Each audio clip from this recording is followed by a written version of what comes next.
Longbourn's Unexpected Matchmaker by Emmaline Hoffmeister. Chapter 1. Netherfield Park is let at last. My dear Jane, Elizabeth exclaimed, lunging into the middle of Jane's bed for their sisterly talk. Have you heard? Netherfield Park is let at last. Jane replied she had not. But it is, returned she, for I have just overheard Mamma telling Papa. Jane nodded, her blonde ringlets dancing alongside her face, but she made no answer. Do you not want to know who has taken it? Continued Lizzie, in her best imitation of their mother's voice. You want to tell me, and I have no objection to hearing it, giggled Jane as she attempted to imitate their father. Well then, dearest Jane, you must know Mamma told Papa that Mrs. Long said a young man of large fortune from northern England has taken Netherfield. He came down on Monday with his two closest friends to inspect the property.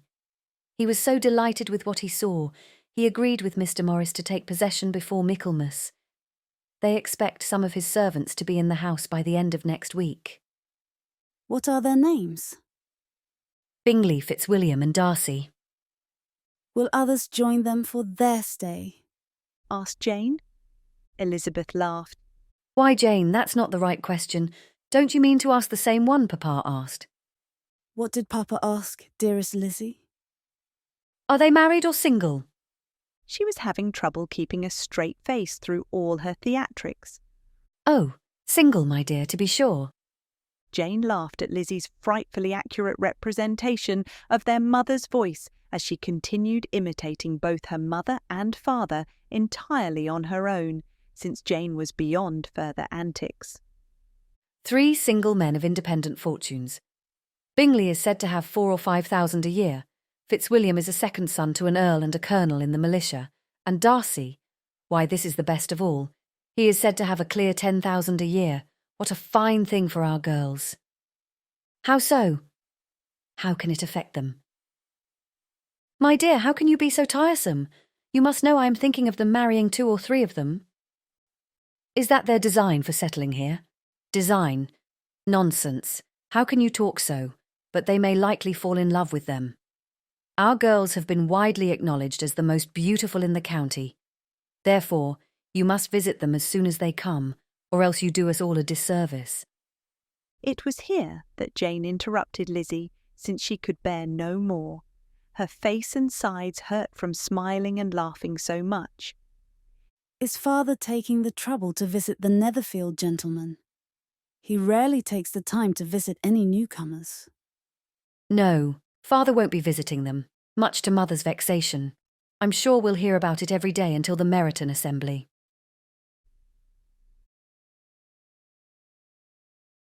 Mr. Bennet had been among the earliest of those who waited on Mr. Bingley of Netherfield. He had always planned to visit him, but assured his wife and daughters he wouldn't go until the night of the Meryton assembly. All intelligence the ladies learned about the Netherfield gentleman was gathered by Sir William Lucas, the father of Elizabeth's closest friend, Miss Charlotte Lucas.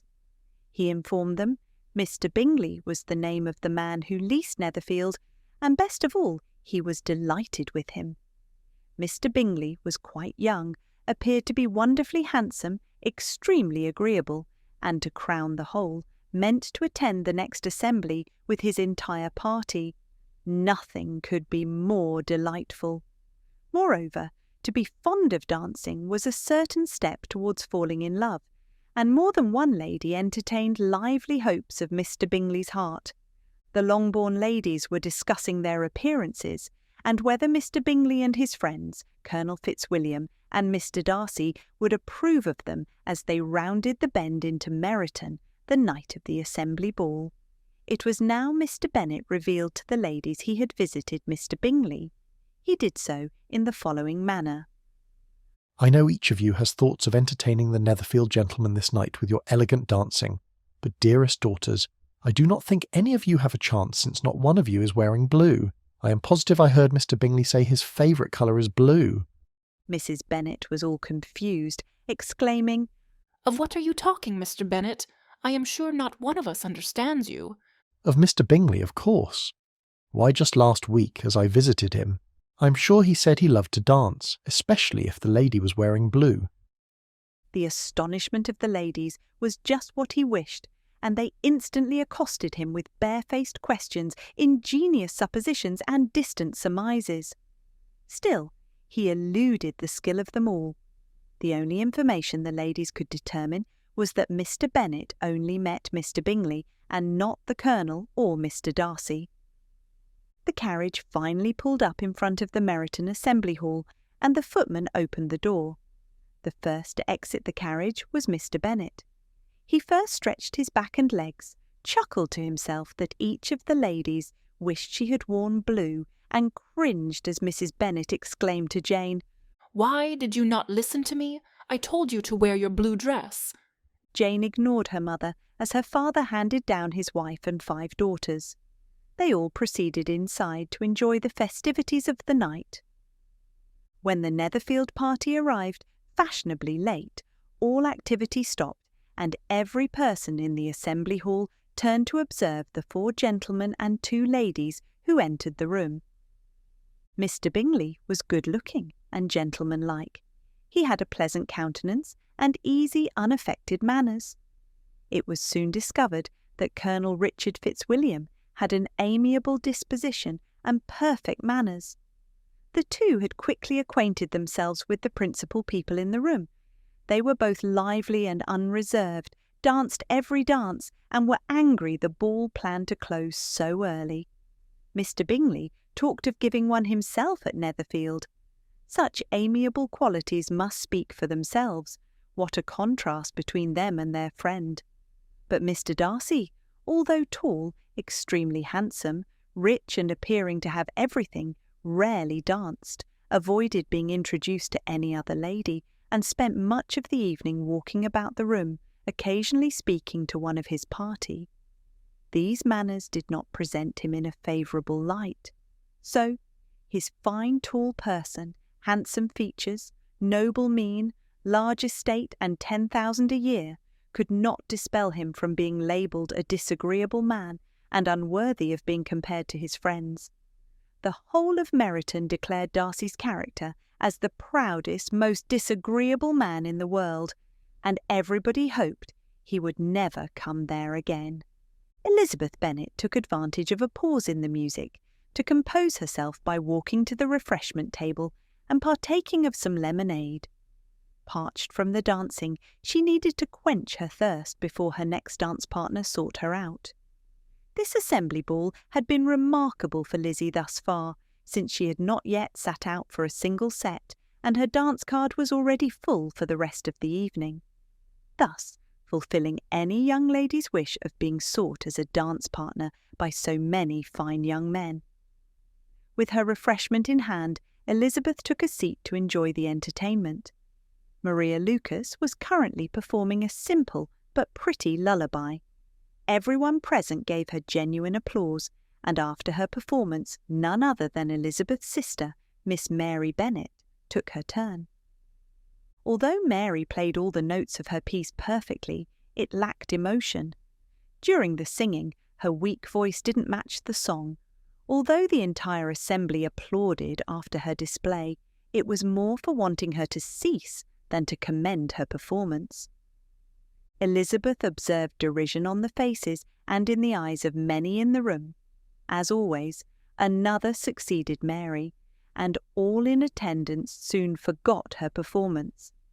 Elizabeth continued to sip her lemonade and focused on everyone around her, as she liked to do when alone. Mr Bingley and Colonel Fitzwilliam were standing near Lizzie.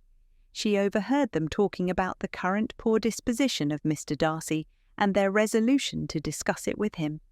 This interested her, because their discussion made it sound like Mr Darcy was acting outside his usual character. To a studier of human folly, such as Elizabeth, this was of great interest. Mr Darcy had just arrived at the refreshment table when Mr Bingley and Colonel Fitzwilliam put their resolution to action. Colonel Fitzwilliam began by saying, "Come, Darcy, I must have you dance. I hate to see you standing about by yourself in this stupid manner. you had much better dance. I certainly shall not, cousin. You, of all people, know how I detest it, unless I am particularly acquainted with my partner. Plus, you are both aware that presently I am in no mood to meet new ladies. Bingley's sisters are engaged. I don't know any other woman well enough to stand up with them without it appearing as punishment. I would not be as fastidious as you are, cried Mr. Bingley. for a kingdom. Upon my honour, I never met with so many pleasant girls in my life as I have this evening, and there are several of them, you see, who are uncommonly pretty. Getting to know them seems easy enough. You two may consider the women of the Hertfordshire society pretty and pleasant, but you are too easily impressed. There are none here that have caught my eye, said Mr. Darcy, looking around the room. He paused as he first glimpsed Miss Elizabeth Bennet. To him it appeared she was listening to their conversation, but upon a second glance she walked away, making him think he was paranoid, and she hadn't been listening after all. It was not lost upon Colonel Fitzwilliam that Darcy hesitated upon catching sight of Miss Elizabeth Bennet. He'd have to remember this and consider its potential usefulness in the future. The orchestra seated themselves to resume playing. Mr. Darcy turned to his companions, saying, I assume each of you has already engaged pretty ladies to do you the honour of the next dance. Therefore, you had better go back to your partners and enjoy their smiles. You are wasting your time with me. Mr. Bingley and Colonel Fitzwilliam shrugged their shoulders at each other and followed his advice to find their dance partners as Mr. Darcy set off to brood in the corner. Before Elizabeth's partner claimed her for the dance, she sat and considered what the three gentlemen had said. To Elizabeth, it seemed as if Mr. Darcy was not acting in his usual manner. She had just considered what could cause such a change in one's character when Colonel Fitzwilliam claimed her for the next set. Mr. Darcy paced the room's length during the set's first dance until he realised that Colonel Fitzwilliam was dancing with the young lady he had seen near the refreshment table. Darcy noticed her eyes seemed to sparkle and dance as she moved, and her smile, oh, that smile, made him determined that perhaps, just perhaps, he would dance a set with a lady who wasn't from his group. Mr. Darcy waited for the set to end and moved in the same direction Colonel Fitzwilliam was heading to deposit the lady. Upon reaching them, the Colonel had not yet departed, and Darcy nodded to him to introduce his latest partner. Miss Elizabeth Bennet, I am pleased to introduce you to my cousin and good friend, Mr. Darcy. Elizabeth curtsied to Mr. Darcy. It is my pleasure to make your acquaintance, Miss Bennet.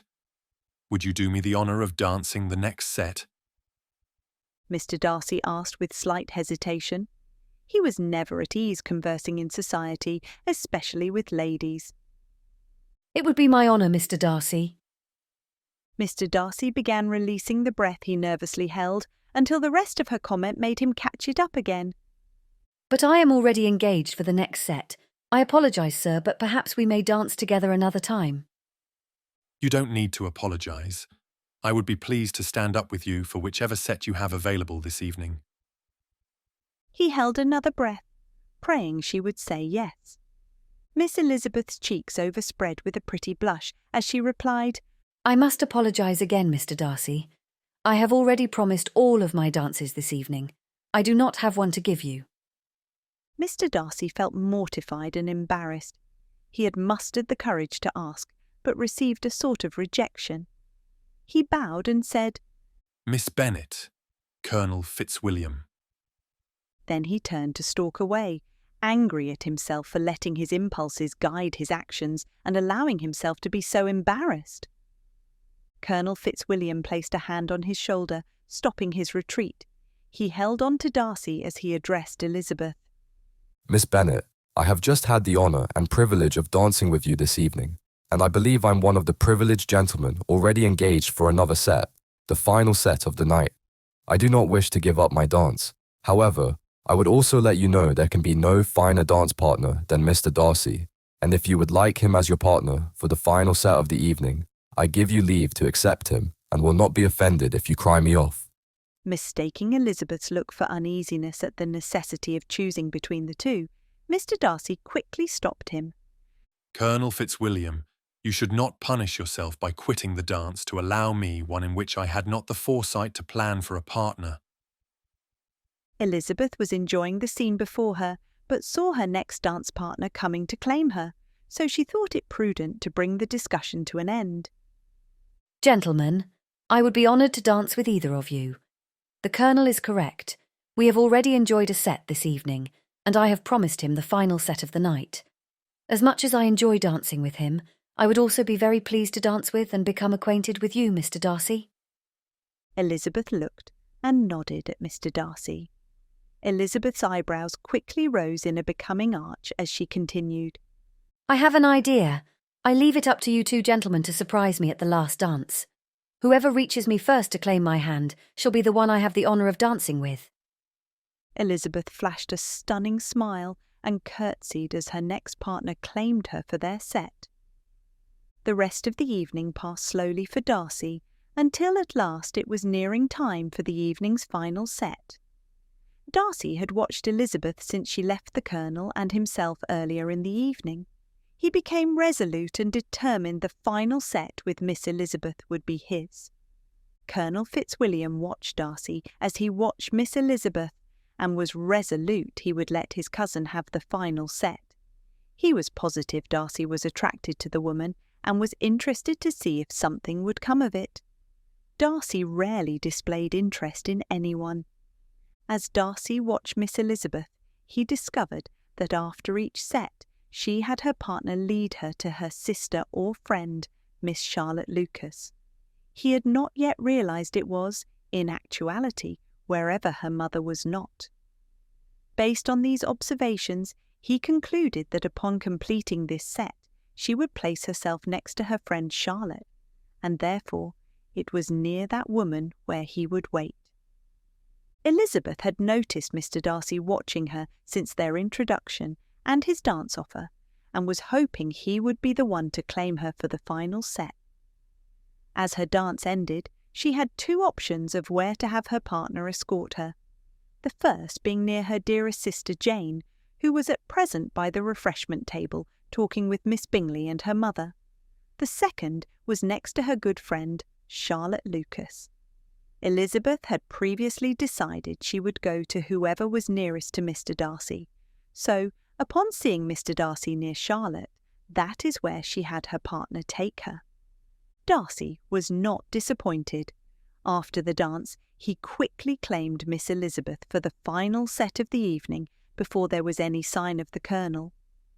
Miss Bennet, would you allow me to escort you for some refreshment while the musicians prepare for the final set? It would be my pleasure, Mr Darcy. She smiled slightly at her friend Charlotte as she walked away on Mr Darcy's arm. At the refreshment table, Darcy and Elizabeth met the Colonel. Well, Darcy, I see you wasted no time securing the prize and claiming Miss Elizabeth. Darcy was unsure how to respond. He slightly bowed and replied, Yes, Richard, as you see. I hope you can find another lovely lady to partner. Again, I thank you for your thoughtfulness in allowing me the pleasure of dancing with Miss Bennet this evening. Colonel Fitzwilliam grinned, bowed, and departed. Darcy presented Miss Elizabeth with a glass of refreshing lemonade. She thanked him and sipped it silently until the dance began. Darcy had not said a word to her, but was content with occasionally looking at her to admire her features. Elizabeth was uncomfortable under his scrutiny and was ready for the dance to begin, so she could rid her thoughts of the many swirling questions. Why is he looking at me in that stern way? Is he looking at me only to see fault? Is he regretting asking me to dance? Why did he not just let the Colonel reach me first to claim the dance if he is? Was it because I ceremoniously placed myself near him at the end of the last set? She longed to ask him and make him as uncomfortable as she was, but she held her tongue and waited for the dance to begin. As the dance set began, Darcy handed Elizabeth's lemonade to a footman and offered her his arm. As he led her to the dance floor, Elizabeth was conscious of the murmuring that the sight of her dancing with Mr Darcy was causing, and hoped he did not hear it. At a minimum, she hoped it would not affect or offend him. Though their first dance was silently performed, it was pleasant enough for each. The second dance had a bit of conversation, although very little.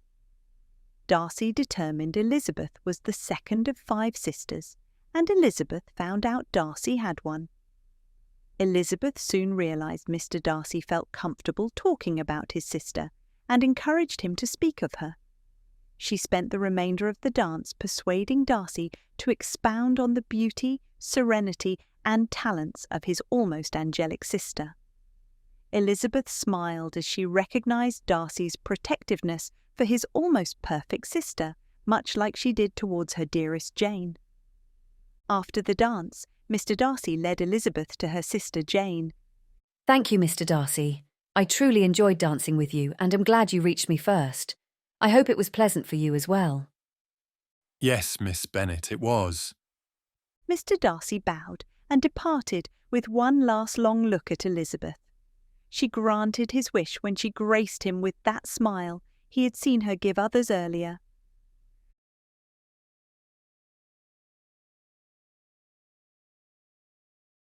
Chapter 2. The party at Lucas Lodge. Altogether, the evening passed pleasantly for the whole family. Mrs Bennet had seen her eldest 2 daughters much admired by the Netherfield gentleman. Mr Bingley danced with Jane twice, and his sisters had distinguished her. Jane felt just as gratified, albeit in a quieter manner than her mother. Elizabeth likewise danced once with Mr Bingley, once with Colonel Fitzwilliam, and once with Mr Darcy. That was enough for Mrs Bennet to be proud of. Mary heard herself mentioned to Miss Bingley as the most accomplished girl in the neighbourhood, and Catherine and Lydia had also been fortunate enough never to be without partners, which was all they had yet learnt to care for at a ball. They returned, therefore, in good spirits to Longbourn. Mrs Bennet rambled on about the evening as long as anyone would listen, and finally gave up trying to discuss the dance, and continued in a different vein. What a successful evening, was it not, girls? Yes, Mamma, it was, Jane sweetly answered. Even Lizzie didn't have to sit out any sets tonight. With a sad expression, Mr Bennet retreated from the room, casting a glance at Lizzie.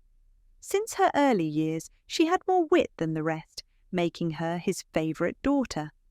So naturally, he despised it when his wife demeaned her. However, he had learned to walk out and ignore her over the years, and luckily his Lizzie never took her remarks to heart.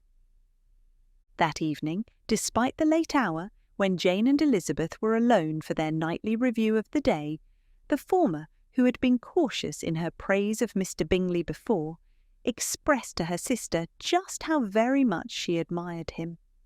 "He is just what a young man ought to be," said she. "Sensible, good-humoured, lively, and I never saw such happy manners, so much ease, with such perfect good breeding." He is also handsome, replied Elizabeth, which a young man ought likewise to be if he possibly can. His character is thereby complete. I was very much flattered by his asking me to dance a second time. I did not expect such a compliment. Jane demurred. Did not you? I did for you, but that is one great difference between us. Compliments always take you by surprise, and me never. So what could be more natural than his asking you again? He could not help seeing you were about 5 times as pretty as every other woman in the room. No thanks to his gallantry for that. He certainly is very agreeable, and I give you leave to like him. You have liked many a stupider person. Dear Lizzie. Do not dear Lizzie me, Jane. You know I speak the truth. When they were in London a few years ago, Darcy introduced Bingley to the good Colonel. Though they had not been friends nearly as long as he and Darcy, they became fast friends on account they had nearly the same amiable dispositions, interests and hobbies. Not to mention their mutual friendship with Mr Darcy was in both their favours. The major difference between the Colonel and Mr Bingley was the Colonel, as a military man, did not trust all upon first meeting, as Bingley was wont to do. Bingley and Darcy had a very steady friendship, despite their great opposition of character. The easiness, openness, and ductility of his temper endeared Bingley to Darcy. On the strength of Darcy's regard, Bingley held the firmest reliance and, of his judgment, the highest opinion. In understanding, Darcy was the superior. Bingley was not deficient, but Darcy was clever. He was at the same time haughty, reserved and fastidious, and his manners, though well-bred, were not inviting. In that respect, his friend had a tremendous advantage. Bingley was sure of being liked wherever he appeared. Darcy was continually offending. Mr Darcy and Colonel Fitzwilliam had the closest connection of all. They had not only known each other since infancy, but they were also cousins. Although cousins by blood, they were brothers by heart. The two could not have a closer bond with anyone. They had an uncanny understanding, knowing each other's thoughts and actions before they knew their own. They were so close, they had no reservations about discussing anything and everything. How they spoke of the Meryton assembly was sufficiently characteristic of their personalities. Bingley and the good Colonel had never met with more pleasant people or prettier girls. Everybody had been most kind and attentive. There had been no formality, no stiffness, and they soon felt acquainted with all the room. Bingley stated that, as to Miss Jane Bennet, he could not conceive an angel more beautiful. Colonel Fitzwilliam agreed, and said there were a few others who were uncommonly pretty, and he should like to know them better. Darcy maintained his quiet observation and ruminated about them when the Colonel interrupted his thoughts. Darcy, what are your thoughts about the dance? I seem to recall a look on your face showing your partner of the fairer sex pleased you. Indeed, I did, and she did. Although the assembly only had a very minimal amount of fashion, and a few were rather boorish, I see no harm in staying in the neighbourhood to get to know some of them better. The Colonel and Mr Bingley smiled at the typical Darcy response. The morning after the assembly brought the Lucas sisters, Miss Charlotte and Miss Maria, to Longbourn to converse with the Bennet ladies about the ball. Charlotte, Jane and Elizabeth went to the garden bench to sit and talk, while Maria kept Kitty and Lydia occupied. As soon as they settled, Elizabeth asked, "Charlotte, what did you think of last night?" Charlotte was pleased to answer, I had a most enjoyable evening. I was pleased to be asked to dance 4 sets. I danced with Mr Sharp, Mr Bates, Mr Bingley, and Colonel Fitzwilliam. You know how I dread my frequent dances with Mr Bates. He always treads on my toes. Mr Sharp loves to dance, and I enjoy getting away from the wall. Jane and Lizzie both smiled at this. Charlotte was getting beyond marriageable age and frequently only danced 1 or 2 dances all evening. At every ball, one of those 2 dances was with Mr Sharp. Mr Sharp was a widower with 3 grown children for the past 5 years. He dearly loved his departed wife and vowed never to remarry. However, he loved to dance. Upon moving into Meryton 2 years ago, he noticed Charlotte frequently had no dance partners, so he made it a point to ask her to dance at every ball, thereby fulfilling a joy for both. Mr Bates was another matter altogether. Charlotte only endured his dances because if she refused them, she could no longer accept the offer of others. Early in their acquaintance, while trampling on her feet, he let her know in no uncertain terms that he would never pay her more notice than a single dance at each assembly because of her lack of dowry. "Did you enjoy dancing with Mr Bingley?" Elizabeth asked Charlotte, with a half-cocked smile and an odd twinkle in her eye. Jane blushed when Charlotte answered, I did. She knew her sister well, and suspected the conversation would turn toward her preference for the gentleman. As well as Jane did? Charlotte laughed, and they continued their pleasant conversation until she announced she must be heading home. The trio wandered back to the house to gather Miss Maria Lucas, Charlotte's younger sister, and as they were leaving, Maria reminded Charlotte of an invitation. Oh dear, how could I have forgotten? My father is to give a party at Lucas Lodge, and you are all invited. With the invitation made, the Lucas ladies departed for home. Few days after the Meryton assembly, the ladies of Longbourn waited on those of Netherfield. The ladies of Netherfield soon returned the visit in due form. Miss Jane Bennet's pleasing manners grew on the goodwill of Mrs. Hurst and Miss Bingley, and though the mother was intolerable and the younger sisters not worth speaking to, a wish of being better acquainted with the two eldest was expressed. Jane received their attention with the greatest pleasure, but Elizabeth still saw superciliousness in their treatment of everybody, hardly excepting even her sister, and could not like them. However, their kindness to Jane, such as it was, had value, arising in all probability from the influence of their brother's admiration.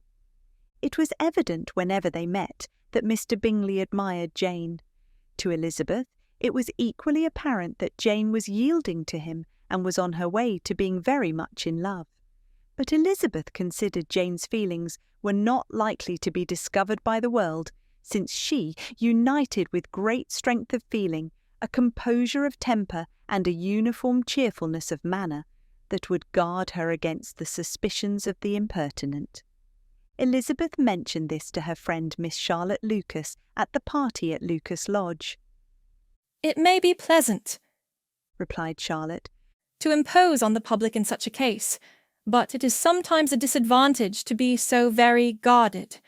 If a woman conceals her affection with the same skill from the object of it, she may lose the opportunity of fixing him.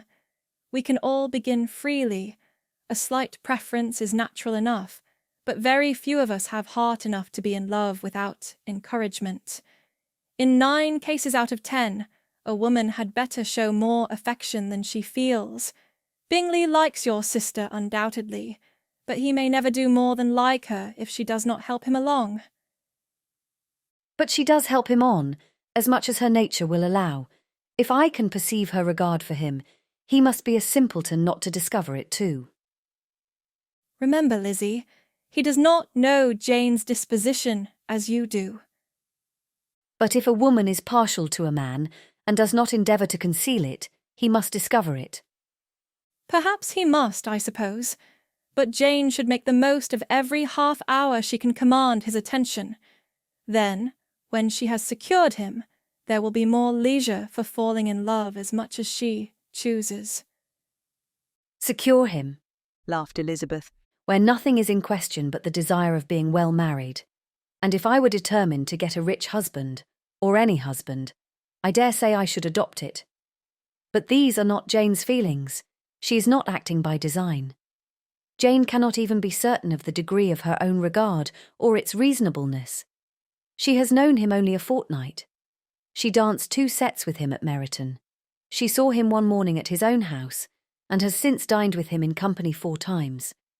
This is not quite enough to make her understand his character. Not as you represent it. Had Jane merely dined with him, she might only have discovered whether he had a good appetite. But you must remember that 4 evenings have also been spent together, and 4 evenings may do a great deal. Yes, these 4 evenings have enabled them to ascertain that they both like Vin better than commerce. But with respect to any other leading characteristic, I do not imagine much has been unfolded. Well, said Charlotte, I wish Jane success with all my heart. If she were married to him tomorrow, I should think she had as good a chance of happiness as if she were to study his character for 12 months. Happiness in marriage is entirely a matter of chance. If the dispositions of the parties are ever so well known to each other, or ever so similar beforehand, it does not advance their felicity in the least. They always continue to grow sufficiently unlike afterwards to have their share of vexation, and it is better to know as little as possible of the defects of the person with whom you are to pass your life. You make me laugh, Charlotte, but it is not sound. You know it is not sound, and you would never act this way yourself, and I am positive I never would, and neither would Jane. You know Jane and I will only marry for the deepest love. Yes, Lizzie, I am aware of that, but as you know, I do not have the same belief. I wish to marry regardless of other considerations. Charlotte, I will not relent, so as you may well imagine, Jane will marry for love and have many children, and I shall be content to love them as my own and teach them all I know. Colonel Fitzwilliam had been standing with his back to Miss Bennet and Miss Lucas, trying to attend to Colonel Forster and some officers inquiring about the news from Spain during the ladies' conversation. Although he found it hard to comment to Colonel Forster, he was quite pleased with Miss Bennet's feelings about her friend, especially after meeting her family at the past few assemblies. Miss Elizabeth Bennet differed from her mother and younger sisters, and it appeared her sister felt the same way. Although jealous of his friend's good fortune regarding the lady, it delighted him to discover Miss Jane Bennet was a fair way to falling in love with his friend. He would be sure to tell Bingley this new information.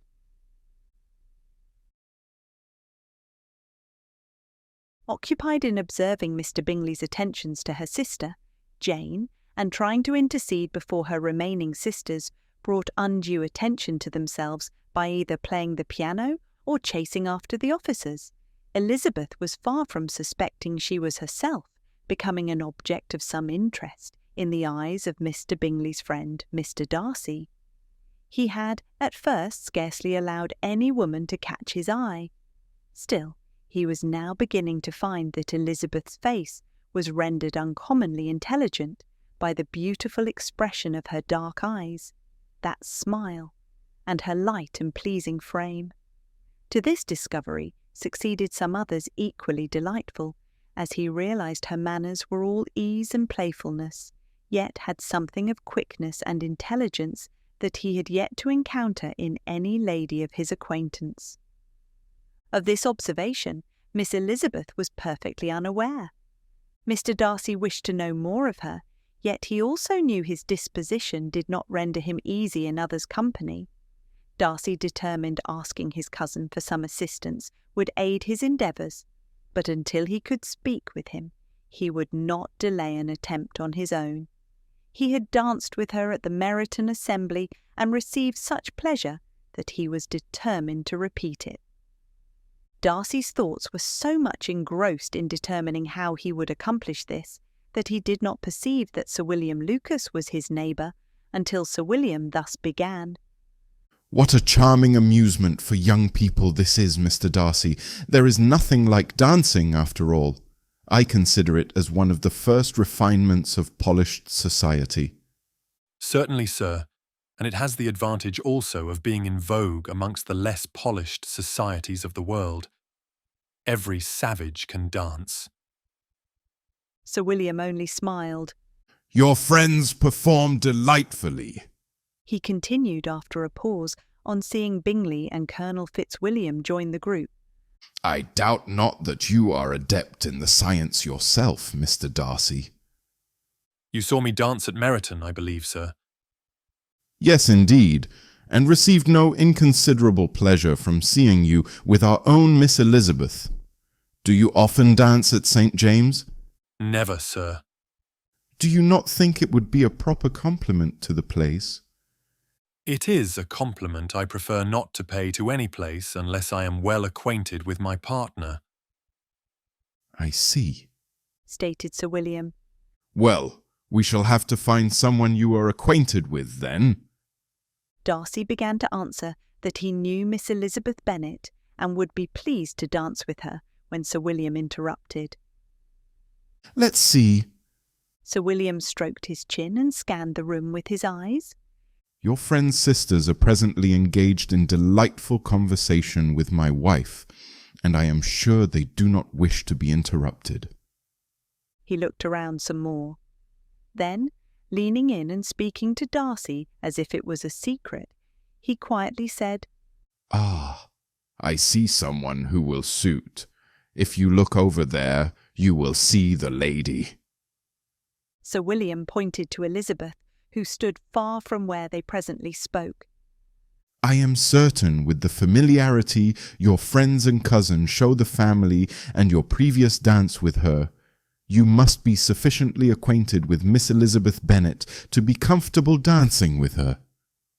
Darcy was shocked by his statement regarding Mr. Bingley.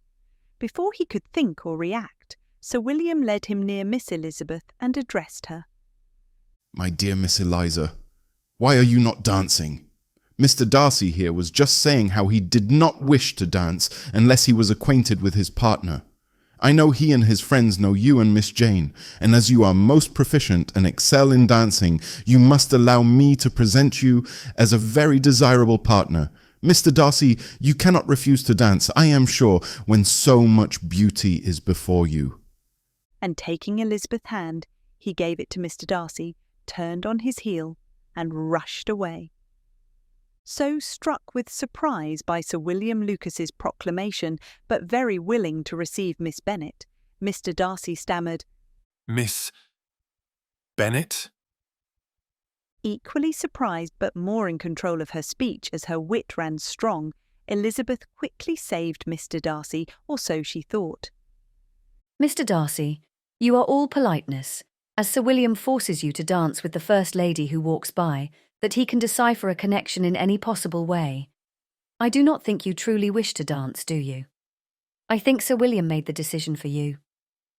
A pause ensued enough for Elizabeth to surmise she was correct. Then, not wanting to embarrass herself or Mr. Darcy further, she smiled and curtsied while saying, "Mr. Darcy." Then she walked away. Many thoughts were streaming through Darcy's head, and none was coherent or reasonable. All he could think was that he wanted to dance, at least if it was with her, but he could not get his mind and mouth to cooperate with him. He was about to seek his cousin's advice when he saw it, that smile. But unfortunately, that smile was not on Elizabeth's face. It was on none other than Colonel Fitzwilliam's. The current dance was ending, and preparations for the next were occurring. The Colonel was depositing one partner and set off towards none other than Miss Elizabeth Bennet with that smile. Darcy knew that smile well.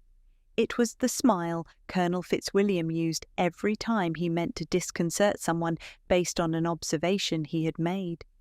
Darcy suspected as he looked at the Colonel that he had witnessed the interaction between himself and Miss Elizabeth, but seeing that smile confirmed it. The Colonel usually used his charms to disentangle a lady from his much sought-after cousin, and that smile was always present when he did it. Over the years, that smile was frequently seen on the Colonel's face when the two were in society together.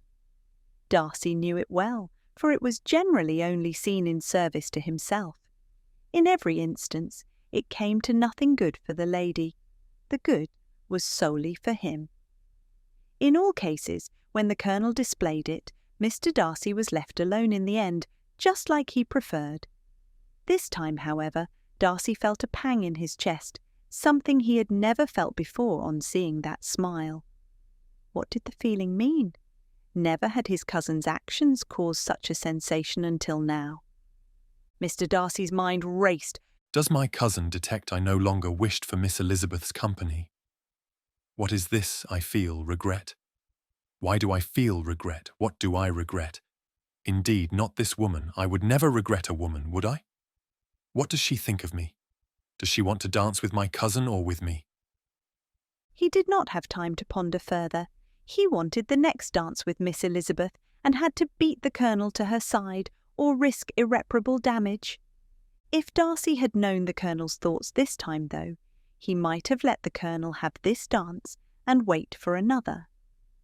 Darcy did not know that the Colonel also used that smile when he was about to aid a friend in catching a particular lady. Darcy had never had that privilege. Colonel Fitzwilliam had partaken in some refreshments along his path to Elizabeth, so Darcy quickly made it to her side as the music was beginning, thus intercepting his cousin. Miss Bennet, may I have the pleasure of this dance? Elizabeth looked up, shocked. It was not 5 minutes since she had left Mr Darcy, slightly regretting that he would never want to dance with her, and now he was asking her to dance. All she could do was stare at the gentleman. But then, ouch, what was that? Charlotte saw Elizabeth had not answered Mr Darcy, and stress began forming on his face. She had already decided after the Meryton assembly the two were perfect for each other, and did not want Lizzie to muddle it. If Lizzie did not answer, he would leave. She needed to bring Lizzie back to reality, so she pinched her. Lizzie realised what had occurred, and quickly, though not elegantly, stated a blunt Yes. Mr Darcy gave her his arm and, as he turned to walk her to the floor, came face to face with his cousin. Colonel Fitzwilliam smiled at Darcy and continued to ask Miss Lucas to dance. Miss Lucas was pleased to be asked to dance, but also slightly disappointed that of all the dances she always had free, she was asked to dance during the one she would have enjoyed observing. A few steps into the dance, Elizabeth realised this dance was beginning as silently as the one at the Meryton assembly, and wondered if she and Mr Darcy would have any conversation. She tried her luck by conversing about the neighbourhood. Mr Darcy, how do you like our Meryton? It is a pleasant country with nice trails for riding and game for hunting, stated Mr Darcy flatly, as his thoughts flew with the answer. Oh, yes, indeed. And one particular lady is gorgeous and fills my dreams most pleasantly, my magnificent goddess. Elizabeth thought that though his answer was short and dully stated, it was reasonable enough, and she could reply, So you enjoy hunting and riding, Mr Darcy? Indeed I do, Miss Bennet. To himself he added, particularly if the game has gorgeous dancing eyes, beautiful chestnut hair, and occasionally flashes that smile. Discouraged, the reply left nothing for a response. She waited for him to continue the conversation. Mr Darcy, sensing it was his turn for comment, replied with, Do you ride, Miss Bennet? Miss Elizabeth laughingly stated, Certainly not, sir. Darcy was mesmerised by her heavenly laugh and that smile which reached her dancing eyes. He could not reply for fear of letting his feelings slip, being made known to the world at large. Elizabeth feared she had offended him when he did not answer, so she continued, stumbling over her words. I do not mean to imply it is not a respectable pastime for any lady. It is just not a perfectly respectable pastime for me. Darcy realised she thought she had offended him and dedicated himself to making her feel more at ease, even if it meant he had to trouble himself with conversation. She had not offended him. It was quite the opposite. The last thing he wanted was for her to be uncomfortable in his presence. Why do you say that, Miss Bennet? Do you not enjoy riding? Darcy was indeed curious about anything she would reveal about herself. If you must know, Mr Darcy, my father is a favourite of mine, and as I grew, I often went with him onto the estate to check on tenants and the sort. I always rode with him to be safe. I am rather afraid of moving heights, specifically horses. When I turned 10 years of age, my father decided I must seat myself upon my own horse if I was to go with him. So, for weeks, I stayed home, thinking my father would relent and let me ride with him rather than lose my company. However, it was not to be. He was firm on me learning to ride alone. One day, my mother was particularly vocal, and I longed to be with my father to escape. I ran to the stables and demanded to have my father's fastest horse so I could catch up with him. Mr Hill tried to give me the old mare, but you see, I am familiar with the entire estate, almost as a son would be, and I knew what he was attempting. I demanded to ride Lightning, and so it was. Mr. Hill saddled Lightning and off I went, searching for my beloved father. Well, Mr. Darcy, I never found my father, but he found me at the farthest point of the estate, crying under the apple tree and without my mount. Elizabeth concluded her story with a delightful laugh, that smile, and I have never ridden since. I prefer my 2 sturdy legs to any animal's 4. Mr. Darcy could not help but laugh at this, and Elizabeth could not help noticing his smile. She thought that smile should grace his features more often. It is so pleasant. So you are close with your father? Yes, indeed, sir. As I told you at the Meryton assembly, I have no brothers. I am the second of 5 sisters. As my father has no sons, I am he. You may not know, but our estate is entailed to a male heir. Mr. Darcy had thus far learned her playful spirit and knew this was a prime opportunity for him to attempt teasing. Do not tell me that as your father's son, you dress as a male, aid in the estate management, court young ladies, and will eventually inherit? Elizabeth saw his slight smile and the gleam in his eye and heartily laughed. Oh no, Mr. Darcy, do you tease? As much as I wish I could inherit to save my family, I cannot. I am only expected to marry and leave, so there is 1 less mouth to feed and 1 less daughter's future to worry about. Mr. Darcy was unsure if he was pleased with her openness or afraid she was one of the many ladies who flaunted themselves about his person, exclaiming why they would be the best mistress for his dear Pemberley. He had thought her different from her mother, but he could not deny who her mother was, and knew not of that lady's influence over her. He knew she had been teasing, and he had encouraged it, but had he gone too far? With that in mind, he was determined to expedite her response to his thought, and without realizing how he said it, did so in a rather cold and rude manner instead of the teasing one he had intended. So, Miss Bennet, you are expected to marry well and leave, are you? Darcy spoke in such a way Elizabeth could not misunderstand or misinterpret, though she would have liked to. She was furious and unable to control her anger. Darcy heard the bite in her reply, and he regretted his words the moment the smile left her face and her eyes turned into dark pools of fury.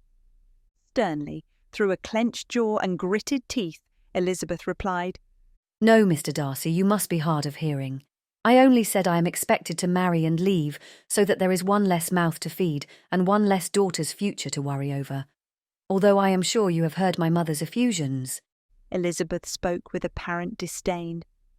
On the topic of her daughter's matrimonial state, what you do not know are my feelings on the subject, before you dare assume. Elizabeth hissed out the words with poisonous venom. Too much. Remember, I have grown up in said household with said mother, and have been everyday witness to that which a match without love, esteem and respect can do to a person. Regardless of anyone's sentiments, I have my own plans for matrimony, and no matter the situation, those plans include nothing but the deepest love and esteem for my future husband. The last was said in only a whisper, as Elizabeth's anger mounted, for she did not want to draw the attention of others. Elizabeth scowled and hastened towards the door, leaving Mr. Darcy on the dance floor alone. His mouth fell open, and he gaped at her hastily retreating figure. No one witnessed the tear that Elizabeth wiped from her eye as she realized Mr. Darcy was just another proud and disagreeable man, just like the others supposed him to be. Her mind was glad she had discovered this before making a fool of herself, but would have appreciated it if someone could have told the same to her heart, which had already been touched by the handsome gentleman from Derbyshire. Colonel Fitzwilliam and Charlotte Lucas had been dancing near Mr. Darcy and Elizabeth. To the mortification of each, they overheard every word. Charlotte was distressed for her friend, and Colonel Fitzwilliam wanted nothing more than to help Darcy from the dance floor before any more damage and embarrassment took place. So, with only a slight look and nod at one another, Charlotte went after Elizabeth, and the Colonel took hold of Darcy's arm and led him to Sir William's library. The Colonel had never seen Darcy in this state. He was at a loss to know what to do. He desperately wanted to help, but it took everything in him to keep from laughing once the realization of the situation finally set in. Never had anyone, much less a country lady from an obscure county like Hertfordshire, put Mr Fitzwilliam Darcy, Master of Pemberley, in his place in such a way. He was about to speak when it dawned on him. Darcy likes this country lass more than I initially suspected. Oh, how I wish he had overheard what I did this very night. He would have saved himself some heartache and embarrassment. But having received that knowledge before speaking, he started entirely differently. Darcy, old chap, I saw what happened out there. Perhaps you should lie low here in the library for a bit. Do you have any objection? Darcy said nothing. He just stared at the wall in front of him with a blank look. Well, man, are you going to answer me? Darcy was silent, and the Colonel was at a loss. The two had always been easy telling each other everything, and this was not going well. Darcy was staring into the void, unresponsive and uncommunicative. Richard turned to Darcy and stated, Darcy, I will leave you to your own devices for the time being, but rest assured we will discuss this later. I have intelligence from your lady that may be useful to you. I will call you when it is time to return to Netherfield. Until then, I recommend you stay here and think through your rudeness to beautiful ladies. Darcy grimaced and sunk into a nearby chair. The Colonel returned to look for Charlotte. Surprisingly, he had enjoyed dancing with her, despite knowing her perception of marriage and her concern over Miss Elizabeth.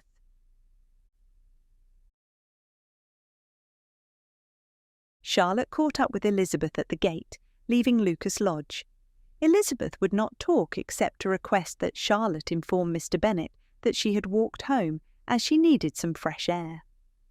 Charlotte did not miss the sound of tears in Elizabeth's voice. The Colonel found Miss Lucas as she was relating the news to Mr Bennet. Mr Bennet thanked Charlotte and went in search of some privacy. Already he had been forced to talk to far too many people. He would have preferred Miss Elizabeth to tell him herself, so he could have escorted her home, but it was not to be. The Colonel asked Charlotte for another dance to replace their last. As they waited for the next dance to begin, the Colonel desperately tried to think of a way to change Miss Elizabeth's current perception of Darcy, but how was it to be done? He had insulted her to her face.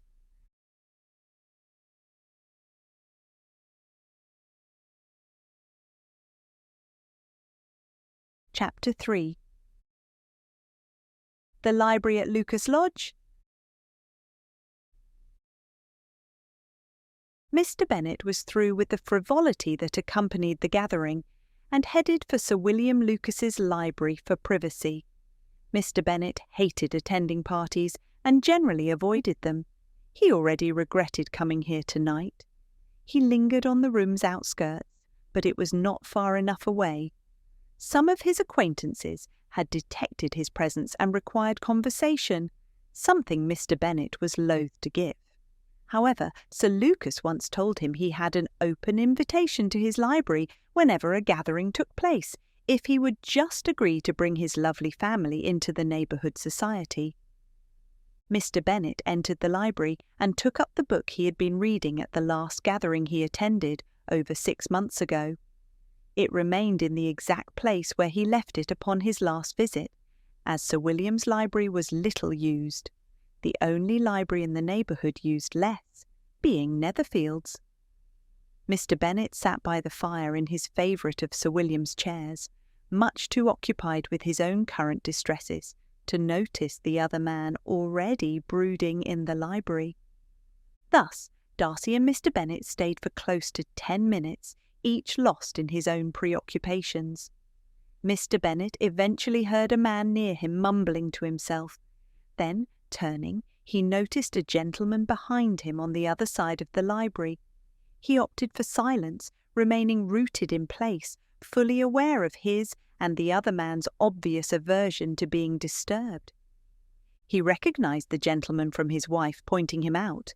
However, he had not yet received a formal introduction. Propriety demanded the man of greater worth begin the introductions. Mr. Bennet was confident he would not be disturbed, as Mr. Darcy seemed unlikely to initiate a conversation. Mr. Bennet continued reading, but could not help overhearing the gentleman as his mumbling became louder and more pronounced. The poor man's anxious ruminations were interrupting him. What have I done? What does she think of me? Why did I treat her so? Will she ever forgive me?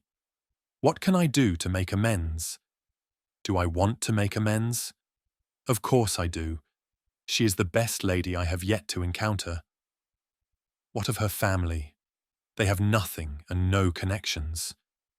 Do I need a lady of fortune?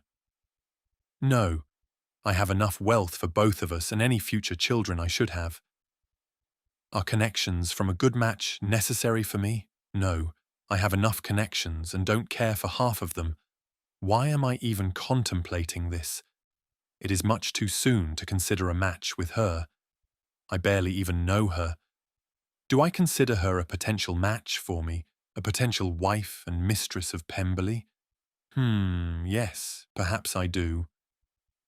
Mr. Bennet had only been half listening to Mr. Darcy. In truth, he tried to ignore him altogether, but his ruminations were too loud for that. Soon, Mr. Darcy's mumblings arrested his attention. What about her mother and sisters? The mother! Darcy shuddered and shook his head. Words failed to capture the essence of the woman. The 3 younger sisters are nothing. The way the middle one plays. Again, another shudder. And the younger 2 are officious flirts. But what of Jane? Mr. Bennet attentively listened, sure the gentleman spoke of his family, particularly of his dearest Lizzie. How are Miss Jane and Miss Elizabeth so different from the others in the family? I guess I shall never know, as she now hates me. I must escape from here, flee from Meryton, away from Netherfield, away from her. I must go now. Mr. Darcy turned to leave, and as he did, he saw a gentleman staring at him with a curious expression. Offended by someone listening to his private musings, Mr. Darcy spoke to the gentleman in the same distant manner he used on Elizabeth, saying, Sir. Mr. Bennet said nothing, but continued to stare at the gentleman. Fidgeting, Mr. Darcy shifted his weight from one foot to the other before quickly attempting to leave through the nearby door. Mr. Bennet stopped him halfway to his destination. Mr. Darcy? Mr. Bennet questioned, causing the younger gentleman to stop his retreat. Do I know you, sir? No, we have not been introduced, and I do not believe now is the time for such, as you are in quite a state. But if you will sit, Mr. Darcy, I would speak with you. Mr. Bennet spoke with a bite, his demands clear to the younger man. Mr. Darcy did not know what to think. The gentleman had as much as demanded he would stay, yet refused introductions. His irritation was apparent, yet Darcy relented and sat down in the chair across from the stately gentleman. Mr. Bennet maintained silence, his gaze travelling from Mr. Darcy's head to boots and back again, the duration of which seemed like an eternity to the younger man. Mr. Darcy had never been observed in such a fashion, and it unnerved him. He sat in the chair, twisting his signet ring on the little finger of his left hand. The scrutiny of matchmaking mammas was nothing to this. Darcy felt his very soul was being evaluated. Unfamiliar with the gentleman, he inferred his lower status, assuming they would have met if equals. As Darcy reached the peak of his anxiety, Mr. Bennet began, I could not help, as much as I tried to avoid it, but overhear your mutterings and mumblings. It appears you have got yourself into quite a fix, young man. Darcy nodded, his face awash with offence as he thought, I was not muttering and mumbling. All right, perhaps I was, but he should be gentlemanly enough not to mention it.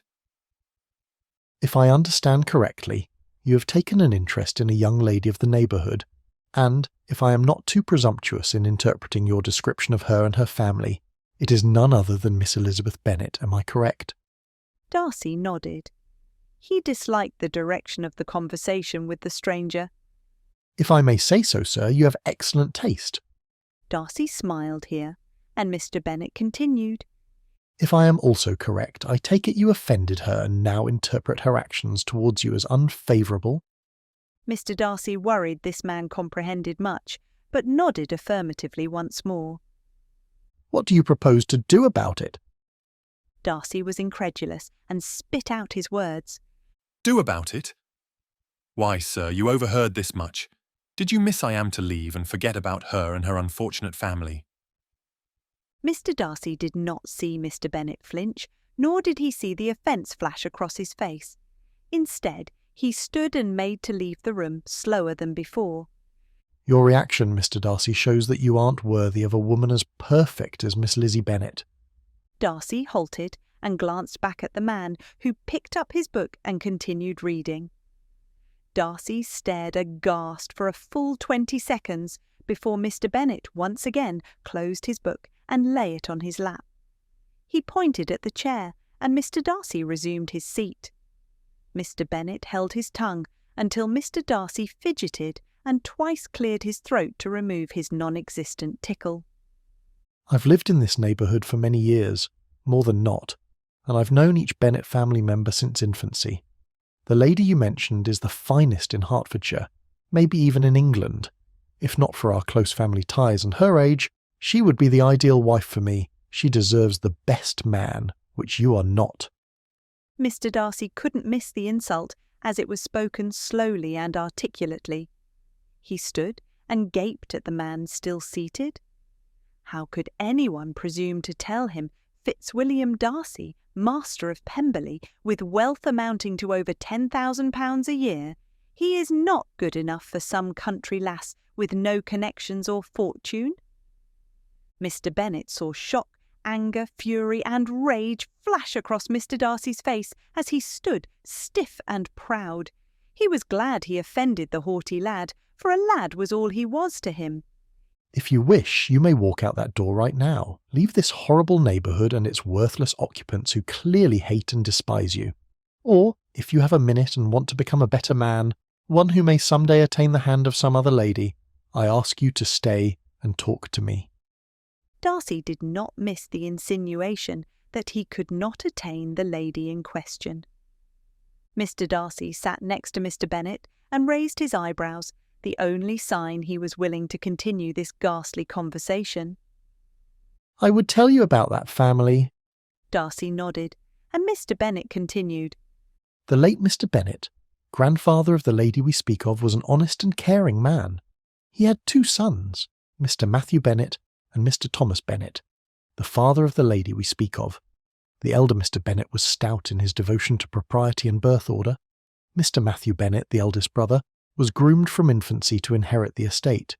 As Mr. Matthew Bennet came of age, everyone realised his heart was with the church and he desired to take orders. Knowing the family as everyone did, there was never a doubt Mr. Matthew Bennet would do his duty to his family and the estate so many relied upon, and forsake his own desires to assume his position as oldest son and master of Longbourn. Unfortunately, it was not to be. The problem, however, came because he waited until the estate was near ruin before giving it up. If you will allow me, I will tell you how it happened. Upon the death of Mr. Bennet Sr., Matthew assumed the title of master of the estate, but he neglected it and his duties for nearly 5 years.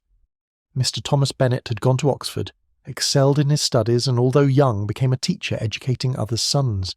He was very content and pleased with the occupation he had chosen. His position provided a comfortable living and a small apartment at the university. In his view, he was set up forever. He vowed never to marry anything but his books. Thomas always knew his brother would inherit, not him, and he never aspired to manage the estate. Furthermore, he had no formal training. He was content with his books and happy with the position he had attained. During the 5th year after his father's death and taking over the estate, Matthew became engaged to Miss Frances Gardiner, who was overjoyed at the prospect of becoming the wife of a country gentleman. Her brother was Matthew's friend and acquaintance from his time at school. Her family was in trade in London, and this was her chance to advance in society. No one was to take that from her. The Longbourn estate was commonly known as one of the more prosperous estates in Hertfordshire during those years. Matthew's mismanagement was not yet clear. Miss Frances Gardiner was pleased to be marrying into such a wealthy family. The afternoon of August 18th, 1786, was the coldest for Mr Thomas Bennet, although the temperature outside was reaching unprecedented heights. Mr Matthew Bennet stood in the doorway of his brother's room at Oxford and informed him, nay, declared, he had accepted a living and was abandoning the estate in 1 week. Either Thomas would assume responsibility, or Matthew would sell it to the first person who offered, regardless of price, leaving their mother and sister destitute. Matthew cared not for any of it. He only wanted to serve a flock, even if he abandoned others, including his family. It was a complete shock to the family and the neighbourhood. Never had a Bennet done anything besides their duty. Mr Darcy observed the distress in the voice and on the face of this long-time family friend of the Bennets, but the gentleman persisted. For hours they fought over familial responsibilities and similar matters. It ended with Thomas Bennet leaving for Longbourn, and Matthew Bennet nursing several facial wounds, each vowing never to see the other again. The events horrified Miss Frances Gardiner, yet she had the fortitude to claim the Bennet family vowed she would become the mistress of Longbourn, and she would have it no other way.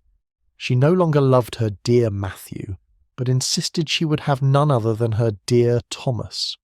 Thomas Bennet was not interested in being married, but knew the estate needed an heir. It mattered not to him whom he married. Miss Gardiner, prettier than most, would make a decent wife. Since he realised she did not love him, she only wanted to advance her status. He was not made to feel guilty for not loving her. Mr Bennet looked up here and saw he still held Mr Darcy's full attention, so he continued. Thomas Bennet, unsure whether he wanted to sire an heir, for he had no interest in a family, knew the estate needed one. He also knew that despite his current loathing for his brother, Matthew was the one who always wanted a family. Thomas knew Matthew would eventually marry and produce a strong brood.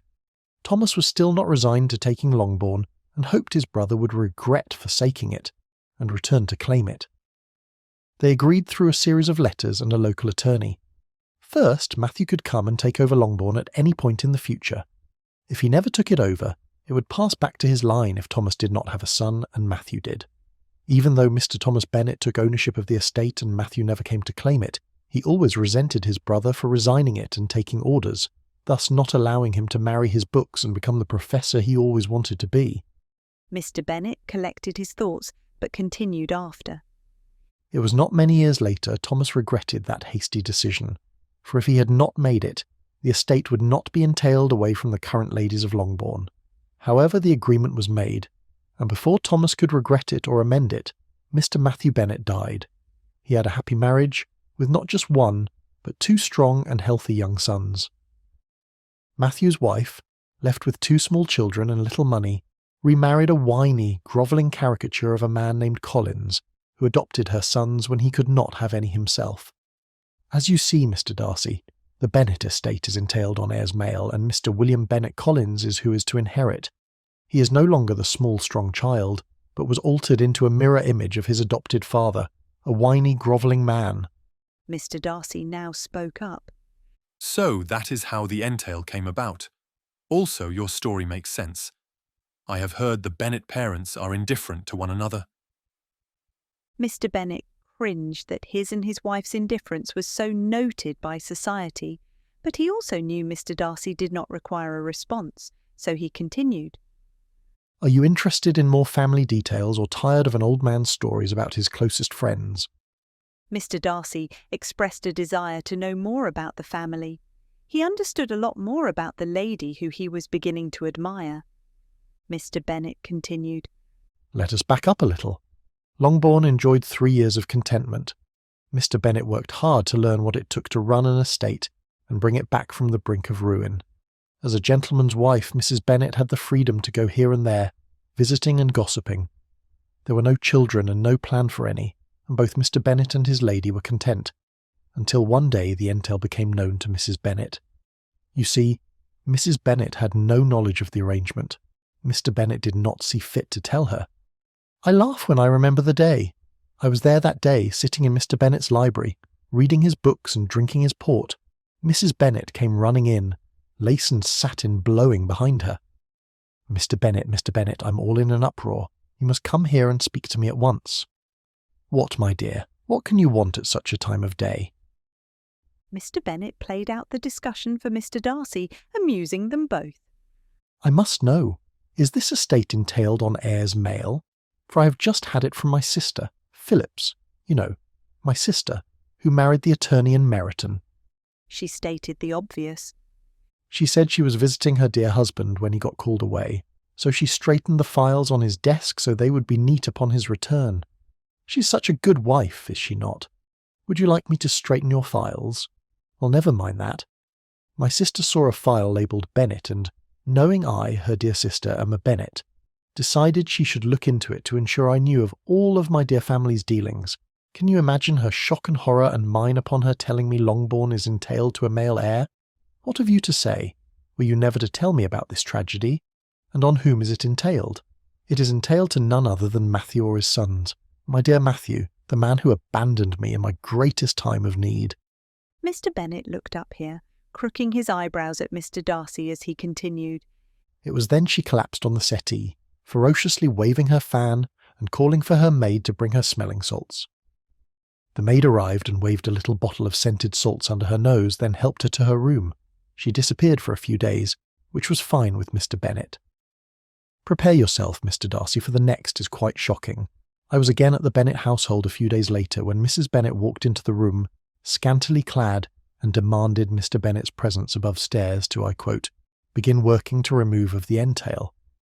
Darcy could not resist an outright smile and gasping laugh as Mr. Bennet continued. Thus the Bennet family began. First the angelic Jane was born, then the feisty Elizabeth, then the solemn Mary. His story continued, but in a different vein. Mrs. Bennet's brother, Mr. Edward Gardner, had just married a wonderful lady from Lambton in Derbyshire. Mr. Darcy looked straight at his storyteller, slight amazement registering on his features at the mention of Lambton, but said nothing. Mr. Bennet noticed and asked, Are you familiar with Lambton, Mr. Darcy? Indeed I am, sir. It is 5 miles from my estate of Pemberley. Mr. Bennet continued. Mrs. Madeline Gardner would be pleased to meet you. She enjoys meeting anyone from Lambton or the surrounding area, and often declares how much she misses the people there. Since her parents passed away, Mrs. Gardner rarely returns, for her sister, who is married to a local tradesman, cannot host her. She visits only once every 5 years. Where was I? Oh yes, now I remember. Mrs. Bennet dearly wanted a son, and declared her nerves were much too agitated with all the girls running round making noise to ever entice a son into the family. The 2 eldest girls were sent to live with her brother and new sister, for what I considered an excessive period. Mary, the baby, was entrusted to the nursemaid and neglected. The road from Longbourn to the Gardner residence in London was never so much travelled as it was during those sad years. Mr. Bennet was constantly visiting his daughters, despite his dislike of travelling. Subsequently, 2 more daughters were born. The family only returned together after the Gardner family expanded to where the Bennet girls' presence strained their living situation. By now, it was clear no more children would grace the Bennets. Let's see, Jane must have been 13 or 14, and Elizabeth 12 or thereabout. Mr. Darcy was shocked to learn the girls had practically been raised by the Gardners, living with them for 9 or 10 years. Yes, Mr. Darcy, now you know where Miss Jane and Elizabeth get their manners. Their parents' instructions didn't influence them, as they were here for only a few years during their early childhood. Although Mr. Bennet visited them frequently, their mother never did. Upon their return, they barely knew their mother, and dearly mourned the loss of their aunt. Despite Mrs. Bennet's belief he would come, a son was never born. A few years later, Jane and Elizabeth entered society. Their mother then focused on finding them husbands in London. Year after year, the 2 ladies packed up and returned to London after Christmas, staying until the end of the season and returning in late May. Each year the ladies returned unattached. Mrs. Bennet became sillier. Mrs. Bennet's relentless efforts to marry off her daughters have been in vain. The girls are perfectly content staying at home with each other and their father. You see, despite Mr. Thomas Bennet's original aversion to a family, he took more than a father's fancy to the 2 eldest girls. He adored them and doted on them when he went to see them in London. It broke his heart every time he returned home without them. A stronger man would have stood up to his wife, but alas he did not, could not. To his credit, he paid particular attention to their education, as he would have to that of others' sons if he had stayed at Oxford. Jane, for many years, studied and improved herself, but her tranquillity and goodness took her education to more feminine pursuits. But, you see, Miss Lizzie studies with her father to this day. I think she would have made the perfect son for any gentleman. Mr. Bennet laughed at his remark. Then he sat back in the chair and once again turned his attention to Mr. Darcy. What say you, Mr. Darcy? Do you approve of Mr. Bennet's improvements of Miss Elizabeth? Mr. Darcy blushed as he responded, I do. The stubbornness of both ladies is further presented as the ladies continue to defy their mother. They have refused to go to town for the past 2 seasons. However, I will admit, I believe Miss Lizzie instigates the revolt, as Miss Jane is too kind and complacent to defy her mother on her own. Mr. Bennet repositioned himself in his chair, causing Mr. Darcy to fear he intended to leave. Mr. Darcy inquired about his comfort and suggested a walk to stretch his legs. If Sir preferred, they could even take their conversation to another venue, perhaps the nearby gardens. Mr. Bennet declined, explaining that all he needed was a moment to make himself comfortable in the chair, being an old man with old bones. I have a request of you, sir, Darcy said. It seems you are quite intimate with the Bennet family, and I wonder if you will help me. You are correct in surmising I am interested in the lovely second Miss Bennet. You've given me much information about her family and a few details about the lady herself. I'd like to meet again to understand the lady better, learn how best to apologise for my behaviour, and see if she's open to getting to know me better. Would you be willing to meet with me again? Mr. Darcy was apprehensive about his request, since the man had insulted him not an hour before, but he waited for the gentleman to respond. Mr. Bennet thought a moment. He shied away from matters of the heart and feared Lizzie's wrath if she discovered his involvement, but a voice within urged him to give the young man a chance. Mr. Bennet, however, would not give in easily. I would, sir. However, you have yet to prove your mettle after your earlier display, and also you vowed to leave the place directly. I lack the time, energy, and patience to wait for your development into a worthy man, and I have no intention of travelling just now. Mr. Darcy grimaced at the reference to the gentleman's perception of him, and then smiled at the second reference and said, I hope I am not as bad as you believe. You have based your judgments upon today's words and actions, which I admit were juvenile and in poor taste. However, it pleases me to remain in the country a little longer, as it appears it will aid my endeavours to better know Miss Bennet and her family. It will also allow you to get to know my true character, after which I hope you will not refuse to help me should I pursue the lady. At present it suits me to postpone my departure.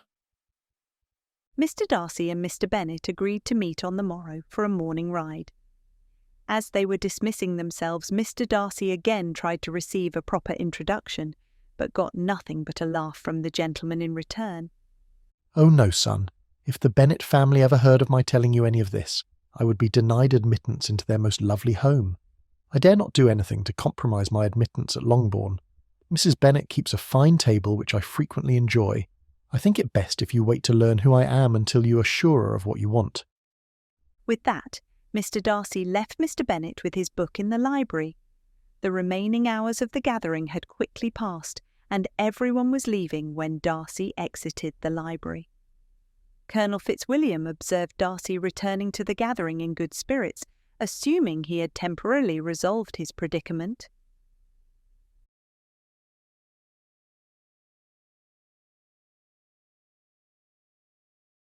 Chapter 4. The Gentleman's First Meeting. The night before, during the party, Sir William Lucas revealed the most pleasing information to all the Meryton ladies. A military regiment had just arrived in Meryton for the entire winter. Catherine and Lydia often strolled into Meryton to visit their aunt, Mrs. Phillips, in order to stay updated on the latest gossip. Mrs. Phillips was known in the neighbourhood always to have the latest news. Every trip to visit their aunt added to their pleasure, since they loved nothing more than a good bit of gossip. That morning, Mr. Bennet was listening to their effusions about officers when he observed, "From all that I can collect by your manner of talking, you must be two of the silliest girls in the country. I've suspected it for some time, but I am now convinced." With that, he stood and stated that he was going for a morning ride before he retired to his library. Only Lizzie noticed the unusualness. She knew it wasn't his usual day to visit the tenants and was about to question her father's decision for a ride when a letter arrived for Jane from Netherfield. A servant was waiting for the reply. Mrs. Bennet's eyes sparkled with pleasure. She eagerly called out while her daughter read, "Well, Jane, who is it from? What is it about? What does he say? Come, Jane, make haste and tell us. Make haste, my love." "It is from Miss Bingley," said Jane, then read it aloud. My dear friend, if you are not so compassionate as to dine today with Louisa and me, we shall be in danger of hating each other for the rest of our lives. For a whole day's tete-a-tete between two women can never end without a quarrel. Come as soon as you can on receipt of this. My brother and the gentleman are to dine with the officers. Yours ever, Caroline Bingley. "With the officers!" cried Lydia. "I wonder my aunt did not tell us of that." "Dining out," said Mrs. Bennet.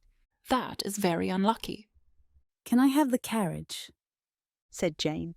"No, my dear, you had better go on horseback, because it seems likely to rain, and then you must stay all night." That would be an excellent scheme, said Elizabeth. if you were sure they would not offer to send her home. "Oh, but the gentlemen will have Mr. Bingley's chaise to go to Meryton, and the Hursts have no horses to theirs." "I would much rather go in the coach." "But, my dear, your father already took one horse, I am sure." Jane was obliged to go on horseback, and true to the surmise, it rained not 10 minutes after she left. Her sisters were uneasy for her, but her mother was delighted. The rain continued the whole day without intermission. Jane certainly could not come back. Mr. Bennet and Mr. Darcy had just met up when the rain began. Mr. Darcy feigned an excuse for needing to write to his steward and cried off the militia engagement. Only Mr. Bingley and Colonel Fitzwilliam attended. "Sir, I think we must ride another day," Mr. Bennet remarked as the heavens opened, pouring rain upon them. Mr. Darcy, however, was eager to continue their talk and was in no hurry to return to Netherfield and the clutches of Miss Caroline Bingley. I agree. The rain puts a damper on our ride. Perhaps you know of somewhere dry where we may sit and talk a little more. I do not care to return to Netherfield just yet. Mr. Bennet smiled at the invitation. Mr. Darcy and Mr. Bennet met a quarter-mile from Mr. Bennet's fishing lodge. He replied to Mr. Darcy that he knew of a place, and they headed in search of it. It had been many years since the Bennet fishing lodge was used regularly, but Mr. Bennet always had it attended to, so it was clean and comfortable. Upon arrival, Mr. Darcy asked, "Is this your lodge, sir?" Mr. Bennet was not ready to reveal his identity, but knew there were likenesses of all his girls in the place. If he didn't exercise caution, he would soon be discovered. He searched for an ingenious answer. "It is Mr. Bennet's retreat. He and I are quite close, and he allows me access at any time. See, he has even provided me with a permanent key." With that, he withdrew his key-chain from his pocket, and after holding it up for the other gentleman's inspection, unlocked the door. The two entered, and Mr. Bennet gathered wood as Mr. Darcy started the fire. While Darcy continued to stoke the fire to a raging point, Mr. Bennet got some water and prepared tea and brandy to warm them up. Once they were warmly situated in the two chairs by the fire, Mr. Bennet asked Mr. Darcy if he had determined an action to take towards beginning to earn the love of Miss Elizabeth. Mr. Darcy, not quite ready to admit everything to a still unknown gentleman, said, "Not love, sir. For now I merely want to earn her forgiveness, respect, and maybe even trust. Let us begin there. I am not willing to jump to love on such a brief acquaintance. I have family obligations and responsibilities that I cannot set aside. That was just the opening Mr. Bennet desired to fulfil his wish of knowing more of the gentleman before he aided him in winning his Lizzie. Although Mr. Darcy did not know it yet, Mr. Bennet was sure he would want Lizzie's love before the end of their meetings, but did he want him to obtain it? If he left things as they were, Lizzie would be his longer than if he aided Mr. Darcy in obtaining her forgiveness, and then in finding happiness with her. What are your family obligations and responsibilities, and how would an association with Miss Lizzie make you set them aside? Mr. Bennet opened. Mr. Darcy shrugged, sighed, and began. I am the only son of George Darcy. My good father died 5 years ago, just as I came of age. My mother died in childbirth many years before that. My cousin, Colonel Fitzwilliam, and I are the guardians of my only sibling, a sister. Georgiana is 16 years old. I am also the master of a large estate. It is a full 10 miles around. Pemberley is in Derbyshire, which makes me responsible for many others. Thus, I must make a marriage alliance that will secure the stability of my estate and the future livelihood of many under my care. Darcy stopped and appeared to have no intention of proceeding. Mr. Bennet looked at him and dully said, Is that all? If it is, why would you pursue a penniless Bennet? Although she's bound to make her future husband the happiest of men, it will not be because she brought a fortune to their marriage, along with her beauty, charm, and wit. What do you mean? Is that all? Darcy said, disregarding the other questions. I mean just that. You are responsible for an estate with many dependent on you, but so are many others. There are many large estates with parentless children sprinkled all over England. I want to know who you are. I don't care about your responsibilities. I want to know about your characteristics, virtues, strengths, and weaknesses. Mr. Darcy, not used to talking about himself, added a little more. My estate is a full 10 miles around. I have many tenants and servants who are under my care. I try to be honest with all, yet I am strict and demand that each fulfills their duties to the best of their abilities. When they do so, I reward them in return. However, when they fail, I reprimand them accordingly and stress the importance of succeeding. With this, Mr. Bennet laughed. Why, son, no wonder Miss Elizabeth did not respond favourably to you. She's all spirit and liveliness, and you are quite dull. I suggest you give up now and save yourself the trouble. You will fail if this is all you can claim about yourself. Despite feeling slightly offended, Mr. Darcy swallowed his pride and tried again. Sir, I was born at Pemberley and lived with my parents as an only child until my 12th year. I began life observing a couple with a deep love and regard for one another. Above all else, they preferred each other's company and mine. I thoroughly enjoyed going to the orangery with my mother to smell the flowers and have her read to me. I also loved to follow my father around the estate, mimicking and copying him in all that he did. I would move as he moved and talk as he talked, as I desperately tried to be just like him. My mother became very sick while she was pregnant with my sister Georgiana. I stayed by her daily, begging my father to end her illness. Finally, one day my father came to me in tears and said my mother wanted me. When I went to her, she wore the most beautiful ball gown I had ever seen. It was a deep red, brilliant against her pale white skin. She wore some of the family jewels and had her hair done in a most exquisite design. I sat by her for many hours, talking. She revealed things she planned to tell me when I was older. But she worried if she didn't speak up now, she'd never have another opportunity. Her meaning confused me, but I attentively listened to her words, especially her persistent urging to remember everything. Her greatest concern was my desire for a love-based marriage, a love like the love she had for my father. She was almost desperate to make me understand what true love was, despite my youth. Although I could not tell her, I knew what it was when I looked at my father standing beside the door, crying. Once I completed my talk with mother, father escorted me to the housekeeper, Mrs. Reynolds, to be put to bed for the night. That was the last time I saw my mother alive. The next morning, Mrs. Reynolds came in carrying the most beautiful babe I have ever seen. With tears in her eyes, she handed me a precious doll and told me the babe was my angel sister from heaven to watch over and guard for the rest of my days. She said my mother especially wanted me to have her and protect her. From that day forward, my sister Georgiana became my angel for me to guard with every fibre of my being. My father told me Georgiana's name was an homage to love. She embodied the love of my parents, George and Anne, who cherished each other above all else. My mother lost her life in childbirth, but my angel Georgiana was born. My father changed completely after that. He was never the same again. He withdrew and became distant from both Georgiana and me. He died years later from the grief that began that horrible night. He could never recover from the loss of his one true love.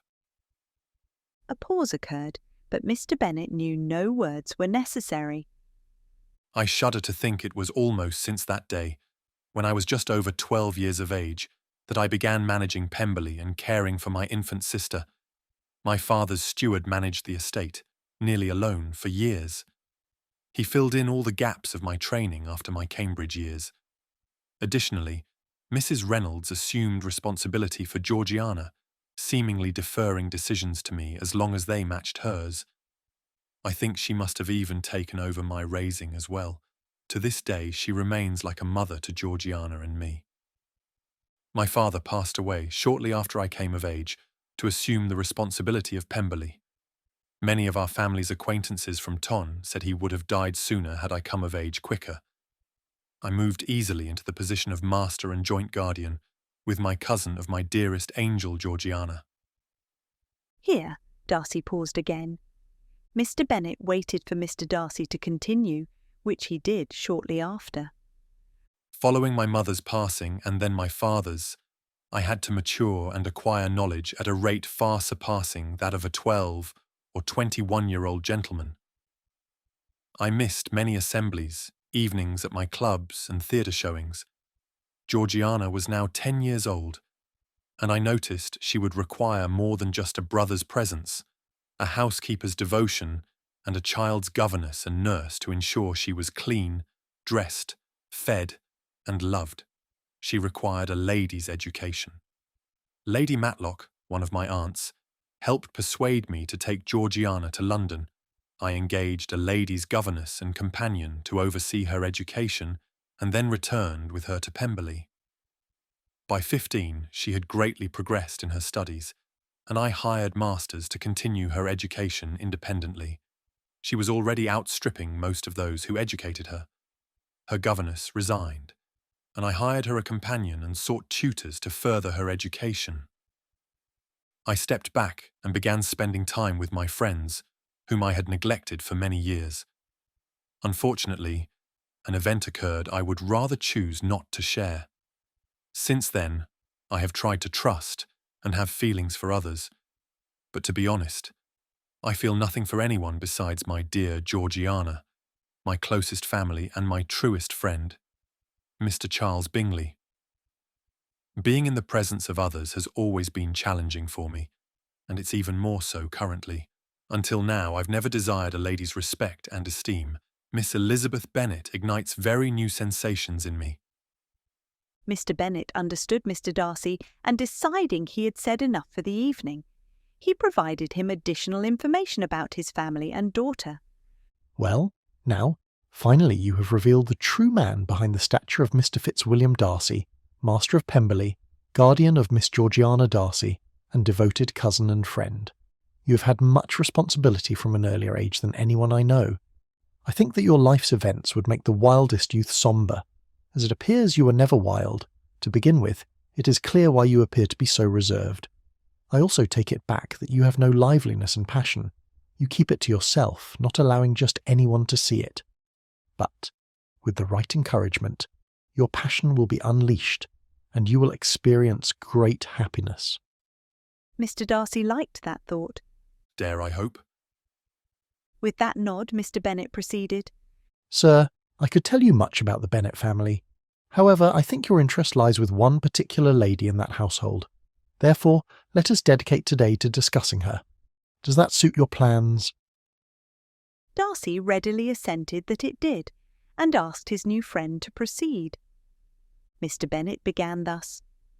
First, before I begin, I should tell you that letting Miss Lizzie see a glimpse of the passion you just showed me would get you a lot farther than anything else you could do. Seeing passion and purpose in others brings her joy, as she embodies those qualities herself. You must be careful, though. Miss Elizabeth Bennet is quick to see through falseness and insincerity. She stands firm against any attempts to force her into something against her will. Pressuring her will only make her resist you. Thank you, sir. I shall look for an opportunity to teach her all there is to know about me, my interests and passions, said Mr Darcy with a smile. Mr Bennet was happy to do so, but as a father, hesitant about Mr Darcy showing too much passion to his beloved daughter. Good then. Miss Elizabeth was a very active child. I've already mentioned to you that as a particular favourite of her father's, she attended to his estate business with him. She had more freedoms than most gentlemen's daughters. Darcy inwardly smiled at this, and Mr Bennet continued. As I mentioned, the two eldest Bennet daughters lived apart from the family for extended amounts of time. When they returned from the stifling town, as Elizabeth called it, she would take every opportunity to ramble about the countryside unattended. She began this as early as I can remember. In fact, I can barely remember a time when she did not. In so saying, I also cannot remember a time when Miss Elizabeth Bennet was not avidly interested in tree climbing, since it also developed at this same time. Darcy's eyebrows rose at this comment, and Mr Bennet laughed. Yes, indeed, Mr Darcy, you heard me correctly. Miss Bennet has an interest in countryside rambling and climbing trees. I see you are laughing even harder at that comment, but you heard and interpreted it correctly. She has always had and continues to have an affinity for climbing trees, particularly at Oakham Mount. The location was stated with some emphasis. Clearly, Darcy should remember it. Oakham Mount did not sound familiar to Darcy, but he noted it as a place of import and stored it in his mind for future retrieval. As a young girl, first when she visited and then later when she returned to live at Longbourn, she would climb to the highest point possible and then sit on the branch and sing. How angry her mother would get with her. Frequently I would enjoy the evening in the Longbourn library when I would be assaulted by the rantings of Mrs Bennet about Miss Elizabeth ruining another gown. Can you imagine a child being scolded for being adventuresome? Her mother claimed she would never catch a husband if she did not present herself in the fashion of a lady. Mr Darcy could not help but laugh at this. What a sight that would have been. You laugh to suggest you do not believe me. The ranting about catching a husband started when Mrs Jane and Elizabeth were about 4 and 2 years old. It was around the time they went to town to stay with Mr and Mrs Gardiner. To top it off, I fear it has only increased as Mrs Bennet gave up on having a son, and the girl's age increased each year without securing husbands. As a close friend of the family, I'm familiar with too many speeches like this. As a gentleman, I never would have dreamed such speeches would accost my ears. Never would I have assumed my ears would hear them as frequently as they have over the years as I visited Longbourn. Where was I? Oh yes, Miss Lizzie and her tree-climbing escapades. I am absolutely certain, willing to risk everything on it. Miss Lizzie still climbs trees. By 13, she perfected the disguise from her mother and continues her walks and climbing in peace. She rarely tears or soils her gowns. Last week, I heard a most delightful melody while riding at Oakham Mount. Riding beneath the grove's largest tree, I glanced upward to find the pretty lady singing melodies from The Marriage of Figaro at the top of her delightful voice. Darcy smiled at all Mr Bennet related. Have you had the opportunity to hear Miss Bennet sing, Mr Darcy? I have not, but I doubt anything would be more delightful, especially if I were permitted to hear the melody while Miss Elizabeth was thus engaged in a tree. Have you yet seen Oakham Mount, Mr Darcy? No, sir, he said, smiling at the older gentleman. but I've heard it's a stunning sight. and I'm determined to visit as soon as possible to appreciate the beauty of the Mount. Had Mr Darcy known who his informant truly was, he would never have been so direct with him. Mr Bennet smiled at Mr Darcy's comment, but he was also unnerved by it. Was he actually sending this gentleman into his daughter's presence while she was alone and unprotected? The reality of the situation warred in his mind against his heart. He wanted his head to prevail, but in the end he allowed his heart to be the victor.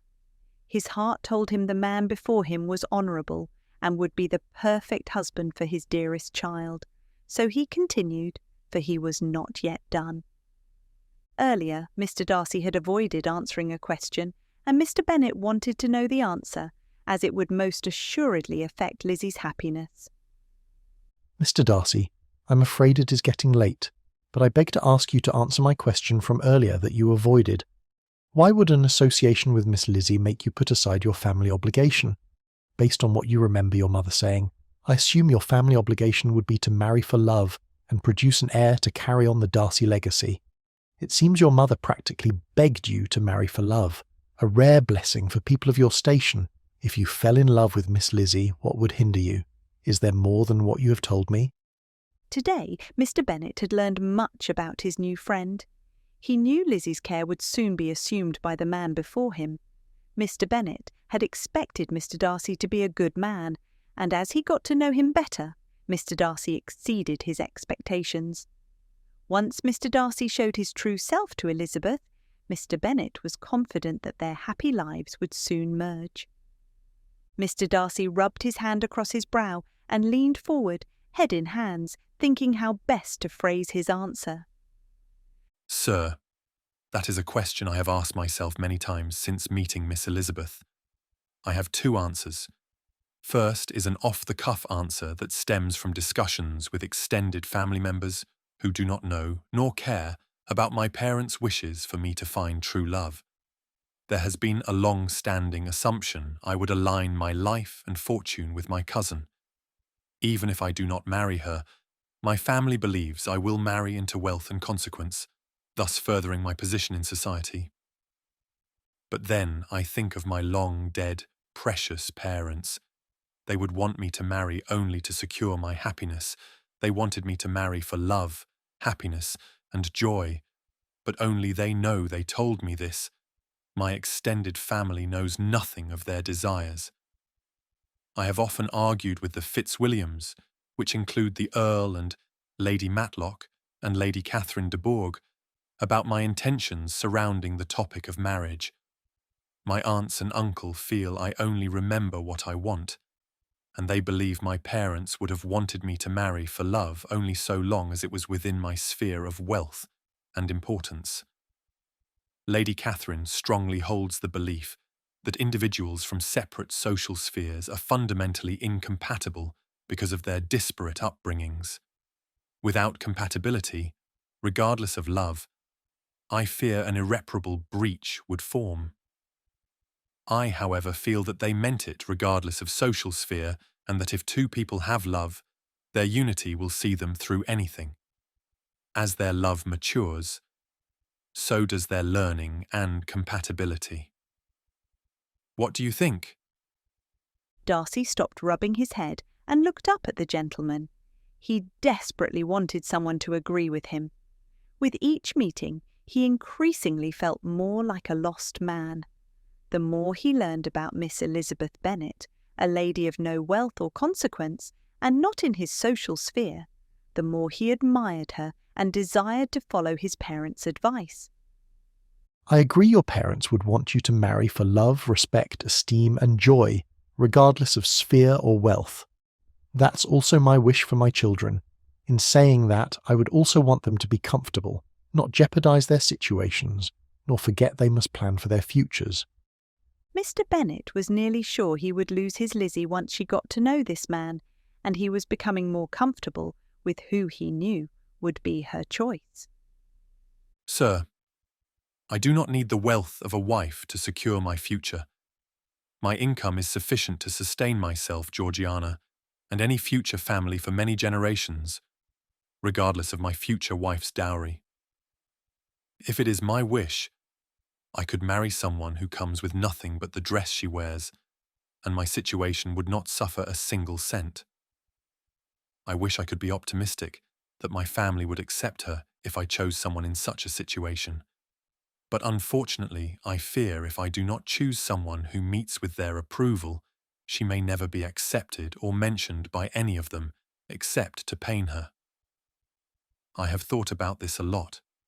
Miss Elizabeth could easily feel comfortable in whatever sphere or situation she finds herself in. I have no fear she would be at ease with those I associate with. Indeed, she would be comfortable in any gathering because it is her natural way. All she requires is a chance. That may seem simple, but that worries me. What if I give her a chance, but my peers never do? Will she be content to be shunned by society and left with no one but her family and me? The question hung in the air, unanswered. Mr. Bennet could see Mr. Darcy's pain and knew why he was reluctant to chase after his feelings. He already cared for her enough that he would instead harm his feelings by not having her than have his family injure her. Mr. Darcy and Mr. Bennet agreed it was getting late, and since the rain had let up to a drizzle, they decided now would be the perfect opportunity to go home. However, each agreed they should meet the day after tomorrow at this exact location. It was an ideal place to talk. Mr. Darcy made a final plea to learn the identity of his informant, but the other man refused once more. They then exchanged a bow and left. Mr. Bennet arrived home and immediately retired to his library. Mrs. Bennet was still congratulating herself that she had devised a plan to keep Jane at Netherfield since the rain had begun again, and Jane had not returned while it had subsided. Upon hearing the commotion, Mr. Bennet asked Elizabeth into his library to learn the situation. Mr. Bennet was not pleased, but he resolved nothing could presently be done. Likewise, Elizabeth was upset about the occurrences. However, like her father, she could do nothing but hope her sister was well until Jane returned home on the morrow. After dining with the officers, Mr. Bingley and Colonel Fitzwilliam returned to Netherfield. Mr. Bingley's man met them at the entrance to Netherfield and informed them that Miss Jane Bennet had taken ill while visiting for tea and was thus occupying the last guest room on the second floor. The pronouncement confused Mr. Bingley, and he hurried to his sisters for an explanation. Miss Bingley and Mrs. Hurst were sitting on the settee discussing Pemberley and the alterations Miss Bingley planned to make once she became mistress, when Mr. Bingley came hurrying in with Colonel Fitzwilliam close behind. They quit the topic of Mr. Darcy and his grand estate to explain how they had invited Miss Jane for tea, and she had shown up on horseback during the rain. Unfortunately, she fell ill during tea, and they took her to the guest quarters to recover. Miss Bingley assured Mr. Bingley that Jane had nothing but a trifling cold, and that she would be well enough in the morning to go home. Mr. Bingley hoped Jane would be well the next morning, so he wouldn't worry about her. He spent the evening instructing servants to ensure Miss Bennet's comfort and provide all she needed. Everyone was to give her their utmost care and attention. Colonel Fitzwilliam sat back smiling, and when Darcy returned, he accompanied him to the library and related all the events to him. Mr. Darcy voiced his concerns and hoped she would quickly recover, and the two spent the rest of the evening in a quiet discussion. Throughout their conversation, it became clear to the Colonel that this was when he should approach the subject of the party at Lucas Lodge and the occurrences between Darcy and Miss Bennet. The Colonel began, "Darcy, I see you are better now. When you left the library last night, you were much improved from when I took you there. Still, I must ask, are you well?" Darcy had forgotten the mood he was in when he entered the library the night before. A slight smile graced his features when he remembered all the anonymous gentleman had told him. His only statement to his cousin was, "I am quite well, Richard. Think no more of it." The Colonel was glad to hear it, but he was unsatisfied with the answer. Darcy, come now. We've always been candid with one another. You know I will accept nothing except the full truth. I was dancing next to you and overheard the whole. There is no way a man of your feeling and character is well after such a setting down. Darcy sighed, but Richard knew it meant he was wearing down, and one more push, and he would have his information. Darcy, tell me. Perhaps I can help. To no surprise of the Colonel, Darcy pursed his lips and began. You already admitted that you heard the entire conversation, so you are fully aware of what occurred between us. Am I correct? The Colonel nodded. What you are unaware of is what occurred in the library following your departure. I was criticising Miss Bennet and myself under my breath. Upon attempting to leave, I discovered I wasn't alone in the library. I was initially upset at the man for invading my privacy, but he was unapologetic and intrigued me. Come to think of it, he was downright rude to me. The two of us began talking, and I determined he was a close friend of the Bennet family. He talked to me about that family and a bit about Miss Elizabeth. I understand them better.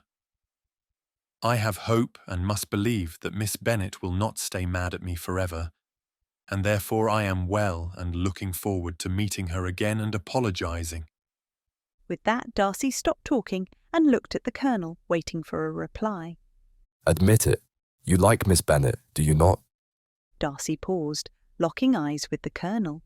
He knew not whether he should respond, because the Fitzwilliam family had no secrets. The entire Fitzwilliam family would know his preference in less than a week. Despite his inner struggle of whether to answer, he decided the Colonel knew him well, and the statement was not indeed a question. The Colonel merely phrased it as such for the benefit of conversation. With that knowledge, Darcy began. I do like her. However, Richard, I know you Fitzwilliams cannot keep your lips sealed. I may prefer her over anyone I know, but who could ignore such beauty? I have no present intentions towards the lady, and would advise you to keep your counsel instead of informing the family by express that I am head over heels in love. Richard laughed and replied with a sly grin. Darcy, I, of all people, understand what a pretty face can do to a man, but I did not realise they affected you so. I perceive so long as they have soft, delicate voices, long eyelashes, and wear beautiful gowns that cling to their delicate figures, I will pay them attention. Richard raised his eyebrows seductively, moving his hands to mimic the figure of a well-endowed lady. I confess, Miss Elizabeth Bennet has a rare beauty which is not easily matched. Perhaps I should pursue her myself. Or not, I suppose, since I require a lady of fortune, and it appears she has none unless the neighbourhood gossip is inaccurate. Unfortunately, the gossip is accurate. For once, Darcy was relieved that ladies, no matter their place in society, were fond of gossip. Colonel Fitzwilliam stood and prepared to exit the room. Then, smiling broadly, Richard clasped Darcy on the shoulder and said in a conspiring voice, I will tell you a secret, cousin. My earlier observations, had you known them sooner, would have been to your advantage. Darcy was interested and raised his brow to signal the Colonel to continue. I overheard Miss Bennet in conversation with her friend Miss Lucas as they extolled the virtues and their views of love and marriage. I must say that Miss Lucas is not worthy of being pursued because of her views about marriage. She will accept any marriage match solely to be well situated. But Miss Bennet, now she freely and spiritedly explained how she would only marry for love, respect, and esteem of her partner. Do you not think a woman like that is worthy? I have often heard you spouting much of the same, cousin. Perhaps she is your soulmate. With that said, the Colonel did not wait for a response. He swiftly left the room, knowing Darcy would deny everything.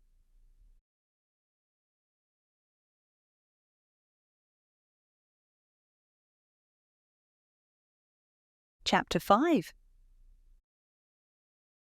Off to Netherfield. The morning following the rain dawned a beautiful sunny day, and breakfast was scarcely over when a servant from Netherfield brought the following note for Elizabeth. My dearest Lizzie, I find myself very unwell this morning, which I suppose is to be imputed to my getting wet through yesterday. My kind friends will not hear of my return till I am better. They also insist on my seeing Mr. Jones. Therefore, do not be alarmed if you should hear of his having been to me. And, excepting a sore throat and headache, there is not much the matter with me. Yours, etc. Jane. Well, Mrs. Bennet, said Mr. Bennet, after Elizabeth read the note aloud, if your daughter should have a dangerous fit of illness, if she should die, it would be a comfort to know that it was all in pursuit of Mr. Bingley and under your orders. Oh, I am not afraid of her dying. People do not die of little trifling colds. She will be well taken care of. As long as she stays there, it is all very well. I would go and see her if I could have the carriage. Elizabeth, feeling quite anxious, was determined to go to her, though her father declared the carriage was not to be had. As she was no horsewoman, walking was her only alternative. She declared her resolution. How can you be so silly, cried her mother, as to think of such a thing in all this dirt and mud? You will not be fit to be seen when you arrive. I shall be very fit to see Jane, which is all I want. Elizabeth set out on her walk, crossing field after field at a quick pace, jumping over stiles and springing over puddles with impatient activity, and finding herself at last within view of the house, with weary ankles, dirty stockings, and a face glowing with the warmth of exercise. Upon reaching the edge of Netherfield's lawn, Elizabeth met with Mr. Darcy. The appearance of the one he had been meditating on left Mr. Darcy stunned, unable to ascertain her reality. He stood there, gaping. Elizabeth rose from her curtsy and began, Mr. Darcy, I have come to see my sister. When he did not respond, she continued, Would you be so good as to take me to her? Mr. Darcy came to his senses, agreed, and began walking towards Netherfield. Halfway to the house he remembered himself and his manners, and offered Elizabeth his arm. Elizabeth, wondering how many faults Mr. Darcy was finding in her, was determined to decline. The meeting on the lawn was the first time Darcy and Elizabeth had seen each other since their unfortunate dance together at Lucas Lodge, and Elizabeth was still angry at his manner. Her refusal to accept his arm left him feeling disappointed. His disappointment was even more acute, as it was a sure sign that she was still upset at him for his comments during their dance at Lucas Lodge. He decided he must remedy the situation soon before Miss Bennet became more upset with him. With the decision to take action firmly in his mind, he began, Miss Bennet, before I show you to your sister, could I bother you for a few minutes to discuss something with you? Elizabeth was unsure whether she wanted to take time away from her visit with her sister to listen, though her curiosity was piqued by his words. She nodded in agreement. Darcy noticed a large stone-crafted bench along the gravel walk and indicated Elizabeth should seat herself. Elizabeth and Darcy both sat, and Darcy began. I want to apologise for my behaviour at the party at Lucas Lodge. My words were not meant as an insult to you or your family. I spoke without thinking how they would be perceived. He paused for Elizabeth to reply. She was thoughtful, but did not respond immediately. Darcy, who was on edge already, was even more disheartened by her silence, and quickly continued. Miss Bennet, I would like to be honest with you. Please don't be offended by what I say. I am sure you know my financial worth since I have heard your mother mention it. I frequently hear it bandied about by ladies and their mothers. In those cases, their intentions are not honourable. They are mercenaries. Thus, it puts me on edge whenever I hear it mentioned, because I have heard your mother discuss the worth of myself and my friends, and then you yourself mentioned marriage. I automatically jumped to a conclusion that I now see was inaccurate. I again apologise for my haughty manner and offence. I ought not to have said anything, no matter what your intentions. But because I did, I am glad that it had a positive result in that you could clarify your position for me so that I understand your views on the subject. With that, Darcy stood and declared, "Thank you for your time. I will now show you to your sister." Elizabeth did not stand immediately, but remained in her seat thinking. Once her thoughts were properly gathered, she said, Mr Darcy, I appreciate your honesty and apology. I confess you were wrong when you assumed I had mercenary intentions in telling you I am expected to marry and leave home, but I give you credit for your observations. Jane and I often attempt to limit our mother's vocalizations, especially in the company of others.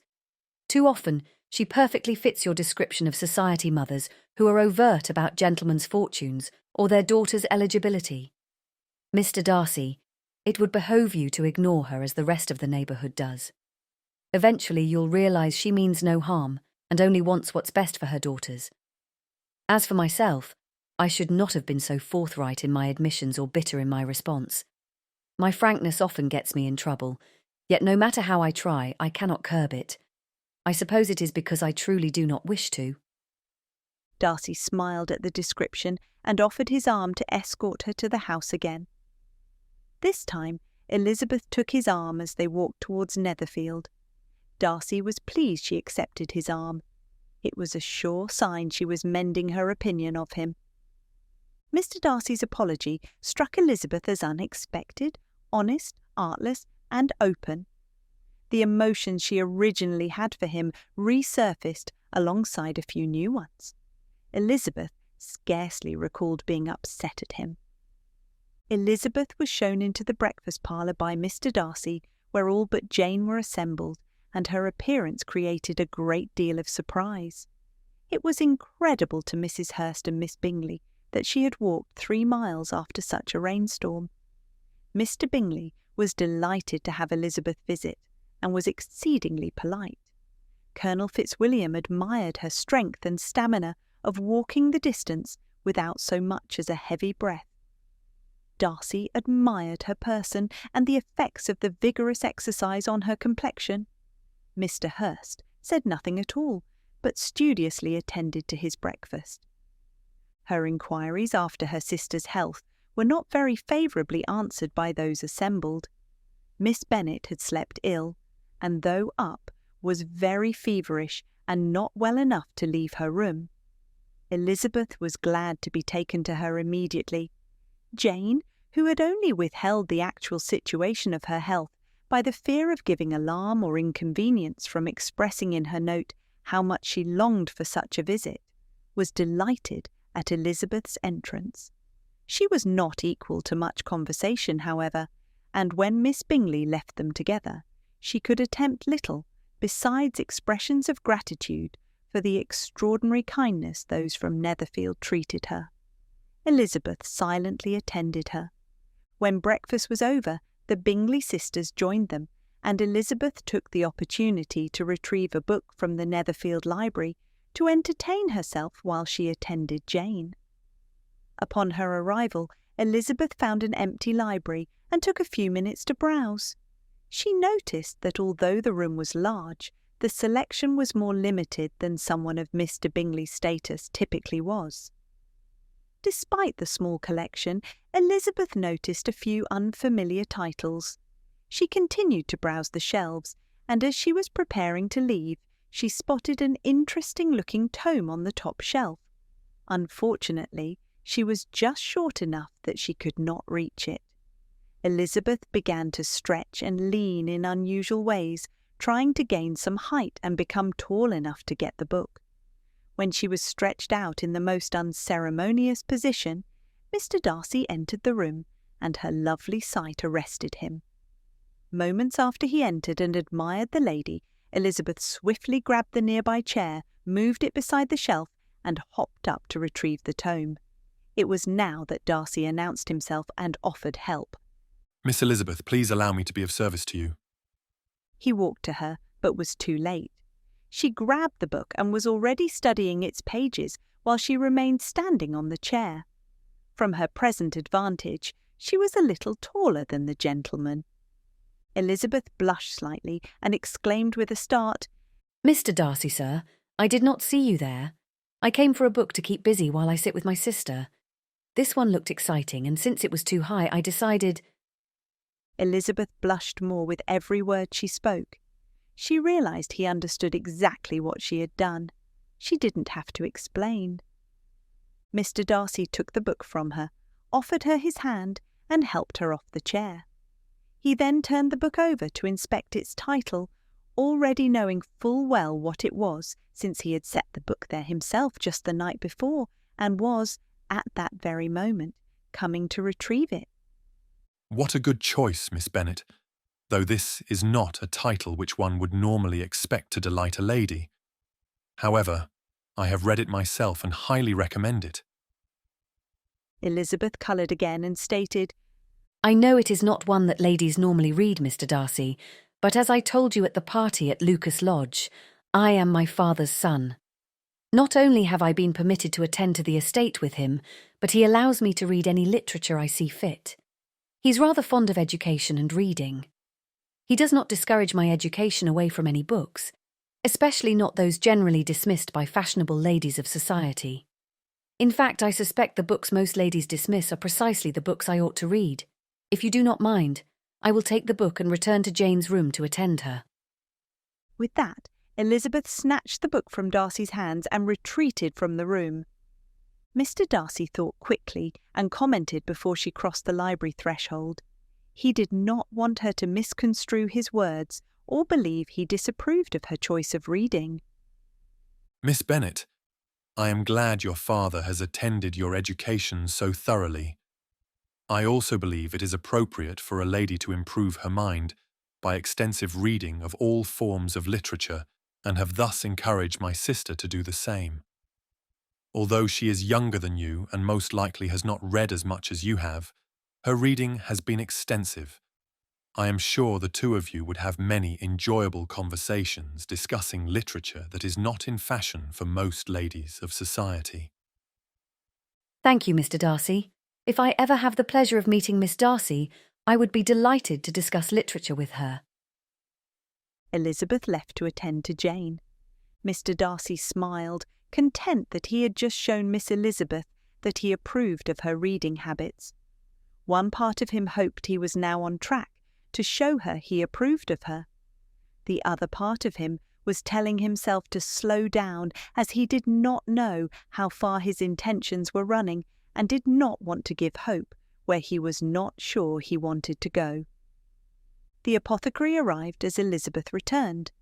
Having examined his patient, he said he supposed she caught a violent cold, and that they must endeavour to get the better of it, advised her to stay in bed, and promised her some draughts. Jane readily followed his advice, for her feverish symptoms increased, and her head ached acutely. Elizabeth did not quit her room for a moment. Upon hearing the apothecary's diagnosis, Mrs Hurst and Miss Bingley did not return, saying they had no desire to fall ill. When the clock struck 3, Elizabeth felt she must go, and very unwillingly said so. Elizabeth demanded no less than a promise from Miss Bingley that she would personally attend to Jane. When Miss Bingley could not provide her with the guarantee, she instead offered an invitation to remain at Netherfield for the present. Elizabeth most thankfully consented, and a servant was dispatched to Longbourn to acquaint the family with her stay and return with a supply of clothes. When Elizabeth was called to dinner, Jane was still not better. Mr Bingley was all solicitude, and demanded that all attention be paid to Jane. On hearing this, his sisters repeated 3 or 4 times how much they were grieved, how shocking it was to have a bad cold, and how excessively they disliked being ill themselves, and then thought no more of the matter. Their indifference towards Jane made Elizabeth dislike them even more.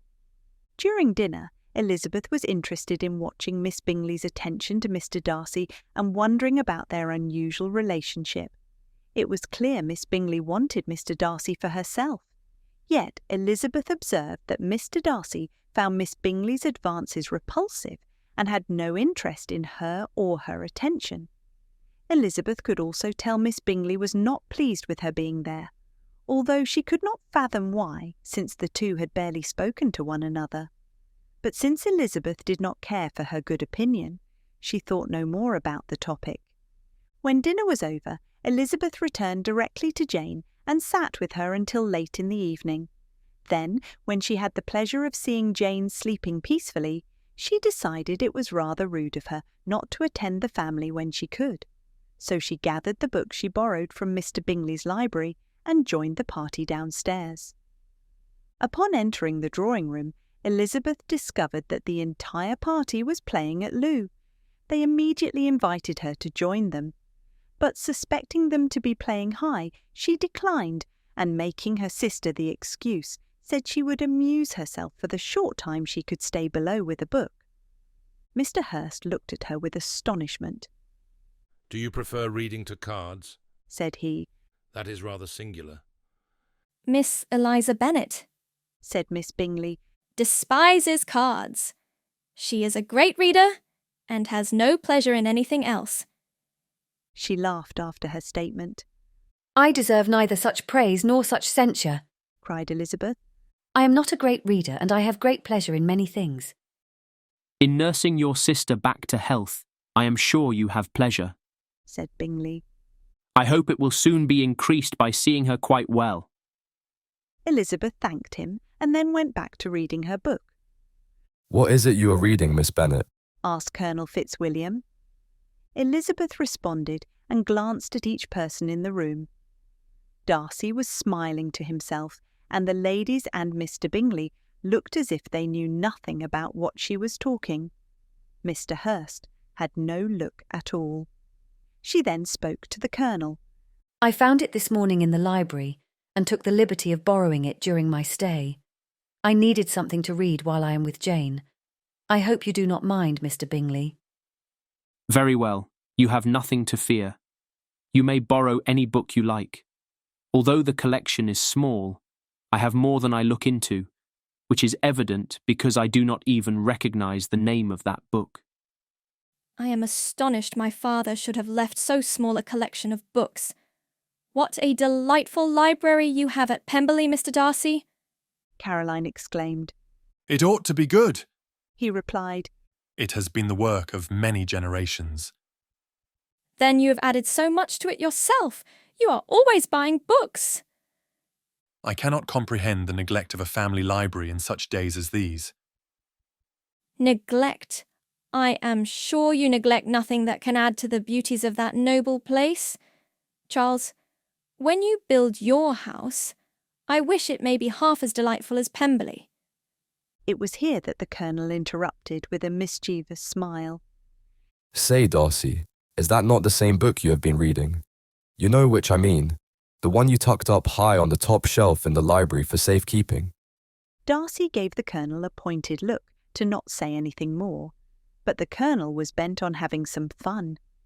The fact was, the Colonel feared Darcy would get nowhere with the lady without some intervention. To lay the foundation for her to like his cousin, the Colonel believed that letting her know they shared an interest in the same book would be an excellent step. The Colonel had seen Darcy smile when she mentioned the book, and knew it pleased him that she had chosen his book from those in the library. Mr Darcy, I am so sorry. Have I taken your book? This place marker here must be yours then, asked Elizabeth, as she held up a stiff piece of brown leather. Then, returning it to its proper place, she closed the book and offered it to Darcy. Why did you not say something earlier when we met in the library? Here the Colonel raised his brows in Darcy's direction. So he had already had some discussion on the book with Miss Bennet. Well done, Darcy. I would never have guessed, the Colonel thought. Darcy waved his hand. No, I was not reading it. I was merely using it as a reference resource. In my latest letter from Georgiana, she inquired about another similar text. Since she and I have read them both, I sought clarification to relate to her. You may read it for as long as you desire. Bingley does not recognise it because it is a book from Pemberley, not Netherfield. Thank you. I assure you I will not crease its pages or ruin it. But Mr Darcy, does your sister often seek clarification from you while reading? She does, Darcy continued. Georgiana no longer has a governess, and so she and I frequently choose a book to read together and discuss our opinions and thoughts on the topic. It always provides intelligent conversation between us and furthers her education. I frequently do the same with my father. If you would like to discuss any particular opinions you have regarding this book, or any others I have read, I would be honoured to discuss them with you. Elizabeth smiled and Darcy felt emboldened. Also, feel free to mention any books that I have not read, which you would like to discuss. I would be honoured to read them and talk over my thoughts with you. I am always looking to further my knowledge by reading new material. Once you have completed this one, you need only ask, and I may be of additional service to you in providing a few more titles that you may enjoy. Darcy was out of breath and his heart was racing. This was the longest speech he had made in some time, and it was apparent that Colonel Fitzwilliam was enjoying his embarrassment a bit too much.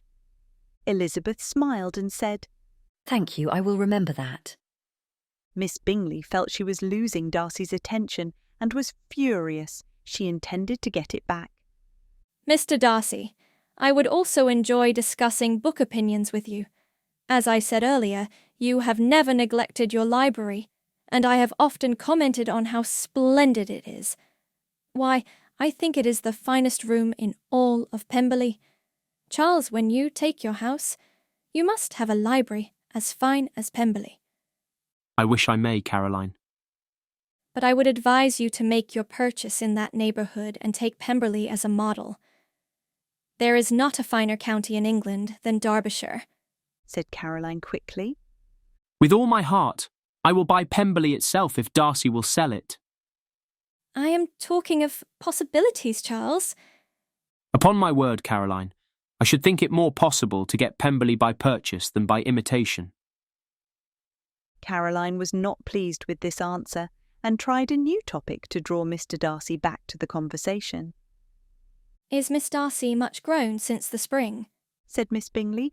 Will she be as tall as I am?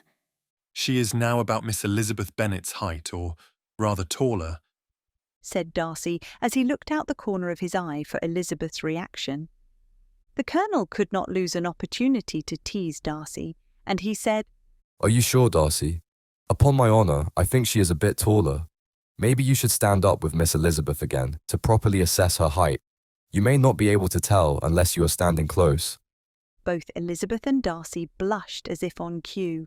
Miss Bingley most assuredly did not want Darcy to do such a thing, and hurriedly continued as if the Colonel had not spoken. How I long to see her again. I have never met anybody who delighted me so much. Such a countenance, such manners, and so extremely accomplished for her age. Her performance on the pianoforte is exquisite. It is amazing to me, said Bingley, how young ladies can have the patience to be as accomplished as they all are. All young ladies accomplished. But, Charles, what do you mean? Yes, all of them, I think. They all paint tables, cover screens, and net purses. I scarcely know anyone who cannot do all this, and I am sure I never heard a young lady spoken of for the first time without being informed that she was very accomplished. Your list of the common extent of accomplishments, said the Colonel, has too much truth. The word is far too liberally applied to women in general. Too often, a lady is declared accomplished when she has done nothing more than net a purse or cover a screen. But I am very far from agreeing with you in your estimation of ladies in general. I cannot boast of knowing more than half a dozen truly accomplished ladies. Nor I am sure, said Miss Bingley. Then, observed Elizabeth, you must comprehend a great deal in your idea of an accomplished woman. Yes, I do comprehend a great deal in it. Miss Bingley thought this the perfect opportunity to illustrate her accomplishments for Mr Darcy. No one can really be accomplished who does not greatly surpass what is usually met with. A woman must have a thorough knowledge of music, singing, drawing, dancing, and the modern languages. In addition, she must possess a certain something in her air and manner of walking, the tone of her voice, her address and expressions, or the word will be but half deserved. All this she must possess, added Darcy. And to all this She must yet add something more substantial in the improvement of her mind by extensive reading. The Colonel smiled. This was not one of his requirements of an accomplished woman, but it was one of Darcy's. He smiled, knowing Miss Bingley most certainly did not match the description while Miss Elizabeth did. I am no longer surprised at your knowing only 6 accomplished women. I rather wonder now at your knowing any. Elizabeth jested. She had heard this from Darcy earlier in the day. She realised Miss Bingley was listing the qualities she thought she possessed. It appeared the Colonel had dropped out of the conversation entirely, although those who knew him best knew he was still intently listening. Elizabeth was also conscious that she sat with an open book on her lap and was a bit embarrassed. Finally, she decided she had heard enough and said she must check on Jane. She stood and went upstairs. Elizabeth Bennet, said Miss Bingley when the door was closed on her, is one of those young ladies who seek to recommend themselves to the other sex by undervaluing their own, and with many men, I dare say, it succeeds. But I think it is a paltry device, a very mean art. Undoubtedly, replied the Colonel and Darcy in unison. The Colonel continued, there is a meanness in all the arts which ladies sometimes condescend to employ for captivation. Whatever bears affinity to cunning is despicable. Miss Bingley was not entirely satisfied and even a bit affronted with this reply, and thus discontinued the subject. Elizabeth joined them again to say that her sister was worse and she could not leave her. Bingley urged sending for Mr. Jones immediately, while his sisters, convinced that no country advice could be of any service, recommended an express to town for an eminent physician. Elizabeth declined the lady's offer, but was not unwilling to comply with their brother's proposal. It was settled that unless Jane improved, Mr. Jones should be sent for early in the morning.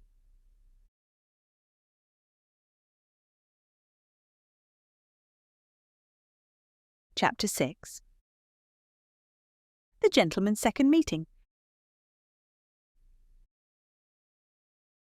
Elizabeth passed the chief of the night in her sister's sick room.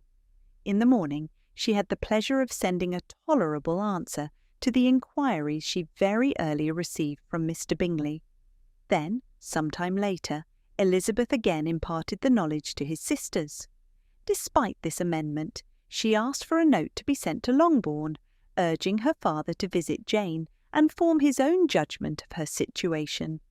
They immediately dispatched the message, and soon enough her mother arrived. Mr. Bennet received the note, but did not want to attend, for fear of meeting Mr. Darcy and allowing his secret to be known. Despite knowing he would upset his favourite daughter, he sent his wife to Netherfield in his stead. Mrs. Bennet, accompanied by her 2 youngest daughters, reached Netherfield soon after the family's breakfast. Elizabeth was surprised that her father did not come, but she understood when her mother explained that he had tenant business to attend to that morning. Had she found Jane in any apparent danger, Mrs. Bennet would have been very miserable. Being satisfied that Jane's illness was not alarming, Mrs. Bennet had no wish for her to recover immediately, as her restoration to health would remove her from Netherfield. She would not listen, therefore, to her daughter's proposal of being carried home. Moreover, the apothecary arrived and deemed it unwise for Miss Bennet to travel while she was unwell.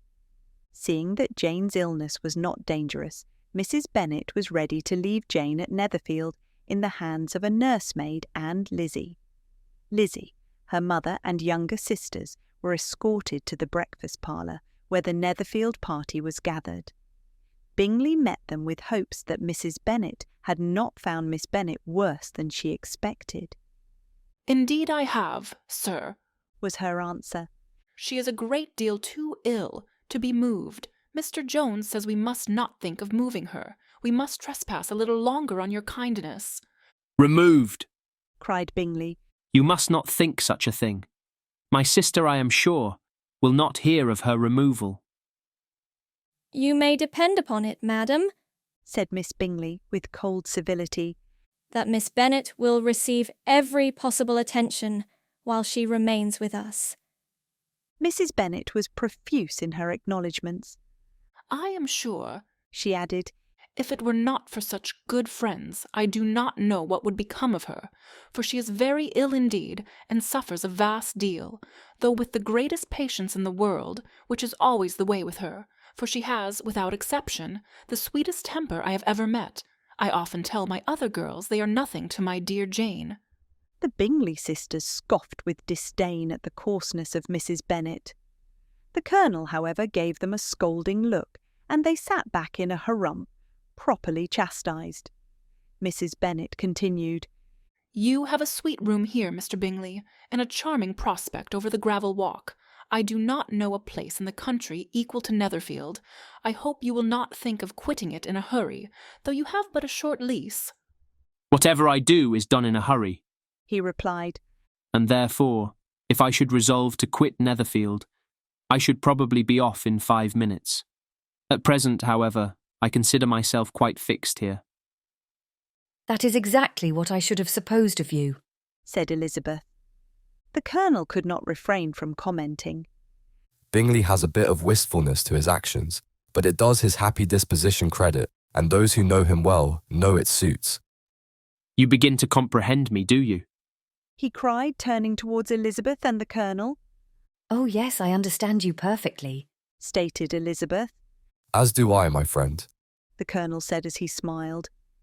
I wish I might take this for a compliment, but to be so easily seen through, I am afraid, is pitiful. The Colonel laughed at such a statement, but Elizabeth replied, That is as it happens. It does not follow that a deep, intricate character is more or less estimable than one such as yours. Lizzie, cried her mother, remember where you are, and do not run on in the wild manner that your father suffers at home. I did not know before, continued Bingley, that you are a studier of character. It must be an amusing study. Yes, but intricate characters are the most amusing. They have at least that advantage. The country, said Darcy, who desperately wanted to take part in the conversation, can, in general, supply but a few subjects for such a study. In a country neighbourhood, you move in a very confined and unvarying society. But people themselves alter so much, and there is something new to be observed in them forever.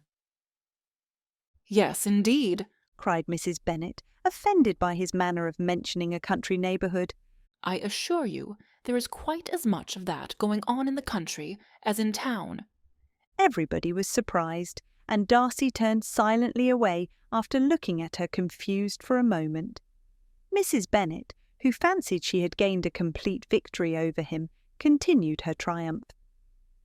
I cannot see that London has any great advantage over the country, for my part, except the shops and public places. The country is a vast deal pleasanter, is it not, Mr. Bingley? When I am in the country, he replied, I never wish to leave it, and when I am in town, it is pretty much the same. Each has advantages, and I can be equally happy in either. Aye, that is because you have the right disposition, but that gentleman, looking at Darcy, seemed to think the country was nothing at all. Indeed, mamma, you are mistaken, said Elizabeth, blushing for her mother. You quite mistook Mr. Darcy. He only meant that there was not such a variety of people to be met with in the country as in the town, which you must acknowledge to be true. The conversation turned sour, and everyone except Mrs. Bennet noticed. Darcy withdrew entirely. The Bingley sisters were laughing behind their handkerchiefs, and Mr. Bingley and Elizabeth were trying to repair the damage. The Colonel wanted to help them. Madam, I agree with Miss Bennet. You certainly mistake the matter. My cousin, Mr. Darcy's estate, is also in the country, near a town not dissimilar to Meryton. I know he enjoys the country and its society very much. Mr. Darcy turned from the window towards the group gathered, silently nodding his thanks to his cousin. However, Mrs. Bennet was not deterred, and continued in her vicious vein. Certainly, sir, nobody could deny your superior knowledge of your cousin, but as to not meeting with many people in this neighbourhood, I believe there are few neighbourhoods larger. I know we dine with 24 families. The entire party became speechless. Darcy was pleased that Elizabeth and his cousin defended him, but dared not speak further. Then, finally, Elizabeth felt the awkwardness of the situation and changed the subject by asking, "Has Charlotte Lucas been at Longbourn since my going away?" Yes, she called yesterday with her father. What an agreeable man Sir William is, Mr. Bingley, is he not? So much the man of fashion, so genteel and easy. He always has something to say to everybody. That is my idea of good breeding, and those who fancy themselves very important and never open their mouths quite mistake the matter. Elizabeth was furious at her mother, but determined to maintain the conversation, so she continued biting her lower lip in aggravation, and thought of something else to say. "Did Charlotte dine with you?" No, she would go home. I fancy she was wanted about the mince pies. For my part, Mr. Bingley, I always keep servants who can do their own work. My daughters were brought up very differently, but everybody is to judge for themselves.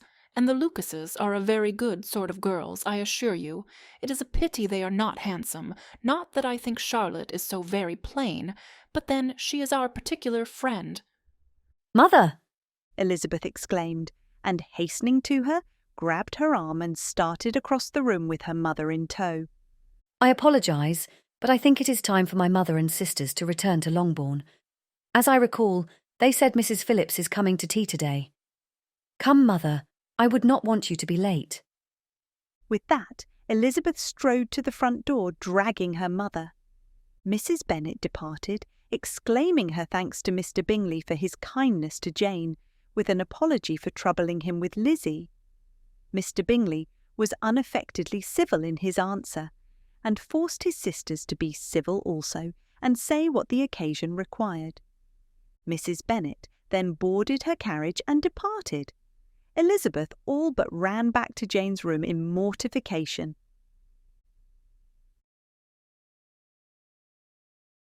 Darcy looked at his timepiece and decided it was time for him to meet his ally in his quest to succeed at improving Miss Elizabeth's opinion of himself. He called for his horse to be readied and quickly changed into riding attire. 15 minutes later, he left to meet his newfound friend at the Bennet cottage. Mr. Darcy arrived promptly, but his friend was already sitting by the fire with a book. Mr. Bennet wanted to escape Longbourn before the ladies of the house returned from visiting Jane and Lizzie, so he came early to wait for Mr. Darcy. Mr. Darcy entered, sat down, and sighed heavily. The sigh was enough to make Mr. Bennet put down his book and face the gentleman with questioning eyes. "What was that for, Mr. Darcy?" For the endurance of a very trying morning, sir." "Come now, it cannot be that bad. What could have occurred so early in the day to be so trying to a young man your age?" "Well, sir, Miss Jane and Elizabeth Bennet are currently staying at Netherfield." "Based on our earlier discussions, I would have thought you pleased with that more than considering it a trial," Mr. Bennet said with a smile. "Indeed, sir, you must allow me to finish. Miss Jane became ill while visiting Mr. Bingley's sisters. She was provided a guest room, and the following morning her sister came to check on her. Miss Jane was quite ill when Miss Elizabeth arrived, and when it was time for her to depart, evidence of her worry over her sister's ill health was clear to everyone. To help her be at ease, the Bingleys offered an invitation to stay and nurse Miss Jane, which she accepted. Those events are not trying. It is close to heaven itself, which I will relate to you later. The trying part is that Mrs. Bennet, accompanied by her 2 youngest daughters, came this morning. It seemed they misinterpreted my statements and found fault with me at every turn. Miss Elizabeth felt mortified and forcefully escorted her mother to the carriage in the end, making her leave. Afterward, she hurried off in quite a state and wasn't seen again this morning." Mr. Bennet did not like hearing about the episode that Mrs. Bennet caused, but he was not unaccustomed to it. So, putting Mr. Darcy at ease, he joked a bit. "I can just imagine it, sir." Mrs. Bennet fluttered here and there, waving her handkerchief and blessing herself. Miss Kitty and Miss Lydia standing behind her, smiling and laughing, and Miss Elizabeth looking at her shoes while biting her lower lip, trying not to explode, mortified at the occurrences. "Yes, That sums it up quite well. If I do say so, right down to the adorableness of biting her lower lip.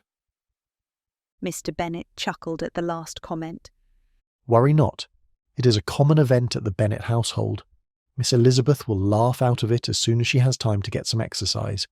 She may be mortified for a few minutes, but she is used to it and never lets it affect her.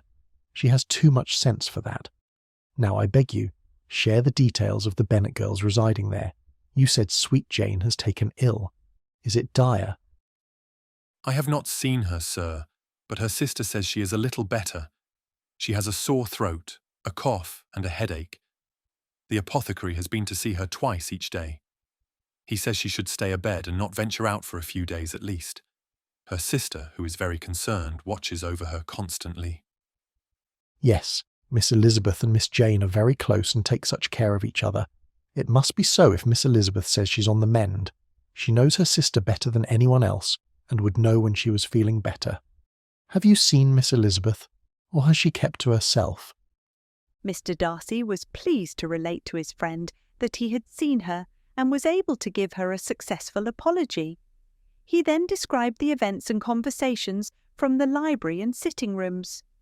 I am most pleased with how quickly the apology was made, and all I have learned of Miss Bennet, though I wish they occurred elsewhere, since that would mean Miss Jane was not ill. Mr. Bennet smiled at Darcy's sincerity and talked of Georgiana. You, like Mr. Bennet, encourage your sister to read all literature, whether intended for ladies or gentlemen. Yes, I do. In fact, my sister and I often select a book to read together and then discuss it. What I forgot to mention is that I usually choose one, and then Georgiana does, and so on and so forth. In the end, I must confess that not only has Georgiana read those books intended for gentlemen, but I have read my fair share of novels intended for ladies. Mr. Bennet could not help but laugh. I believe you have, sir. I know Miss Bennet may have only been agreeing out of politeness, but I plan on offering to read a book of her choosing, so we may discuss it. What do you think of this idea? If Miss Bennet agreed to read a book with you, it wasn't just to be polite. I think your plan is a novel idea. Mr. Bennet laughed at his own joke. Do you have additional plans for conversing with Miss Elizabeth, or will you stick to books forever? Thus far, I have failed dismally. Currently, literature and walking are the only common ground I know of. Have you any suggestions? Mr. Bennet pondered briefly before uttering, People. People? Darcy asked. Yes, people. Miss Lizzie enjoys observing and discussing people. Not in a gossiping manner most ladies discuss, but in a thoughtful, insightful manner about their persons and personalities. Yes, I think she indicated as much this morning. Anything else? She also enjoys the theatre, particularly plays by Shakespeare. Oh yes, and the opera. Her favourite opera is The Marriage of Figaro by Wolfgang Amadeus Mozart. Elizabeth is also fond of flowers and nature in general. Lastly, Lizzie is fond of contemplation. Contemplation? How so? Yes, contemplation. Elizabeth enjoys sitting or walking and thinking about anything and everything. Where she will be and what she'll be doing tomorrow, next year or in 10 years. She reflects on her family, friends, neighbours or anything else that may come to mind. Interesting. I never considered contemplation as a hobby, but I see how, if could be considered such. I shall remember these things when I meet her in the future. Sounds good, young man. What say you to chess? Why, I like it very much. Very good then. Reach round the table and pull the board out of that old trunk. The two began a game as they continued talking. The conversation and day progressed amiably for both gentlemen. As the game was closing, Mr. Darcy addressed Mr. Bennet. May I make a request of you, sir? Yes. I hope you will keep an open ear on your visits to Longbourn about my present failure or success with the young lady we speak of. I fear that in my past with Miss Elizabeth, I have inaccurately made conclusions about her comments. I fear I may do so again, and I seek confirmation that I am correct, that I have indeed been forgiven for my rudeness, and that her opinion of me is now more favourable. I realise you cannot reveal any words spoken in confidence, That is, if you are in her confidence. But if you discover any opinion you can share with me, I would appreciate it. I shall think on it, and let you know next time we meet if I have heard any opinions voiced by the person whose opinion you seek. Wonderful, sir. When shall we meet again? What say you to 3 days from now during the morning tea hour? Very well, sir. See you then. Shall we enjoy another game of chess? Yes, I believe we shall. Darcy was pleased as he mounted his horse and headed back to Netherfield. He had gleaned additional insight into Elizabeth's hobbies and interests, and was impatient to meet with her to attempt another discussion. He spent the remainder of the day dodging Caroline and trying to cross paths accidentally with Miss Elizabeth.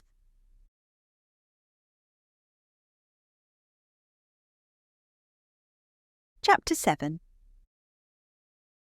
Drawing Room Discussions.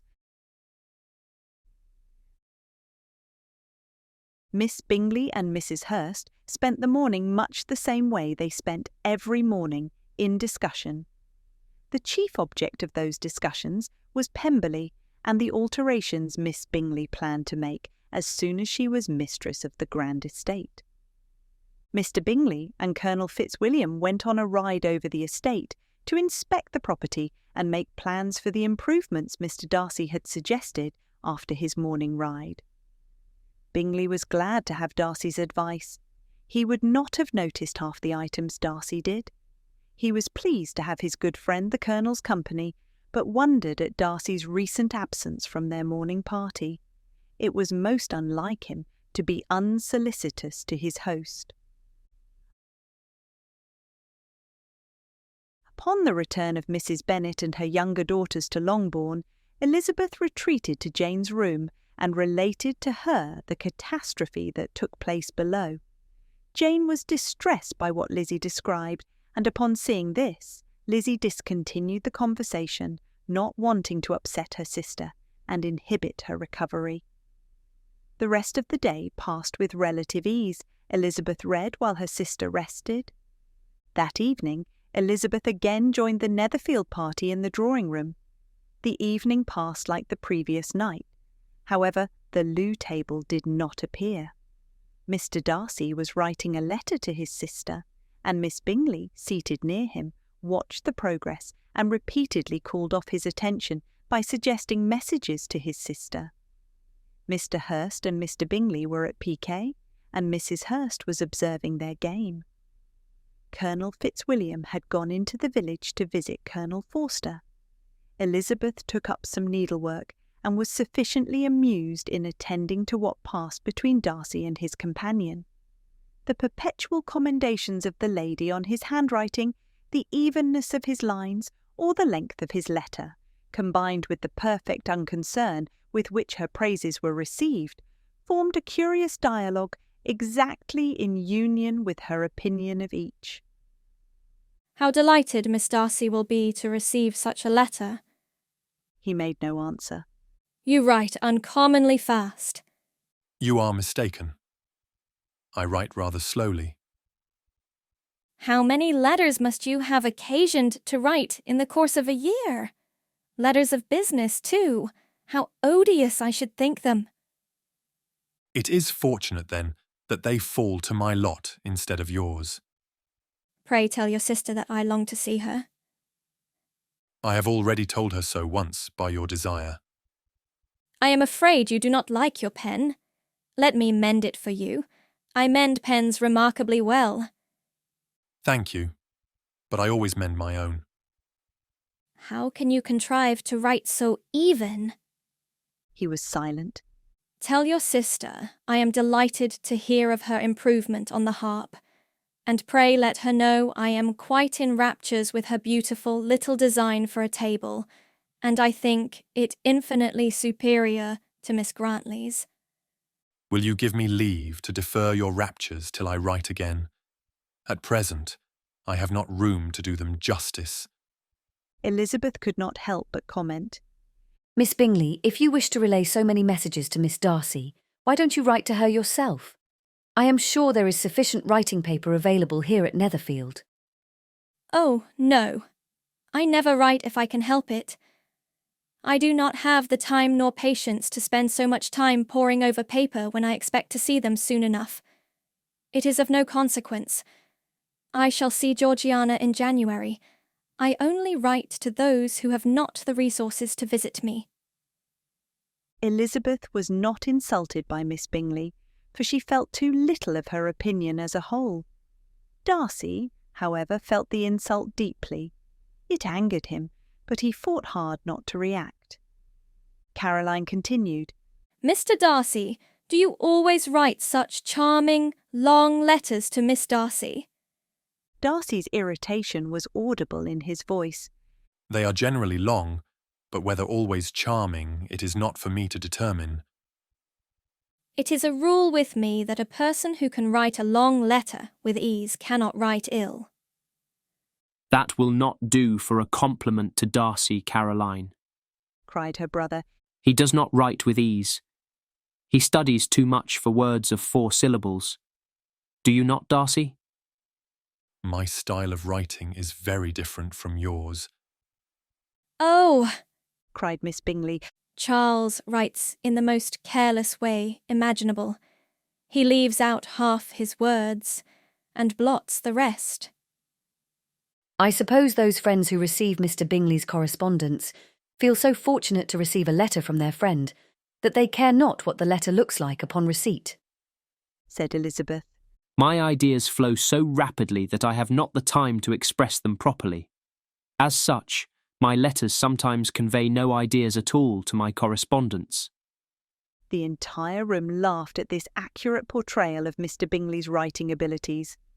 At this point, Colonel Fitzwilliam returned and joined everyone in the drawing-room. With a glass of brandy in one hand and the latest newspaper detailing the current war efforts in the other, he sat on the opposite end of the sofa from Elizabeth. Mr Darcy wanted Elizabeth to expound on her writing and asked, Do you enjoy writing letters, Miss Elizabeth? I suppose I do, Mr Darcy. I have a most beloved aunt, who is almost a second mother to me in London, to whom both Jane and I write to frequently.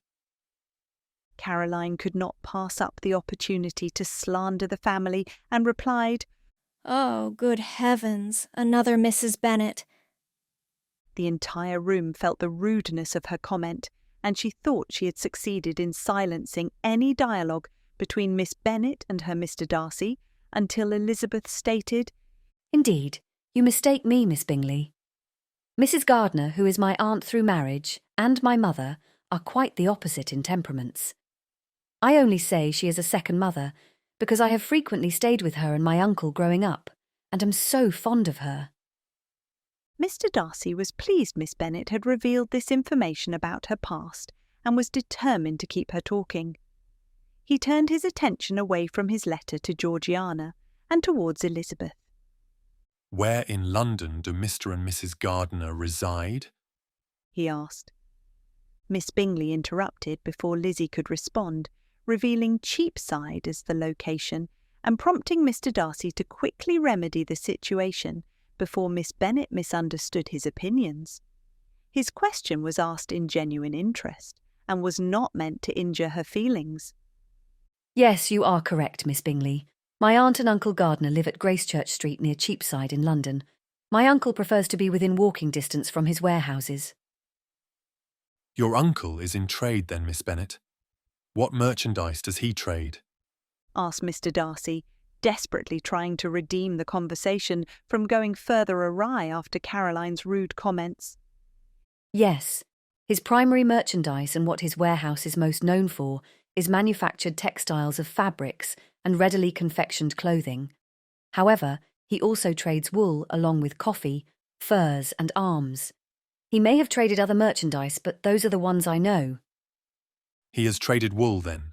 Do you know if he has ever traded in wool from Derbyshire? Colonel Fitzwilliam's attention was aroused at this point. He was seeing Darcy's direction as he questioned Elizabeth. I am unsure where his suppliers are from. I knew the name of his past supplier, but the gentleman has since died, and I am unfamiliar with his replacement. I am not in residence as frequently with my aunt and uncle as when I was younger. What was his name, if you do not mind me asking? Wickham. Colonel Fitzwilliam was attentive, silently exchanging cautious glances with Darcy before averting their gazes discreetly. Elizabeth had noticed, though, being the quick studier she was. She observed their interaction, but was uncertain how to interpret it. Mr Darcy was curious now.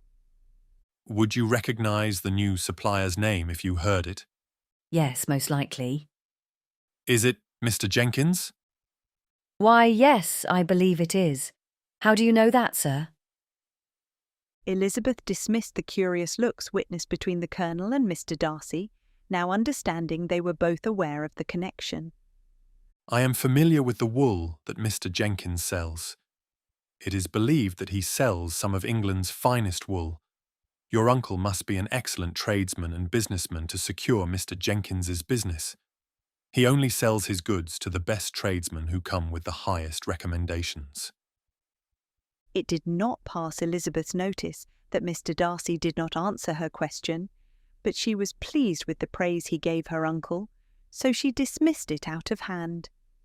She replied, Thank you. I am sure Mr Gardiner will be pleased to know the trade community regards him highly. I know he has worked hard to obtain a reputation for the highest quality of merchandise, honour and hard work.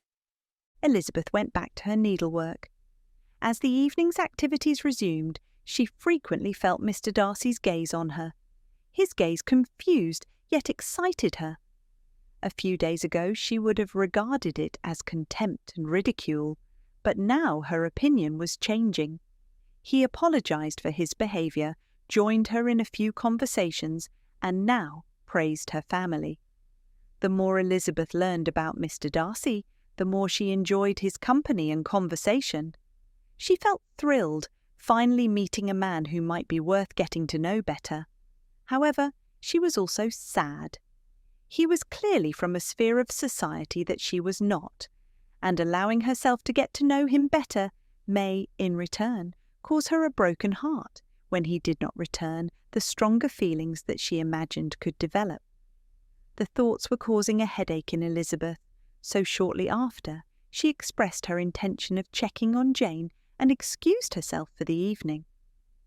Within the next half hour, Colonel Fitzwilliam invited Darcy to the library to inform him of some business he wanted to discuss.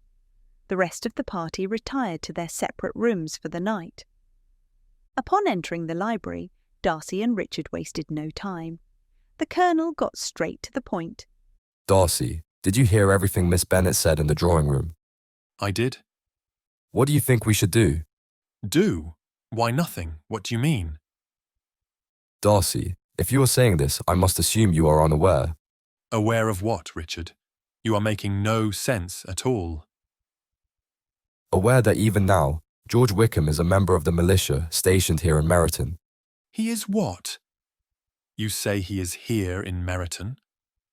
Yes, that was my reason for meeting with Colonel Forster tonight. I overheard Lieutenant Saunderson talking about him to a friend and wanted to know when he would arrive to join the regiment. I discovered he had already arrived this very evening. Providing no information or details, I indicated to him he should be watched closely until his full character is known, and said his appearance of amiability should not deceive him. I believe Colonel Forster listened and will keep a close eye on him. Darcy sat contemplating, and the Colonel continued. It sounds as if Miss Bennet is familiar with his father. I know not whether she knows the son. Trust in the father leads to trust in the son, especially upon initial acquaintance. It could be harmful for a family with 5 lovely daughters, regardless of dowry. Darcy recognised that what the Colonel said was true. I recently became acquainted with a close friend of the Bennet family. I meet with him in 3 days, and at that point, I will provide him with enough information to warn the Bennets of his true character. The Colonel was satisfied that the Bennets would be warned, but still curious about his new acquaintance. Darcy, who is this new acquaintance of yours? Is it the same person you met in Sir Lucas's library? It is. Have you discovered the gentleman's identity yet? I have not. Does it not seem odd to you, Darcy, that you meet this gentleman and discuss a family in the neighbourhood without knowing who he is? Somewhat. However, he has given no indication of being untrustworthy or disrespectful in his discussions, and so has given me no reason to not trust him. Therefore, I fully intend to engage in future conversations with him, and in truth, look forward to them. Very well. I hope your conversations are successful. I will see you tomorrow. And with a final swallow of his drink, Colonel Fitzwilliam departed for his room.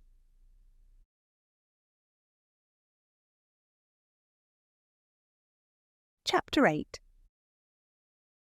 Up a Tree. The following morning dawned bright and beautiful. Elizabeth took breakfast in her room, then went on an early morning walk around Netherfield Park's East Gardens, exploring the different paths. The East Gardens were the most secluded of the estate. They were wild and had oversized walks. She was relishing the fact that she escaped unnoticed from the house. She pondered how long she could wander unnoticed, or without Jane needing her. Roaming to the furthest outskirts of the gardens, she spotted an extraordinary climbing tree. It rivaled her favourite climbing tree at Oakham Mount. Quickly looking around, Elizabeth assessed she was alone and ran to the tree. She slowed to a walk as she approached and gazed into the branches above her. Delighted, she easily found a safe path through the limbs to the top. With no hesitation, she jumped to reach the lowest limb and then climbed. She only stopped once she reached the highest limb at the highest point, far above the ground. Elizabeth situated herself comfortably upon a crook in the branch, leaning her back against the trunk for support, and gazed over the countryside below. She loved being in the treetops. She could see for miles without a care in the world. Elizabeth felt as if she were a bird ready to soar. This feeling always made her giddy with excitement, and frequently she would burst into song. Since Elizabeth was at Netherfield and not Oakham Mount, where she seldom came across people, she didn't feel comfortable expressing her joys through song. However, she could not refrain from humming. Elizabeth was content with her situation for half an hour, until she realised she was no longer alone in the gardens. Hoping they would continue their walk without noticing her, she contented herself to be quiet by watching the passing clouds. That was until she realised the others were speaking about her. Tuning her ears to hear them, she eavesdropped the best she could.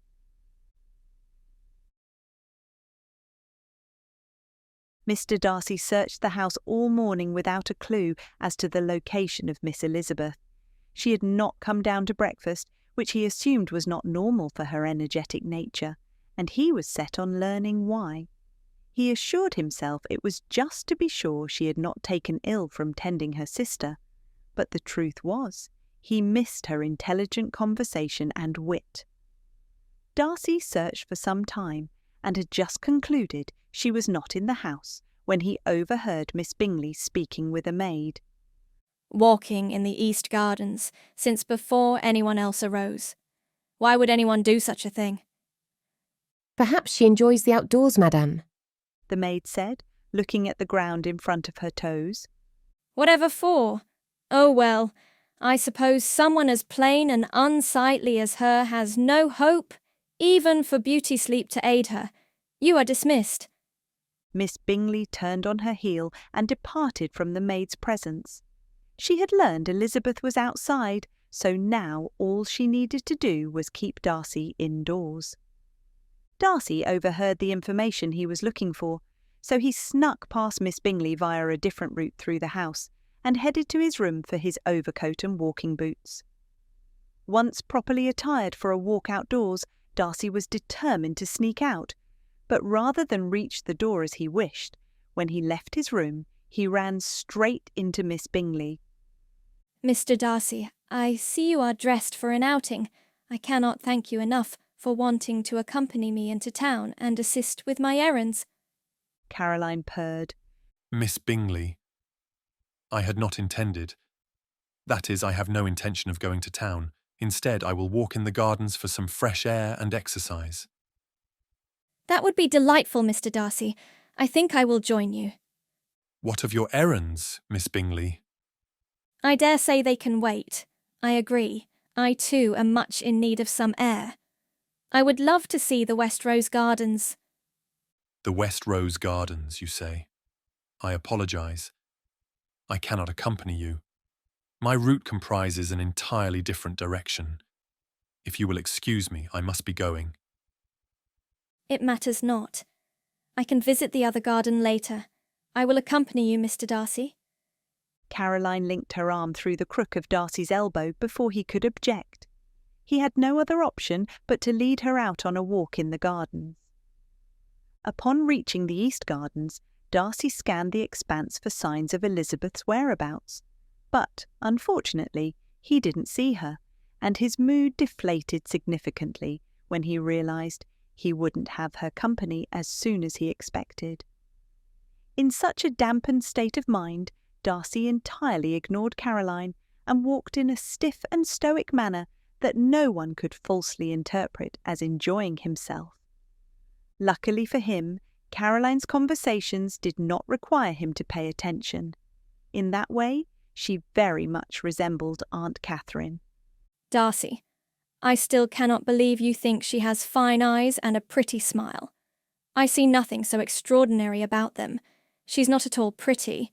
She dresses so plain and has no fashion whatsoever. Can you believe her family? The youngest two are such reckless and unruly flits.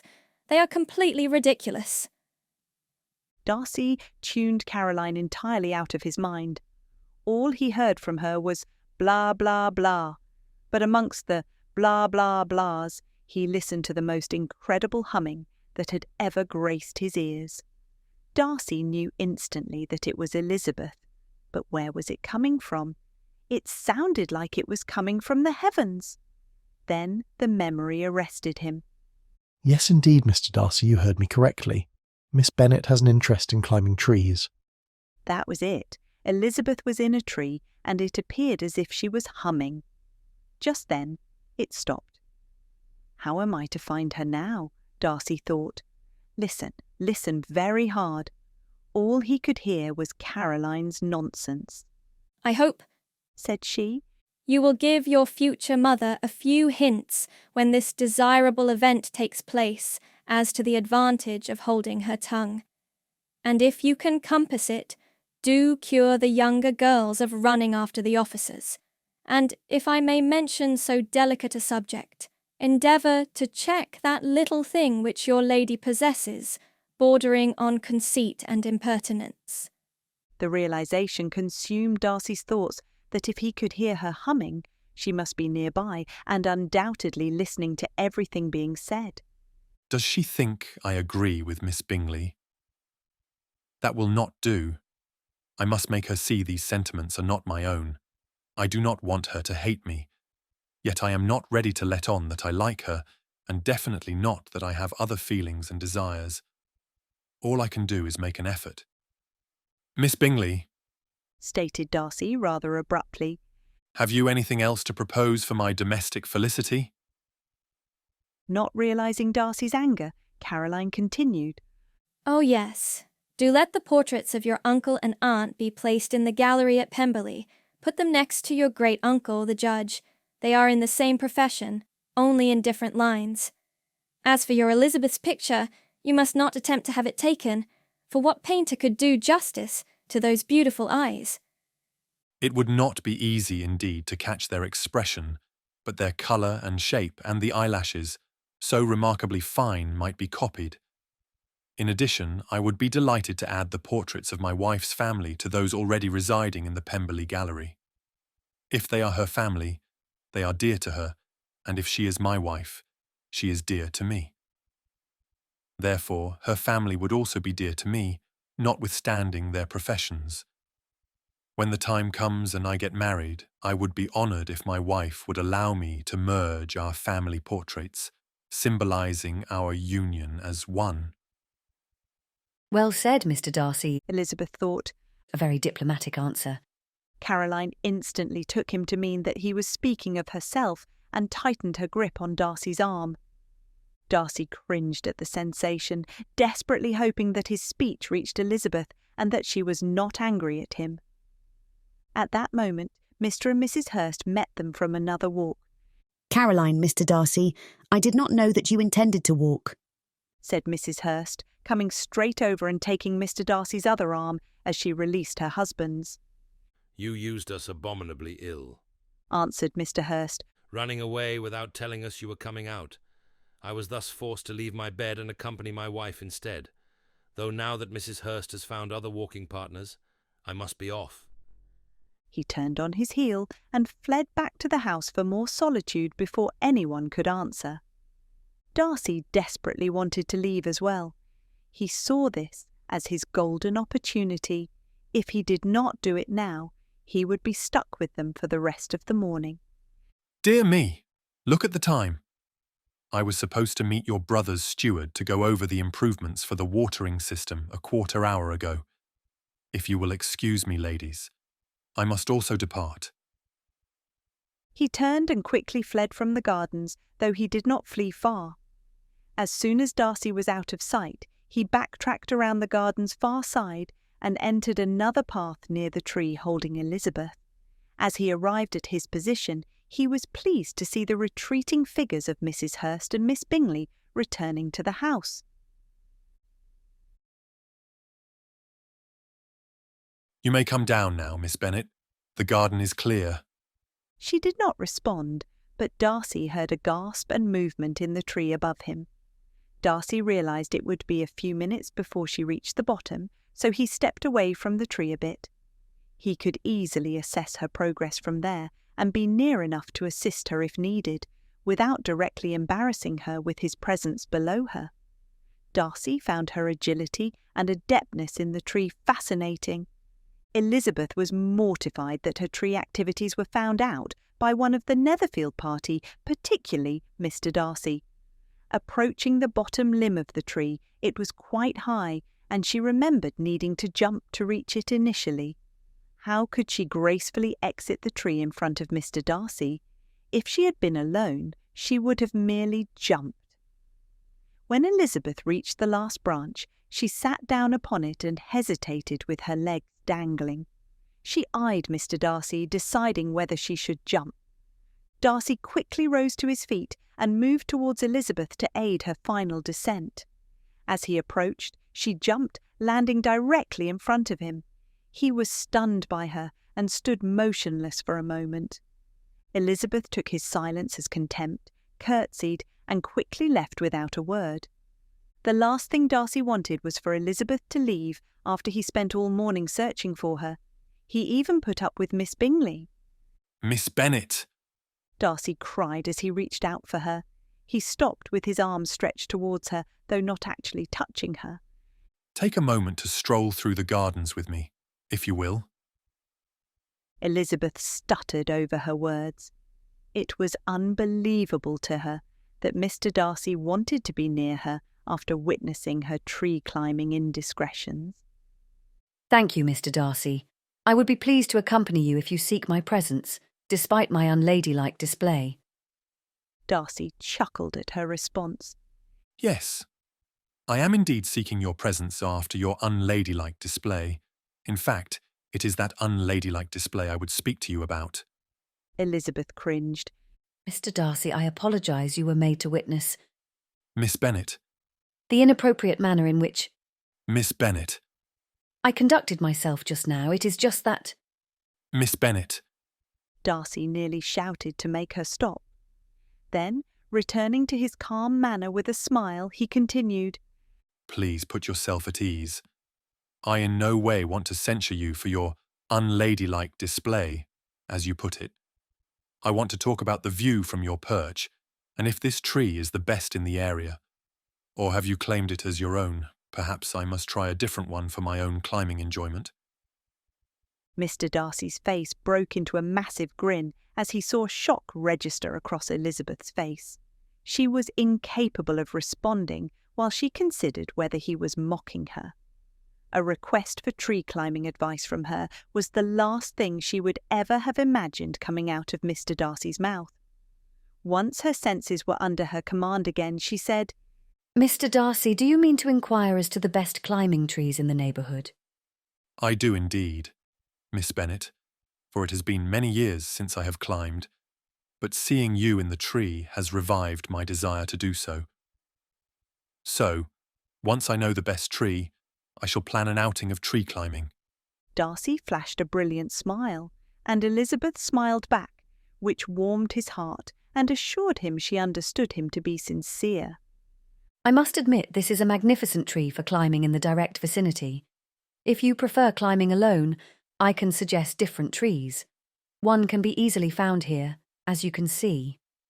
She blushed and fidgeted with her gloves.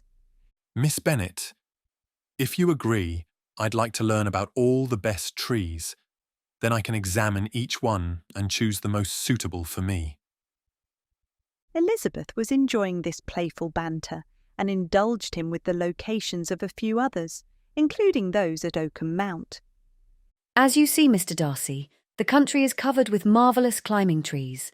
But there is one more location which I feel possesses the best trees. The place is Oakham Mount. There you will find the best climbing trees. Darcy wondered whether she would tell him the location, since he was already aware from his new friend that this was one of her favourites. He was pleased that she did. Thank you for sharing your prized tree climbing locations. I know how coveted once finds their trees, and I promise not to leak the information further. He looked dashing as he teased her. I'll definitely take the earliest opportunity to inspect the tree specimens. Could we talk about the views and suitability of each tree after I've visited? Mr Darcy, I think you are teasing me. Indeed, I am not. I truly love to climb trees, and nothing would make me happier than talking about our adventures together. Elizabeth blushed again. It would be my pleasure, Mr Darcy. Thank you. Now we have 2 topics to discuss. We already know we have a common interest in books, and now we can add tree climbing. With a glint of mischief in his eye, Mr Darcy continued. Perhaps we should discuss books while sitting in the treetops. Would that not be agreeable, Miss Bennet? Elizabeth laughed heartily at his comment and replied, Indeed it would be, Mr Darcy. Indeed it would. Darcy and Elizabeth wandered through the gardens for close to an hour, discussing various topics and enjoying each other's company.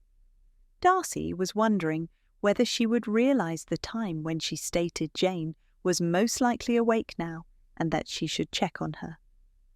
Darcy walked her back to the house and departed from her presence in the foyer.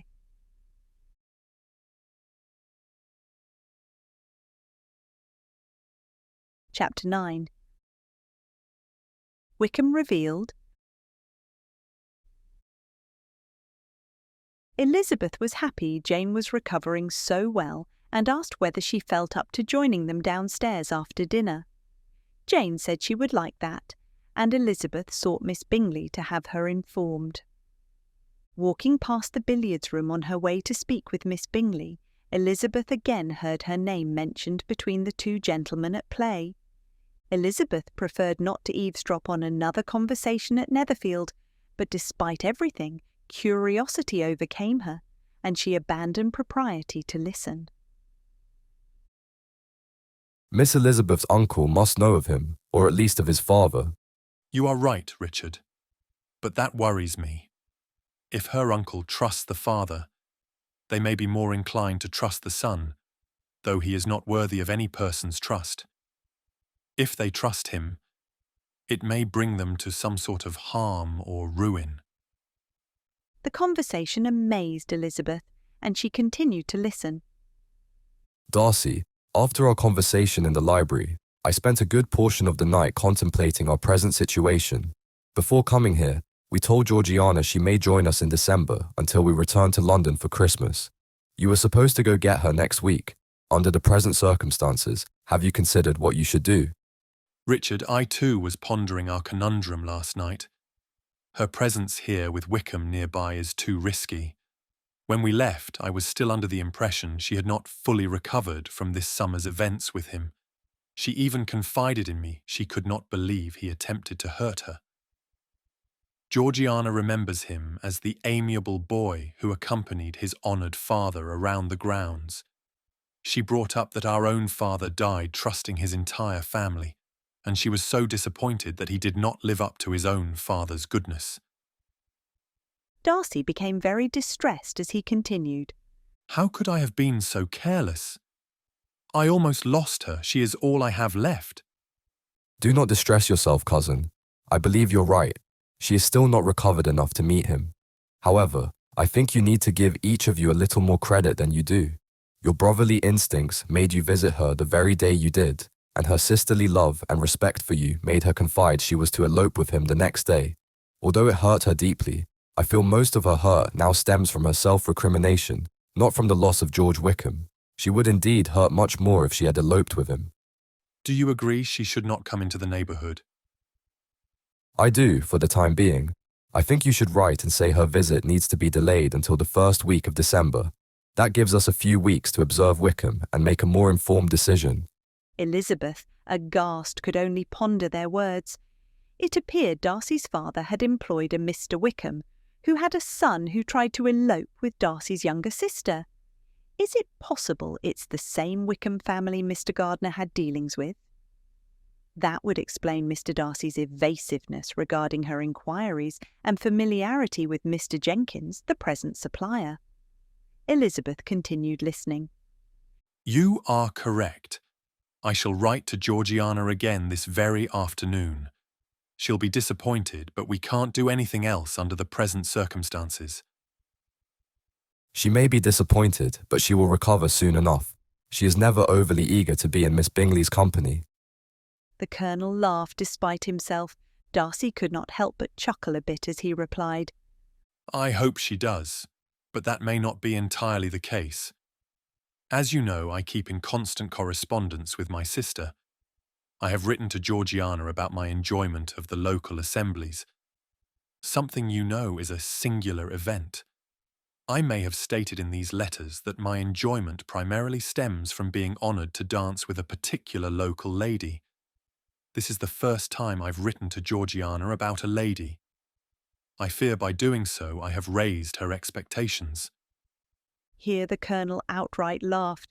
Say now, Darcy, I think you are a little more than interested if you wrote to your sister about the lady, but I promise not to question you any further, as I am fully aware of your present state of mind and your recent scolding.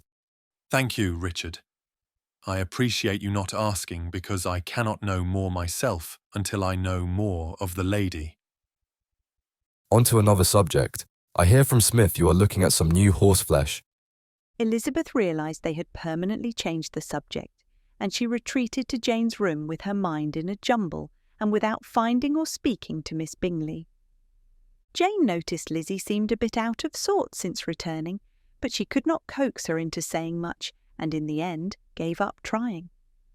While Jane rested, Lizzie's thoughts invaded her mind in a rush of fury. Ultimately, she reached the conclusion that Mr Darcy's admiration for her was undeniable. He only danced with Bingley's sisters and herself.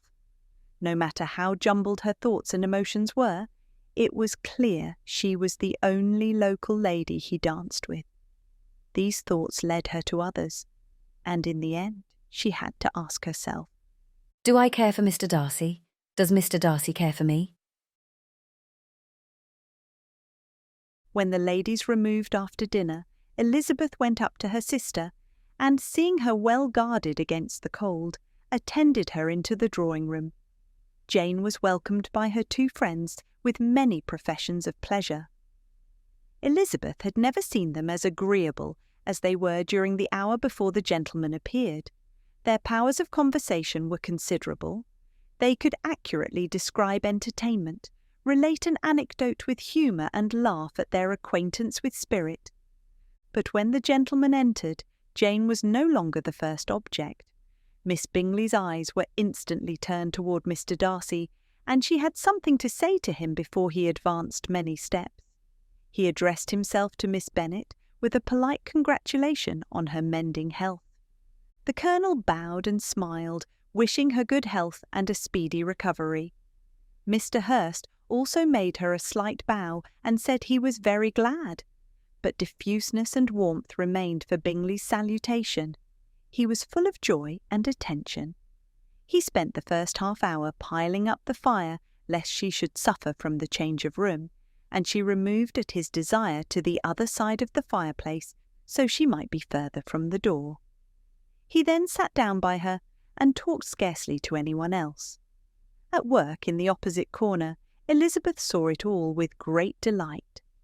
When tea was over, Mr Hurst reminded his sister of the card table, but in vain. She had obtained private intelligence that Mr Darcy did not wish for cards, and Mr Hurst soon found even his open petition rejected. She assured him that no one intended to play, and the silence of the whole party on the subject seemed to justify her. Mr Hurst had, therefore, nothing to do but to stretch himself on one of the sofas and go to sleep. The Colonel was reading the paper, and Mrs Hurst played with her bracelets. Darcy was writing another letter to his sister, and Miss Bingley began the same way she had the day before. So, Mr Darcy, you write again to your lovely sister. Today must have been eventful, considering you wrote to her just yesterday. Even Miss Darcy couldn't expect such a flurry of letters from you in such a brief period. You are correct. Many things have occurred, and I need to inform Georgiana. Pray, tell us all your splendid news. I am sure we all wish to rejoice with you. I fear it is not a matter of rejoicing, as my business will not allow me to claim Georgiana next week for her visit. Therefore, she is to remain in London. Darcy knew they would stop asking after his business with such news, and he was correct. The following half-hour was spent by Miss Bingley and Mrs Hurst exclaiming the loss of their party and trying to persuade the Colonel to fetch her instead. Colonel Fitzwilliam exclaimed that he also had business, as there was a regiment encamped in Meryton, and they had asked for his assistance on several matters. Therefore, he too could not escort her. The first discussion topic ended and went another course, as Miss Bingley heard her brother mentioning a ball to Miss Bennet. She abruptly turned towards him and said, By the by, Charles, are you really serious about meditating a dance at Netherfield? Before you determine it, I would advise you to consult the wishes of the present party. As you know, I will be responsible for organising such an event. She grumbled. Should you not consult me on this decision first? Organising a ball is not as easy as you think, Charles. I cannot just snap my fingers and have guest lists, menus and decorations drawn up and completed. Then, looking slyly at Mr Darcy, she continued in a way she expected would please him and make her increase in his esteem. Also, if I am not much mistaken, there are some among us to whom a ball would be rather a punishment than a pleasure. If you mean Darcy, cried her brother, he may go to bed if he chooses before it begins, but as for the ball, it is quite a settled thing. As soon as the alterations to the ballroom are complete, and Nichols has made white soup enough, I shall send round my cards. Darcy interrupted. Bingley, you are too quick to judge me. Despite not being as lively as you, I have thoroughly enjoyed the local gatherings here. I look forward to your ball with pleasure. He offered up a look at Elizabeth that did not escape the notice of Miss Bingley. I should like balls infinitely better, she replied, if they were carried on differently, but there is something insufferably tedious in the usual process of such a meeting. It would surely be much more rational if conversation, instead of dancing, were the order of the day. Colonel Fitzwilliam could not help but laugh. Much more rational, Miss Bingley, I dare say, but it would not be near so much like a ball. I think it is a grand idea, Charles. Count me in. I do love a good ball. Miss Bingley was furious. She had been contradicted by her brother, the Colonel, and even worse by Mr Darcy. She made no answer to the Colonel, and soon afterwards got up and walked about the room. Her figure was elegant, and she walked well, but Darcy, at whom it was all aimed, was still inflexibly studious in his attention to his letter. Finally, in the desperation of her feelings, she resolved in one final effort, and turning to Elizabeth said, Miss Eliza Bennet, let me persuade you to follow my example and take a turn about the room. I assure you it is very refreshing, after sitting so long in one attitude. Elizabeth was surprised but agreed to it immediately. Miss Bingley succeeded no less in the real object of her civility. Mr Darcy looked up. He was as much awake to the novelty of attention in that quarter as Elizabeth herself could be, and unconsciously laid down his writing instrument atop his letter. Darcy was directly invited to join their party. Still, he declined it, observing that he could imagine but two motives for their choosing to walk up and down the room together, either of which motives for his joining them would interfere. Caroline interjected, What could he mean? I desperately want to know his meaning. Elizabeth was asked if she could comprehend him. Not at all, was her answer. But depend upon it, he means to be severe on us, and our surest way of disappointing him will be to ask nothing about it. However, Miss Bingley was incapable of disappointing Mr Darcy in anything, and persevered, therefore requiring an explanation of his two motives. I have not the smallest objection to explaining them, said he, as soon as she allowed him to speak. You either choose this method of passing the evening because you are in each other's confidence and have secret affairs to discuss, or because you are conscious that your figures appear to the greatest advantage in walking. If the first, I would be completely in your way, and if the second, I can admire you much better as I sit by the fire. The Colonel laughed outright at his statement, proud of his cousin's response. Oh, shocking! cried Miss Bingley. I never heard anything so abominable.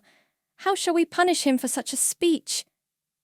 Nothing so easy, if you have but the inclination, Elizabeth said nervously. Jane, Bingley and Mrs Hurst enjoyed the amusement. Mr Hurst still slept, but the Colonel looked at Darcy with archness. We can all plague and punish one another, tease him, laugh at him, but intimate as you are, you must know how to do it. But upon my honour I do not. I do assure you that my intimacy has not yet taught me that. 'Tis calmness of manner and presence of mind. No, I feel he may defy us there. And as to laughter, we will not expose ourselves, if you please, by attempting to laugh without a subject. Mr Darcy may hug himself, Miss Bingley said. The Colonel raised his eyebrows at the thought of his cousin hugging himself. What a sight that would be! Mr Darcy is not to be laughed at, cried Elizabeth. That is an uncommon advantage, and uncommon I hope it will continue, for it would be a great loss to me to have many such acquaintances. I dearly love a laugh. Fear not, Miss Elizabeth. You shall not lose many such acquaintances, for I could enlighten you about Mr Darcy. I assure you he is not exempt from the follies of man. Then, giving a quick look towards Darcy with a threatening smile, the Colonel continued. I could tell you a story or two where Mr Darcy is definitely to be laughed at. Mr Darcy gave his cousin a sharp and threatening look as he interrupted. Miss Bingley, said he, has given me more credit than can be. I have frequently been the object of laughter and even enjoy it on occasion, depending on who is laughing and why. Elizabeth coloured and returned to her seat. Knowing now as she did that Mr Darcy admired her made her blush when she usually would not. It seemed now that everything he said was somehow a compliment to her. Do let us have a little music, cried Miss Bingley, fully aware of where the conversation had turned. Louisa, you will not mind my waking Mr Hurst? Her sister had not the slightest objection, so they opened the pianoforte.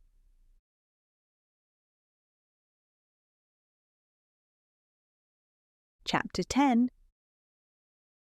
Jane and Elizabeth return. In consequence of an agreement between the sisters, Elizabeth wrote the following day to their mother, begging her to send the carriage for them in the course of the day. But Mrs Bennet sent them word they could not possibly have the carriage before Tuesday.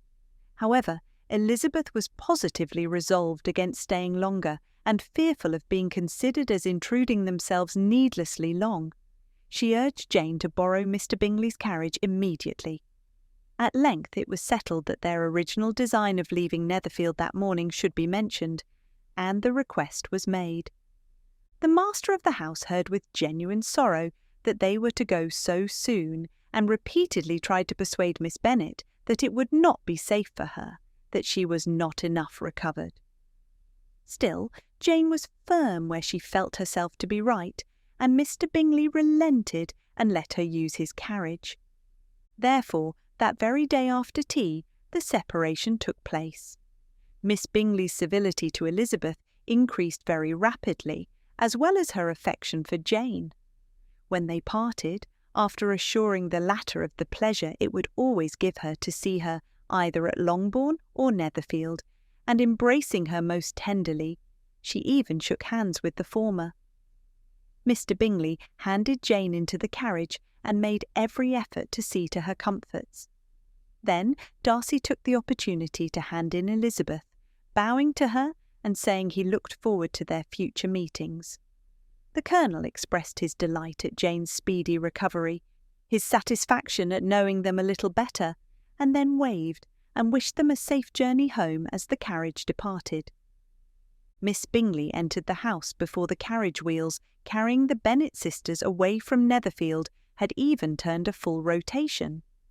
Mr. Bingley, Mr. Darcy, and the Colonel all remained watching until the carriage was out of sight. Mr. Bingley contemplated how soon before he would meet Jane again. Colonel Fitzwilliam wondered how dull the conversation would be without Miss Elizabeth to liven it up. Mr. Darcy kicked himself mentally for not obtaining permission to call upon Miss Elizabeth. Jane and Elizabeth were not welcomed home cordially by their mother. Mrs. Bennet wondered at their coming, thought them very wrong to give so much trouble, and was sure Jane would have caught a cold again. But their father, though very laconic in his expressions of pleasure, was happy to see them. He had felt their importance in the family circle. When the Bennet family was assembled, the evening conversation had lost much of its animation and almost all its sense with Jane and Elizabeth's absence. They found Mary deep in the study of topics no one thought worth while except herself, and they listened as she informed them of all the extracts of interest she had come upon during the days of their absence. Catherine and Lydia had information of a different sort. There had been a lot of talk and speculation around Meryton since the preceding Wednesday. A regiment of extremely handsome officers arrived. Several of them had dined lately with their uncle, a private was flogged, and it was hinted that Colonel Forster was going to be married to a young girl near Lydia's age.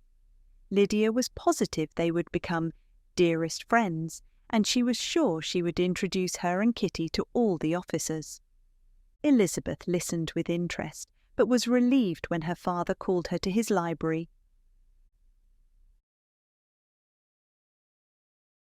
"Lizzie, my dear, come and join me." Mr. Bennet called from the library. Lizzie stood and joined her beloved father. "So, Lizzie, you have finally returned to save your poor father. I thought the week would never end." As did I, father.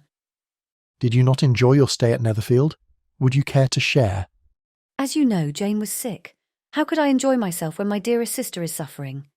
"Yes, my dear, I see what you mean. Did you enjoy getting to know the family and their friends despite Jane's illness?" I did, sir. I was very pleased to see Mr. Bingley's attentions to Jane strengthen, not wither, with her residing in his home. Her preference is growing, and I do not wish her to have her heart broken. But although I was pleased with Mr. Bingley, I was slightly disappointed with another of the household. Mr. Bennet was curious and probed her to continue. "Do you mean that gentleman's friends?" No, sir, I mean his sister. I have never met with a more disagreeable woman in all of my life. Miss Bingley thinks not of others, only of herself, and is mean and spiteful. I can easily imagine her nose scraping the ceiling with how proud she is. "Can that be so, my dear? Achieving that would be quite difficult." I assure you, father, she could. Her sister, Mrs. Hurst, is nothing out of the ordinary. She follows her younger sister the same way as Kitty does Lydia. Mr. Bennet laughed and inquired further into what he truly wanted to know. "So what are your opinions of Mr. Bingley's friends now that I know what you think of his sisters?" There isn't much to say about Mr Hurst. He drinks more than he ought and sleeps a great deal. When he says something, it is pointless, and often with no topic. The Colonel is generally pleasant, but I rarely saw him as he was often busy with the local militia. Although he is not in their regiment, they seek his assistance daily. Mr. Bennet continued to listen cognizant. She changed the subject before mentioning the final gentleman. Father, do you remember my Uncle Gardiner mentioning his wool supplier? Mr. Bennet was curious about her course of speaking and pursued it with her before he inquired about Mr. Darcy. I do indeed, Mr. Jenkins. I have met him myself and must say he is very respectable and only supplies the best wool to your uncle. Because of his particular business, your uncle has been very successful these past years. Was there not a different supplier before him, sir? I think it is still the same supplier. The contact changed because the original man, a Mr. Wickham, I believe, died and Mr. Jenkins replaced his position. Do you know much of Mr. Wickham's family, Father? I heard a rumour, but it's third hand and the source might not be reliable. Why do you ask? I promised to tell you, but after you have informed me, just trust me for a few minutes.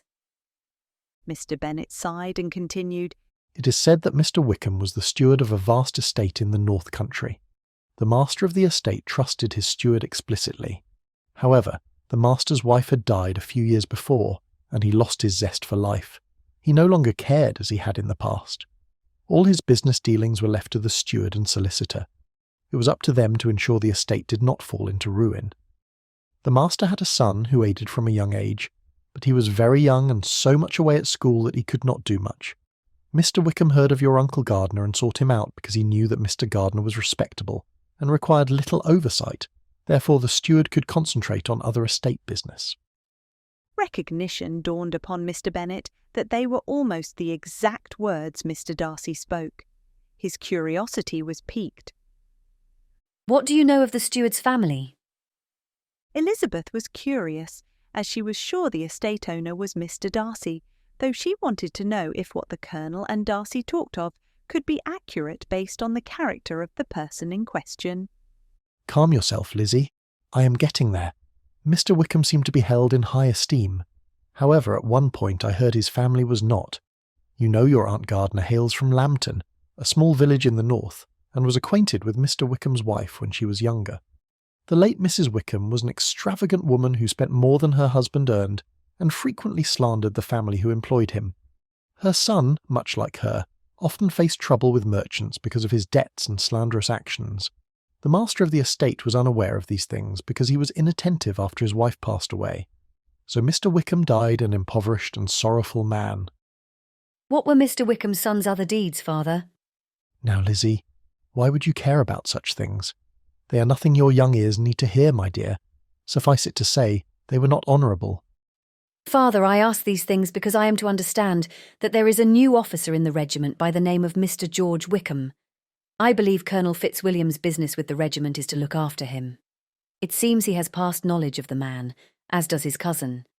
Mr. Darcy is the master of an extensive estate named Pemberley, in the northern county of Derbyshire.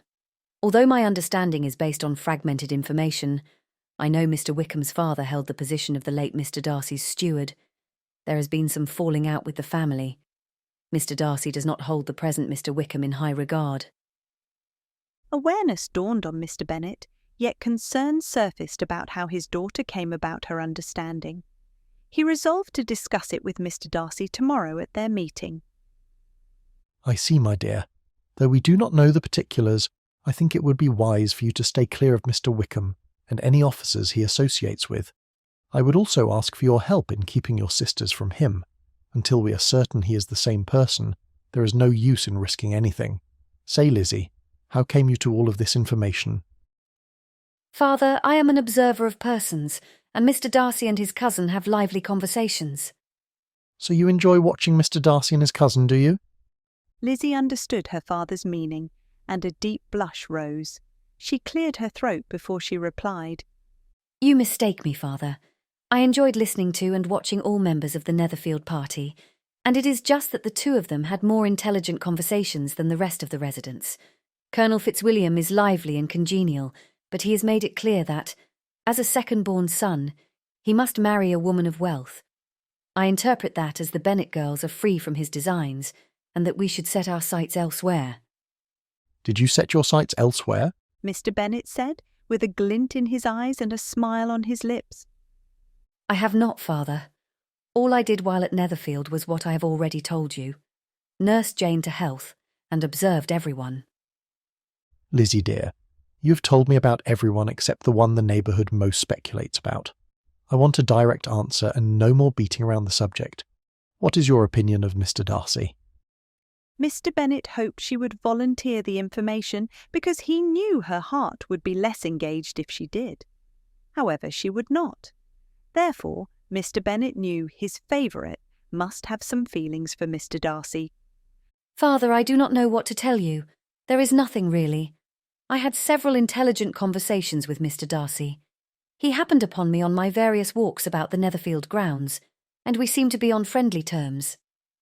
Elizabeth could not look at her father, so she looked out the window to his right as she continued. I had many lively and intelligent conversations with him.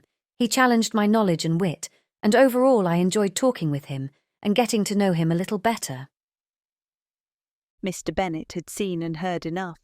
He was sure his favourite's heart was well on its way to another. He dismissed her with a kiss on the forehead.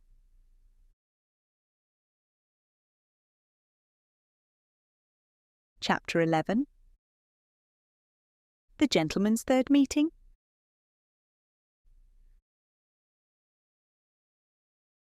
As the family attended church this morning, Mr. Bennet lamented over the discovery of his true identity. The Netherfield party was the last carriage to arrive. As the carriage stopped and the family descended, Mr. Bennet looked as if he would be ill. His mind raced to determine if Mr. Darcy would approach and speak with him, and if he could somehow stretch the truth without one of his daughters or wife revealing his disguise. These thoughts were distressing him, and his ever-perceptive Lizzie recognised it, inquiring as they walked towards their family pew. Father, are you well? You look distressed. Is there something I can do to relieve your suffering? No, Lizzie, I'm fine. I'm just a little out of sorts at the moment. This morning I realised some actions of last week may catch up with me, and I fear I've made a muddle of a few things. Father, do you think some harm could come of these actions? Perhaps, Lizzie. I'm not entirely certain. I cannot know for sure until I look into it further. I am, however, beginning to question whether it was prudent of me to come today. Perhaps I should return home and look into the matter now. I fear waiting will make it worse. Father, you must go this instant. We all depend upon you. I would not have the estate or any person suffer, just so you can be spiritually edified. I will tell Mother. You go now. In fact, there, use the side door. No one will even notice your departure. This was just the opportunity Mr. Bennet could not resist. He was truly distressed at the idea of Mr. Darcy learning his identity. He did not want their association to end, and he needed to be sure for Lizzie's sake that when his identity became known, Mr. Darcy would be so much engaged with her, he would overlook the father's indiscretions. Mr. Bennet slipped out the side door as Mr. Darcy walked into the chapel. He congratulated himself on his escape to the house.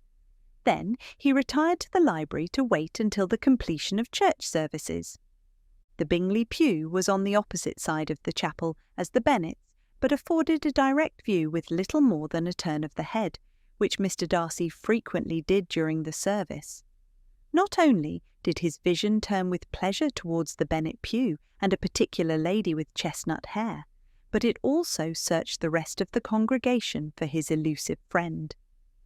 Mr. Darcy expected to see him with, or at the least very near, the Bennets, and hoped to meet him after the services.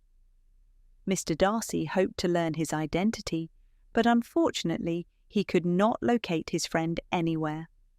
Resolved that his friend was not in attendance, Mr. Darcy sought out the Bennet family again to glimpse the father whom he had never met, but about whom he had heard so much. Again, Mr. Darcy was disappointed, as he could not distinguish any male figure among the ladies. He considered it slightly unusual, but did not dwell upon it until the service was over.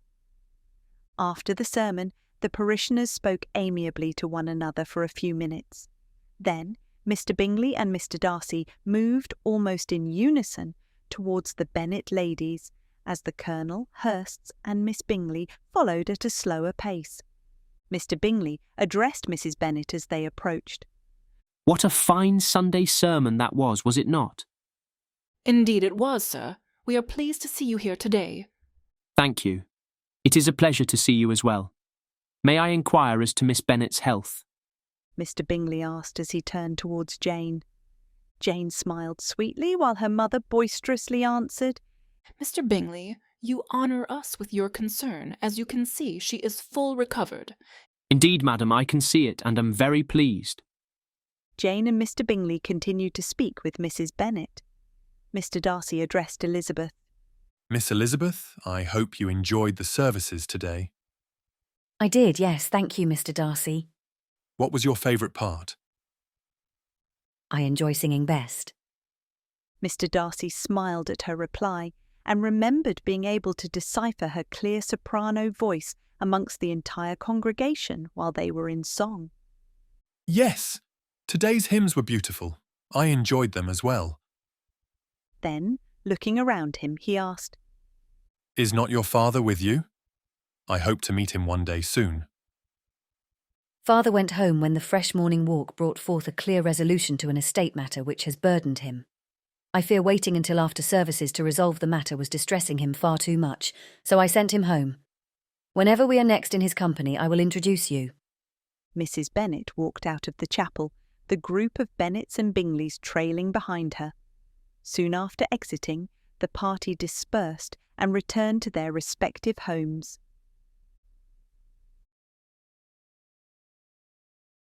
When Mr Bennet inspected the clock on the fireplace mantel, he realised Sunday services were over, and soon the ladies of the house would return. To avoid being questioned or waylaid, Mr Bennet set out a little early to meet Mr Darcy. Mr Bennet arrived before Mr Darcy and was sitting near an already blazing fire with the chessboard nearby. Good day, sir. I hope I have not kept you waiting too long. Mr Darcy said as he entered the room. Not at all. Very good. May I join you? Yes, have a seat. Shall we begin a game of chess? Mr Bennet said as he waved his hand at the chessboard laying nearby. Yes, that sounds enjoyable. Mr Darcy said as he took his seat. I missed you at church today. I hope to meet you there. I wanted to ask you to introduce me to Mr Bennet. Yes? Well, Mr Bennet had some pressing business to attend to this morning. Very well. I hope to meet you there in the future. Yes, son, you shall. Mr Bennet continued with a glint. I was lucky enough to be admitted to Longbourn last night. I saw the ladies return from Netherfield in good health. The nursemaid there must be good if the glow upon the ladies' faces was any sign. Indeed, she is good, sir, although she rarely saw Miss Bennet. If you must know, the only nursemaid who saw Miss Bennet regularly was her sister. Miss Elizabeth would rarely allow anyone else to wait on her sister. Very good. She knows Miss Jane best. I must say that generally, having the two eldest home calms the Bennet household, but not last night. There is a new regiment of officers in the area. To Mr Bennet's consternation, they have caused quite a stir amongst the ladies of the house. Interestingly, each household lady reacted differently from each of her sisters at the news. Darcy could not believe this opportunity was presenting itself so well. I am sure the arrival of so many eligible men would cause a stir in any household, especially one with such an abundance of femininity. The regiment's arrival worries Mr Bennet, but it is not the most worrisome of his news. Rather, it is the arrival of a particular gentleman in the regiment. It seems Mr Bennet's family has a long time, yet rather distant acquaintance with the family of one officer. From what I gather, the officer is not an honourable man. May I be bold enough to ask if your estate was the past employer of Mr Wickham? Mr Darcy started, but Mr Bennet quickly continued. I do not mean to alarm you, but Mr Bennet has heard that a man named Mr George Wickham has joined the militia and is in the neighbourhood. Bennet's brother knows of his past through his wife, who is from Lambton. I know Lambton is in Derbyshire, where you said your estate Pemberley is located. It appears as if Miss Elizabeth Bennet somehow became aware of his presence in the neighbourhood, and was asking questions of her father. The two had a long talk and are endeavouring to keep him from the remaining Bennet sisters. They have tasked me with keeping an eye out and learning all I can to ensure the safety of the Bennet ladies. Once we know, for sure, he is the same man, we will inform the local tradesmen as well as all the fathers in the area. I apologise if I presume too much, assuming you must know of him because of the location of your estate. Darcy let out his breath and began, Sir, you are correct. I know him. We have been acquainted since infancy. You are correct about him. I know of no good. He leaves destruction and tragedy every place he vacates.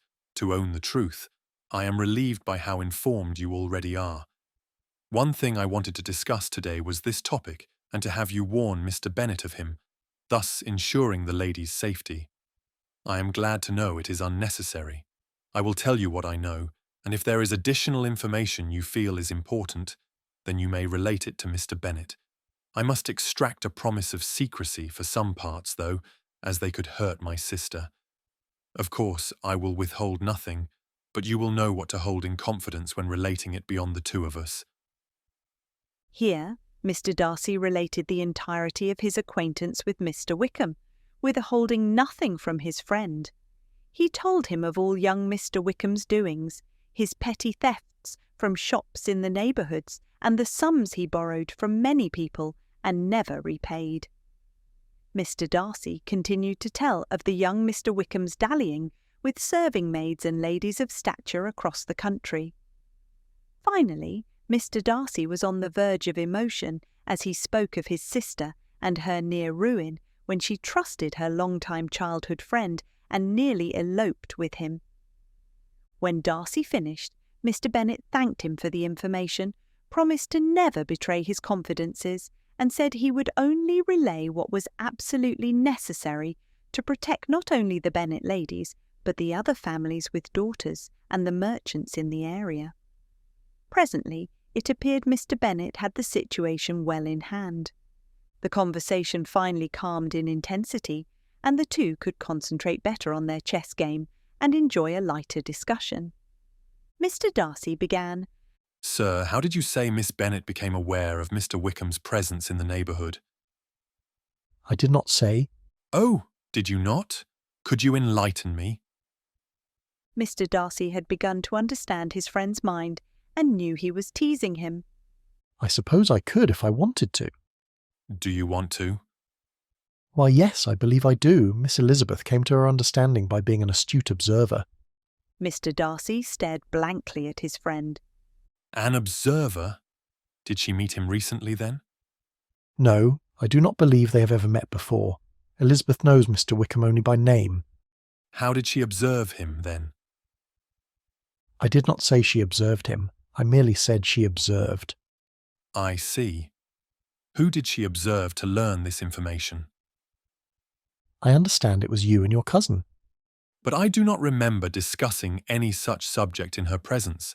In fact, I only remember discussing this with my cousin once, or maybe twice, and we sequestered ourselves away from everyone. She was not present. I do not know, Mr. Darcy. She did not say when or where, just that she learned it from the two of you. Interesting. If I remember right, the conversation in which we discussed Wickham contained other topics. I wonder if she heard them as well. I'm sure she did, for if she heard one, she was bound to hear them all. Darcy shifted uncomfortably. Does that concern you, Mr. Darcy? Concern me? No, it does not concern me. However, I wonder if I may have said something that would lessen my chances with the lady. Oh, and what would that be? I told my cousin of my interest in a local lady I danced with. Why would that concern her? She must know she's the lady, since you have danced with no other local lady. I also told my cousin I was concerned I had raised my sister's hopes by mentioning the lady in a letter. My sister now knows I have an interest in the lady. I told my cousin it concerns me, because I am not sure how engaged my heart is, and I fear raising my sister's expectations. She dearly wants a sister. At the time, I was not ready to admit my feelings. Do you think she will think ill of me for the comments? No, I do not think so. Elizabeth is a sensible girl with good judgment. If anything, her observations let her know of your interest if she was thus unaware. She will probably evaluate her own feelings and assess whether she could match your affections if or when you pursue her. If she considers early, you are less likely to surprise her. Miss Lizzie prefers to assess all her options. It is best not to surprise her with your attention. Now she can determine whether she would rather encourage or discourage you. That sounds reasonable. Since you know her best, I will rely on your assessment and not worry, as I am wont to do. Sounds good, my boy. It appears as if your friend Mr Bingley has made an excellent impression on the neighbourhood. Yes, I believe he has, sir. Bingley easily makes good impressions wherever he goes. He has an easy and friendly disposition that is always well liked. Is he a frequent favourite of the ladies wherever he goes? Yes, I suppose he is. It appears as if he is quickly becoming a favourite of a particular Bennet lady, if my ears did not deceive me last night. Do you mind if I ask which lady in particular? Darcy really did not need confirmation, but he thought he might as well get it. Mostly the mother. He laughed as Darcy cringed. But I must admit that the more she mentioned Mr Bingley, the rosier Miss Jane's complexion became. She's a dear, sweet girl who frequently receives the attention of gentlemen, but from my prior observations she never returns their affections. I must admit, though, her heart appears to be touched this time around. Mr Bennet fears she will have her heart broken. Would you mind doing me a favour, as I've been doing some for you? Darcy nodded his agreement. If you think your friend's attentions to the lady are fickle or not as steadfast as they should be for a suitor, recommend to him to discontinue his attentions to her immediately. Jane is angelic by nature, and if her heart is broken, she will not quickly recover as her sister would. The more attention he pays her, the more attached she will become. I do not wish to see Jane hurt. I will, sir. I must admit that Mr Bingley seems more inclined towards her than any other lady in the past, though I haven't observed him as closely on this trip, as I have been preoccupied with my own thoughts. I will observe, inquire, and act accordingly. Thank you for the information and warning. What small observances I have made of the lady caused me to wonder if her heart would be easily touched. I must then presume she is like me, in that she does not lay her feelings in the open. You're correct, but I ask you, would you be in such a household from which she lives? I believe neither Miss Jane nor Miss Elizabeth does, but Miss Jane is easier to read and comprehend once you know her temperament. Darcy smiled and nodded in agreement. Mr Bennet continued to relate various pieces of information he had gleaned from Elizabeth about everyone at Netherfield. Everyone except Mr Darcy. Mr Bennet saw his impatience, but made the young man suffer. He was having far too much fun at the man's expense. I must say, Mr Darcy, I can tell you are adept in the art of chess, even though your mind has been wandering here and there. I think I shall enjoy playing with you in the future. Mr Bennet and I have each other's moves figured out so well we are no longer competition for each other. I often think we are one mind. Whenever Miss Elizabeth plays against me, she refers to the rooks as castles and the knights as horses. So you can imagine how those games proceed. Darcy laughed. He was eager to learn what Elizabeth thought of him, but at the fear of seeming desperate, withheld his inquiry and continued in a different vein. Miss Elizabeth plays chess, does she? Yes, though she is terrible at it. It is not because she does not have the mind for it, because there is none sharper or with a keener sense of strategies. Her folly is she tends to state her strategies aloud. She is easy to plot against. Darcy smiled, and their game continued in silence. Mr Bennet took pleasure in tormenting Darcy and was impressed by the gentleman's ability to restrain begging for the knowledge he most wanted. Finally, after hearing a few deep breaths of exasperation, Mr Bennet relieved his torture. What are those heavings for, Mr Darcy? I am not that poor of a chess partner, am I? No, sir, you are a proficient opponent. I am sorry. My mind is not present in the game, and I certainly am about to lose this match. I hope I have not upset you with today's discussion. No, not at all. I am almost fully pleased. Why are you not fully pleased? Have I not been open and told you almost everything you requested during our last meeting? Darcy was so disquieted, he missed the almost comment. In a frustrated yet quiet voice, Mr Darcy responded, You have been most open, sir. However, you have related no information about the one subject I most want to know. Even though we talked about Miss Elizabeth for some time earlier, all the discussion revolved around me and my perceptions and blunders, not her perceptions. As you have information about everyone at Netherfield thus far, I presume you also have some about me. The almost finally dawned on Darcy. Sir, are you being coy with me? Were you trying to see how long I could endure without asking? Were you going to see if you could make a grown man beg? It is about time you came to the point. I thought you would leave today without coercing it out of me. Mr Bennet laughed at himself. My boy, Miss Elizabeth is hard to crack, and if you do not know her well, you may think what I am about to tell you is not encouraging. However, if you got to know her while she was at Netherfield, you will be pleased by what I have to relate. Miss Elizabeth would reveal nothing to me at first. She told me of every person at Netherfield except you. Here Darcy's face cracked, and a slight smile overspread his lips. As much as I could decipher, she enjoyed watching the interactions of everyone at Netherfield, particularly between yourself and your cousin. When questioned, she admitted your cousin must attach himself to a lady of worth. Therefore, she would enjoy his friendship and expect nothing more. She attempted to end the conversation there.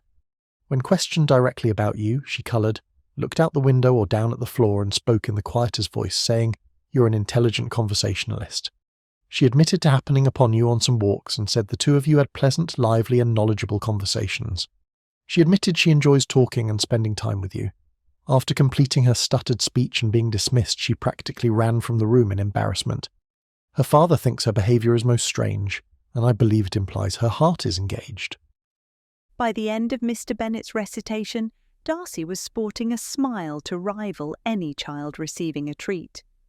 Mr Bennet laughed heartily at his friend's reaction. Your smile suggests you've learned enough to be encouraged. Am I correct, Mr Darcy? You are, sir. I am very pleased. Mr Bingley is to hold a ball at Netherfield, and I plan to use the opportunity to my advantage with Miss Elizabeth.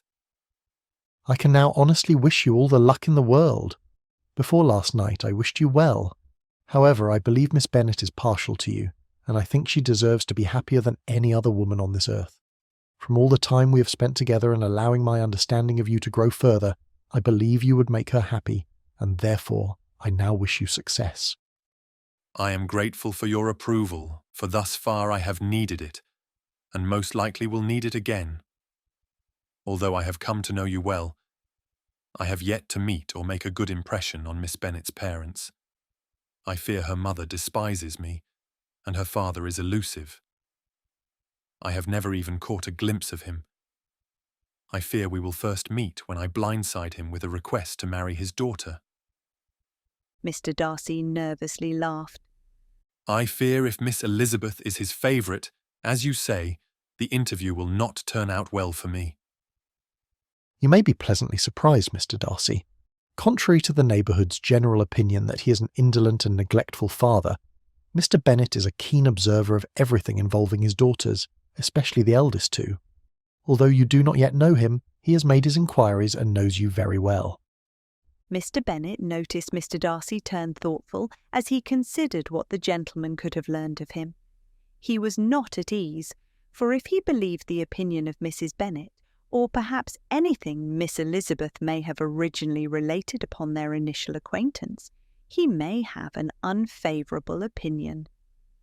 Mr Bennet sensed his friend's unease. Their meetings had brought him to a decent understanding of Mr Darcy's mind, so it was easy for him to comprehend where it wandered.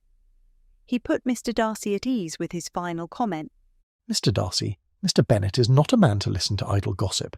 He bases all his opinions and resolutions on his own opinion, and when in doubt he seeks mine.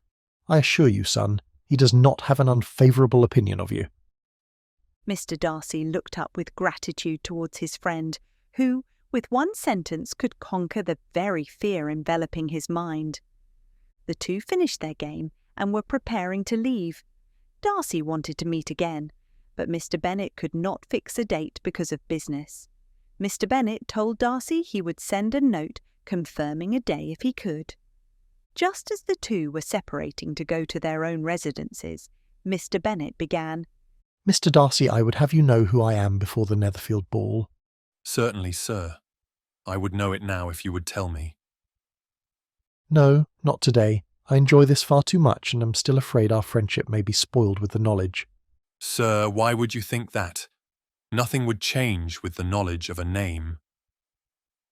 We shall see, Mr Darcy. I am afraid you are wrong. I am sure it will change with the knowledge, although I wish it would not.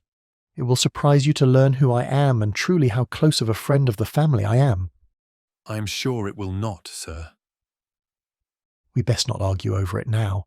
We will know soon enough, though not today. Perhaps at our next meeting. I am not ready to tell you just yet. The two separated to their own residences. Mr Darcy had never really tried to discover who his friend and informant was, but now it appeared as if he should. He was enjoying the companionship of the gentleman, and was thinking of him as a father figure, something he had not had for many years. He truly hoped the camaraderie would not change by knowing his name.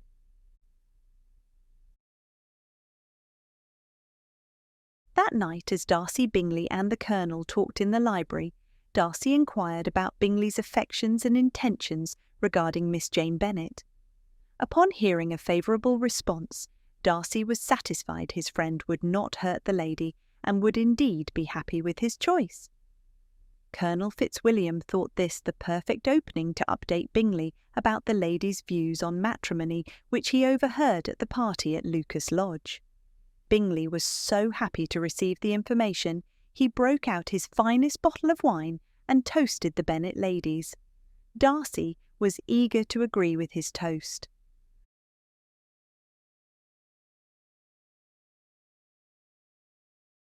Chapter 12. The odious Mr Collins. I hope, my dear, said Mr Bennet to his wife at breakfast Monday morning, that you have ordered a good dinner today, because I have reason to expect an addition to our family party. Who do you mean, my dear? I know of nobody coming, I am sure, unless Charlotte Lucas should happen to call in, and I hope my dinners are good enough for her. I do not believe she often sees such at home. The person of whom I speak of is a gentleman and a stranger. Mrs Bennet's eyes sparkled. A gentleman and a stranger. It is Mr Bingley, I am sure. I shall be delighted to see Mr Bingley, but good Lord, how unlucky! There is not a bit of fish to be got today. Lydia, my love, ring the bell. I must speak to Hill this moment. It is not Mr Bingley, said her husband, as we have the good fortune of being acquainted with him already. That man is most definitely not a stranger.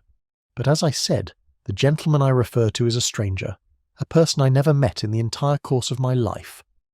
This roused a general astonishment, and he had the pleasure of being eagerly questioned by his wife and his 5 daughters at once. Then, after amusing himself some time with their curiosity, he explained. About a month ago I received this letter.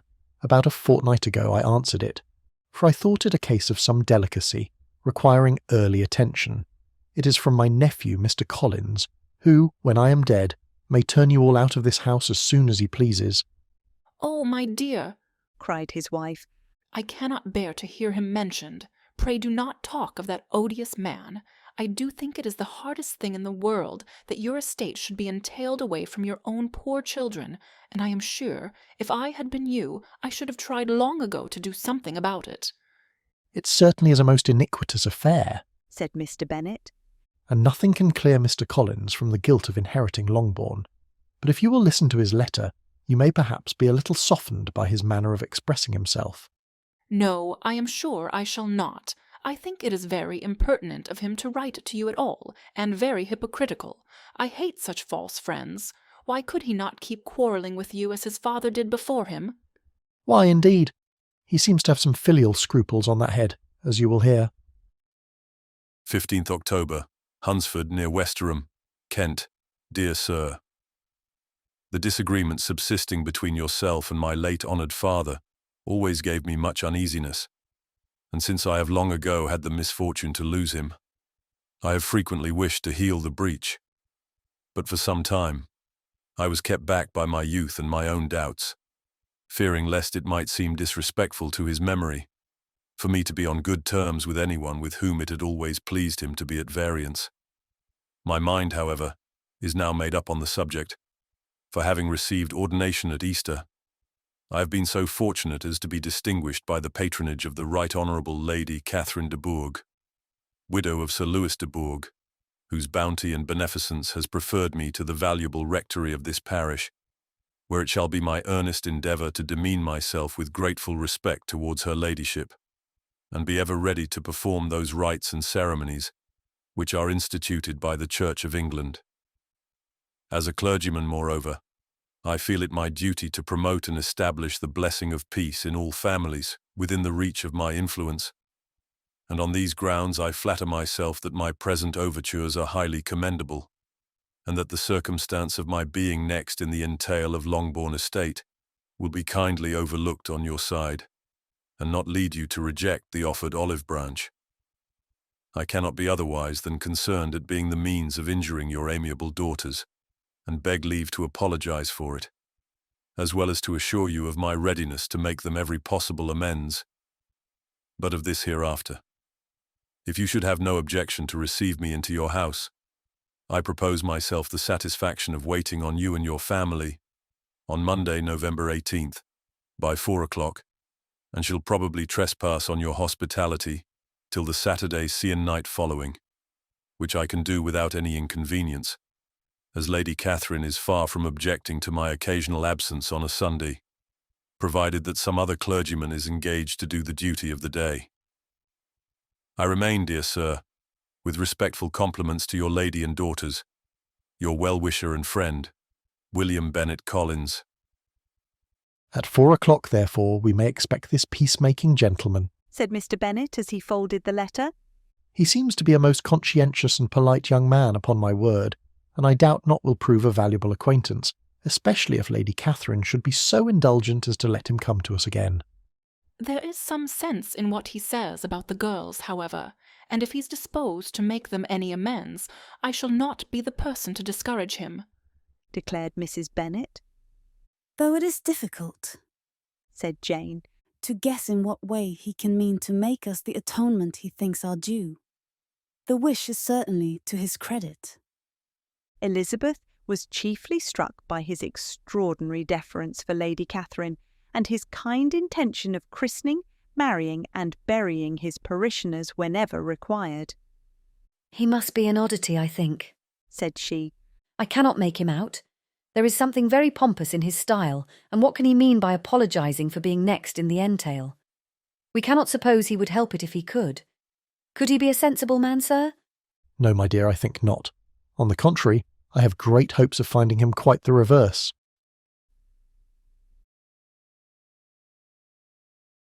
Mr. Collins was punctual to his time, and was received with great politeness by the whole family.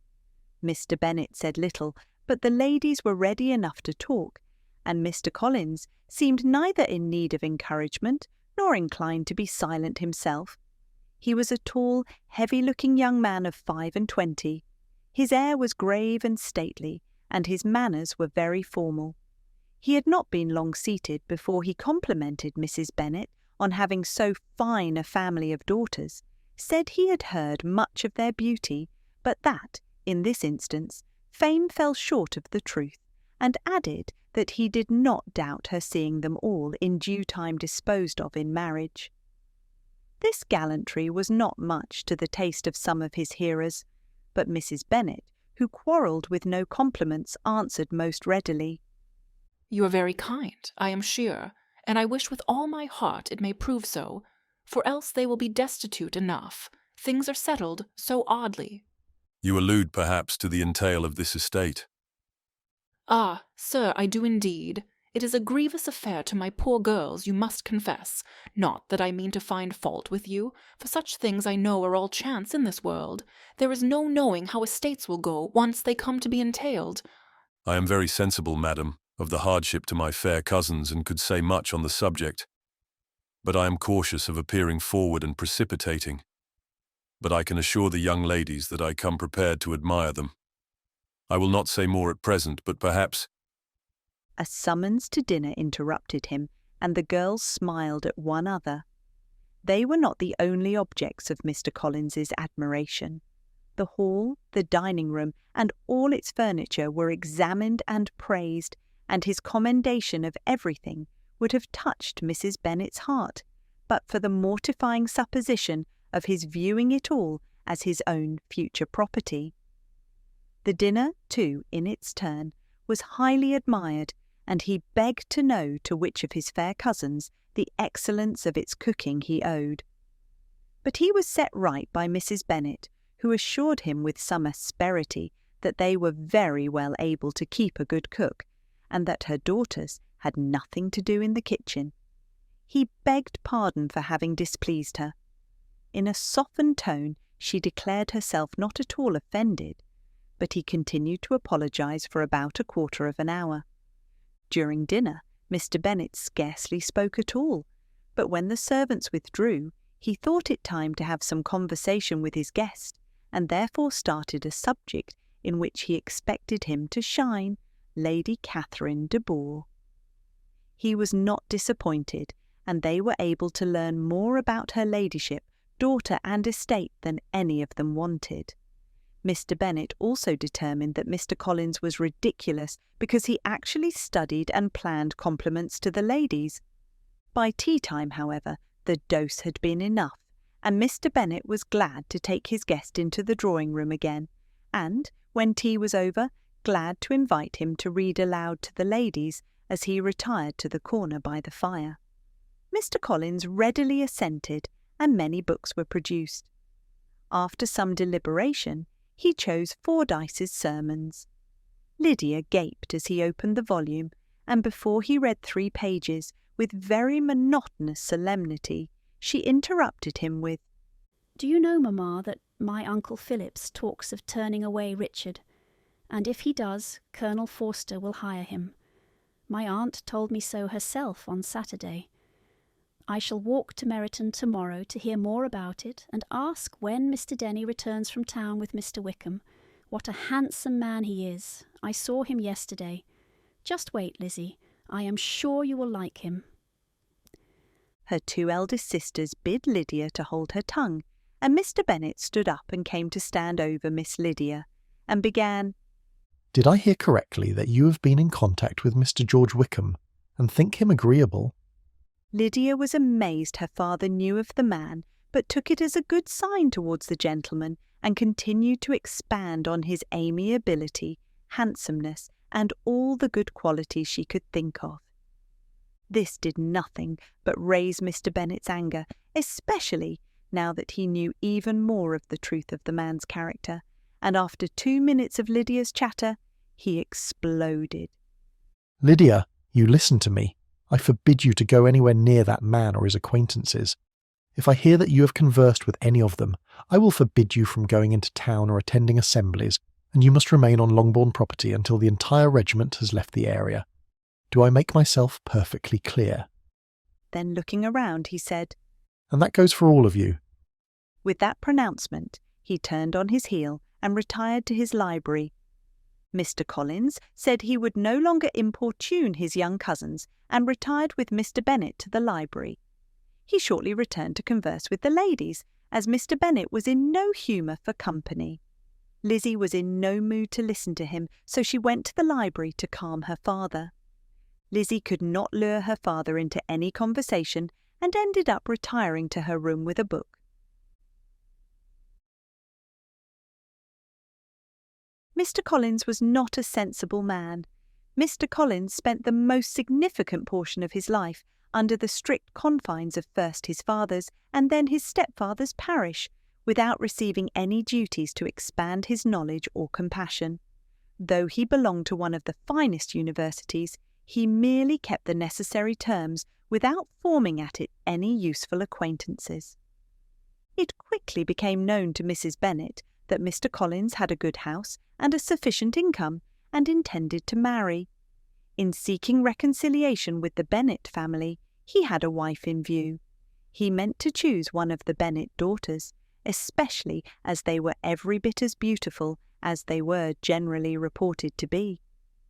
By the end of the first evening, With a few hints from Mrs. Bennet away from Jane, he made his choice of Elizabeth.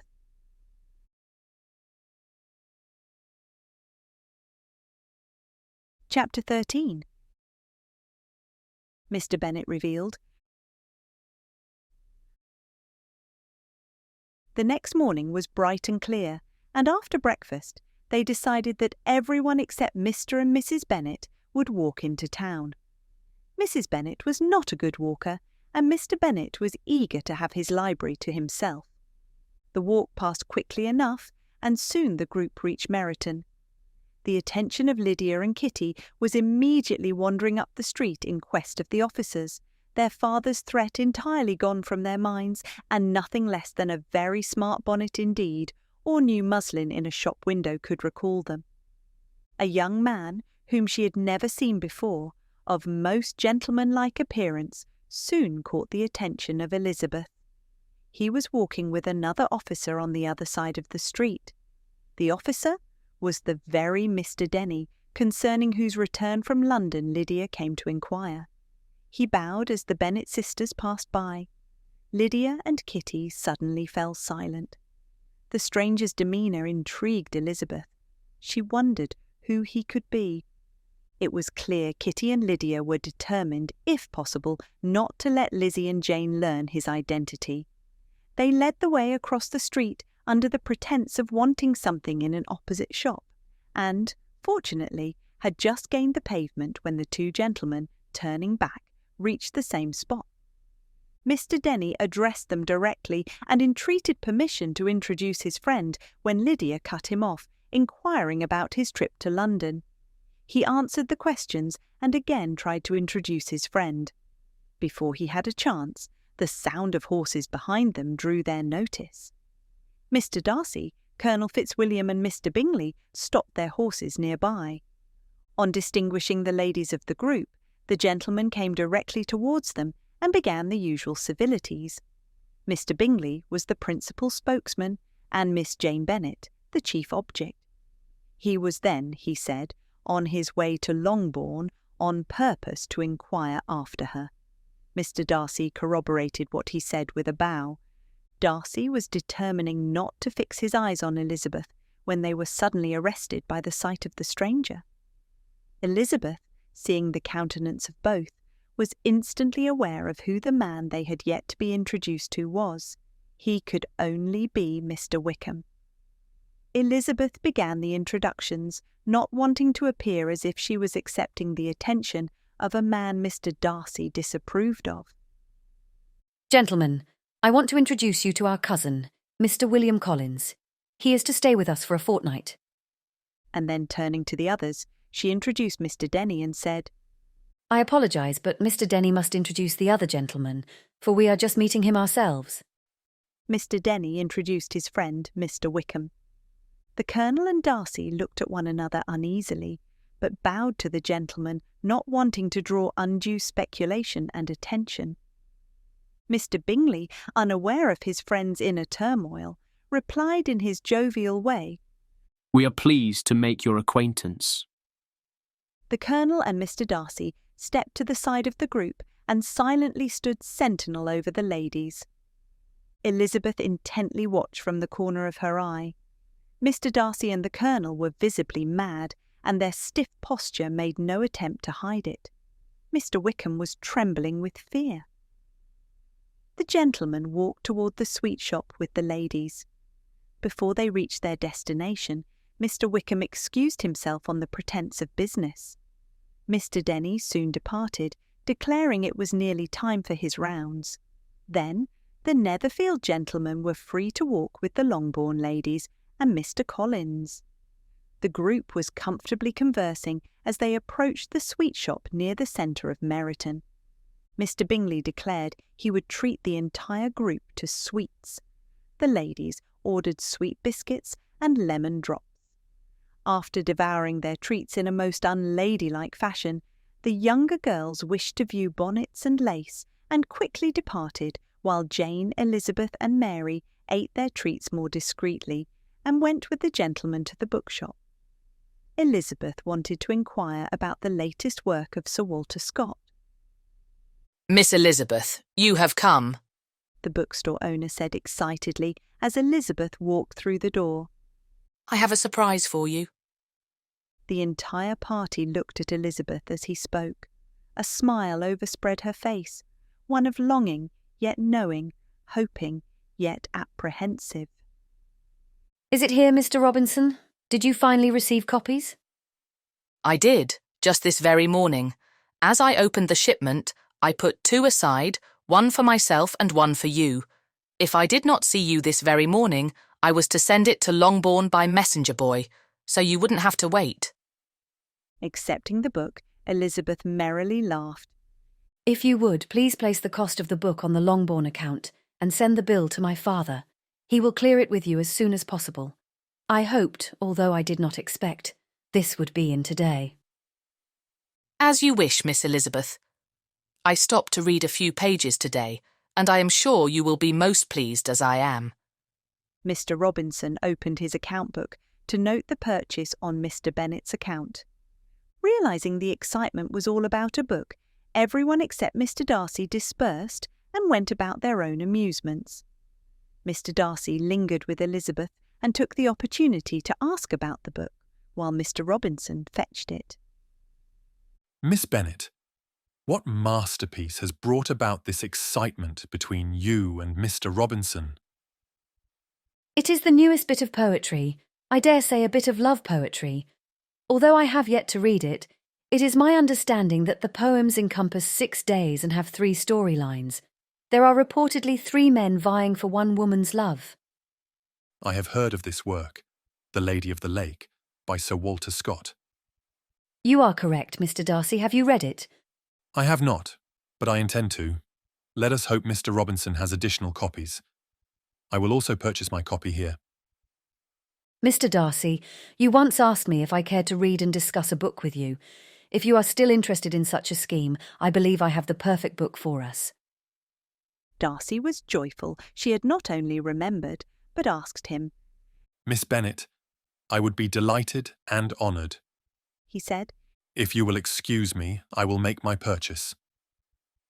Then approaching the book proprietor, he said, Mr. Robinson, I would like to make a purchase. Of course, sir. Will there be anything else? He asked before wrapping the book in brown paper. Nothing else for me. However, if you please, I will pay for Miss Bennet's book. Mr. Robinson wryly looked at Mr. Darcy. He was about to overstep his position and deny the stern gentleman, but then changed his mind. As you wish, sir. It is done. Mr. Darcy paid the man, and shortly after, the entire party left the bookseller's. Jane looked at her timepiece and declared too much time had passed, and they needed to return home. They recovered Lydia and Kitty, and the entire party, escorted by the gentlemen leading their horses, walked back to Longbourn. Upon arriving home, Jane invited the gentlemen inside and called for tea. Mrs. Bennet, hearing the commotion, came down from her little sitting-room upstairs and joined them. She also informed her father Mr. Bingley was visiting and asked him to join them at his convenience. After she and Elizabeth poured tea, the ladies and gentlemen dispersed into little groups around the room and fell into quiet and easy conversation. Mr. Darcy dearly hoped the patriarch would introduce himself. After a quarter of an hour, Mr. Bennet joined the family and their guests, intent on getting to know Mr. Bingley better. If Mr. Darcy was correct, he might welcome this young man into his family. Mr. Bennet entered from the back of the sitting-room and took a moment to survey the occupants before announcing himself. When his eyes fell upon Mr. Darcy, his heart sank. No one at first noticed him, and he was just about to retreat unnoticed when he heard, There you are, sir. I thought you would not join us and leave our guests without nary a word from you. Everyone looked up at him except Lizzie and Mr. Darcy. They were sitting near each other, each engrossed in a book that appeared at first glance to be the same tome. His face became despondent as he comprehended his identity was about to be discovered. Sorrow and regret clenched his heart. He enjoyed his anonymity while getting to know Mr Darcy, and now considered the man nearest thing he had to a son. Now he was sure Mr Darcy would hate him and refuse future meetings on the grounds of being duped. He had every reason to call him out as a liar and accuse him of deceit. Mr Bennet feared this would change their relationship forever. It was likely Mr Darcy would leave Longbourn and never return. Mr Bennet never felt regret as bitterly as he did now, not just because he would miss his friendship, but Mr Bennet also feared he would break his daughter's heart with his thoughtlessness, for he was sure Elizabeth was well on her way to losing her heart to the northern gentleman. All his emotions played across his face as he neared Lizzie and Mr Darcy and then took a seat. Elizabeth looked up from her book at the sadness and regret visible on her father's face.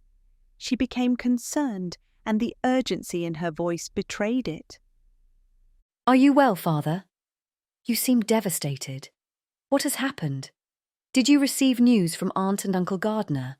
Are they well? Please tell me. Would you like me to fetch you a cup of tea, wine, or perhaps something stronger? Please, father, what is it?" Mr Darcy at first stared at Mr Bennet while Elizabeth inquired. Then shock registered on his face, his jaw drooped, and he could not speak. Knowing very well Lizzie would interpret his response as rude and unfeeling, but her gentleman caller would understand. He spoke, anxiety clear in his voice. No, my dear, nothing so tragic has happened. I suppose I'm concerned I joined the gathering. You know I prefer the solitude of my study, and to own the truth, I did not know how many were gathered. Jane only informed me of Mr Bingley's presence. Had I known Mr Darcy was here, I would not have let down my cover. Elizabeth did not understand, but thought Mr Darcy's shocked look was because of her father's insulting comments. She became anxious at her father's rudeness and was desperate for how to recover. She was not quick enough, though, because Mr Darcy began first. "I wish you had known so you could have spared your cover, if that was your wish.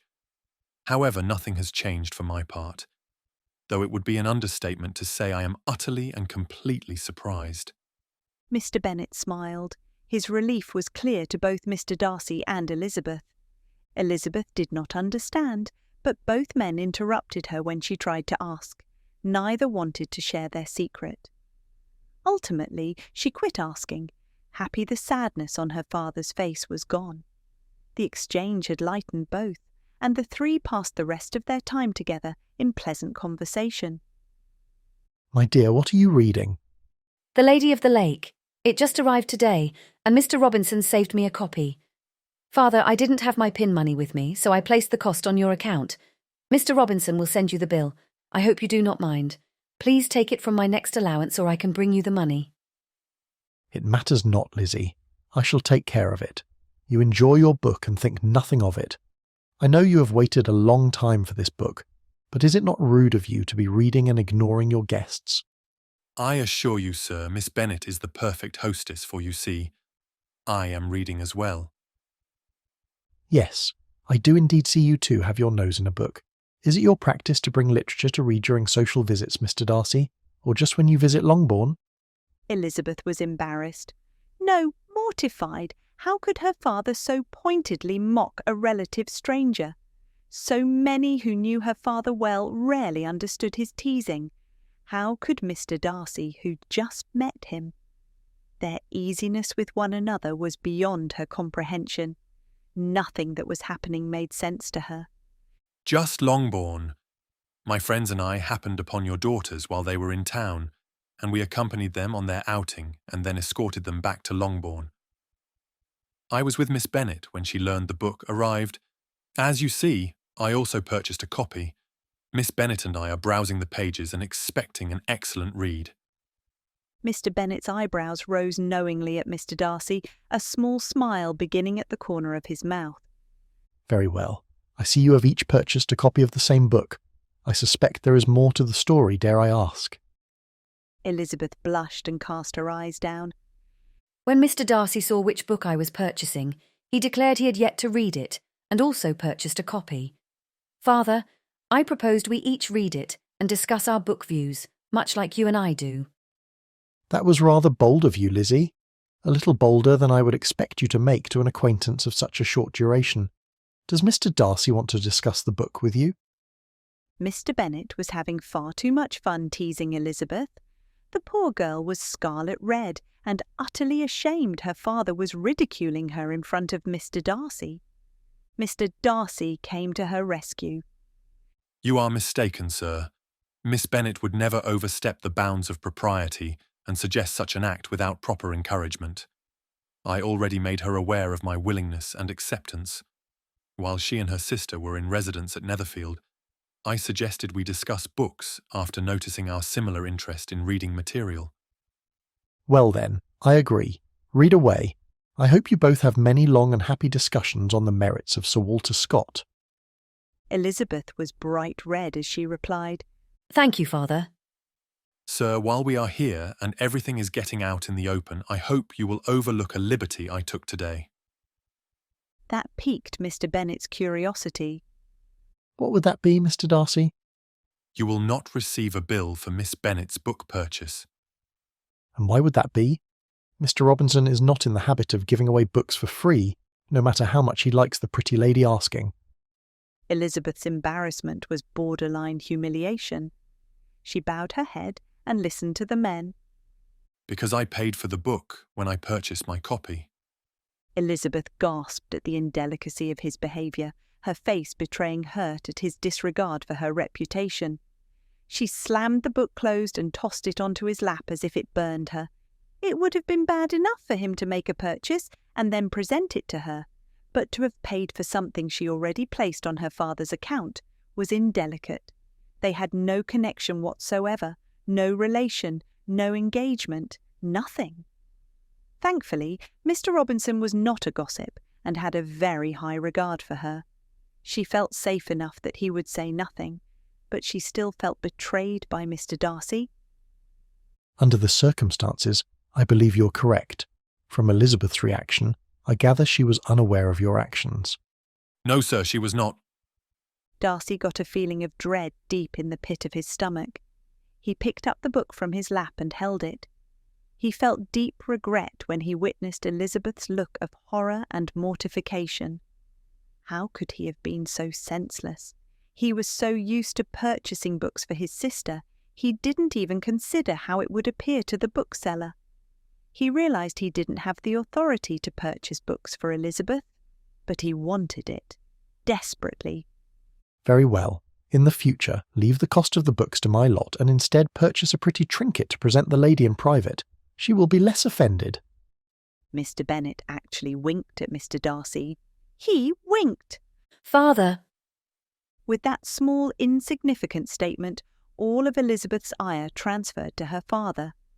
After their initial greeting, Elizabeth believed there was more to the relationship between her father and Mr Darcy. The more they talked, the more clear it became. Now they were jesting at her expense, and she was livid. Mr Darcy was becoming increasingly nervous over Mr Bennet's forward comments. He worried for Elizabeth and needed her to understand he was not laughing at her and saw no inappropriateness in anything she did. What, my dear? I speak the truth, do I not? Mr Darcy must understand his presumption over paying for your book has raised your ire, and if he wants to avoid that in the future, he should make his purchase of gifts for you a little more discreet. Elizabeth stood, clenched her teeth, and replied to the gentleman coarsely as she departed the room. Father, that is quite enough. Mr Darcy, good day. Darcy was frantic. She could not leave in this state. He feared she would never speak to him again. What was her father doing, driving her away from him just as he was making strides towards a courtship? Miss Bennet, wait. Please, wait. I beg you. Do not leave upset with me. Elizabeth stopped her retreat and looked over her shoulder at the man she was beginning to consider as more than a neighbour. The look of anger and humiliation written all over her face shattered his heart. I apologise if my thoughtlessness has placed you in an awkward or compromising position. I had not thought purchasing your book would be so controversial. I promise I will ensure it does not affect you. I promise. His plead faded and hung in the room's silence. by now every other person noticed something was wrong and quieted their own conversations. You are very kind, Mr Darcy, but I am not concerned about your actions, for Mr Robinson is trustworthy. He is not a gossip. My ire is with my father. She turned her fiery gaze to her father. He seems to find amusement in these proceedings, which are serious. I often take part in his jests when they are harmless, but not this. Father, how could you, and in front of our guests? You have gone too far. Mr Bennet for once regretted his actions. I am sorry, Lizzie. I thought you would know I was teasing. We often find amusement in these things together. I was sure you could laugh about it as I do. Mr Darcy knows I am teasing him. Not this time, Father. I am ashamed of you. Very well, Lizzie, off with you. Rest for now, but come to my library later. I will see our guest off with a proper apology. Will that suit you, Mr Darcy? Yes, sir, it shall. Good afternoon, Miss Bennet. I hope you enjoy your book, and we can begin discussing it next time we meet. He held the book out toward her, and she accepted it. Until we next meet, Mr Darcy. He bowed to her as she left the room. Mr Darcy, would you join me in my library for a drink? Yes, I believe I shall. The remaining occupants of the room took up their conversations again as Mr Bennet stood and beckoned Mr Darcy to follow him to his library. Bingley, Richard, I shall join Mr Bennet to discuss estate business. I do not know how long I will be. Please depart without me. I will meet you back at Netherfield later this evening. Estate business, Gall. Darcy, you are a bore, aren't you? I hope Miss Elizabeth is well. You must have been a poor companion for her to run away as she did. Darcy grimaced at his friend's comment. We will be leaving soon. I'll see you back at Netherfield. Thank you, Bingley. I shall meet you there. Mr Darcy followed Mr Bennet into his library. He sat down and accepted the drink Mr Bennet handed him without a word.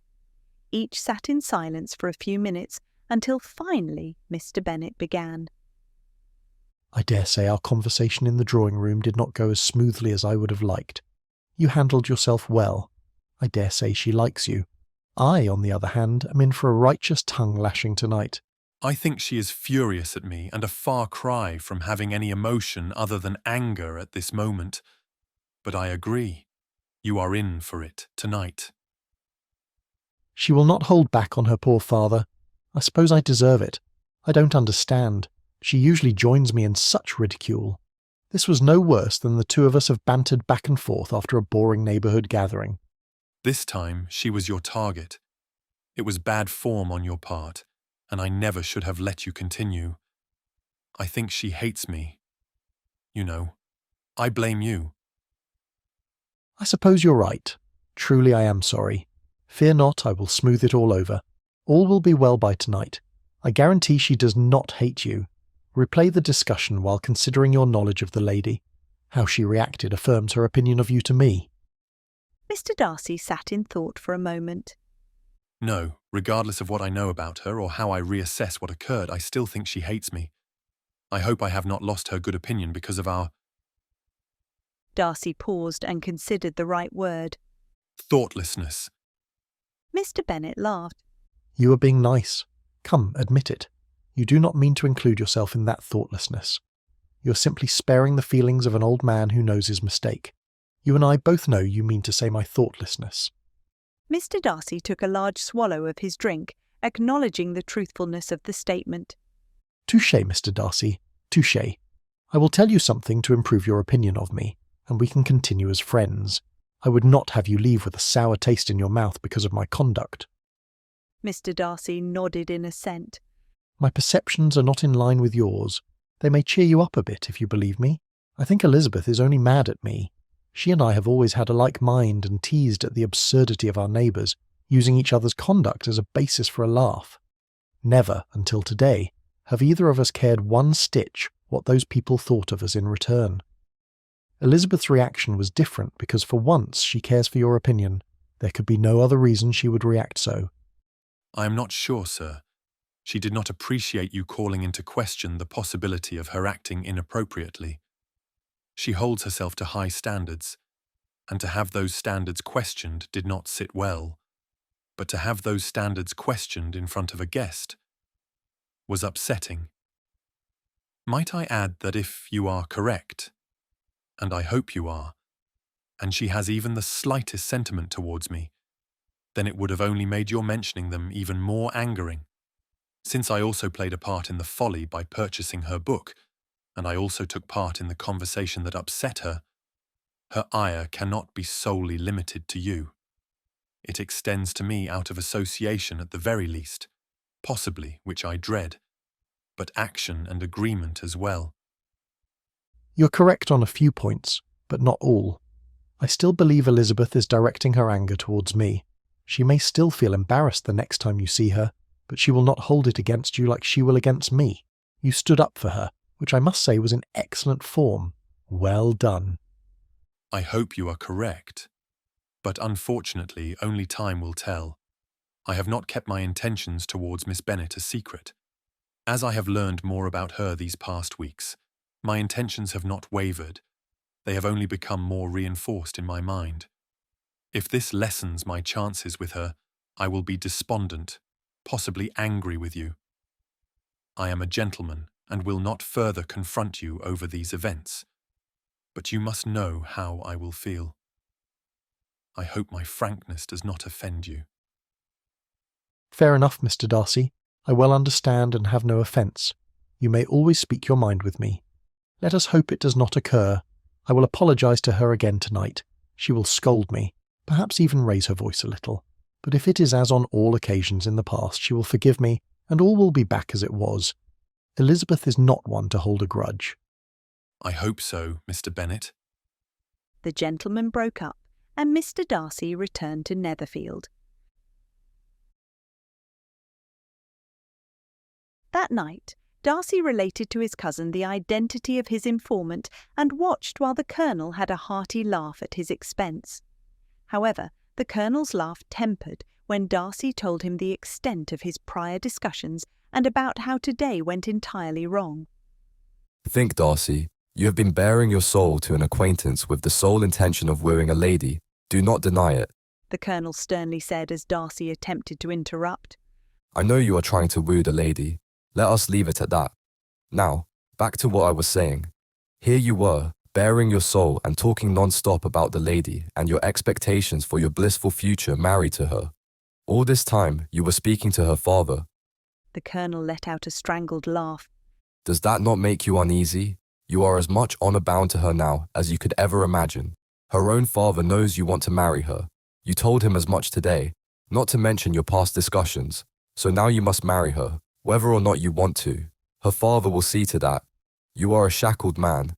I may as well wish you joy and felicity. I think she will make you a very happy man, or else the most miserable man on earth. Let us hope it is the former. I disagree, Richard. You do not know him as I do. He is not that sort of man. He is a father with an entailed estate and 5 unmarried and penniless daughters. You are a rich and handsome gentleman of the upper gentry. You have all but proposed marriage. Mark my word, you are honour-bound, and he is a fool not to enforce it. Richard, I will admit to you alone, I am lost to her already. I hope he does. It would save me the necessity of explaining to our family why I have chosen her of my own free will. Richard genuinely laughed, and the two continued talking comfortably well into the night. Before the two separated, the Colonel informed Darcy that he must return to his regiment as early as tomorrow. I am sorry, but you will have to deal with this Wickham situation on your own. Darcy related to his cousin Mr Bennet's knowledge of the man and the additional information that he had informed him of his dealings with the miscreant. Darcy assured him Mr Bennet was an ally who was well known and respected in the area. He did not expect trouble controlling the situation and thought he would be able to work behind the scene, allowing Mr Bennet to take the lead. The Colonel was pleased with the revelation, though a little nervous it was necessary to reveal Georgiana's part. But if Darcy trusted the man, then there was nothing to it. The Colonel trusted him too. Darcy's judgment was unquestionably good, and the Colonel retired at ease, knowing his cousin would have adequate support while he was gone. Elizabeth came down for supper. After, she followed her father to the library.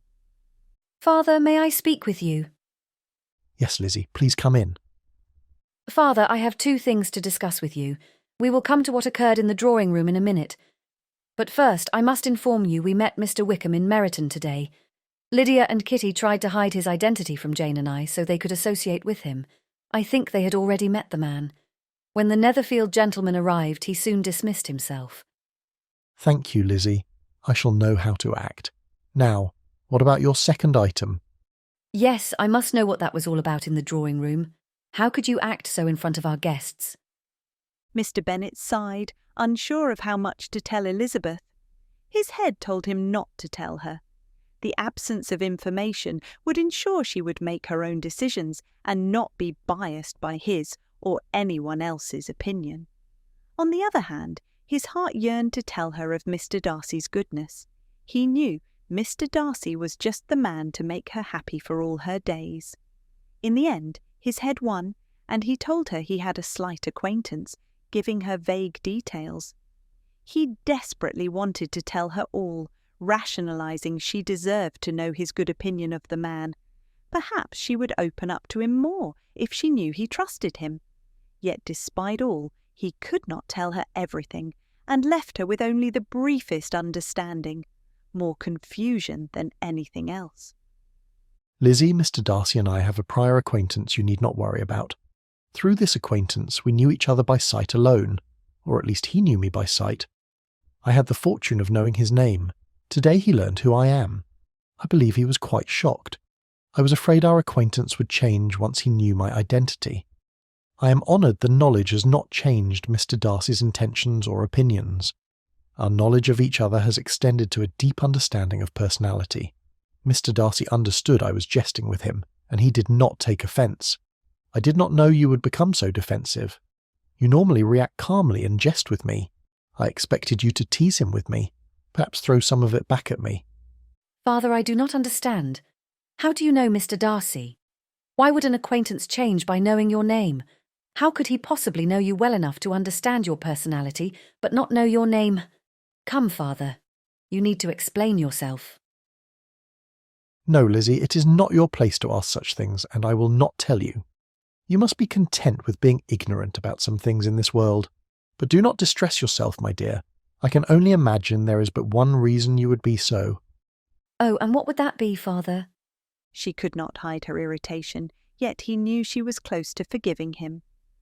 Why, that you like Mr Darcy and do not want him to know of anything that may make you appear in a less than perfect light.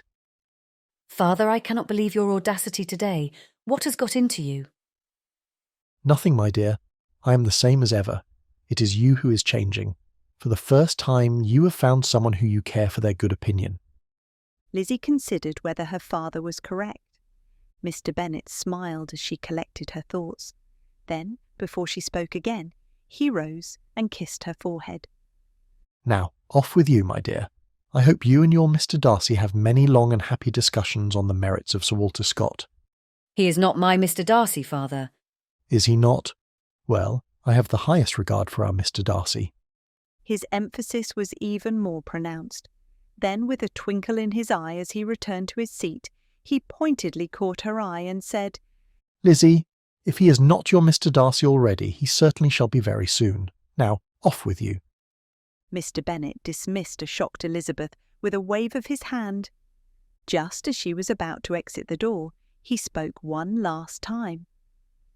Dearest, I really am sorry if today's conversation upset you. You must know Mr Darcy is quite put out with me. He places no blame on you. You are innocent, and he has not lessened his high opinion of you. You shall see him again. Worry not, daughter. Lizzie nodded, then left the room, no longer angry at her father. Once again, she looked forward to her future discussions of Sir Walter Scott's writing with her Mr Darcy. Her heart beat a little faster, considering him as hers.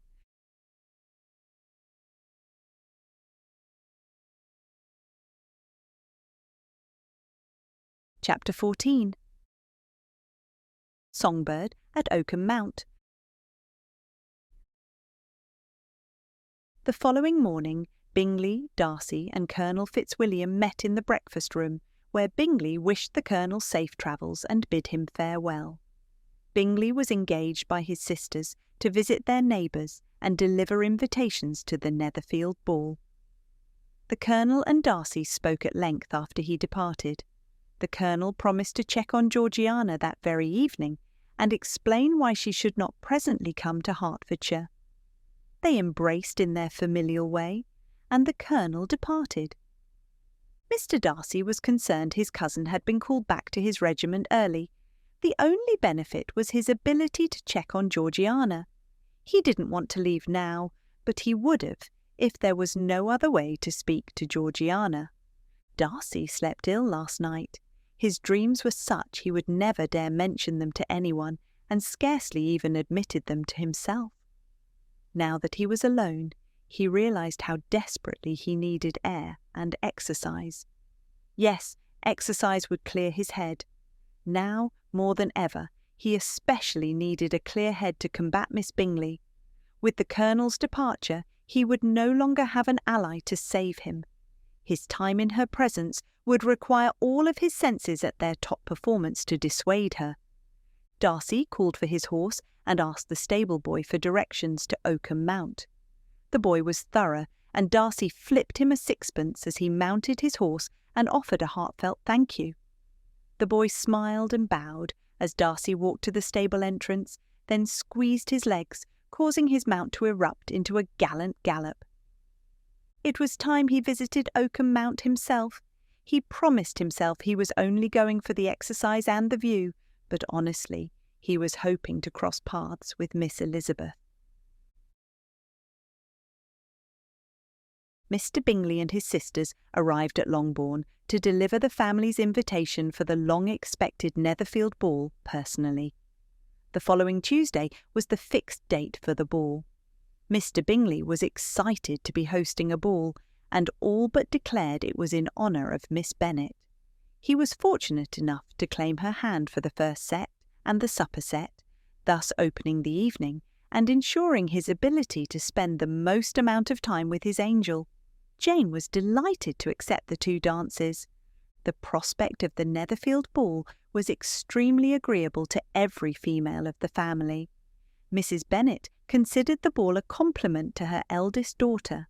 She felt particularly flattered when Mr Bingley himself extended the invitation rather than sending a ceremonious card. Jane pictured to herself a happy evening in the society of Mr Bingley, and Elizabeth thought with pleasure of dancing a great deal with Mr Darcy.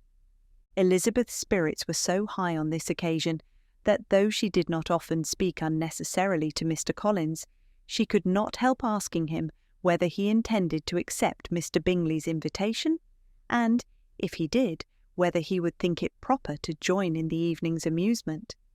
She was somewhat surprised to find that he entertained no scruple whatever on that head, and was very far from dreading a rebuke either from the Archbishop or Lady Catherine de Bourgh by venturing to dance. I am by no means of the opinion, I assure you, said he, that a ball of this kind, given by a young man of character to respectable people, can have any evil tendency.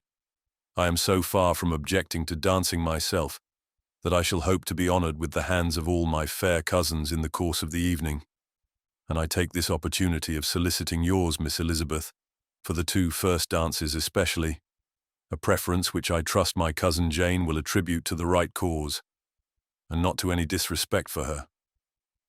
Elizabeth felt herself completely taken in.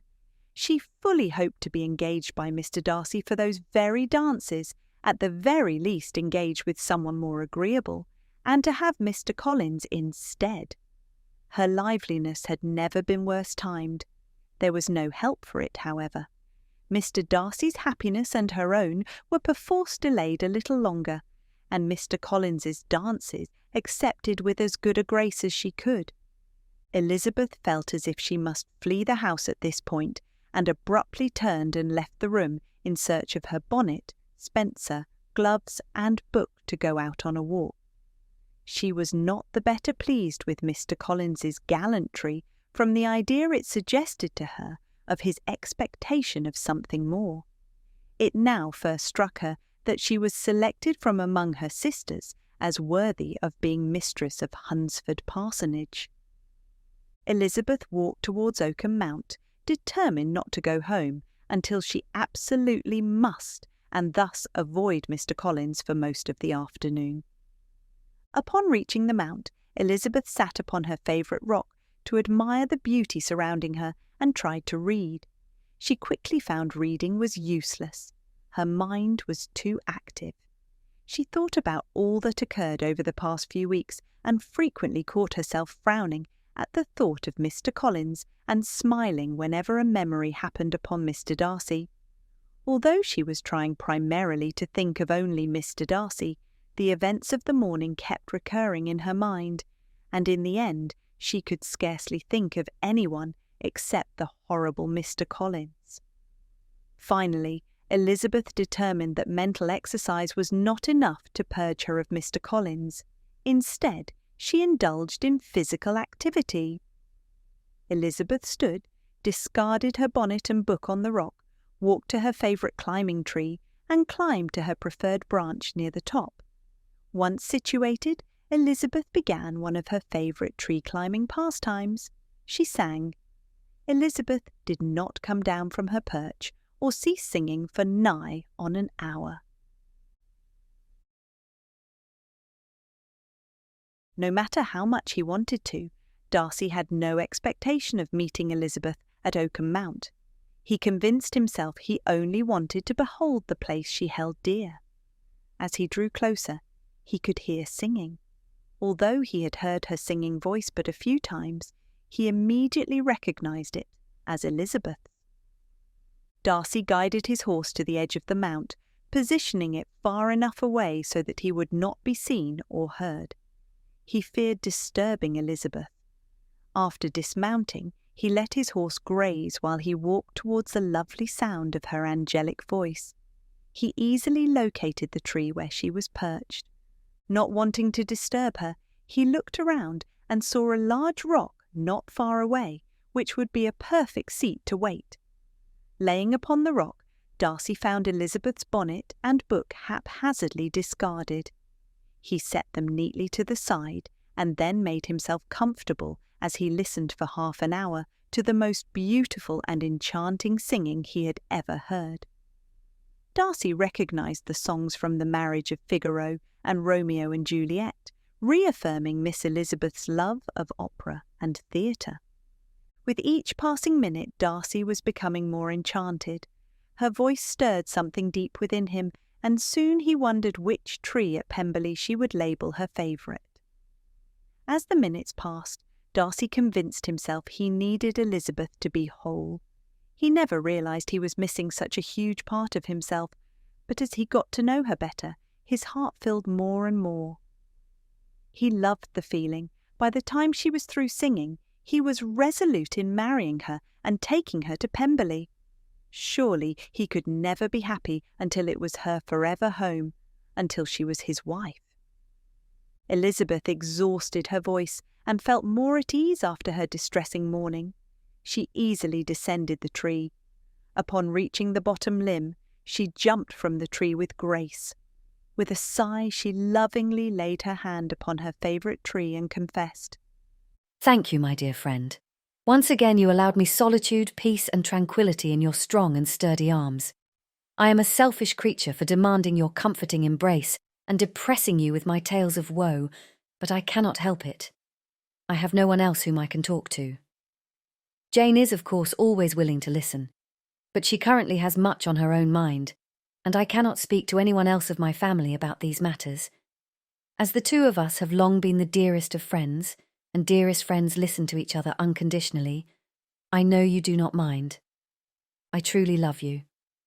I hope my songs have rejuvenated your spirits as they have mine. Please forget about my troubles, just as I have.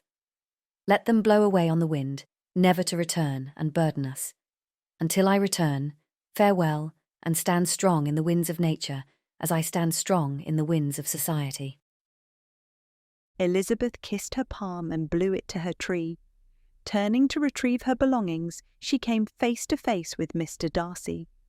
Elizabeth felt embarrassed and remained speechless. "Good afternoon, Miss Bennet," Darcy said, his voice portraying his distress.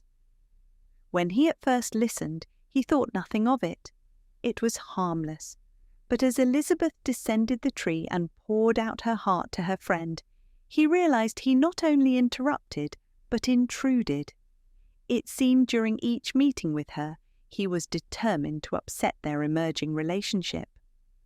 Mr Darcy, Elizabeth said in shock, blushing from head to toe. She realised he once again caught her tree-climbing indiscretions. "I believe these are yours," he said, holding out her bonnet and book. Elizabeth accepted her belongings from him. She fidgeted with the bonnet ribbons, unable to meet his eyes. "You mentioned this was a fine walk and that you frequently come here. I thought I should discover it for myself. I hope I have not become an unwelcome intrusion upon your time of solitude." Whether or not it was intruding does not mean it must be unwelcome. You are correct. I came for solitude. But the time for solitude is past, and I am at present happy for your company. Did you come only to walk, or do you also come with a mind to select a climbing tree for yourself this fine morning? "I would love to select a tree. Will you please walk with me and tell me of each of your favourites?" It would be my pleasure. Darcy offered Elizabeth his arm, and they ambled around the mount. The tree I was in is the best climbing tree at the mount. It has long been my friend. The tree's branches have grown positioned and spaced apart in a way that makes it ideal for climbing. The view is spectacular from the third branch from the top. You can sit there and the smaller branches bow outward and down, creating a natural window. You can recline against the tree's trunk, much like a seat, and view the entire village below. A sly, mocking grin replaced her soft smile as she added, "Now that I have admitted it is the best and my personal favourite, I prefer to come to this mount and have it available to my every whim. I would be most seriously displeased if I arrived here to find it occupied and unavailable on the schedule I demand." Darcy loved watching Elizabeth's face lit up during her speech. He was laughing by the end and grateful she was comfortable and recovered enough to display her teasing nature. "Miss Bennet, I agree. This tree appears as if it is most fine. Is it strong enough to accommodate a man such as myself, or does it prefer delicate ladies seeking solitude, peace and tranquillity?" Darcy glanced at her out of the corner of his eye. Elizabeth recognised the repetition of her own words by Mr Darcy. She stopped and turned to address him softly and solemnly. "Mr Darcy, this tree has stood proud, tall and strong in this location for many years longer than either you or I have experienced. I believe it could withstand the stress of a man of your stature. I dare say it would prove itself by simultaneously withstanding the stress of a man of your stature and a lady of my delicateness if we wanted to test it. I am sure my friend would be honoured to demonstrate its strength to you." "Do you believe it would like to prove its strength to us?" Elizabeth blushed and replied, "Yes, no, I mean, well, that is, Mr Darcy, this marvellous tree has already proven its strength to me.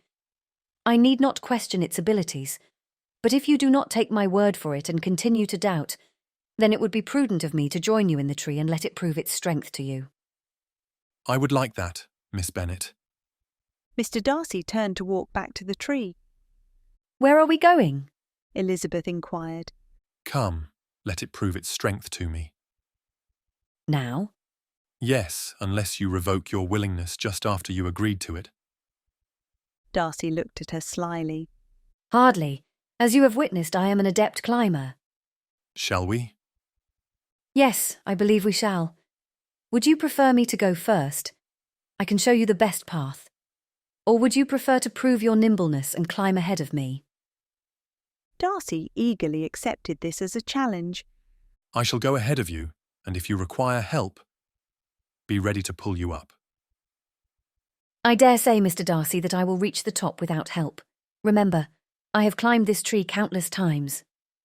Mr Darcy reached for the lowest limb, pulled himself up and climbed. Elizabeth was right behind him. Quickly, both reached the top and situated themselves in the branches, Elizabeth claiming her favourite, and Darcy taking one beside her. I must agree, Miss Elizabeth. This is a magnificent climbing tree. As you said, the branches are the perfect distance apart for smooth climbing and bowing in such a way as to make a spectacular view of the countryside. As you already knew, it is solid and very sturdy, and its branches can easily accommodate the two of us. I am glad you approve, Mr Darcy.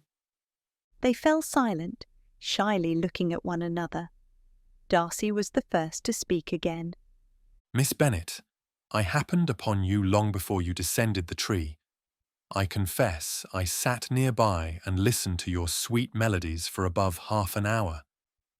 I also heard your parting words to the tree.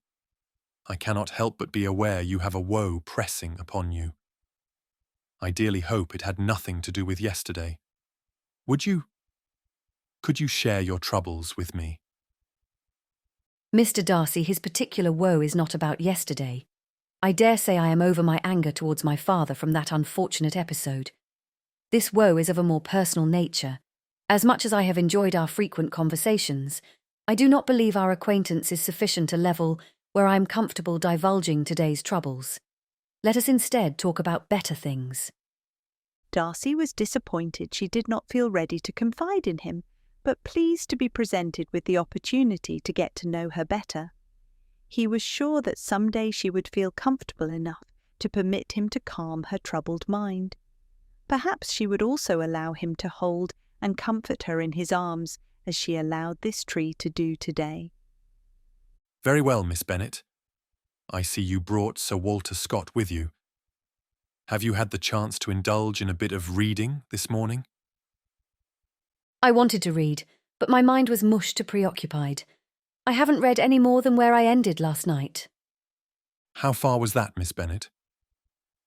I completed the first canto, The Chase, after talking half the night with Jane.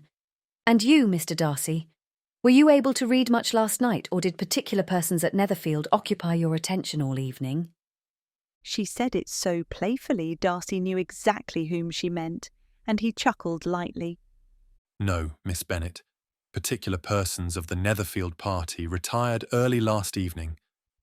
I was fortunate enough to have earlier mentioned that all well-bred young ladies needed their beauty sleep. My cousin, however, is as conversational as any attentive female, so I suppose I was up late in conversation. Elizabeth heartily laughed. Considering I stayed up half the night talking before I even began reading, I supposed I must admit that I am not a well-bred young lady.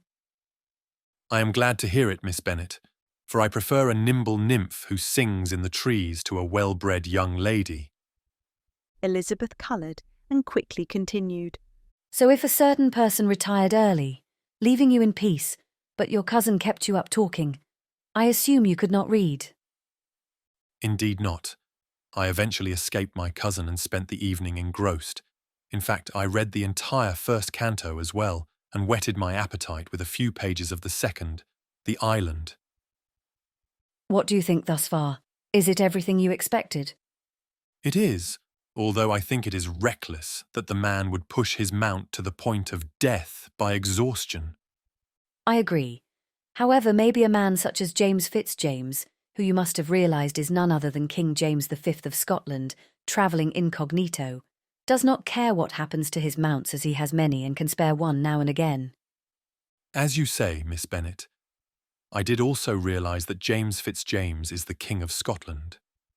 I think who you are does not give you any more right than another to disregard the welfare of an animal or person in your charge.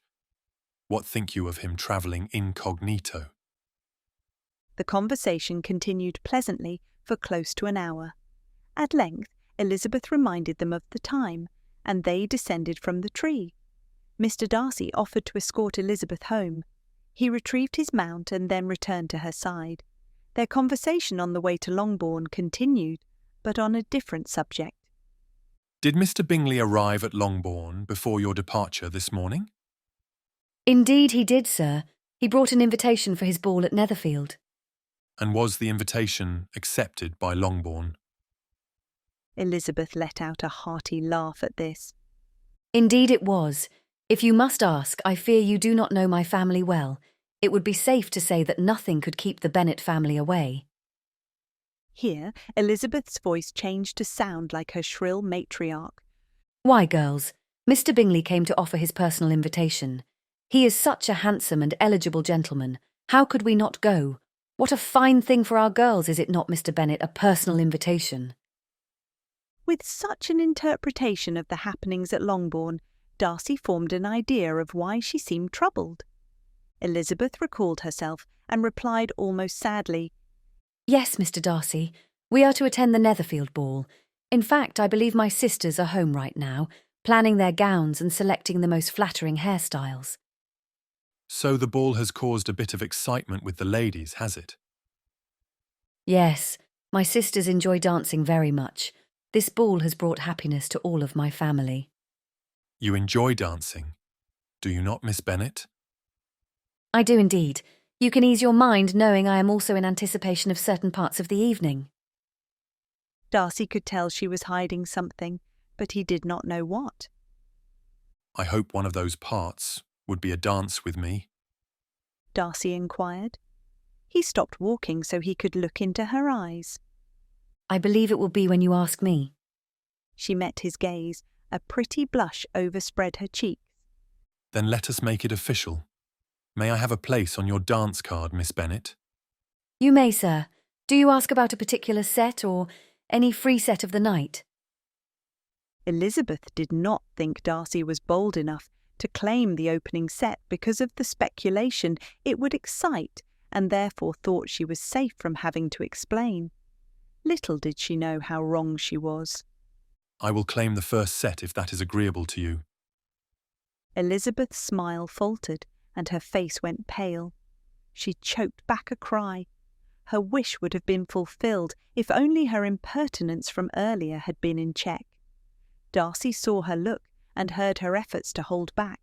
He realised he had just hit on her woes. He was afraid he had said too much and made excuses, trying to take back his words. Elizabeth interrupted him with a light touch on his arm. Mr Darcy, it would have been my honour to dance the first set with you, but unfortunately I must decline, for the first set has already been claimed by my cousin, Mr Collins. In fact, he asked for the set shortly after Mr Bingley issued the invitation, just before I fled the house on my walk. Elizabeth said sadly. I see your dance card fills fast, Miss Bennet. I should have learned from my first experience. Unfortunately, even this time I am too late, but I will learn from my mistake and now claim you for the second set. Elizabeth smiled. I would like that, Mr Darcy. If I may be bold, may I also claim you for the evening's supper and final sets? 3 sets, Mr Darcy. Elizabeth exclaimed, surprised. Indeed, you are correct. If I count them here on my fingers, I believe that would be 3. Elizabeth could not help but laugh aloud. Then, hesitating, she said, I am not sure how such an act would be received in London, but if you dance 3 dances, particularly the ones you have chosen, with the same lady, speculation will most certainly begin. Many will assume you are declaring yourself. Are you sure you want to excite such behaviour in the neighbourhood, especially after meeting my mother? If it means I want to declare I am interested in a particular lady by dancing the first set, that I want to get to know her better with extended conversation over supper, and then leave the dance with her on my mind exciting pleasant dreams, then yes, I know exactly what gossip I will excite. I consider myself warned about your mother. I know what I am about. Will you dance 3 sets with me? Will you encourage my declaration? Elizabeth was scarlet, her hand flat over her heart. She readily agreed. It appeared this dance would be the most monumental dance of her life, and she was very excited. You honour me with your request. I am happy to accept and hope you will not be disappointed come Tuesday. Her teasing nature returned as she resumed walking. Sir, I hope you are not foiled because it is the second set instead of the first. It will not be foiled. My intent shall be known by other means. You know I could never be disappointed knowing we will share 3 dances. I can hardly wait. Offering Elizabeth his arm, she slipped her hand into the crook of his arm and they walked comfortably on. He couldn't be happier. She wasn't frightened away by his boldness. Never again would he hide his feelings from her. In fact, he was ready to declare to one and all that she was his, or that he intended to make her so. He was prepared to earn her trust, so in the future she would confide in him. He wanted her to let him be the one to comfort her. And most of all, he was ready to sweep her off to Pemberley to be his wife. He could hardly wait for Tuesday. If it went half as well as he expected, he would be ready to propose. I too shall look forward to Tuesday, now with more enjoyment than I originally could have imagined. Perhaps I will break the fastener on my shoe or make the entire family late for the first set of the evening. Then, although it would be the second set of the night, it would be my first set when I dance with you. Elizabeth was amazed at her sudden boldness. Never had she been so candid with anyone other than Jane. Darcy could not be more pleased with her response. Anything except making the family late, for I dare say Mr. Bingley would never forgive you for making him stand up with anyone other than your sister at his own ball. Elizabeth beamed at him after he made this declaration and said, I could never endure it if Mr. Bingley was upset with me. Perhaps I shall stub my toe right before the first set and need a brief respite before the second. I prefer you break the fastener on your shoe. I would not want you injured. I could not bear to see you hurt. Shoe fastener it is, Mr. Darcy. I recommend you have some sort of replacement available at Netherfield, for if I came prepared, it would look premeditated. As you wish, Miss Bennet. They were nearing Longbourn, and Elizabeth was becoming more visibly distressed as they approached. As they reached the head of the lane, they could clearly hear the commotion inside. Elizabeth looked at Darcy with concern, saying, I thank you for accompanying me home, Mr. Darcy. Would you like to come in for tea? Darcy knew Elizabeth only offered out of politeness. He would have enjoyed staying with her longer, no matter the commotion inside Longbourn, but saw how distressed she was, so he declined and made ready to leave. Relief overspread Elizabeth's face, and he knew he made the correct decision. He reached for her hand, kissed it with a bow, mounted his horse, and left to return to Netherfield. Elizabeth remained at the end of the lane, watching him ride away. Just before he descended out of sight, he slowed his horse and turned to look behind him. Seeing her still standing there, he tipped his hat and then urged his horse faster. He rode out of sight, his riding coat blowing in the wind behind him. Darcy was utterly elated she remained to watch him depart. He was more than satisfied with the day's events. In fact, he was downright pleased. Elizabeth's heart jumped and her pulse quickened when he rode off in a hurry. He was so handsome atop his horse. She returned to the house happier than she ever imagined she could be. Nothing Mr. Collins or her mother did or said could dampen her attitude. Mr. Bennet watched the lane from his library window, waiting for Elizabeth to return. He worried over her long absence. Witnessing the entire exchange, he smiled despite the pang in his heart. He was sure he was about to lose his favourite. It appeared Mr. Darcy had made positive progress since yesterday's disaster.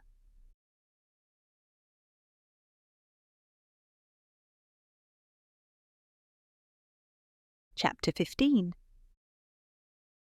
The days passed slowly. Colonel Richard Fitzwilliam's return to London was uneventful. His first destination was the Darcy townhouse, where Georgiana was currently in residence with her companion. Georgie, my sweetling, how are you? Richard asked as he entered her sitting room. Georgiana leapt to her feet and rushed to him. Without ceremony, she threw her arms around him and gave him a hug. Before he could say another word, she accosted him with many questions about Meryton, Netherfield, her brother, and most of all, the lady her brother had written to her about. Who is she, Richard? Is she lovely? Is her family nice? Will she like me for a sister?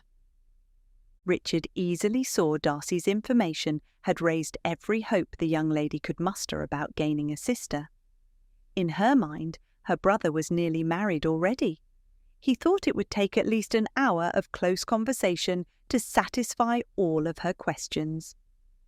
First off, let me apologise for my attire.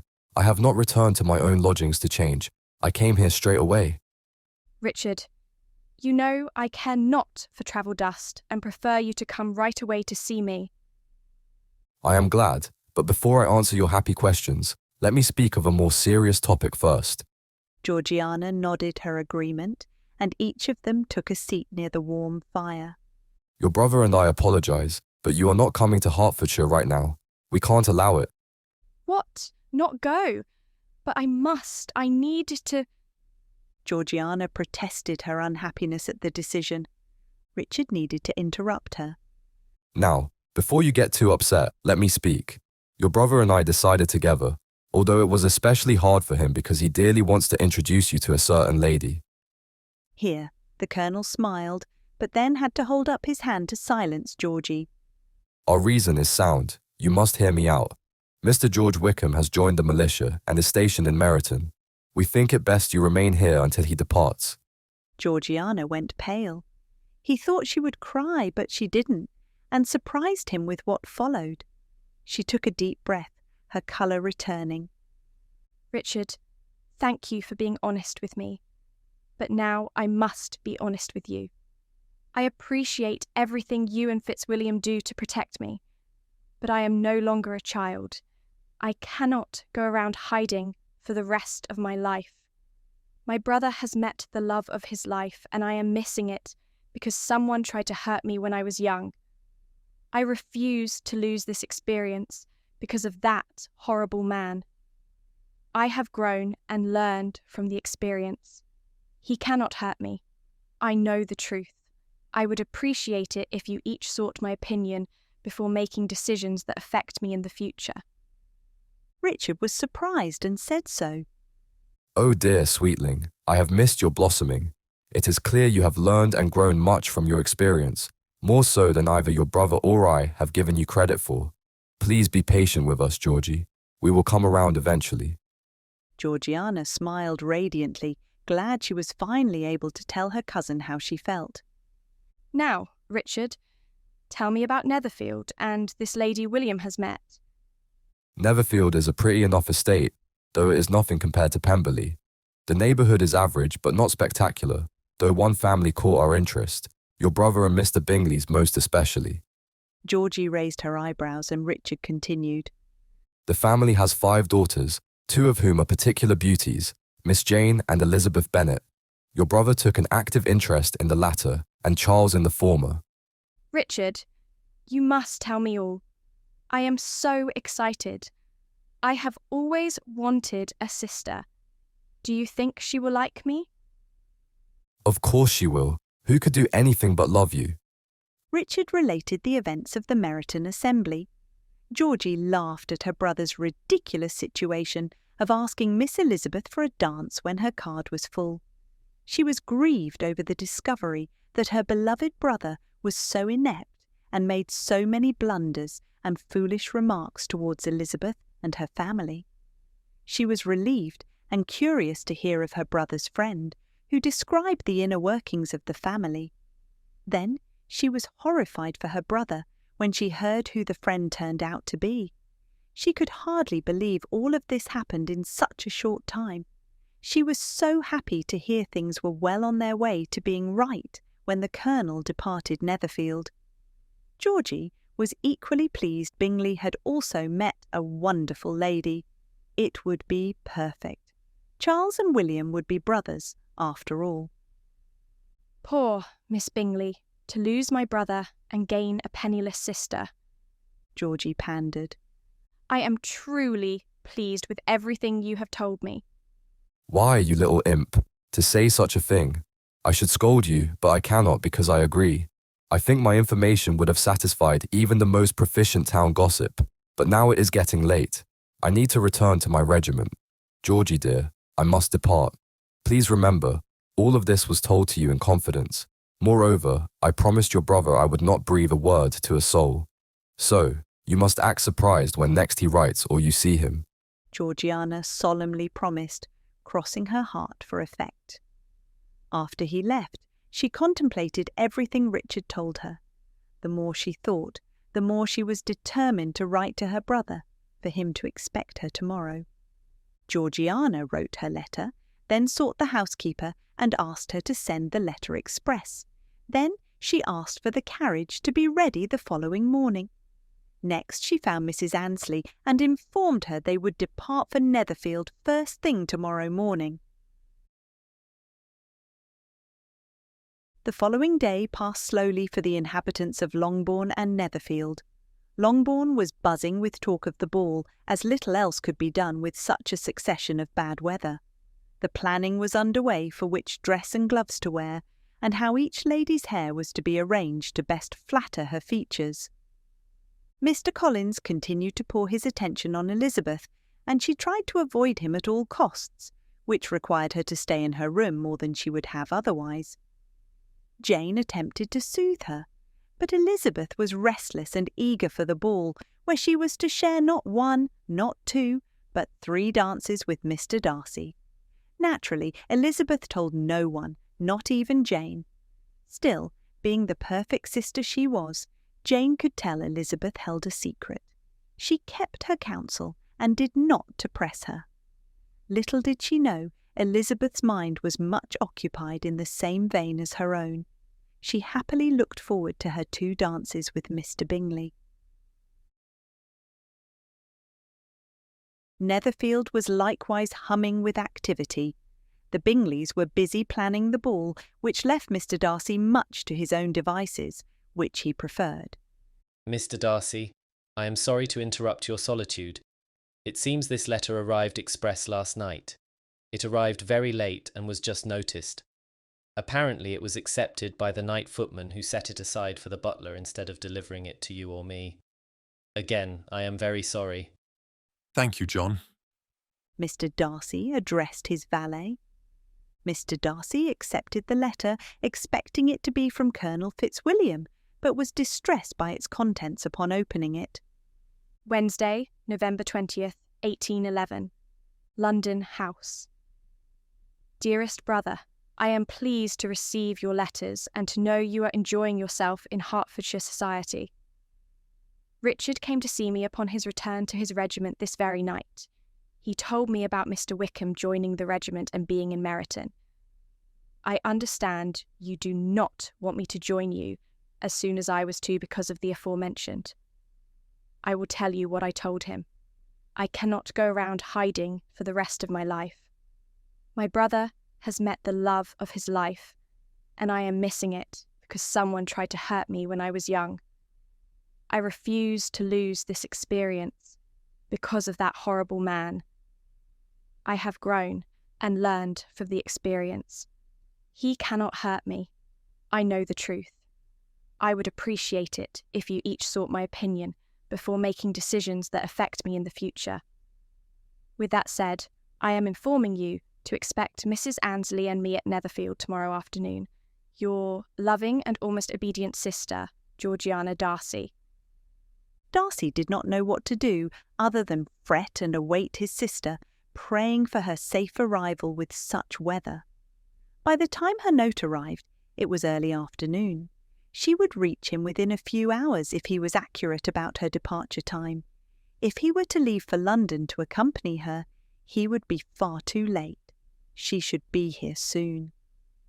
All that remained for Darcy to do was to await her arrival and prepare a comfy room and a warm bath. After such an adventure, she and her companion would certainly experience a chill. Georgiana was determined to leave London despite the threat of bad weather and the warning of the driver. Is it impossible, or just recommended we not go? She asked. It will be a cold and rough journey. I would not wish that upon you, Miss Darcy. But we can make it safe? Yes, I am sure we can. I am not afraid of rough roads. If you think we can make it, I would like to try. I am keen to go to my brother immediately. Very well, I will get you there safely. They were not an hour away from London when the heavens opened and rain poured down. They continued for only an hour before the carriage slipped and the driver stopped at the nearest inn to seek shelter from the inclement weather.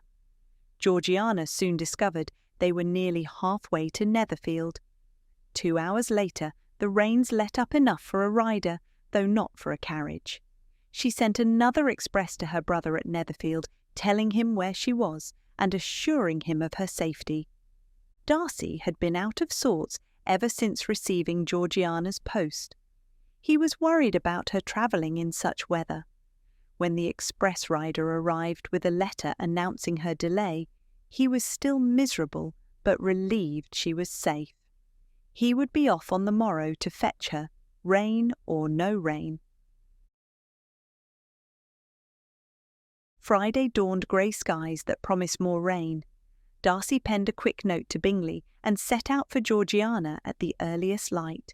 He reached her in good time, although not before the rain started. He was wet to the bone. Once he was assured she was safe, they chose to wait at the inn to see if the rain would let up. Brother and sister had plenty of catching up to do in the meantime.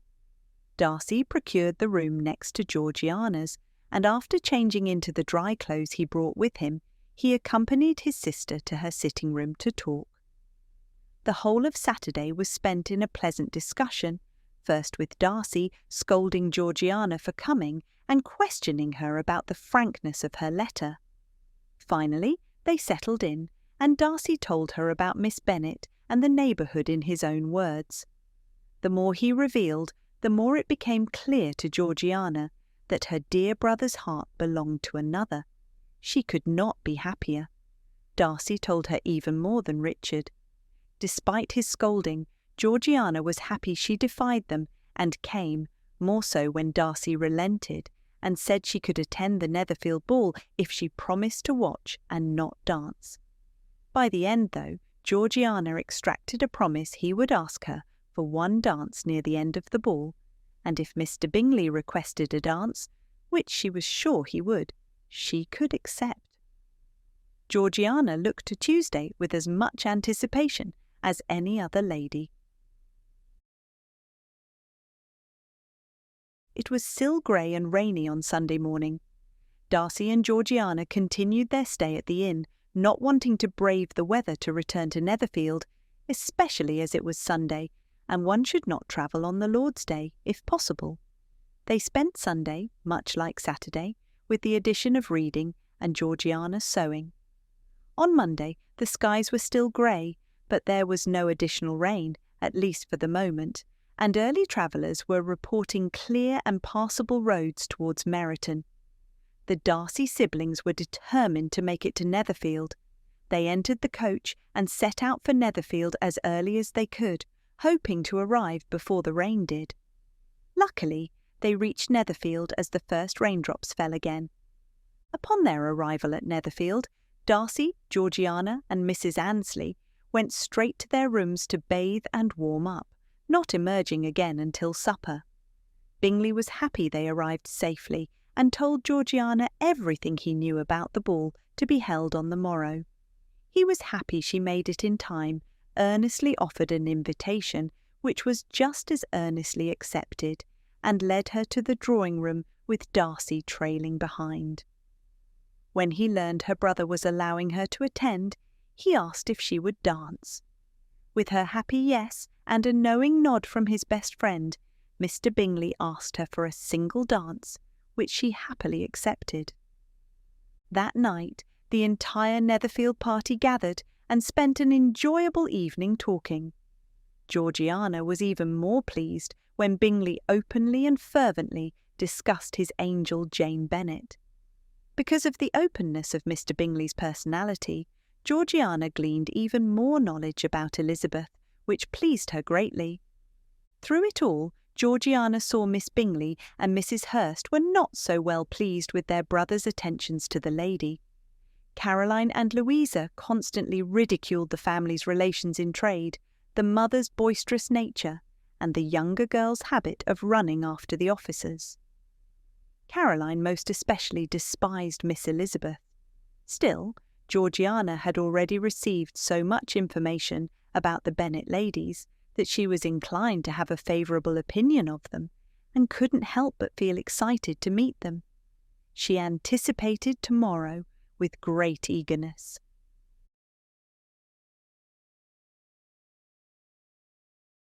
Chapter 16. The Netherfield Ball. Darcy was in eager anticipation as sunshine poured into his room Tuesday morning.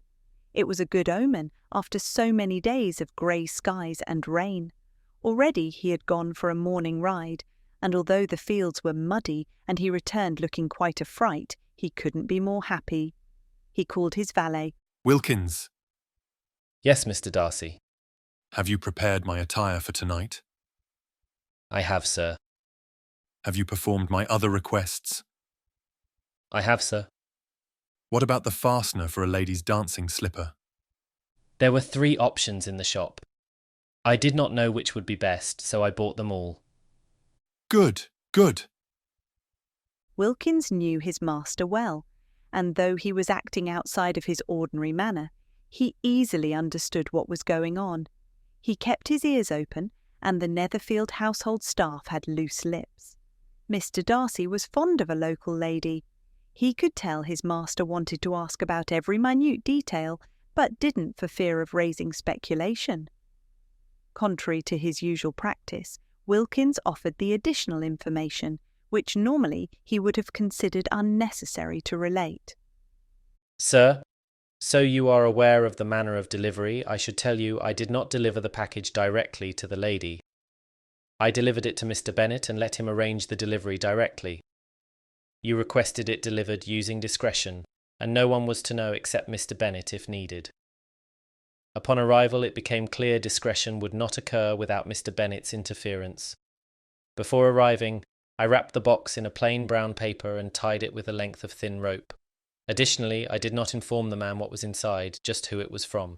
He promised to deliver it to Miss Elizabeth. Will there be anything else, sir? Yes, I shall require a bath before the ball this evening, and I wish to dress with care and add this to my attire. Darcy held out his hand and gave a delicate object to Wilkins. As you wish, sir. Wilkins left Mr Darcy with a smile, knowing this evening was critical to the master he served for over 10 years. If all went as Wilkins believed it would, then it would not be long before there were significant changes to his master's life. Mr Bennet climbed the stairs and then knocked upon the door of Elizabeth's bedroom. He was still smiling from the interview with the rather direct visitor 20 minutes before. A Mr Wilkins had arrived with a box wrapped in brown paper tucked under his arm. He requested a private interview, saying it was for an urgent and personal matter. When he followed Mr Bennet into the library, he wasted no time getting straight to the point. Mr Bennet, I presume? Yes. My name is Mr Wilkins. I am in the service of Mr Darcy of Pemberley. He has requested I use discretion to make a delivery to a lady of your household before this evening's ball. Can you help me in accomplishing my task? I am afraid if discretion is your charge, you have discarded it by seeking my help. I was told you were the only one I could tell about my business, if it seemed I could not deliver the package without causing a commotion. In that case, I can be of great assistance to you. Leave your parcel with me. I will assure Miss Elizabeth receives it with haste and secrecy. Mr Bennet enjoyed the shocked look on Mr Wilkins's face, for he had not imparted the lady's identity. Wilkins handed over the parcel. Thank you, Mr Bennet. I shall leave you now, and report to Mr Darcy that I have successfully fulfilled his request. One last thing, sir. There is no indication on the outside or the inside of who the parcel is from. Mr Darcy did not say whether it was to remain a secret from your daughter. I understand. I will not tell her, though Mr Darcy must know Miss Elizabeth will know it is from him. Sir, if I may be so bold, I can only think he hopes she will. It would make him happy to know she thinks well enough of him to receive such a gift. Mr. Bennet smiled, speculating about the parcel's contents. Enter, Elizabeth called. She rose as the door opened and admitted her father. Father, what do you do here? Am I needed downstairs? No, my dear, I come bearing gifts. This parcel arrived for you by special courier. What could this be, I wonder? I have not sent away for anything, especially something to come by special courier. No, my dear, this appears to be more of a local delivery. Elizabeth gingerly accepted the box from her father and opened it with him standing there. Evidently, she did not care that he still stood there, and he dearly wanted to know what Mr. Darcy sent to his daughter. As she tugged on the string, he further imparted, Not only did this arrive by special delivery, but the courier instructed it should be delivered using discretion. Only you and I know of the delivery. Why, Father, what could... Elizabeth's breath caught when she pulled off the paper and opened the box. She breathed out a long, slow breath at the sight of the most perfect red rosebuds delicately laid upon white silk. Elizabeth dressed with more than usual care and prepared with the highest spirits for the ball. She was positive she knew who the rosebuds were from and was pleased he sent her such a beautiful gift. It proved he was thinking of her, as she was of him. She wanted to look her best for him. She selected to wear her most flattering and elegant gown for the evening. The deep scarlet colour played off the softness of her skin and the darkness of her hair and eyes. She did not wear it often, and Mr. Darcy had yet to see it. Whenever she wore the gown, she turned the heads of many men and even dragged compliments from her mother. Elizabeth asked her maid, Martha, to weave the rosebuds into her hair, fashioning the most exquisite crown. Martha, how many rosebuds are there? 11, miss. 11. That's how many I counted as well. Have we misplaced one? Was there supposed to be a dozen, do you think? We did not misplace any. Only 11 were sent. I am sure it was just an oversight by the hothouse. I will just have to hope no one counts.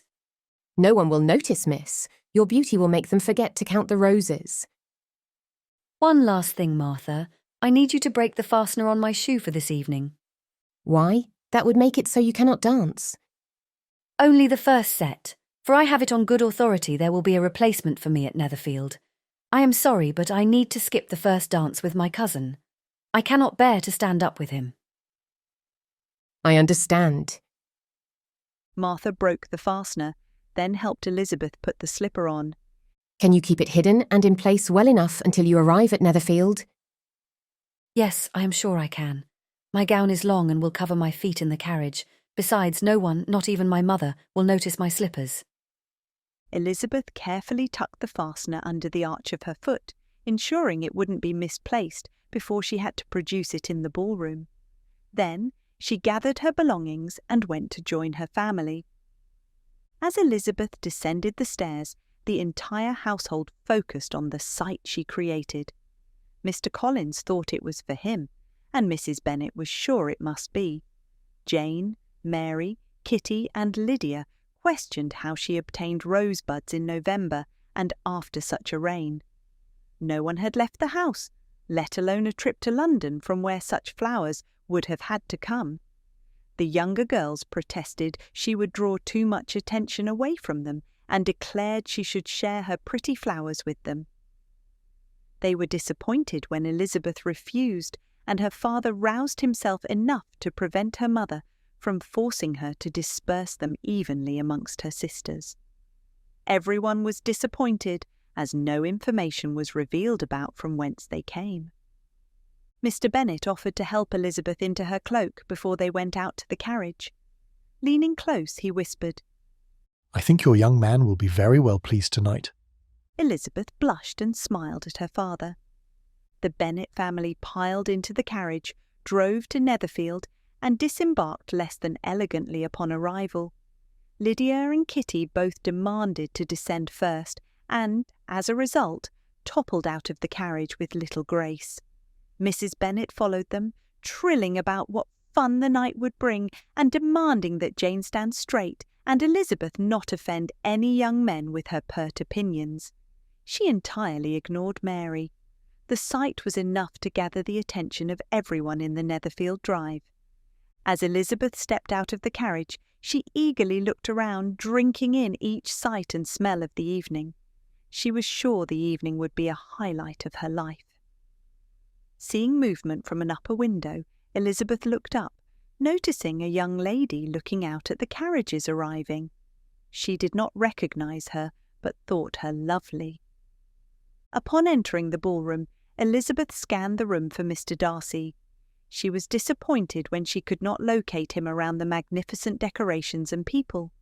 She made her way to the far corner of the room where her dear friend Charlotte Lucas stood. Elizabeth had just finished complaining about having to dance the first with Mr Collins when the music began, and he arrived to claim her.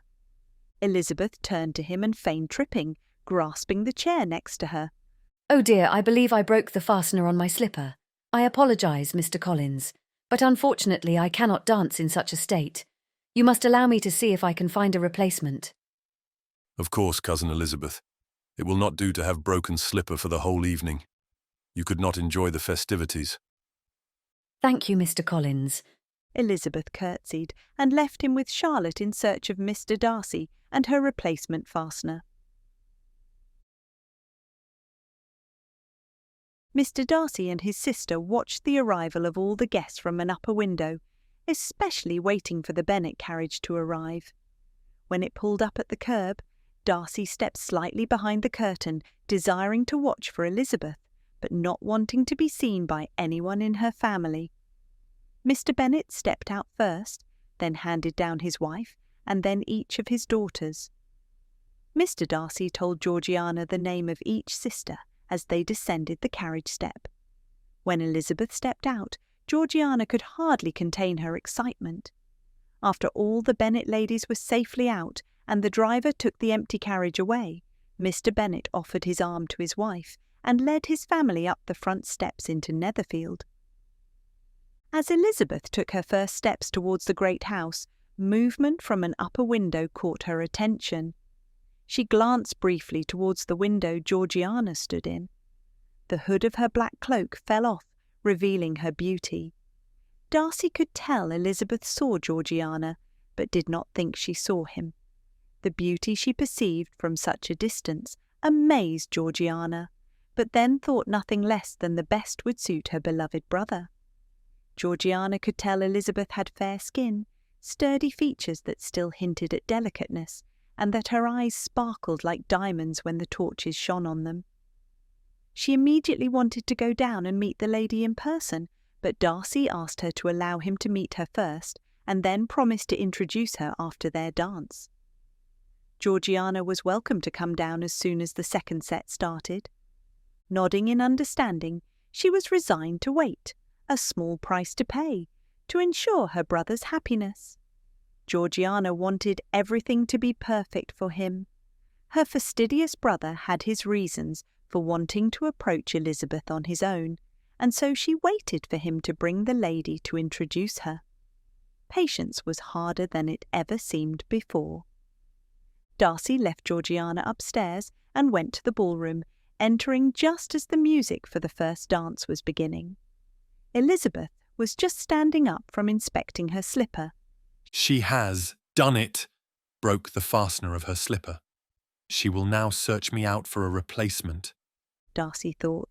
He was pleased all was going to plan and smiled at the thought of her looking for him. Darcy took a few steps backwards into the hallway, not wanting their meeting to be in the public rooms. It did not take long for Elizabeth to exit the ballroom into the hallway and see him. Resting all his weight on one leg, the other crossed at his ankles, he stood in the far corner, slightly to the right of the staircase, with his arms crossed over his broad chest. As Elizabeth approached, he straightened up and dropped his arms to his sides. His eyes widened at the sight before him. Never had he seen so much beauty in one place. She left him breathless. Miss Bennet, you look exquisite this evening. I doubt heaven itself could produce such a sight as you make this evening. Elizabeth blushed at his compliment, and slowly walked towards him. He openly admired her as she approached. She found she quite liked this man admiring her. Taking in his entire appearance, she couldn't help but notice here stood the most handsome man she ever laid eyes on. As her eyes roamed his chest, his jacket pocket arrested her attention, and an enormous smile spread over her face. There, peeking out of his pocket, was the 12th of her delicate red rosebuds. She was exceedingly happy she was wearing the flowers. Anyone who looked at the two could not doubt their attachment. She remembered what he said when last they met. "It will not be foiled. My intent shall be known by other means, if I intend it."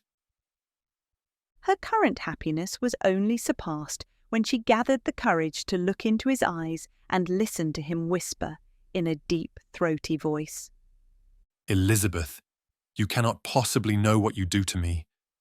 Elizabeth's response was a healthy blush and raising one pert eyebrow. That tantalizing eyebrow was just what he needed to snap him to attention and remember the fastener he held tucked in his vest pocket. He produced it, and with minimal effort, Elizabeth repaired her slipper.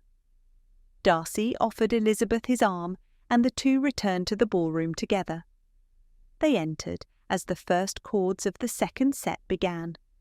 As they approached their place in the set, Darcy squeezed Elizabeth's hand, resting lightly on his forearm. They were well aware of the talk circulating around the room since they appeared at the door together. It seemed everyone realized the rosebuds in her hair matched the one pinned on his lapel, and if they had not noticed, they soon looked closer as the news spread rapidly around the room. They both knew the second the gossip made it to Mrs. Bennet, for she loudly proclaimed, "Lizzie, what are you talking about? What do you mean my Lizzie and Mr. Darcy have matching roses? What is this everyone is speaking of? I must know it. Lizzie, Lizzie. Oh, where are you, girl?" Darcy and Elizabeth ignored Mrs. Bennet. They were each too caught up in their own emotions and the longing which came with being able to touch hands when they danced to care one whit about the stir she was causing. As the set's first song ended, Darcy did not release Elizabeth's hand, but returned it to the crook of his arm as he had done on their walk to their place in the set. It felt natural, like her hand was meant to fit perfectly tucked inside his elbow. He escorted her to an unoccupied corner of the room. "Miss Elizabeth, I must thank you for the pleasure of this dance. Do you need some refreshment while we wait for the music to begin again?" No, but thank you, Mr. Darcy. I will be fine until later. The pair stood awkwardly in silence, yet lost in the emotions of what they were each feeling. Finally, Elizabeth dared herself to look up at him. When she did, he was staring down at her, clearly in love.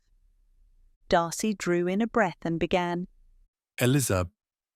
Miss Bennet, you look beautiful tonight. That shade of red suits you. I especially love your hair.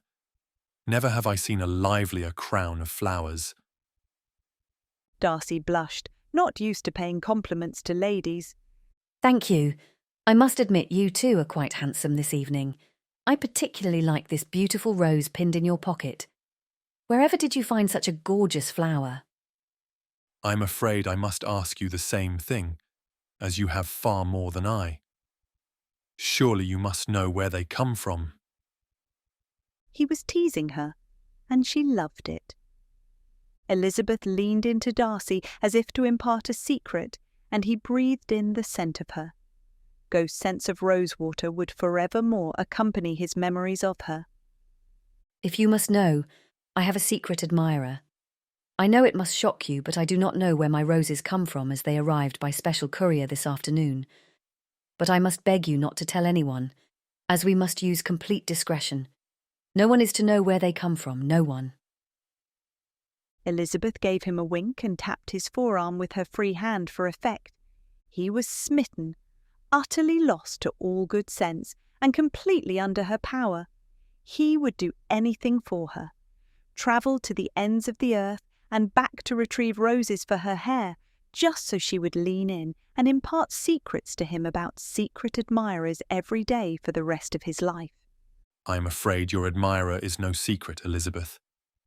Just then the music began, and before he could make a spectacle of himself and beg her to marry him in front of all and sundry, he led her back to the floor for the second dance of their set.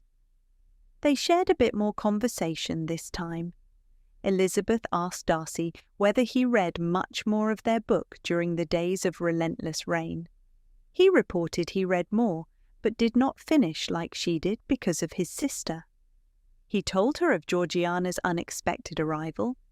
Elizabeth was confused, as she had the impression that the Colonel and Mr Darcy did not want Georgiana to come into the area with Wickham nearby. Still, she also knew Darcy to be very protective of her, and realised he must have determined there was no further threat, and sent for her.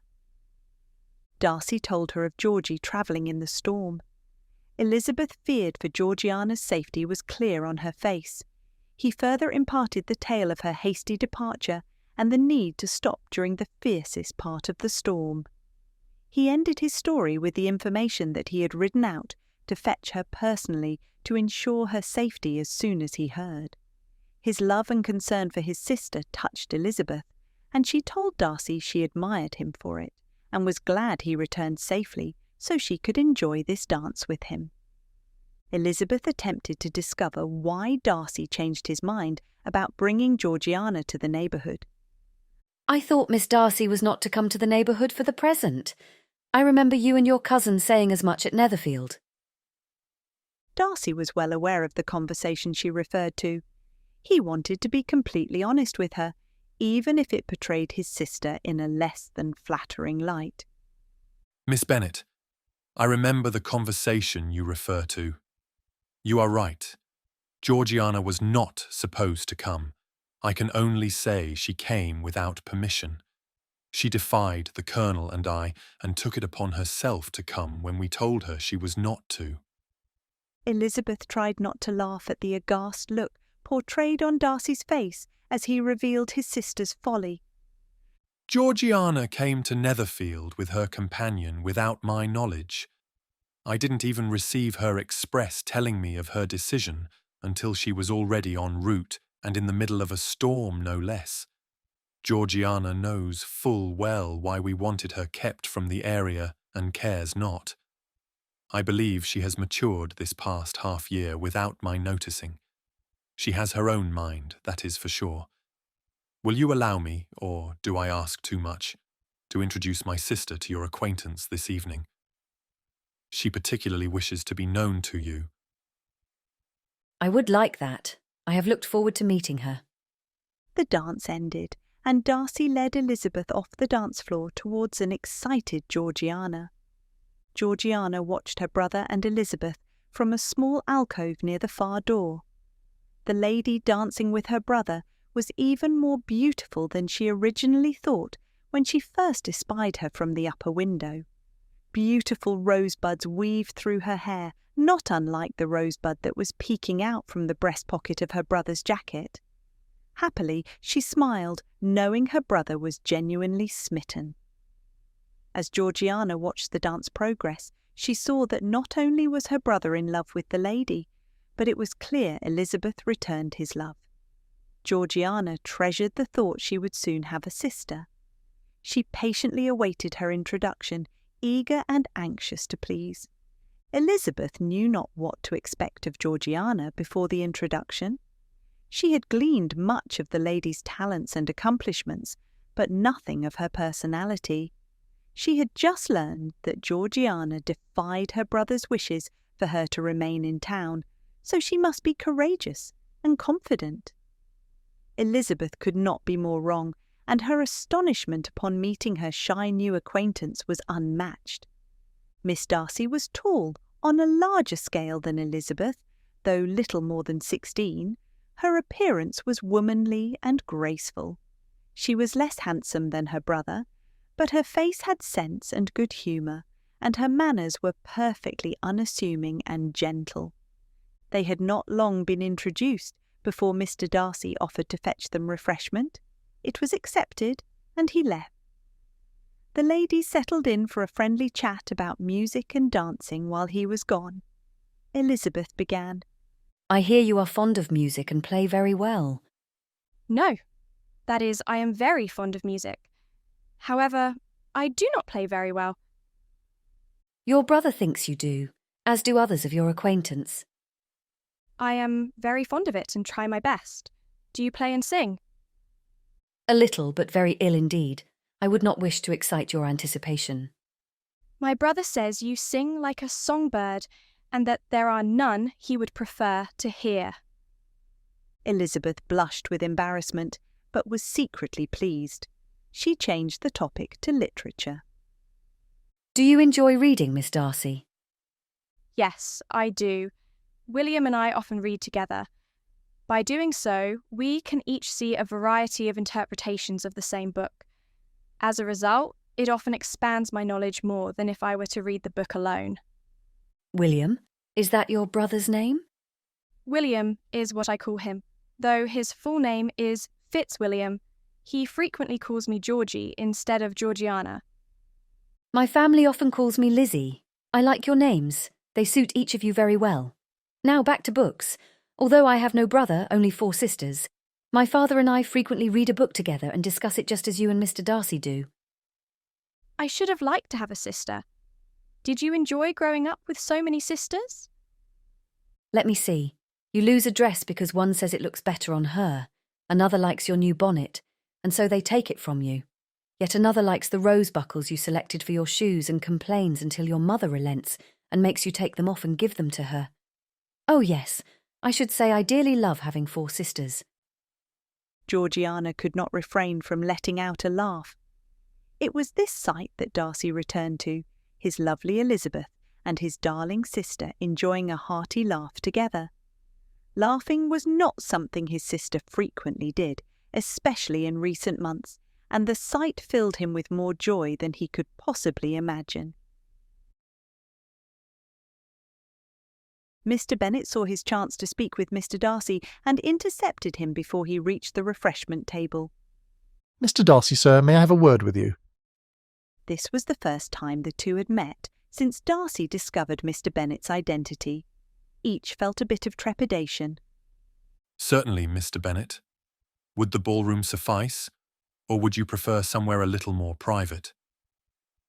We do not need solitude, sir, just a more secure spot than this. Mr Bennet led Darcy to the edge of the room next to the wall.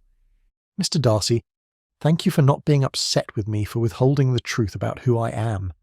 You must understand, sir, the night we met you were in no condition to talk to the father of Elizabeth and the dreadful sisters and the husband of the horrible mother. You are most welcome, sir. I believe you are correct.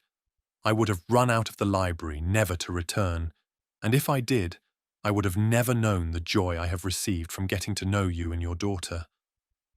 Correct, my boy. I am glad you stayed to see beyond the surface. You have learned a great deal over the past few weeks. I am thrilled you wish to continue our friendship, because I have looked forward to the days that we met and conversed together. It is nice to speak with another intelligent gentleman. I have come to respect you and your views. Darcy was pleased, because he had come to feel the same way. I am also glad, sir. I have enjoyed getting to know you and learning a different view of things. I believe you opened my eyes to see beyond the surface of people. I fear losing my father at a young age. I missed out on the larger outlook of things by not having him there to guide me as a father normally does. I have appreciated our meetings and discussions and hope they continue for a very long time. As do I. What say you to tomorrow? I am sure I will have much information to relate after tonight, he said, with a sly wink towards Mr Darcy. Yes, sir, I think tomorrow afternoon would be perfect. I have promised my sister Georgiana a ride through the neighbourhood in the morning, but would like to meet you. Say 2 o'clock. Yes, 2 o'clock would be good.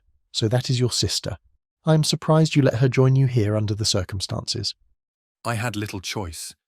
She came without my consent or knowledge, a story I will save until tomorrow. Would you allow me to stop by with her tomorrow morning to introduce her to the rest of your family?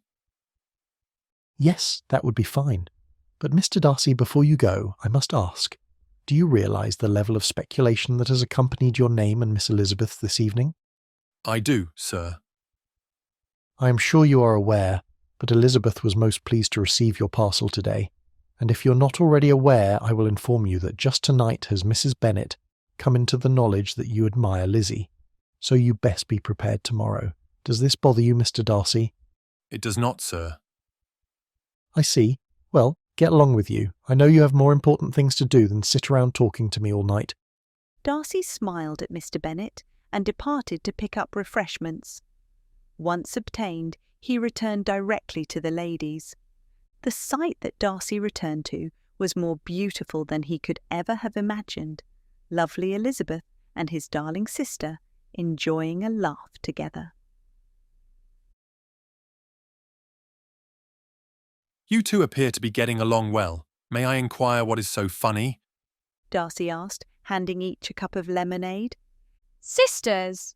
They simultaneously replied, bursting into another fit of laughter. This must be a joke only for the ladies, as I do not understand what is so funny about sisters. And you never will, dear William, because you have not more than one. I only understand because I am a woman and can imagine. It is a rare treasure to be one of 5 sisters. Darcy smiled coyly at Georgiana before plucking up his courage and saying, I only have one sister now. However, someday I may have a few more. Elizabeth blushed and Georgiana smiled. Never had her brother been so bold. To her it seemed like that was almost a marriage proposal. She indeed hoped so. Georgiana genuinely enjoyed Elizabeth's company and envisioned her as a wonderful sister. She hoped Elizabeth would not be let down by having another sister and no brothers.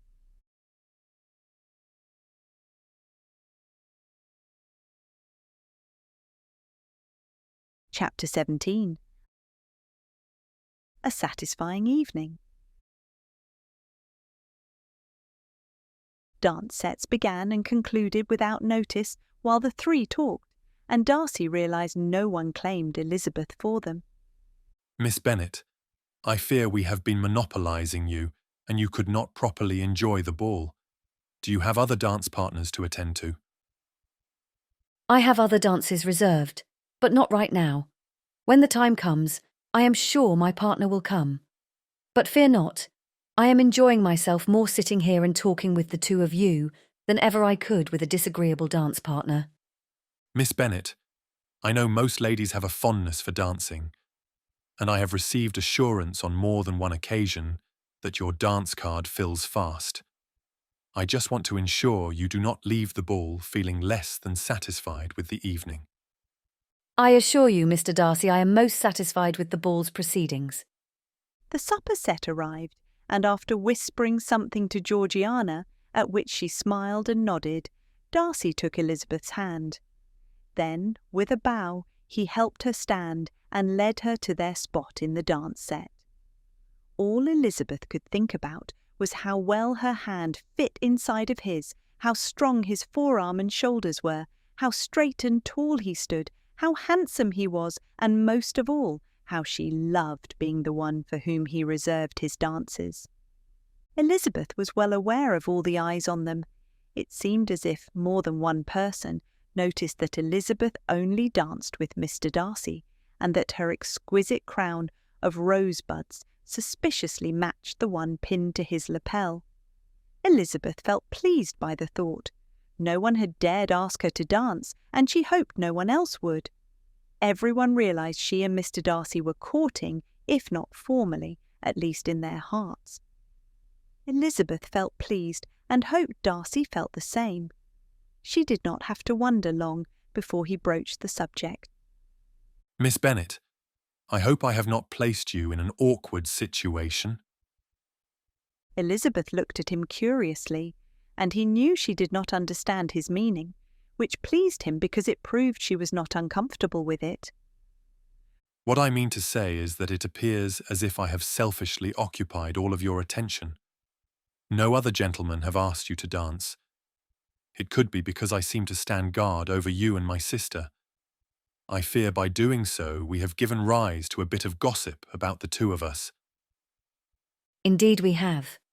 So long as it does not bother you, I care not what any of them think or say about me.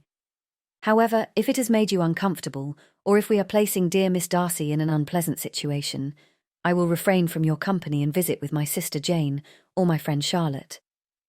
But, if you do not mind, I have enjoyed your company, and it pleases me to continue it. I would not have stayed with you all evening if I was uncomfortable. I would have departed on some pretence or another. I would be most pleased to have you stay in my company forever. I care not what anyone here except you thinks of me. Do you really care what I think of you, Mr Darcy? Yes, more than you will ever know. Elizabeth blushed, and she responded by squeezing his hand tighter as they went down the set. Darcy took her response as a positive sign and changed the subject. Tomorrow morning, I plan to take Georgiana on a countryside tour. Upon its completion, I hope to visit Longbourn and introduce her to your family. Would that be acceptable to you? Yes, Mr Darcy. I am sure they would all enjoy meeting Miss Darcy. Very good, then. We shall arrive between 10 and 11 in the morning. The pair spent the rest of the dance set dancing in a companionable silence. Their only communication was unspoken as they squeezed hands and gazed at each other. Towards the end of the two dances, Darcy caressed Elizabeth's palm with his fingertips each time they came together in the dance. Elizabeth lightly brushed the skin above Darcy's cravat and jacket as she slipped her hand from his shoulder to his elbow in another pose of the dance. It was a bold move. She normally lifted her hand entirely from her dance partner's person, but she had seen other women flirt in such a way. Elizabeth's act of flirtation, or perhaps bravery, sent sparks of fire throughout Darcy, and he could not help but hold her a little closer the next time they came together in the set. The dance set ended, and everyone went into the dining room. Darcy asked Elizabeth if he could escort her to dinner, to which she agreed. Together they went in search of Georgiana, and once she was located, the three of them found a seat together. Darcy noticed a small circular table in the corner, which seated only 6 instead of 12, like all the other tables. He led Elizabeth and Georgiana to it. At first, Darcy didn't know how to seat their party. He knew how he wanted to place the seating, with him in the middle and a lady on each side, but that would not allow them an easy flow of conversation. He desperately wanted to sit next to Elizabeth, but propriety said he should sit his sister in the middle next to Elizabeth and him on the far side. By chance, as he considered his options, Jane and Bingley approached. Elizabeth introduced Jane to Georgiana. In the end, the ladies all sat together, with Georgiana between them. This arrangement was perfect, for it allowed Darcy to sit by Elizabeth and Bingley to sit by Jane. Supper passed remarkably well. The well-situated table missed much of the Bennet family's theatrics. One seat remained empty at the table during dinner. Towards the end, Mr Collins claimed it, exclaiming, "I have found out by a singular accident that there are now in the room 2 near relations of my patroness. I overheard the lady of this house talking of them as her brother's dearest friends. My methods of deduction have led me here to introduce myself to you. How wonderfully these sorts of things occur. Who would have thought of my meeting with perhaps a nephew and niece of Lady Catherine de Bourgh in this assembly? I am most thankful I have made the discovery in time for me to pay my respects to you, which I am now going to do. I trust you will excuse my not having done it before when we met on our walk in Meryton. My total ignorance of the connection must plead my apology."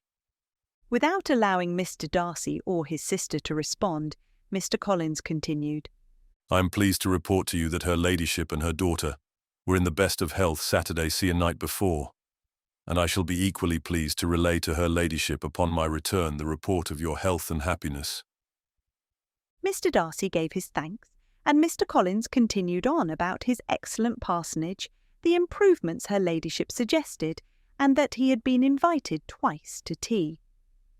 Elizabeth was visibly distressed, and Darcy felt he needed to calm her.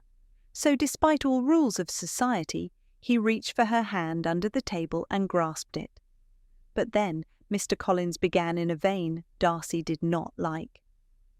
How honoured you must be to be engaged to such a lovely lady as Miss Anne, Mr. Darcy. As her mother says, I know no one with her beauty and talents. Darcy could feel Elizabeth stiffen and her hand go limp in his. All he could do was squeeze it a few times, trying to reassure her. Mr. Collins continued, What a glorious day your wedding shall be. The heavens will burst forth with trumpets heralding the day as a great one. Georgiana sat pale and stunned, fearing Elizabeth would not know her cousin was lying to her. Georgiana knew the truth and wanted to stop Mr. Collins, but knew not how. As Mr. Collins continued, and Elizabeth became increasingly distressed, she forcefully withdrew her hand from Mr. Darcy's, despite his attempt to keep hold of her hand. She looked at her lap, almost in tears. Darcy knew not what to do, but had to stop the man fast. He needed Elizabeth to know the truth. Mr. Collins. Mr. Collins. The man did not stop, and then he said something that arrested Darcy's ears. And I hope you shall be as happy as my dear Elizabeth and I shall be. Elizabeth's head snapped up in shock. Her face, which just a moment before was pale, went red with fury as he continued. I spoke with her mother this afternoon, and she assured me of the family's support in our suit. I think we shall be the second happiest of couples, only second to you and Mr. Bourg. Elizabeth could take no more. She quickly stood, knocking over her chair, and ran from the room, tears bursting out as she passed through the door. Darcy did not take long to follow her. Mr. Bennet heard it all, as his table was nearby, and Mr. Collins did not speak in hushed tones. He was furious at his wife and nephew. He followed Elizabeth and Mr. Darcy. Elizabeth made it into the Netherfield gardens before Darcy could catch her. It is a lie, it is all a lie, and I shall never marry that toad. Elizabeth sobbed as she collapsed on a bench in tears. Please say he lied about you too, she cried. Darcy laid his hand on her shoulder. She did not acknowledge his touch. Instead, she continued on. Please say you are not engaged to your cousin, Mr. Bourg. I knew I should never have allowed my heart to fall in love with you. What am I ever to do now? My father always says a woman likes to be crossed in love, but I assure you we do not. Where did he ever come up with such a ridiculous notion? Darcy sat down next to Elizabeth and raised her chin with his hand. He was happy to know she loved him, although it was not her intention to tell him. He smiled as he said, Listen carefully, Miss Elizabeth Bennet. I am not now, nor have I ever been engaged to anyone. Neither am I honour-bound to anyone because of the dictates of society. You know as well as I that your cousin is an oaf. Elizabeth tried to look away so he could not see the tears streaming down her face, but he did not let go, so she closed her eyes instead. Please look at me and listen. Elizabeth opened her eyes and stared into the dark pools of his. Lady Catherine de Bourg, my aunt, has said from the day of my parents' death that I am to marry my cousin Anne. She says, it was your mother's dearest wish, as well as mine, that you two should marry. From birth you have each been planned for one another, a union of titles and riches. It is what she wants, but it is not what I want. Do you understand? I want a woman who can be carefree and lively, climbing trees and singing to the wind. I want a woman whose mind will challenge me and not agree just because she is supposed to agree with her husband. I want someone I can go on long walks with, read with, dance with, and most of all, love. My cousin Anne is not that lady, but I believe you are. So I am saying, my dearest, loveliest Elizabeth, that if you will have me as your husband, I would love nothing more than to make you my wife, forever by my side at Pemberley. Elizabeth sat locked in his gaze, unable to tear her eyes from his. Love and support shone in his dark pools. She melted into his arms as he finished his proposal. Yes, Fitzwilliam, I want to marry you more than anything else in this world. I was so scared when my cousin said you were to marry another because I was sure I could never have you. Then I was mad you paid attention to me when you were thus attached. It was only when he said I was to marry him that I was scared my family would force me to do it. I know my father respects you, and he would never make me marry someone I do not want. I know my tears are all for nothing, but I cannot help it. They come uninvited. Darcy held Elizabeth close and kissed the top of her head. He turned her face to look at him again and gently laid the softest, most delightful kiss on her lips. Since he first saw them, Darcy had wanted to kiss her lips and was utterly lost in her. His kiss gradually became stronger, and he held her tighter. His kiss surprised Elizabeth. She often wondered what it would be like to kiss a man, especially the past few days, as she considered what it would be like to kiss him. Now that it was happening, it was better than she could have imagined. It felt as if her lips were on fire. His kiss deepened, and his arms held her tight. Nothing compared to this feeling. Elizabeth lost herself to headiness, and then she felt another sensation. No longer was Mr Darcy simply kissing her lips, but he was pressing them with his. Elizabeth could not resist. Instinct led her to part her lips, and when she did, he taught what it was to truly kiss a man.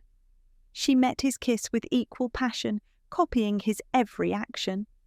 The kiss lasted much longer than it should have, and both were wholly lost to anything beyond their own pleasures when they were interrupted. Miss Elizabeth Bennet, Mr Darcy, what do you think you're doing? Came the voice of a stern Mr Bennet. Someone placed a hand on each of their shoulders and pulled them apart. Elizabeth sat stunned, licking her lips. She clasped her hands in her lap and looked down, mortified at being caught. The ever-blunt and slightly annoyed Mr Darcy replied, "Kissing." Mr Bennet could not stop his little laugh, but he quickly checked himself. Mr Darcy, please accompany me on a stroll in the garden. Elizabeth, you will wait here. Do you understand me? Elizabeth nodded. As her father walked away, she said anxiously, Father, please know Mr Darcy is a gentleman and was not trying to take advantage of me. He is honourable and the fault is mine. He was trying to comfort me. I was very distraught. Darcy defended Elizabeth and took all the blame on himself, which only amused Mr Bennet further. Well, my dear, I thank you for your contribution. However, as your father, I shall know how to act, and we will not stand here and quarrel about who is to blame. Wait here for me. I will return after I have a word with Mr Darcy about his methods of comforting and the ramifications of such methods. Mr Bennet sternly led Mr Darcy to the furthest point of the garden and asked him to sit. Darcy sat down and tried to apologise for his actions, but Mr Bennet would have none of it. Mr Darcy, please hear me out without a word, and then I will hear you. Mr Darcy nodded. First, I was privy to the conversation in the dining room. I was sitting not 5 feet away and know you have a full right to be upset and offended by Mr Collins. I also followed you to the garden and heard everything from the beginning.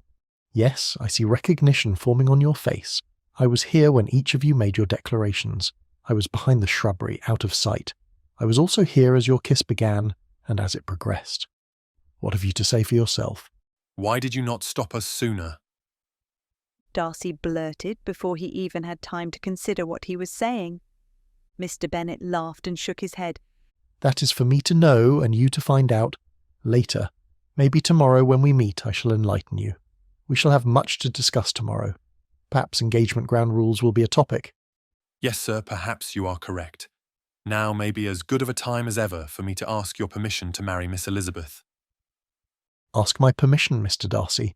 I think now may be a little late for that. You will now walk down the aisle to her at the end of my hunting rifle. Mr Bennet and Mr Darcy laughed. That will not be necessary, sir. I would walk down the aisle to marry her even if you aimed your rifle at my front trying to keep me from her. Yes, I believe you would. Now before we go over to relieve Elizabeth of her distress, let me say I could not be more pleased to invite you into our family and call you son. Remember that when I reprimand you both." With that, Mr. Bennet clasped his hand in a vigorous handshake. "Mr. Darcy, as Elizabeth is still my unwed daughter, and I am still her protective father, please put up at least a little of a facade that I am in charge. I do not wish to lose credit in her mind." "Yes, sir." With that said, the two arrived where Elizabeth was waiting. They found her pacing the ground before the bench, biting into one of her fingernails. Darcy thought she was adorable, and Mr. Bennet scoffed. Elizabeth heard them and stopped. She turned to look at them, directly facing her father. "Elizabeth, my dear, it is incumbent on me to tell you that you must marry Mr. Darcy." Elizabeth started speaking, but her father cut her off. "You have each placed yourself in a precarious situation that demands nothing less. What if someone other than me detected the two of you? Your reputation would be utterly destroyed. Mr. Darcy informed me he has already made you an offer, and you have accepted. I am glad of it, because if it is true, then you need not be distraught over the engagement. I must admonish you that this will never be mentioned to anyone. I will not have you destroying your family's reputation with your weakness to Mr. Darcy."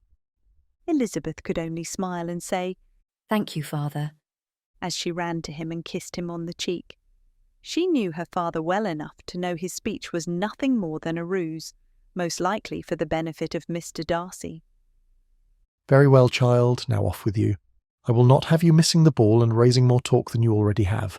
I will escort you inside. Mr. Darcy, please follow in a minute or two." Darcy nodded his agreement and stood as Mr. Bennet led Elizabeth by the elbow back into the ballroom. As they turned the corner, Elizabeth looked back at him lovingly, and he blew her a kiss. He could never be happier than he was at that moment. Mr. Bennet led Elizabeth to Jane and left her with a kiss on the forehead. He whispered to her, "Lizzie, my dear, I believe you will be a very happy woman." He then turned and walked away.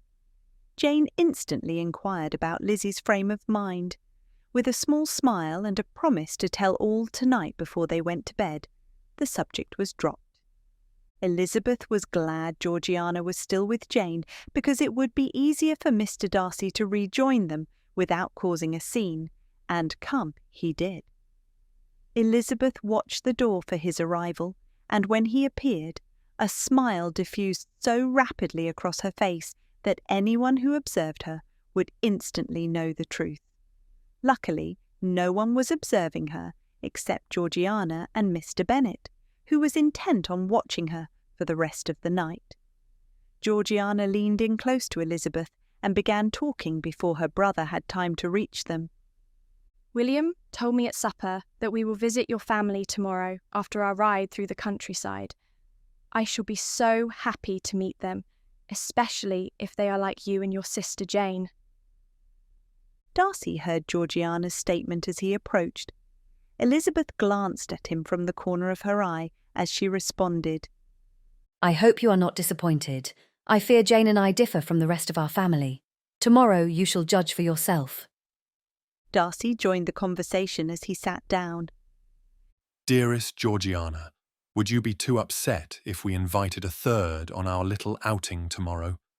I fear we may get lost, since I do not know the area so well as the local populace. What say you to having Miss Bennet join us? If you would like, that is." The last was said as he turned his broad smile to Elizabeth. "I would be honoured to join you, but I must first ask my father." Darcy knew why Elizabeth must seek permission, and Georgiana thought nothing more of it than that Elizabeth was required to clear all her outings with her parents. "If you will excuse me, I will speak to him now." "I will attend you, Miss Bennet," Darcy said as the two walked away, leaving Georgiana with Jane and Mr. Bingley. Mr. Bennet saw them coming and smiled inwardly, wondering what this could be about. He thought they would avoid him for the rest of the evening. "Father, Mr. and Miss Darcy have invited me to guide them on a tour of the area tomorrow. May I be allowed to go?" Mr. Bennet smiled despite himself. "Guide them, eh? Is that true, Mr. Darcy? You require a guide to take your sister on a drive tomorrow, and Elizabeth here just happens to be available? While Elizabeth was mortified, Darcy remained unintimidated. Your speculations are correct, sir. I do not require a guide to take my sister on a neighbourhood tour. However, both Georgiana and I would be pleased to have Miss Bennet accompany us for no other purpose than the one you are intimating. Sir, Georgiana will accompany us, and as her guardian, I, like you of your daughters, am responsible for her protection. You need not fear anything inappropriate will occur on our outing. I promise to be the perfect gentleman. If you wish, sir, you may send another of Miss Bennet's sisters as a chaperone. The discussion was taking place in hushed tones and beginning to draw attention. Mr. Bennet wished to complete it quickly. Elizabeth may go if she wishes, and one of her sisters only need accompany her if she chooses. I believe our previous discussion this evening will remain forefront in your mind. Thank you, sir. Was all that was said before Mr. Darcy and Elizabeth returned to Georgiana. Miss Darcy, my father has agreed that I may go on the outing with you and Mr. Darcy. Georgiana was so happy she began to lightly bounce up and down with joy as she grabbed Elizabeth's hands and smiled from ear to ear. Darcy was amazed at the transformation in his young sister, back to her playful self he had not seen in the past few years. Their father's death and her tragic summer incident required both siblings to grow up faster than they would have otherwise. Elizabeth would indeed be a perfect addition to the Darcy family. The rest of the evening passed pleasantly enough. Elizabeth was only asked to dance by one other person, Mr. Bingley. Georgie was so happy at the progression of the evening she could not help but say so to her brother. William, I am pleased I came into the neighbourhood and you allowed me to come tonight. I cannot imagine an evening more wonderful than tonight has been. I like Miss Bennet and am happy that we have already become good friends. Georgie, my dear, although I disapprove of you disobeying Richard and me, I am glad you could come and meet Miss Bennet. Do you truly like her?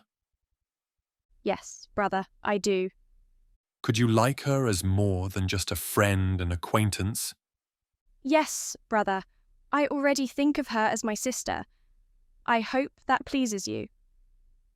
Yes, my dear, it does.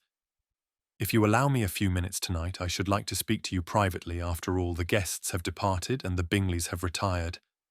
I know that will require you to stay awake longer, but I ask it of you. Please, will you stay up to talk with me? I am honoured, brother. It will not be a trial for me to stay awake to talk to you, as I am most eager for you to formally tell me yours and Miss Bennet's news. Is it that obvious? It is to those who know you as I do, but since no one else here knows you as well, I will say your secret is safe with me. As for Miss Bennet, it is written all over her face. Anyone who paid attention to anything other than themselves would see it. I knew the instant you walked in the door from the gardens by looking at her face. It shone bright the moment she lay eyes upon you. I am happy to say nothing could bring me more joy. Darcy thanked his sister with a kiss on her cheek and said, Even though you have guessed my motive, I still wish to talk to you tonight. I am glad you do not object. At the end of the set, Bingley returned Elizabeth to the Darcy siblings, but Darcy excused himself, saying he had to attend to something before the dance's conclusion. That left Elizabeth and Georgiana to talk. By the time he returned, they were no longer Miss Bennet and Miss Darcy, or even Elizabeth and Georgiana. Instead, they endeared themselves to each other as only sisters could, now addressing one another as Lizzie and Georgie. The only thing Mr. Darcy had to attend to was the setting straight of Mr. Collins. Darcy finally found him at the refreshment table with a large plate of cakes, tarts and fruit in one hand and a glass of wine in the other. Mr. Collins, may I have the honour of your company in the library, sir? Certainly. I could not deny the nephew of my esteemed patroness anything. Mr. Collins followed Mr. Darcy to the library, spouting praises and flattery the entire way as he juggled his plate and drink, trying not to spill but leaving a trail behind him. When they reached the library, Mr Darcy closed the door. He did not offer Mr Collins a seat, but instantly began his discourse. Mr. Collins, you can be at no loss to know why I have asked you here. Indeed, sir. You must want me to convey a message to your honoured aunt and cousin. Darcy cut him off. No, sir, that is not why I asked you here. I asked you here to make it known that I am seriously displeased with how you sought to recommend yourself at supper tonight. It is not proper to discuss things you know nothing about. I am not, nor will I ever be, engaged to my cousin Miss Anne de Bourgh. She could never make me a proper wife, and I have no intention of marrying her. Mr Collins tried to interrupt, but Darcy would not let him. It was most presumptuous of you to make such a declaration in company and without my consent. It was also presumptuous of you to declare yourself to Miss Bennet in company, even if you had already spoken to her mother. What woman would accept such a man? Certainly no lady I know, including Miss Bennet. I am afraid I must tell you that you have spoiled all chances of her favour and should move on to another lady. In addition, you should be more discerning in selecting a wife if you do not want to displease Lady Catherine. I know my aunt would not look Miss Bennet's lively and outspoken disposition upon with a friendly eye. I encourage you to think about these things before declaring yourself. Good day, Mr. Collins. Mr Darcy turned and quit the room, smiling. Mr Darcy returned to Elizabeth and Georgiana just in time to claim Elizabeth for the final set. As Mr Darcy took her hand and placed it on his arm, he leaned into her and said, Dearest Elizabeth, if I am not mistaken, you no longer need to fear the attentions of Mr. Collins. Elizabeth looked at him questioningly, but he refused to say another word about it. They spent the final set of the evening much like the last one they shared, caressing and holding hands, feeling the tingle of touching each other's skin and dancing closer than what was entirely appropriate. When the dance ended, each was disappointed. However, tomorrow marked another day, the first full day of their engagement, and they had already committed to spending some of it together. Nothing could make them happier.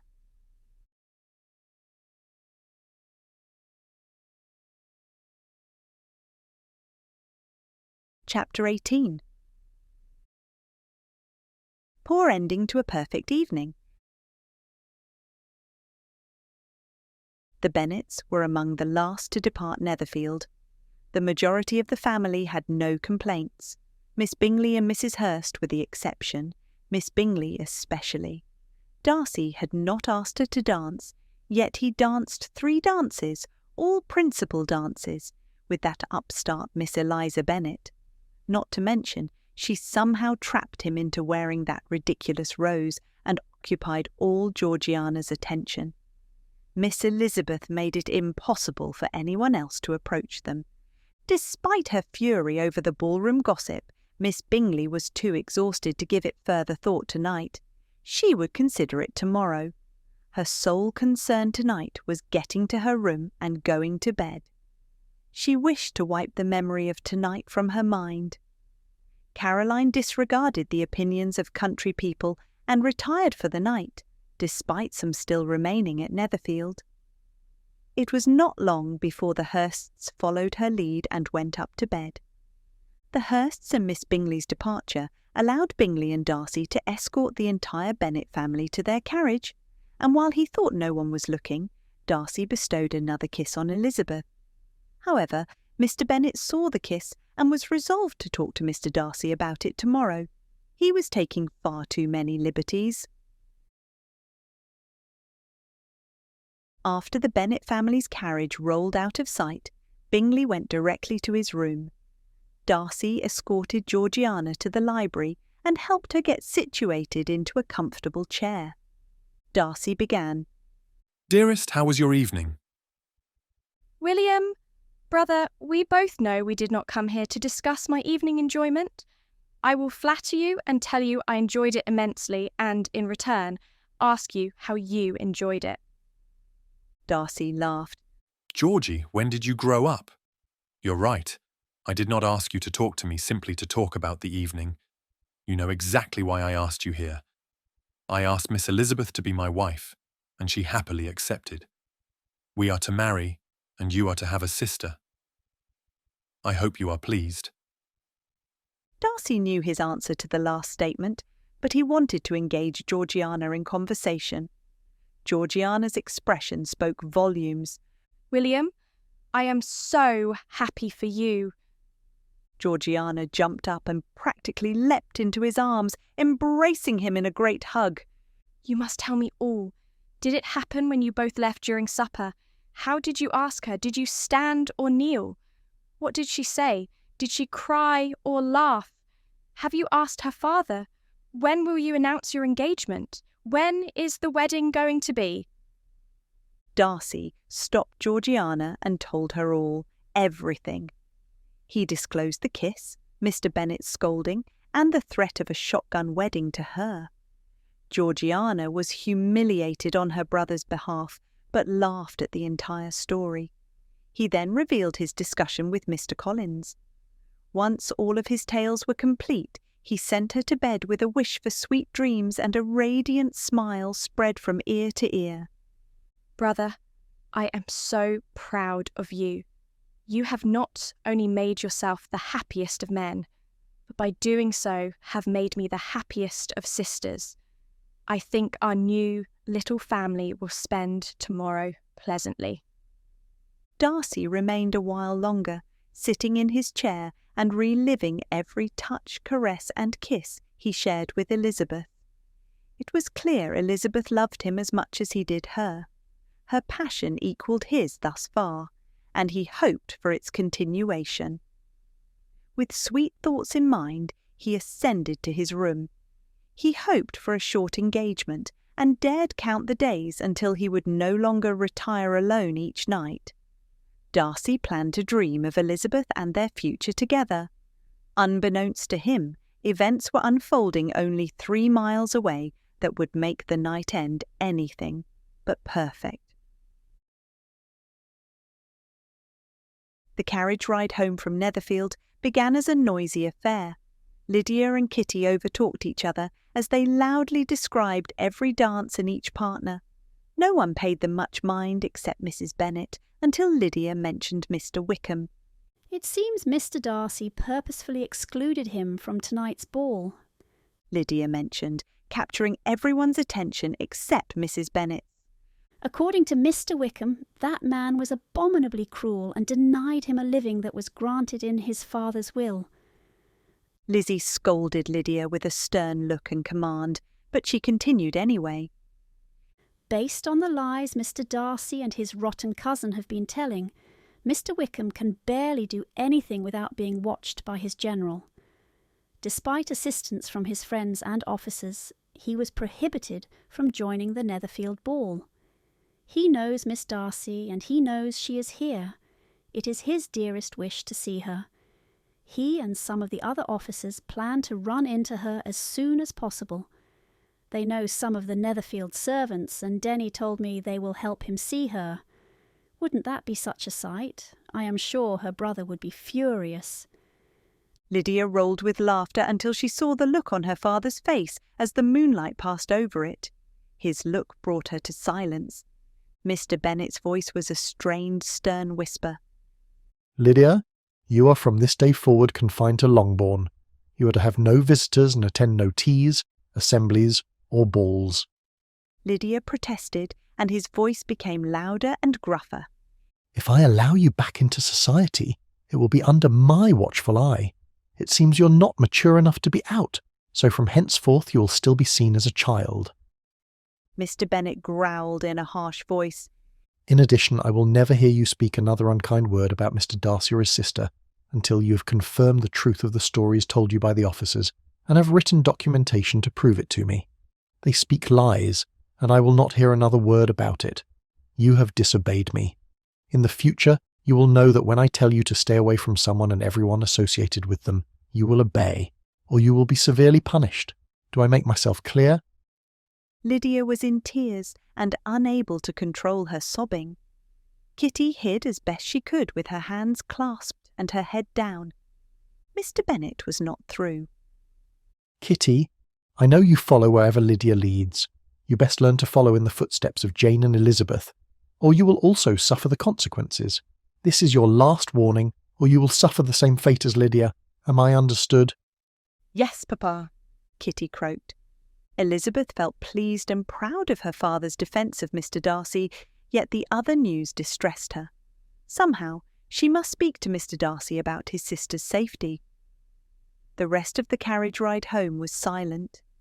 When they reached Longbourn, all the ladies headed for their rooms, except Lizzie, who waited in the vestibule for her father to enter. After he finished speaking to Mr. Hill, she followed him into his library. "Father, what are we to do? Please help me get a message to Mr. Darcy this very night. What if Miss Darcy is in danger?" "I already ordered my horse to be prepared, and Mr. Hill is on the way to Netherfield to alert Mr. Darcy of my return. Prepare yourself, Lizzie. Mr. Darcy and his sister will probably leave the area in the morning. It is what I would do if you or your sisters were in danger." "I want them to leave, so Miss Darcy can be safe.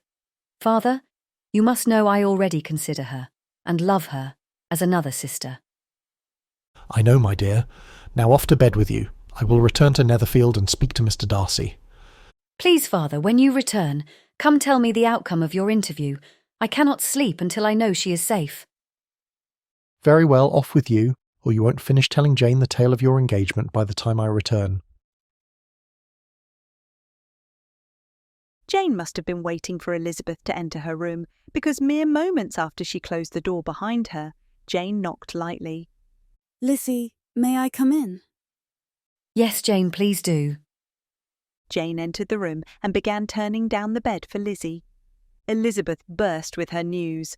"Jane, I am equal parts happiness and anxiety. Mr. Darcy loves me and we are to be married. He asked me in the garden this evening and has already asked for and received Father's permission. I am so happy." Jane beamed and hugged her sister. "Oh, Lizzie, you must tell me all. But what of this anxiety?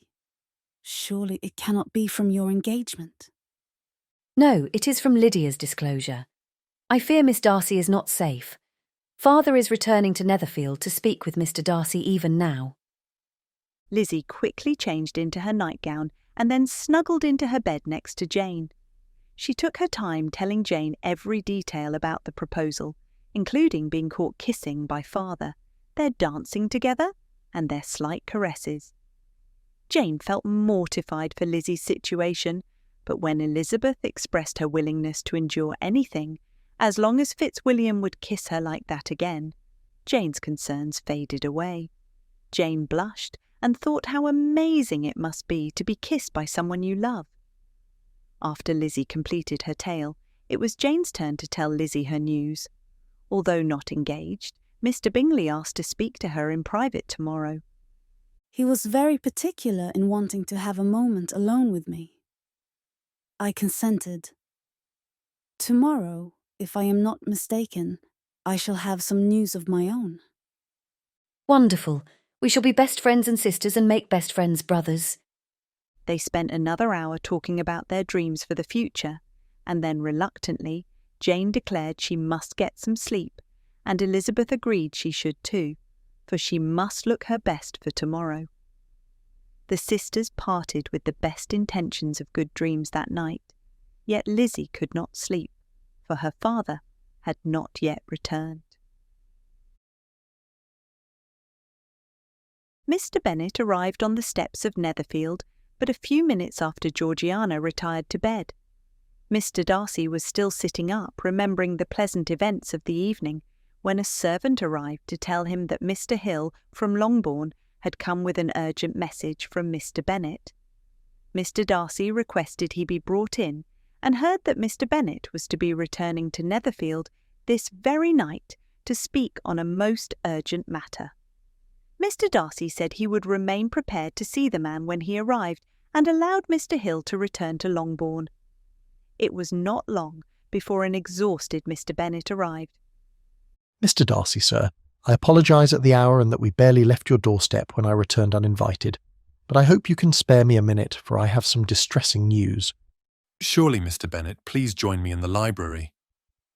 Mr. Darcy could not hide his distress and apprehension as Mr. Bennet followed him into the library.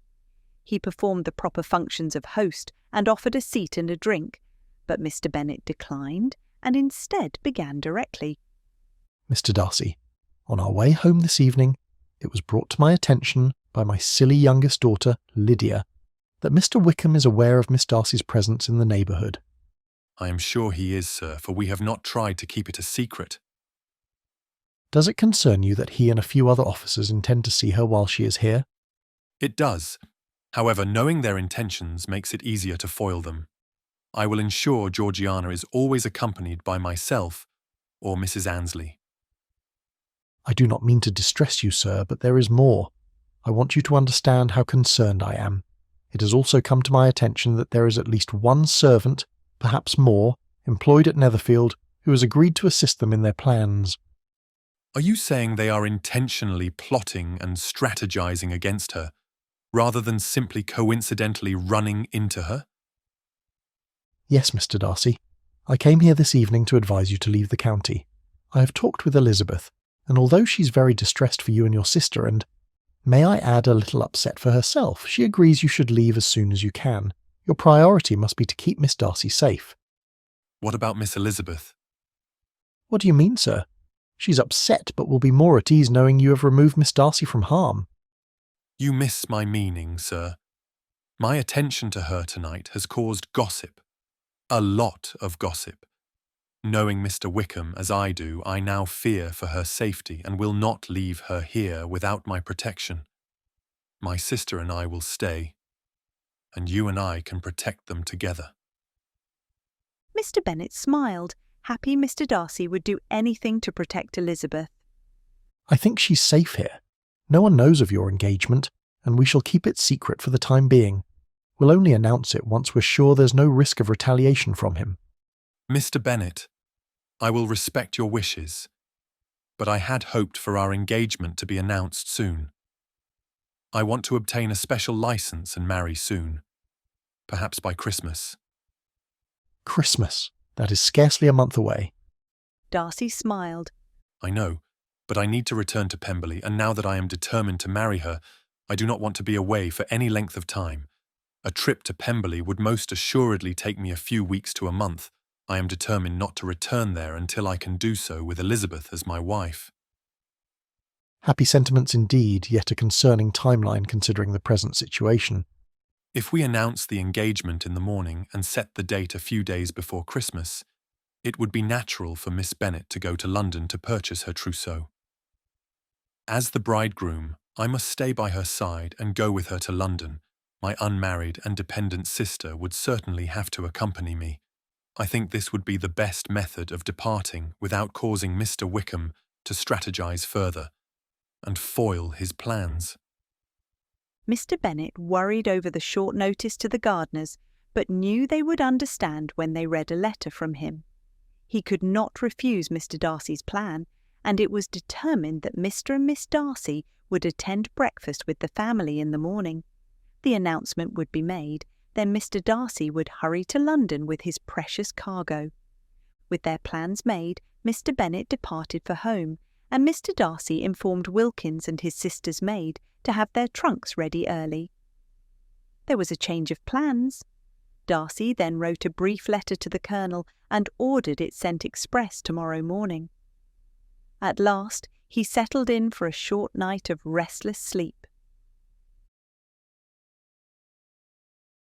Mr. Bennet returned home and went directly to Mrs. Hill. Hill, please instruct Martha to wake Miss Elizabeth early and have her trunks ready for London after breakfast. Mrs. Hill said she would, and Mr. Bennet climbed the stairs to Lizzie's room and tapped lightly on her door. Lizzie, are you awake? Yes, father, come in. Mr. Bennet entered, shut the door, and sat on the edge of Lizzie's bed. Mr. Darcy and his sister will leave the neighbourhood after breakfast in the morning. Lizzie knew it would happen, but having her father confirm it made tears well in her eyes, and she could not stop sniffling. Yes, father, I assumed it would be so. Do not cry, my dear, at least not for losing Mr Darcy's company. Cry instead for the loss of mine. What do you mean, father? I mean you will also go to London. I will write to my brother Gardiner, for you shall go to Gracechurch Street. Elizabeth could not keep the smile from her face as she inquired, Father, why must I leave? Lizzie, please at least try to hide how happy you are to hear this news. Then he turned serious and continued, I do not mean to distress you, but Mr Darcy made a good point. He showed you much attention this evening, and much speculation has arisen in the neighbourhood. From what I know of this Mr Wickham and his history with Mr Darcy, his motive may be revenge, and knowing Darcy loves you would make you a target as well. Mr Bennet could see fear beginning to creep into Elizabeth's face. Fear not, my dear. Mr Darcy and I will not let any harm come to you. He and his sister are to come to breakfast in the morning, and then you will depart for London straight away. After breakfast, father? How can we explain this happening so soon? Wait, Lizzie, hear me out. Mr Darcy wishes for the two of you to marry soon. He needs to go back to Pemberley, his estate, as he has been away for too long. Mr Darcy wants you to return with him as his bride. His desire is to marry by Christmas. If that is to be the case, you need to go to London and with your Aunt Gardiner's help purchase your trousseau, while your mother remains here to plan your wedding. Father, Christmas is less than a month away. Yes, it is. Does that suit you, or should I speak with Mr Darcy about it being too soon? It pleases me. I'm ready to be married to Mr Darcy. Very well. Now get some sleep, as Mrs Hill and Martha are to wake you early to pack your trunks. We will tell everyone at breakfast.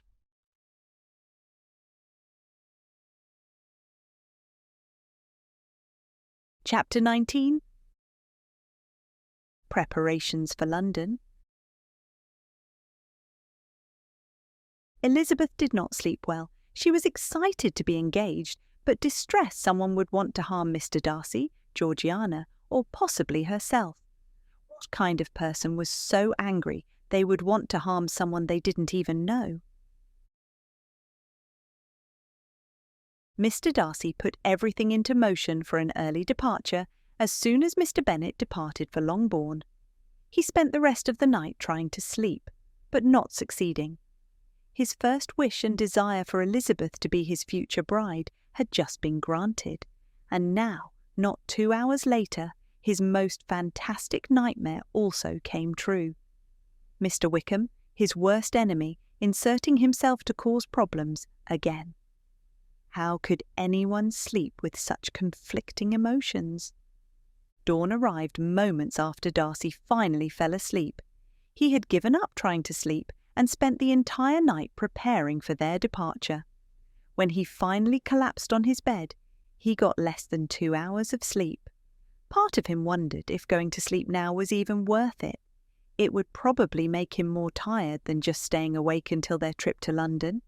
It was likely everyone would sleep in after the ball, but Darcy hoped Bingley would awake at a reasonable hour, as he needed to speak to him. Darcy sent him a note, which he would receive upon waking. Darcy rubbed his eyes, then turned to the window to assess the weather. As he watched the trunks being loaded into the carriage, Darcy felt pleased with the efficiency of his and the Netherfield staff. It appeared as if Bingley made a good choice in leasing Netherfield. As they loaded the last trunk, Darcy decided it was time to wake Georgiana. Darcy knocked on her door. When Georgiana didn't answer, he opened the door and quietly stepped inside. He approached Georgiana's bed and smiled when he looked upon her slumbering peacefully. Despite lacking loving parents, she blossomed into a beautiful woman, which pleased him greatly. He knew what he had to say would distress her, but he hoped she would bear it well and not become overly upset. Georgiana, dearest. Georgiana rolled to her other side, facing away from him. Georgie, dear, please wake up. I need to speak to you. William, what time is it? Georgiana whispered as she opened her eyes, trying to focus on him. It is not yet 7 o'clock. What is the matter? Brother, why are you up so early after such a... Georgiana's eyes opened wide as she became accustomed to the candlelight. William, why are you dressed for travelling? Are you leaving Netherfield? Yes, dearest, we are leaving. You must come with me. We? I did not know we were to leave today. Why did you not tell me? Not telling you was because I didn't plan to leave until late last night. It was after you retired. William, why do we need to go and where? We are to London. London? Why? Georgiana, I do not want to distress you, but you have declared you are no longer a child and wish me to discuss things with you.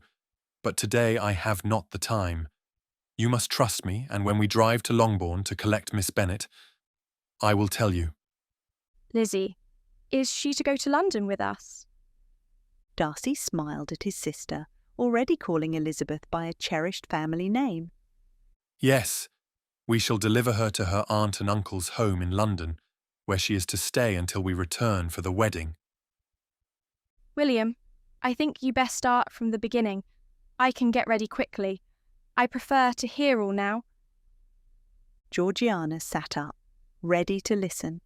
She arranged the duvet neatly over her legs. She made her point, insisting on hearing him before budging. Darcy had no time to argue with her, especially as he learned she had a bit of a stubborn streak. Perhaps more than a bit. He quickly told her about what he learned and the decision he made last night after they finished their talk. Georgie, last night on the way home from the ball, Miss Lydia Bennet brought to her family's attention that Mr Wickham, his friends, and some Netherfield servants are plotting something against you. He knows you are in the neighbourhood and will not be satisfied until he is successful harming us. Mr Bennet was concerned enough that he returned late last night, and we discussed the best actions to take. He agrees we should leave the area. While making our plans, we realised that although it is not yet public knowledge I am to marry Elizabeth, I was not secret in my admiration. Now she is also a target because of my attention. Her father is sending her with us to town, although she will stay with her aunt and uncle. Before Christmas we will return to Meryton for our wedding, and then immediately go to Pemberley. Georgiana sat calmly through Darcy's narrative. Brother, thank you for telling me the truth. I see you are correct. It is not safe here for us while he is in the neighbourhood. We must return to London. If you will excuse me, I will ready myself and pack my belongings. I have little time and much to do. I shall leave you now. When you are ready, please call me and we shall depart. We are breakfasting at the Bennets this morning. I believe your maid packed your trunks for you last night. You should have plenty of time to ready yourself. Darcy left Georgiana and walked to the library to await Bingley. He hoped he would wake up soon. Mr. Charles Bingley did not sleep well either. All night he thought of and dreamed about Miss Jane Bennet. It was his intention to propose to her this very day when he called on her. Charles was already awake when his man entered with a note from Darcy. The note requested an audience as soon as he woke up. He quickly readied himself and went to the library, where he knew he would find Darcy. Darcy, good Lord, why are you awake so early? I understand myself, but why are you awake? I was sure nothing bothered your sleep. Good morning, Charles. Indeed, I did not sleep well. Why is that? And why are you dressed for travel? Are you leaving? Yes, Charles, I believe we must. Georgiana and I are leaving for London this morning. Sit down. I will tell you everything. Surely you do not mean it. Is there someone ill or injured? What can I do to help? Please, Bingley, sit. I have a long story to tell you. But first you must congratulate me. I am to be married. Married to whom? Then he chuckled to himself, not really needing an answer. Based on last night's performance, I can make a guess. You are correct.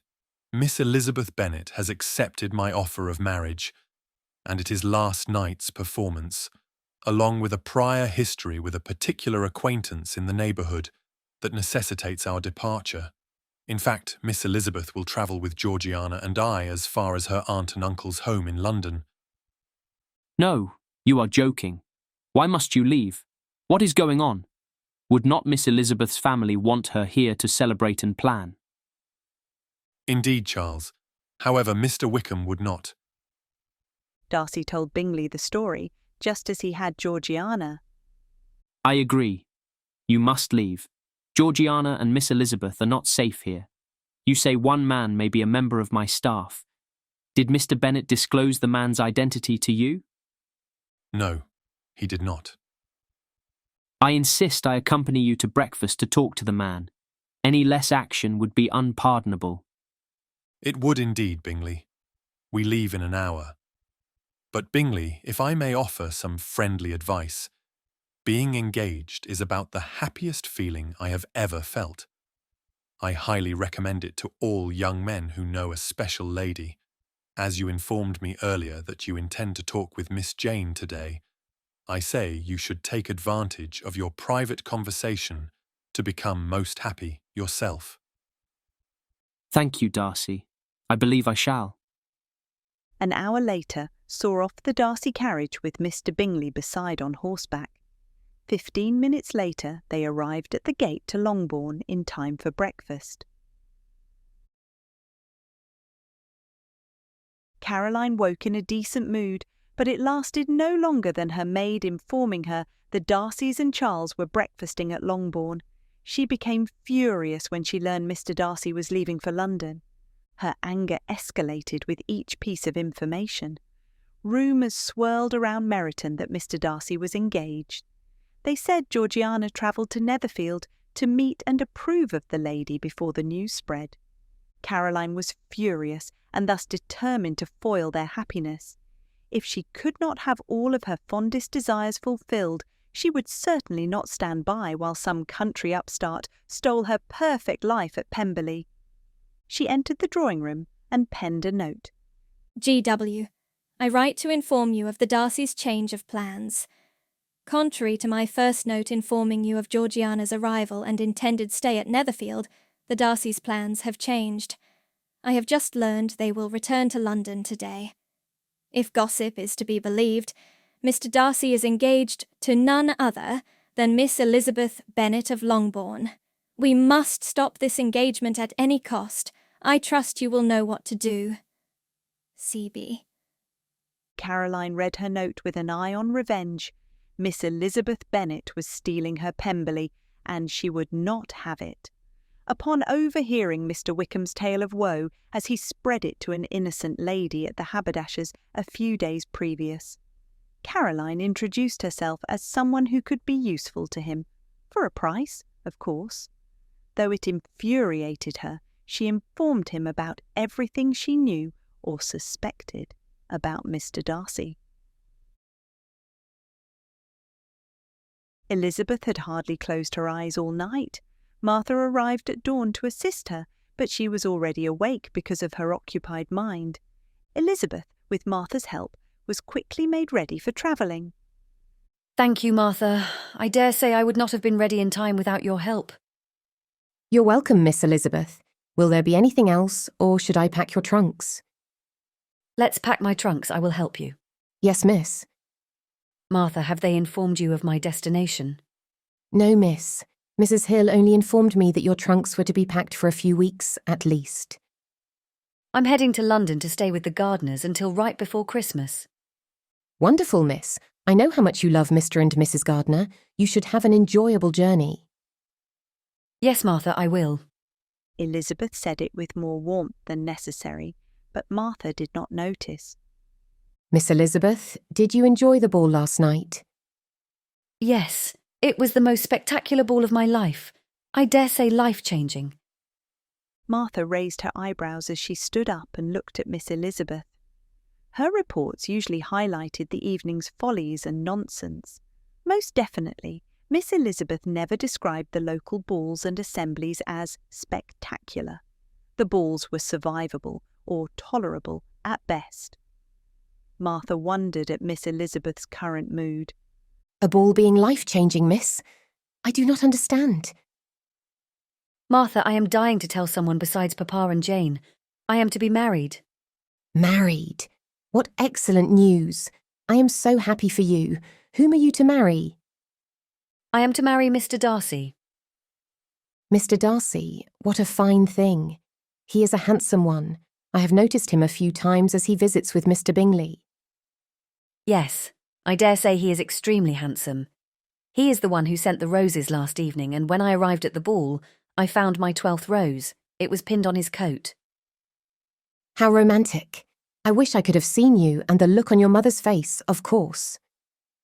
Both girls had to stifle a laugh. As you can imagine, Mother caused a fuss the rest of the night. She instantly fancied him, and now he is among her favourites. Hurry now, we must finish the packing before he arrives for breakfast. Elizabeth held up her red dress from the night before. I definitely want to take this. It is now my favourite gown. Mr Darcy and his sister are taking me to my aunt and uncle's home in London. Martha smiled at Elizabeth. You will have a wonderful time. I'm confident you'll arrive comfortably and punctually in his impressive carriage. Martha finished packing Elizabeth's wardrobe while the lady prepared her trinkets and belongings. She hung the roses that adorned her hair the previous night inside the lid of her keepsake box for drying. Elizabeth then lightly kissed the box as she laid it atop the clothing just before the trunk was locked. Mr Hill came up for the trunk at 8:30, just as Lizzie went down to join her family for breakfast. Only Jane and Mr Bennet were there, though Elizabeth could hear everyone else in their morning preparations. Ah, Lizzie, you are ready, I presume? Yes, Father, I am ready. Mr Hill carried down my trunk and set it in the foyer to wait for Mr Darcy's carriage. Trunk, but Lizzie, where do you go? Jane inquired with a hint of worry in her voice. I am to London to stay with Aunt and Uncle Gardner. Why? Is something the matter? Jane looked around expectantly, and Elizabeth glanced at her father before she answered. Her aim was to prevent her family from worrying, which meant not disclosing the complete truth. Do not fret. Nothing so dreadful. Mr Darcy has business in town.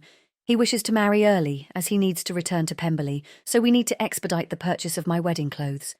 What better way than to accompany Mr and Miss Darcy to London and have Aunt Gardner take me shopping? Why didn't you tell me last night? Because I did not know. Mr Darcy indicated as much. However, he didn't firm up his plans until early this morning. I see. Jane looked distressed but said no more. Elizabeth could tell Jane did not entirely believe her. In fact, dear Jane, began Mr Bennet, we are expecting Mr and Miss Darcy for breakfast this morning. The announcement of Lizzie's engagement and her trip to London will be made shortly. What will be done shortly, Mr Bennet? I did not hear you.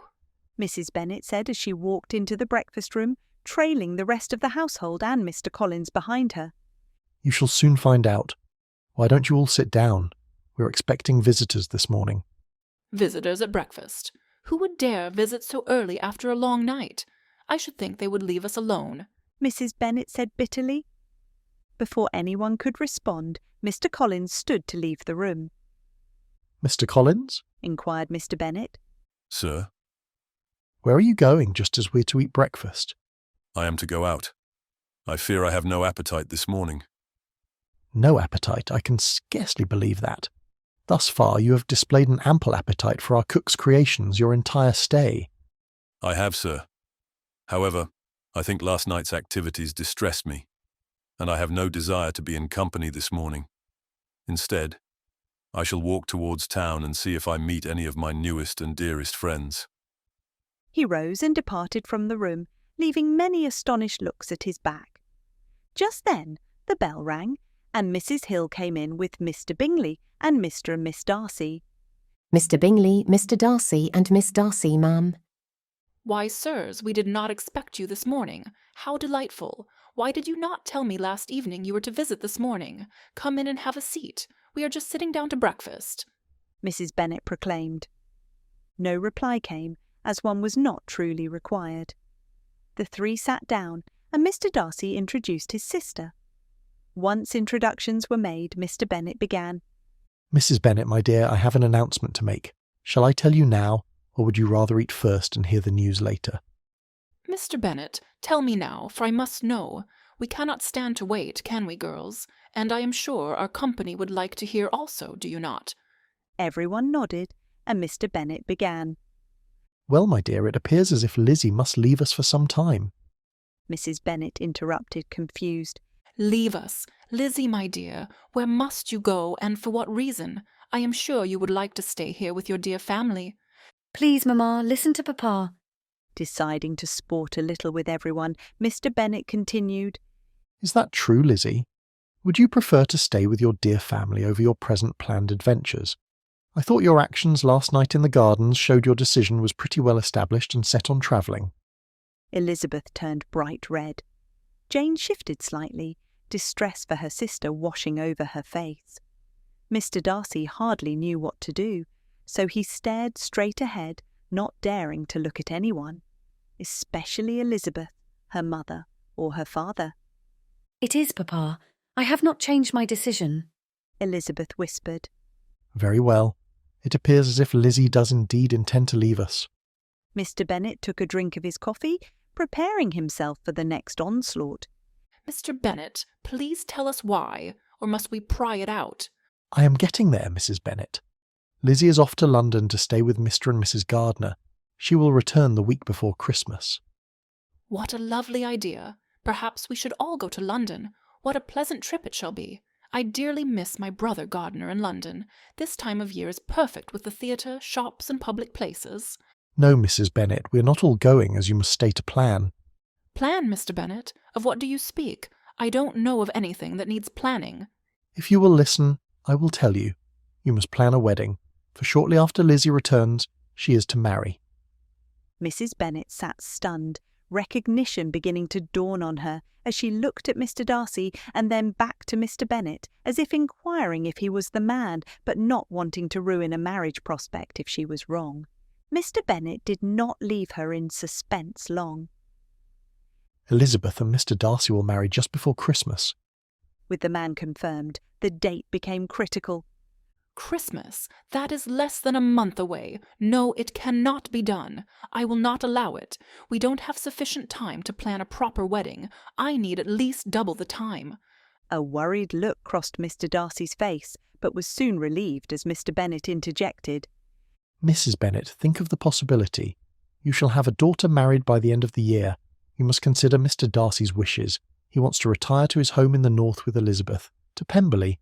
No, I haven't and won't. 1 month is simply insufficient time to adequately prepare a wedding for one of my daughters. It is impossible to plan it so quickly under any circumstances. No matter the business Mr. Darcy has or where he has it, Mr. Darcy may return to Pemberley for his business, and we shall have a wedding once he has completed it and can return. That should give us sufficient time to plan. If you feel this way, then I shall ask Mrs. Gardiner to plan the wedding with Lizzie while she is in London. I am sure she could plan such an affair under the timeline presented. Then we shall all travel to London and see Lizzie marry from Cheapside. Or perhaps you prefer Pemberley, Mr. Darcy? Mr. Darcy smiled at the idea, but knowing it would not actually happen. Certainly, sir. Whatever you decide is best. Mrs. Bennet was distressed. But Mr. Bennet, you would presume to allow the first Bennet daughter to marry from London or some far-off, unknown place, and not her home? It is unheard of. I will not stand for it. She must marry from Longbourn, where all her sisters can stand up with her. But Mrs. Bennet, you just said it cannot be done. Perhaps if you called upon other, more experienced mothers of the neighbourhood, such as Mrs. Robinson or Mrs. Andrews, you could get sufficient help. Each of those ladies has ample planning experience as they each married off their daughters. They can help you prepare for such an event in such a short amount of time. Mr. Bennet, you dare presume that I need the help of Mrs. Robinson or Mrs. Andrews to plan a wedding. I shall forgive you for the comment, since I am sure you are as distressed as I am about losing our Lizzie on such short notice. However, I assure you I can perfectly plan a wedding in any amount of time without their help. Lizzie, my dear, you go to London and purchase your wedding clothes with Mrs. Gardiner, and when you return, you will have a spectacular wedding like Meryton has never seen. I am sure, under the tighter time constraints, your father has provided ample funds to compensate. I promise I shall accomplish it. Come to think of it, Mr. Darcy, if Mr. Bennet has not provided ample funds, I am sure you will. Yes, ma'am. Anything you need. Please have Mr. Bennet write to me, and I will see to it immediately. Mr. Bennet, write? No, I shall write to you myself. Mr. Bennet is such a negligent correspondent, it shall not reach you in time. I hope you are not negligent in your correspondence, Mr. Darcy, or else I cannot plan your wedding in time. I am not, ma'am. I assure you I will promptly respond to all your letters. Finally, all was settled to everyone's satisfaction, and breakfast began. After breakfast, Mr. Darcy oversaw the securing of Elizabeth's trunks onto the back of his carriage, and Mr. Bingley requested an audience with Mr. Bennet. Mr. Bennet, may I speak with you privately? Yes, Mr. Bingley, let us go to my library. Both men went to the library, and upon closing the door, Mr. Bennet began. I believe I know why you're here this morning, and unfortunately I have no further information for you. I don't know which man of yours is assisting Mr. Wickham. Thank you, Mr. Bennet. That's what I came to ask about. I'm afraid I have troubled you for no reason, sir. 'Tis no trouble, Mr. Bingley. Mr. Bennet, before I return home this fine morning, would you allow me an audience with Miss Jane Bennet? Mr. Bingley broke into a huge grin. I will if it is what you wish. Would you like to join me for a drink in the library after your audience? Mr. Bingley eagerly answered, I would like that, sir, thank you. Even now I will find Miss Jane, if you will excuse me. Mrs. Hill walked past the library toward the drawing-room, carrying a tray of tea as Mr. Bingley exited. She stopped and curtsied to Mr. Bingley. May I help you, sir? Yes, I am looking for Miss Jane. Do you know where I can find her? Yes, sir. If you will follow me, she is in the drawing room with her mother and sisters. Mrs. Hill opened the door and entered with the tray of tea, Mr. Bingley right behind her. Mr. Bingley, ma'am. Mr. Bingley, we are so glad that you have joined us. May we offer you some tea, sir? Mrs. Bennet greeted him. No, thank you, ma'am. I have just requested and been granted an audience with Miss Jane by Mr. Bennet. If you don't need her, I wonder if she would walk with me in the gardens. If she has a warm wrap, I believe it is not too cold this morning. Jane had already stood to get her outer clothing, as Mrs. Bennet continued. You honour us, sir. Jane, run and fetch your things. You do not want to keep Mr. Bingley waiting, do you? Jane exited, followed closely by Bingley. Bingley stood waiting in the vestibule, while Jane was assisted on, with her wrap by Mrs. Hill. They left the house for the gardens and walked silently. After a few minutes, Mr. Bingley gathered courage and started speaking. Miss Bennet, are you warm enough? Yes, sir, I am. Thank you for asking. And you? How are you, sir? Yes, I am quite fine. I hope you are pleased about your sister's news. Yes, I am. Elizabeth is so happy. I assume Mr. Darcy is as well. I dare say he is. He has spoken of her fine attributes openly, which is so unlike Darcy, you know. He is generally a quiet and reserved man, but recently he has been open and unassuming. I'm sure we owe it all to Miss Elizabeth. Yes. Lizzie has a way of making everyone open up, doesn't she? Yes, she does. In fact, Darcy and I had quite a discussion about his present happy situation, and he provided me with some advice. Though I must admit, I did not need his advice, as I had already come to the same conclusion beforehand. Indeed. And what was this advice, Mr. Bingley? I hope it was not to hie away to London this morning. No, it was not, though if I succeed in my task, then I may need to do just that. However, so may you. Really, Mr. Bingley, I cannot imagine what you mean. I do not know why I may need to go to London. Do you not? You can think of no reason you would be needed in London presently. No, I cannot. Jane said shyly. She could barely talk, as affected as she was. I can. Can you? Yes. Would you like to know why? If you wish to tell me. Then you shall hear it, because I wish to tell you. Yes, I very much wish to tell you, dearest Jane. Jane looked at him shyly, but encouragingly. I believe you could go to London if you needed to purchase wedding clothes. Yes, that would be a good reason to go to London if I were engaged. But since I am not, I doubt it could be done. You could become engaged. I'm sure it's easy for an amiable man like you. But as a woman, I must wait at home for a proper proposal. If a proper proposal were to be made, would you go to London? Yes, I believe I would. Then I suppose you need a proposal. Jane, my angel, would you do me the greatest honour of becoming my wife? I will. Yes, I will. Will you allow me to accompany you to London to purchase wedding clothes? I will. Will you also allow a short engagement like Mr Darcy and Elizabeth? Why, sir, they are marrying in a month because he must return to Pemberley. What excuse can we provide for marrying so soon? Let us see if one is required. Perhaps there's a chance we can get by without an explanation. If not, I am sure I can think of something. Or perhaps we could cause a scene and then be forced to marry quickly. He then leaned in and stole his first kiss. Jane froze, at first stunned, then she wrapped her arms around his neck and kissed him back. When they broke their kiss, Bingley laughed at the demure look on Jane's face. He offered her his arm and started towards the house. I believe I have another appointment with your father. Do you think you can be ready to travel to London on Friday? Friday, that is so soon. It is only the day after tomorrow. I dare say your sister was prepared with just this morning's notice. Is not 2 days' notice enough time, Jane? Bingley pleaded with her to consent. Yes, Charles, I shall be ready. Bingley leaned down and pressed his lips to hers with unrepentant passion. Jane was overcome with desire and equally matched him.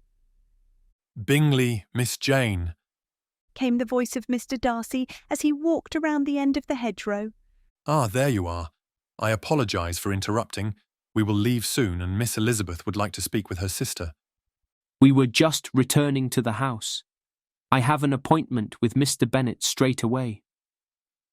I presume by the smile on your face, the blush on the lady's cheeks, and the slightly compromising position I just caught you in, which I must apologise for, I am to wish you much joy and happiness. I will be most pleased to have you as a brother, Charles. Jane blushed furiously and could only whisper, Thank you. I will go to Elizabeth. Darcy, you must allow me to go as well. I'll be there shortly to say goodbye. He then nodded to his best friend and went straight to Mr Bennet's library, where the man was waiting for him. Enter! Mr Bennet called out in answer to Mr Bingley's knock. As the door cracked open and a smiling Mr Bingley entered, he said, So it is done, is it? You made short work of that, son. I presume you now come to seek my consent. I do, sir. Will you give it? I see you come to the point directly. I do. When I left, you knew what I would ask upon return. I presume you had time to consider it, and now I presume you know what your answer will be. There is no point in beating around the bush, since I have additional items to discuss with you once I get your consent. I am intrigued about these other items you speak of. Yes, you may marry Jane. Now, what else have you to say? Like Miss Elizabeth, Jane would like to go to London to purchase wedding clothes. I suppose as the wedding approaches, that can be arranged. Mr Bennet smiled wryly at Mr Bingley, knowing precisely what the young man had in mind. Mr Bingley fidgeted and began again.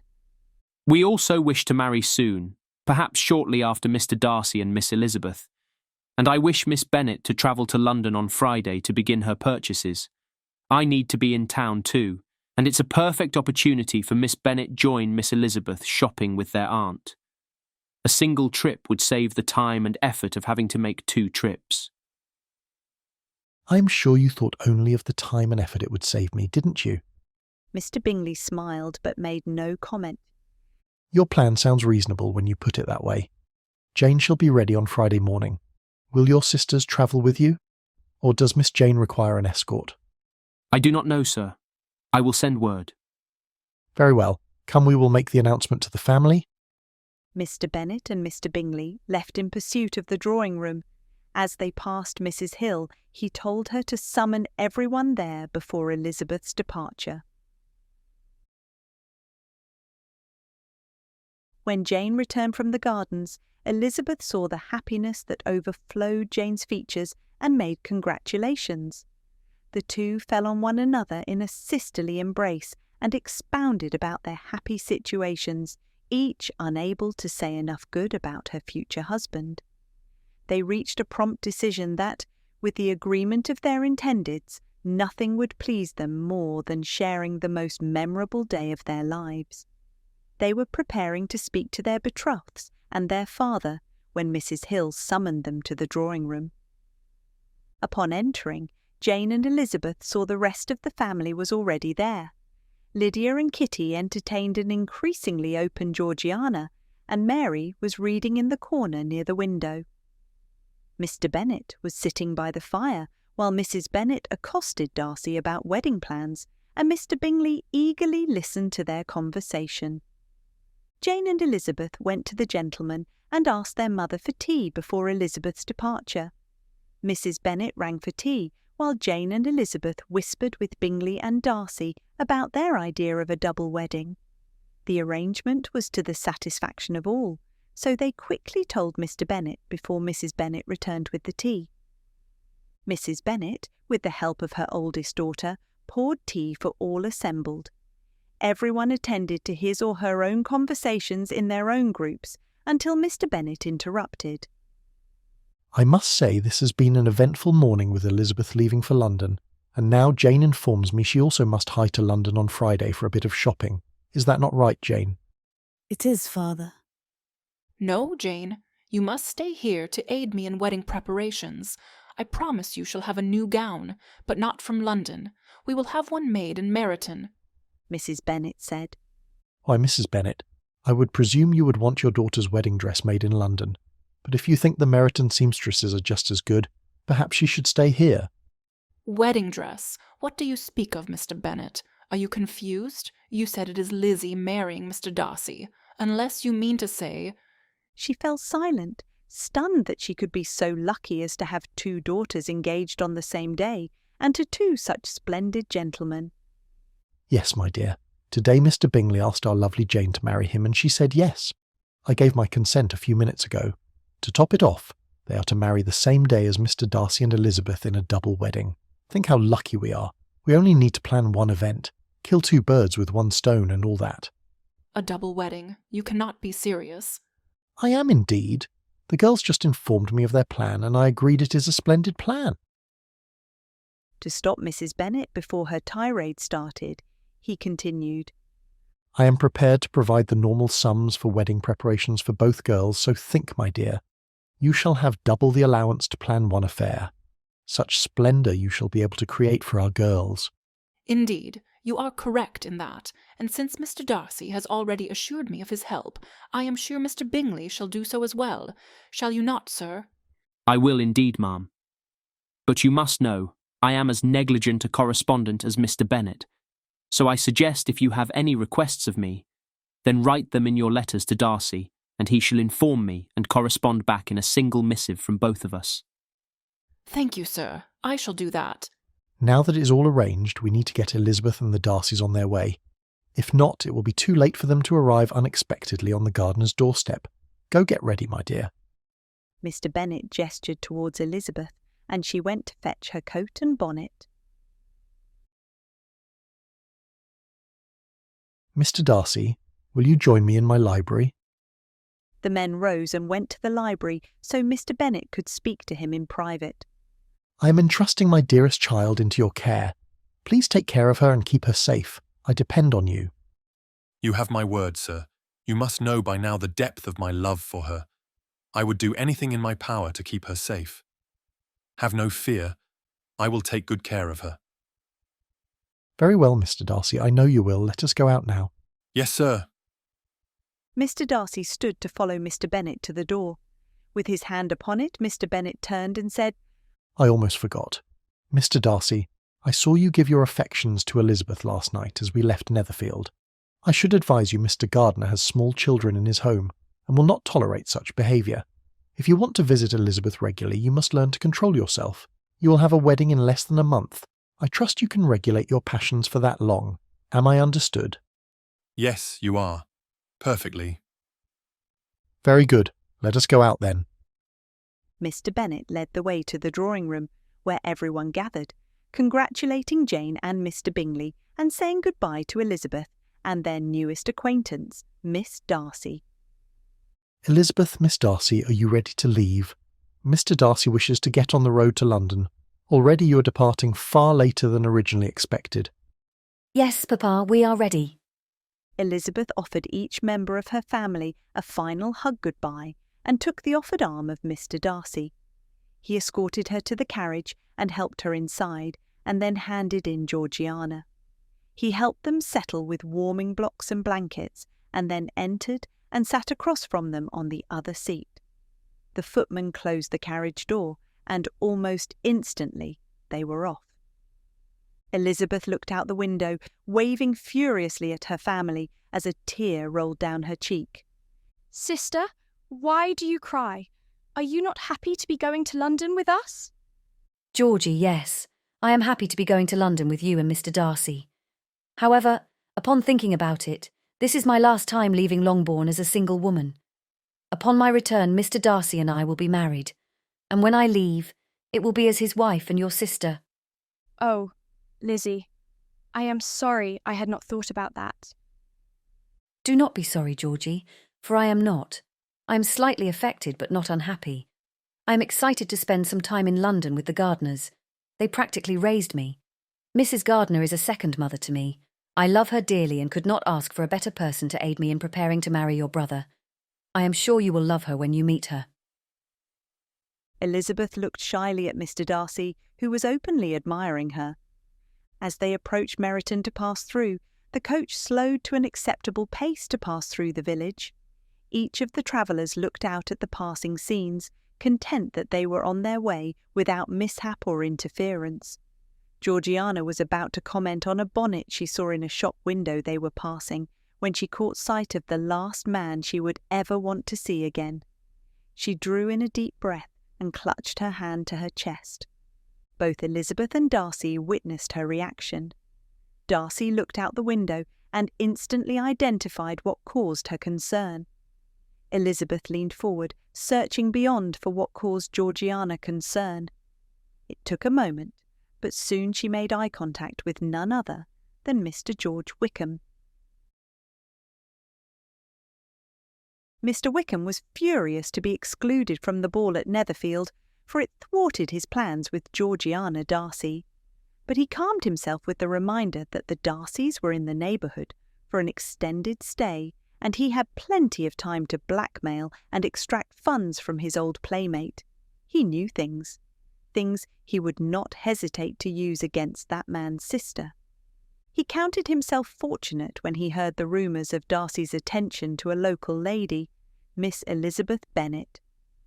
One thing Wickham knew was the Darcys, and if the proud and fastidious Mr Fitzwilliam, Darcy displayed even a quarter of the attention currently being gossiped around Meryton, then he was a fair way to becoming engaged. It was also a well-known fact that the Darcy men have attachments to their women. Just look at poor Mr George Darcy. When his beloved Anne died, he no longer had the will to live, even for his children. It took years and was agonising, but he died nonetheless, and Fitzwilliam Darcy would be no different. He is a Darcy after all. Wickham knew he could wound Darcy to the core of his very soul, a wound he would not likely recover. Ever. Wickham was thanking his lucky stars, thinking things could not possibly get any better. Not only could he hurt the sister, but now he had another source to injure Darcy, his girl. It was a glorious position, one Wickham had never had before. The note delivered at breakfast made him uneasy. What would he do if the Darcys left town?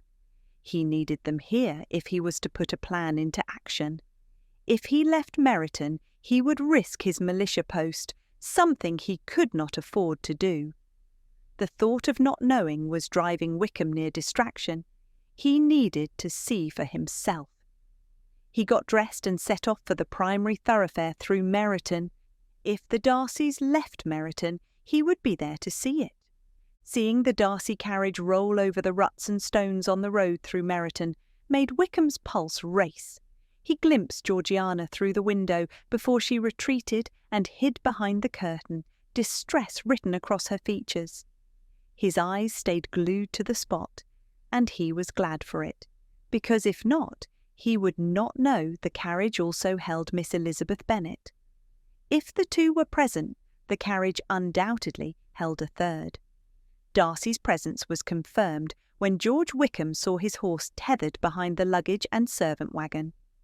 George Wickham, despite failing university, was not senseless. He grew up around Fitzwilliam Darcy his entire life and knew that what you saw was exactly what you got with him. Seeing a loaded carriage rolling towards London meant just that, his departure for London. George swore under his breath, catching Mr Denny, who stood nearby, off guard. Denny was about to say something when Mr Wickham interrupted him. Denny, I just realised I have business in Kent. It cannot be delayed. It is of a most urgent nature. Will you cover for me with Colonel Forster when he realises I am gone and inquires about me? I will return no later than tomorrow night if I leave straight away. Surely, Wickham, if you must go. But wouldn't it be safer to take a moment to speak with Colonel Forster yourself? He will undoubtedly grant you leave, and then you will not have to suffer the consequences of abandoning your post. No, he will inquire about my business, which is personal, and it will be hours before I can speak with him. He may even deny me leave. If I leave now, I can be in Kent late tonight and about my business first thing in the morning. I can then be on the road and back here by tomorrow evening. If I am fortunate, no one will even notice my absence. Off with you, then. Wickham bowed without noticing the letter that slipped from his pocket and landed on the road at his feet. He turned on his shiny boot heel and hastened towards his quarters for his travel bag and a few belongings. Less than half an hour later, he was atop a mount riding to Kent, more precisely to Rosings Park, the estate of the estimable Lady Catherine de Bourgh.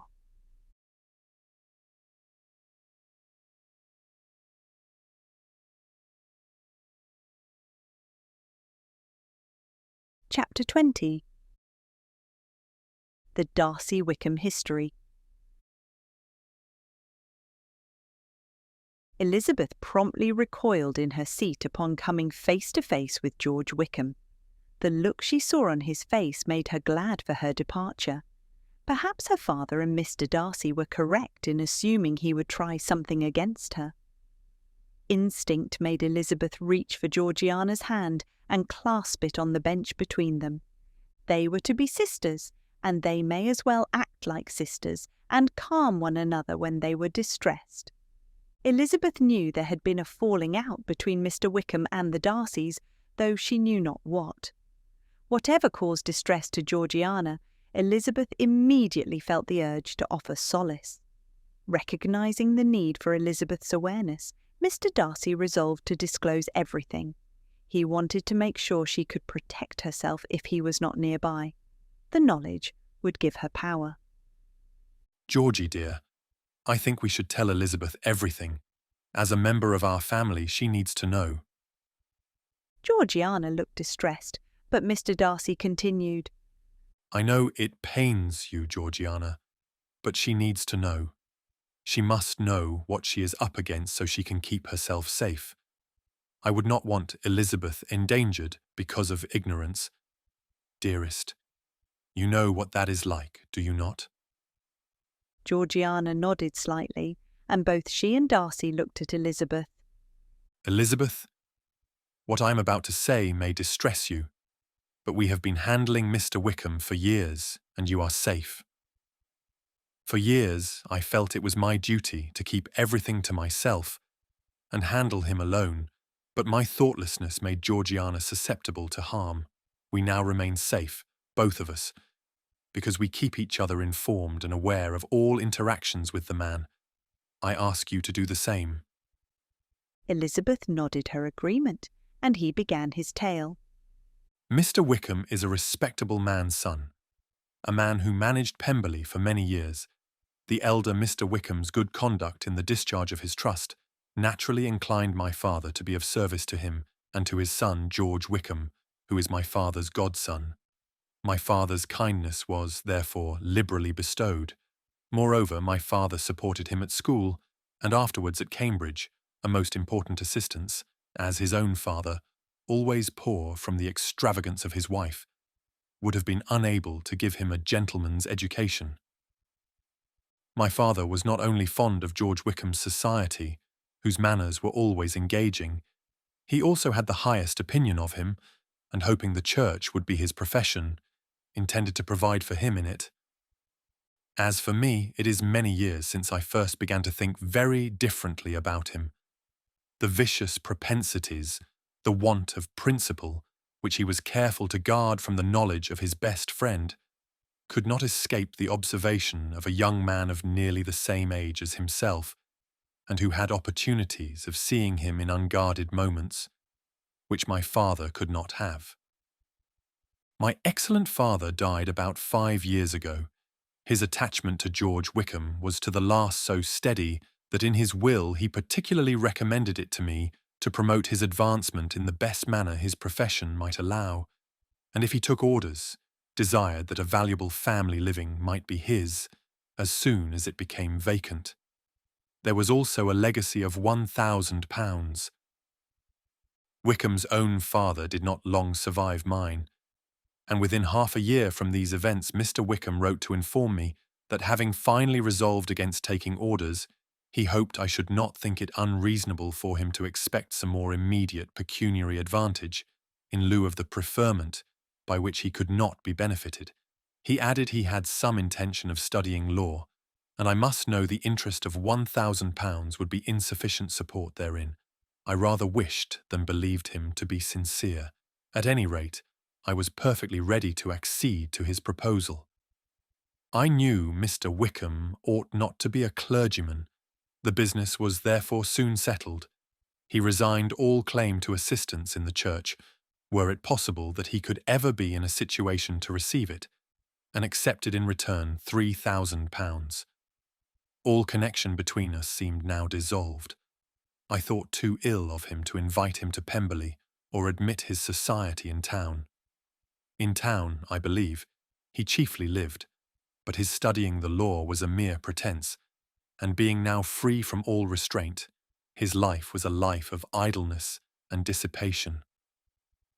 For 3 years I heard little of George Wickham, but on the decease of the incumbent of the living which had been designed for him, he applied to me again by letter for the presentation. His circumstances, he assured me, and I had no difficulty believing it, were exceedingly bad. He found the law a most unprofitable study, and was now absolutely resolved on being ordained if I would present him to the living in question. He trusted there could be little doubt of his right to suggest it, as he was well assured I had no other person to provide for.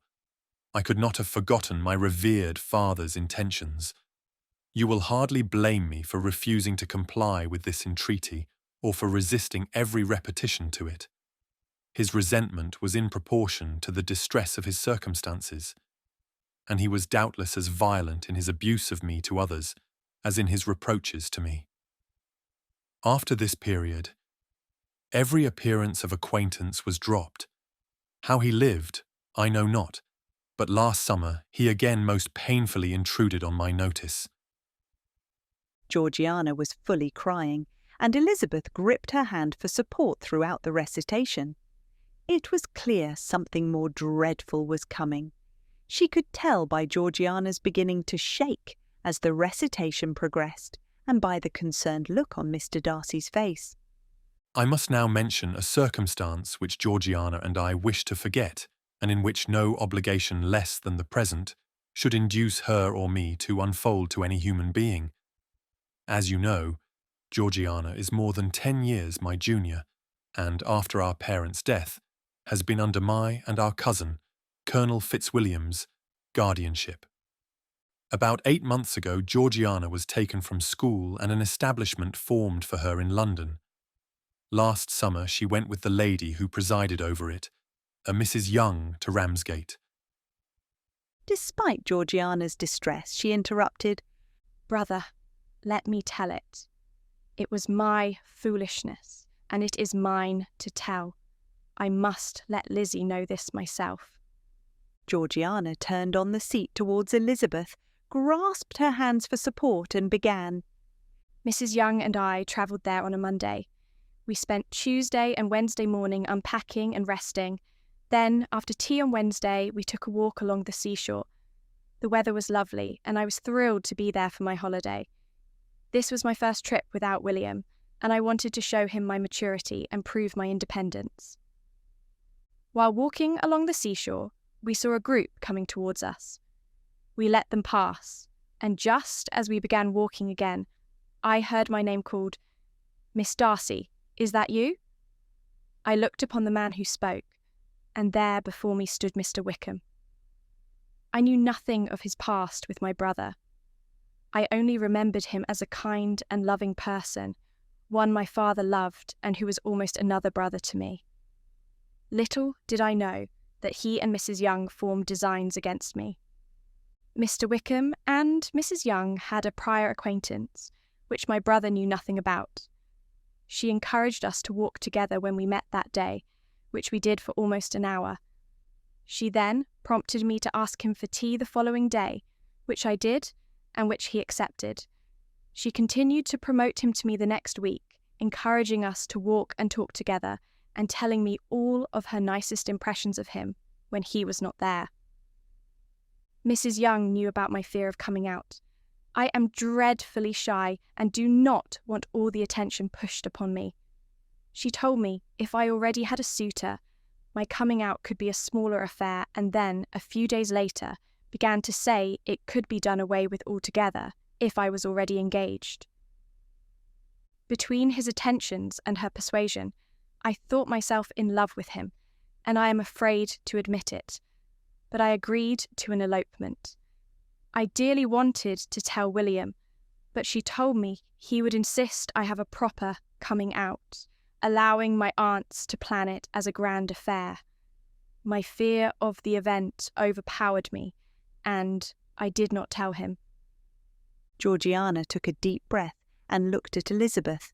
She could see the concern and fear written all over her face. She knew Elizabeth was not judging her. Their hands were gripped tightly, and the distress spoke clearly on Elizabeth's features and in her posture. This gave Georgiana the strength to continue. Somehow, though most assuredly by fate, William surprised me with a visit. He arrived the day before we were to elope. I was so excited William had come. I knew he would share my excitement and join us for my wedding. I could no longer keep it from him. He is more than just a brother to me. I did not even give him time to change out of his travel clothes. I led him into the drawing room and told him everything. Fear consumed me as his angry face, tight and red, seemed ready to erupt. He was about to speak when the door opened to admit Mr Wickham. He instantly stood and demanded that Mr Wickham follow him into the library, where they were for over an hour without saying a word to me. Mrs Young came down to me, and her features became white and pale as time passed. She became agitated and nervous. When the door opened, Mr Wickham exited without looking back. My brother approached me and, without acknowledging Mrs Young, warned her to leave within 15 minutes or face arrest by the constable. She all but flew up the stairs to gather her belongings. She left the house 10 minutes later. The events confused me. All my happiness was shattered, and I was furious with William. I screamed at him, accused him of not loving me, blamed him for sending away the man I loved and who loved me in return. I told him how much I despised him for removing the only woman who truly saw and accepted me for who I am. I accused him of horrible things, telling him how much I hated being his sister, how much I hated being a Darcy. I wished I was from any other family but the one I was born into. Georgiana's tears hindered her ability to speak. Finally, Mr Darcy resumed her story. Georgiana yelled at me and accused me for close to 10 minutes before she collapsed into my arms in tears. For an hour she wept, and in that time I understood her need to discover Mr Wickham's true character. When I finally calmed her down, I asked if she would accompany me to the library to inspect something. She followed me, more out of curiosity than willingness. When we entered the library, she sat. I told her Mr Wickham admitted his chief object was unquestionably Georgiana's fortune, which is £30,000. Still, I cannot help supposing that the hope of revenging himself on me was a strong inducement. His revenge would have been complete indeed. She denied it. But when I told her I offered a way for them to marry properly, and he denied, she knew I told the truth. We never lied to each other. I offered to allow them to marry if he would sign a waiver denying his claim on, or access to, Georgiana's dowry except those required for day-to-day living. In addition, I told him I wanted them to be married from Pemberley, as was Georgiana's right. Georgiana could see the truth. He denied me. At last, the seriousness registered with Georgiana. Now, instead of being worried about the departure of Mr Wickham, she asked about her reputation and wondered how she would survive the gossip she knew he would spread about her. I showed her my bankroll ledger, the most recent entry being that of Mr George Wickham in the amount of £5,000. I paid him for his silence. Today, Georgiana saw him for the first time since he left Ramsgate. Georgiana was crying, and Elizabeth had gone from holding her hand to embracing her as she cried. She rubbed her back and stroked her now dishevelled hair. Elizabeth had a question, but was unsure if she wanted the answer. Despite her uncertainty, she still needed to ask. My father told me you were afraid for our safety, though he would not tell me why. I presume he knows all of this. Mr Darcy nodded in the affirmative. You believe he will continue to injure you and Georgiana, and now me? Mr Darcy nodded again. My father agrees he may attempt it, so he is sending me away from where Mr Wickham is, hoping to keep me safe. Mr Darcy nodded a third time. Are we to run from him our entire lives? There was no response from Mr Darcy. What happens when we have children, an heir to your estate? Will a man who wants vengeance for his own evil actions hunt our child his entire life? Are you to continue paying a worthless scoundrel all your honest and hard-earned fortune to do what? Wait for its repetition and be obliged to pay him even more. Will it ever stop? The money you have already paid him is a fortune.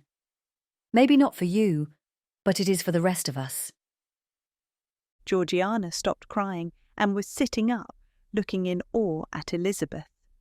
No one had ever dared question her brother in such a manner. Georgiana could easily see the sense in what Elizabeth said. Georgiana had thought similar thoughts, but never spoken them out loud. Hearing them spoken aloud made it clear a different approach was required against this vile and evil man, or he would plague their family forever. Brother, what Elizabeth says makes sense. God willing, there will be more Darcys to come.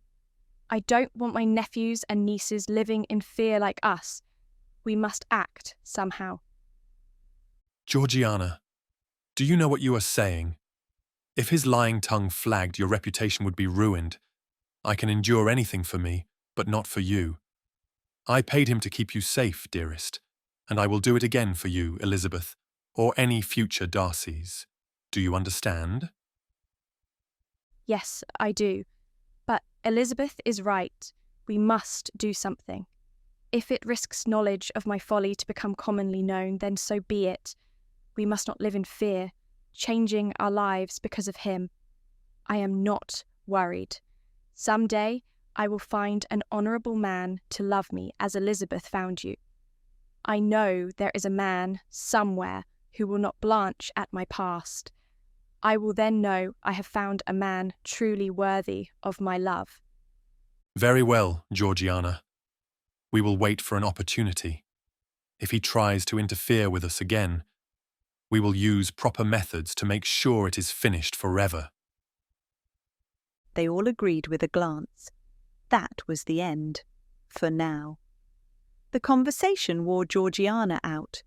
She turned to rest her head upon a pillow propped against the carriage window. She was asleep within a few minutes. Darcy and Elizabeth began a discussion of the Lady of the Lake.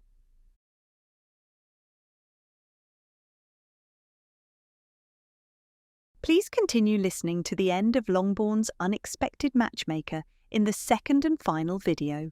You can find the link in the description below.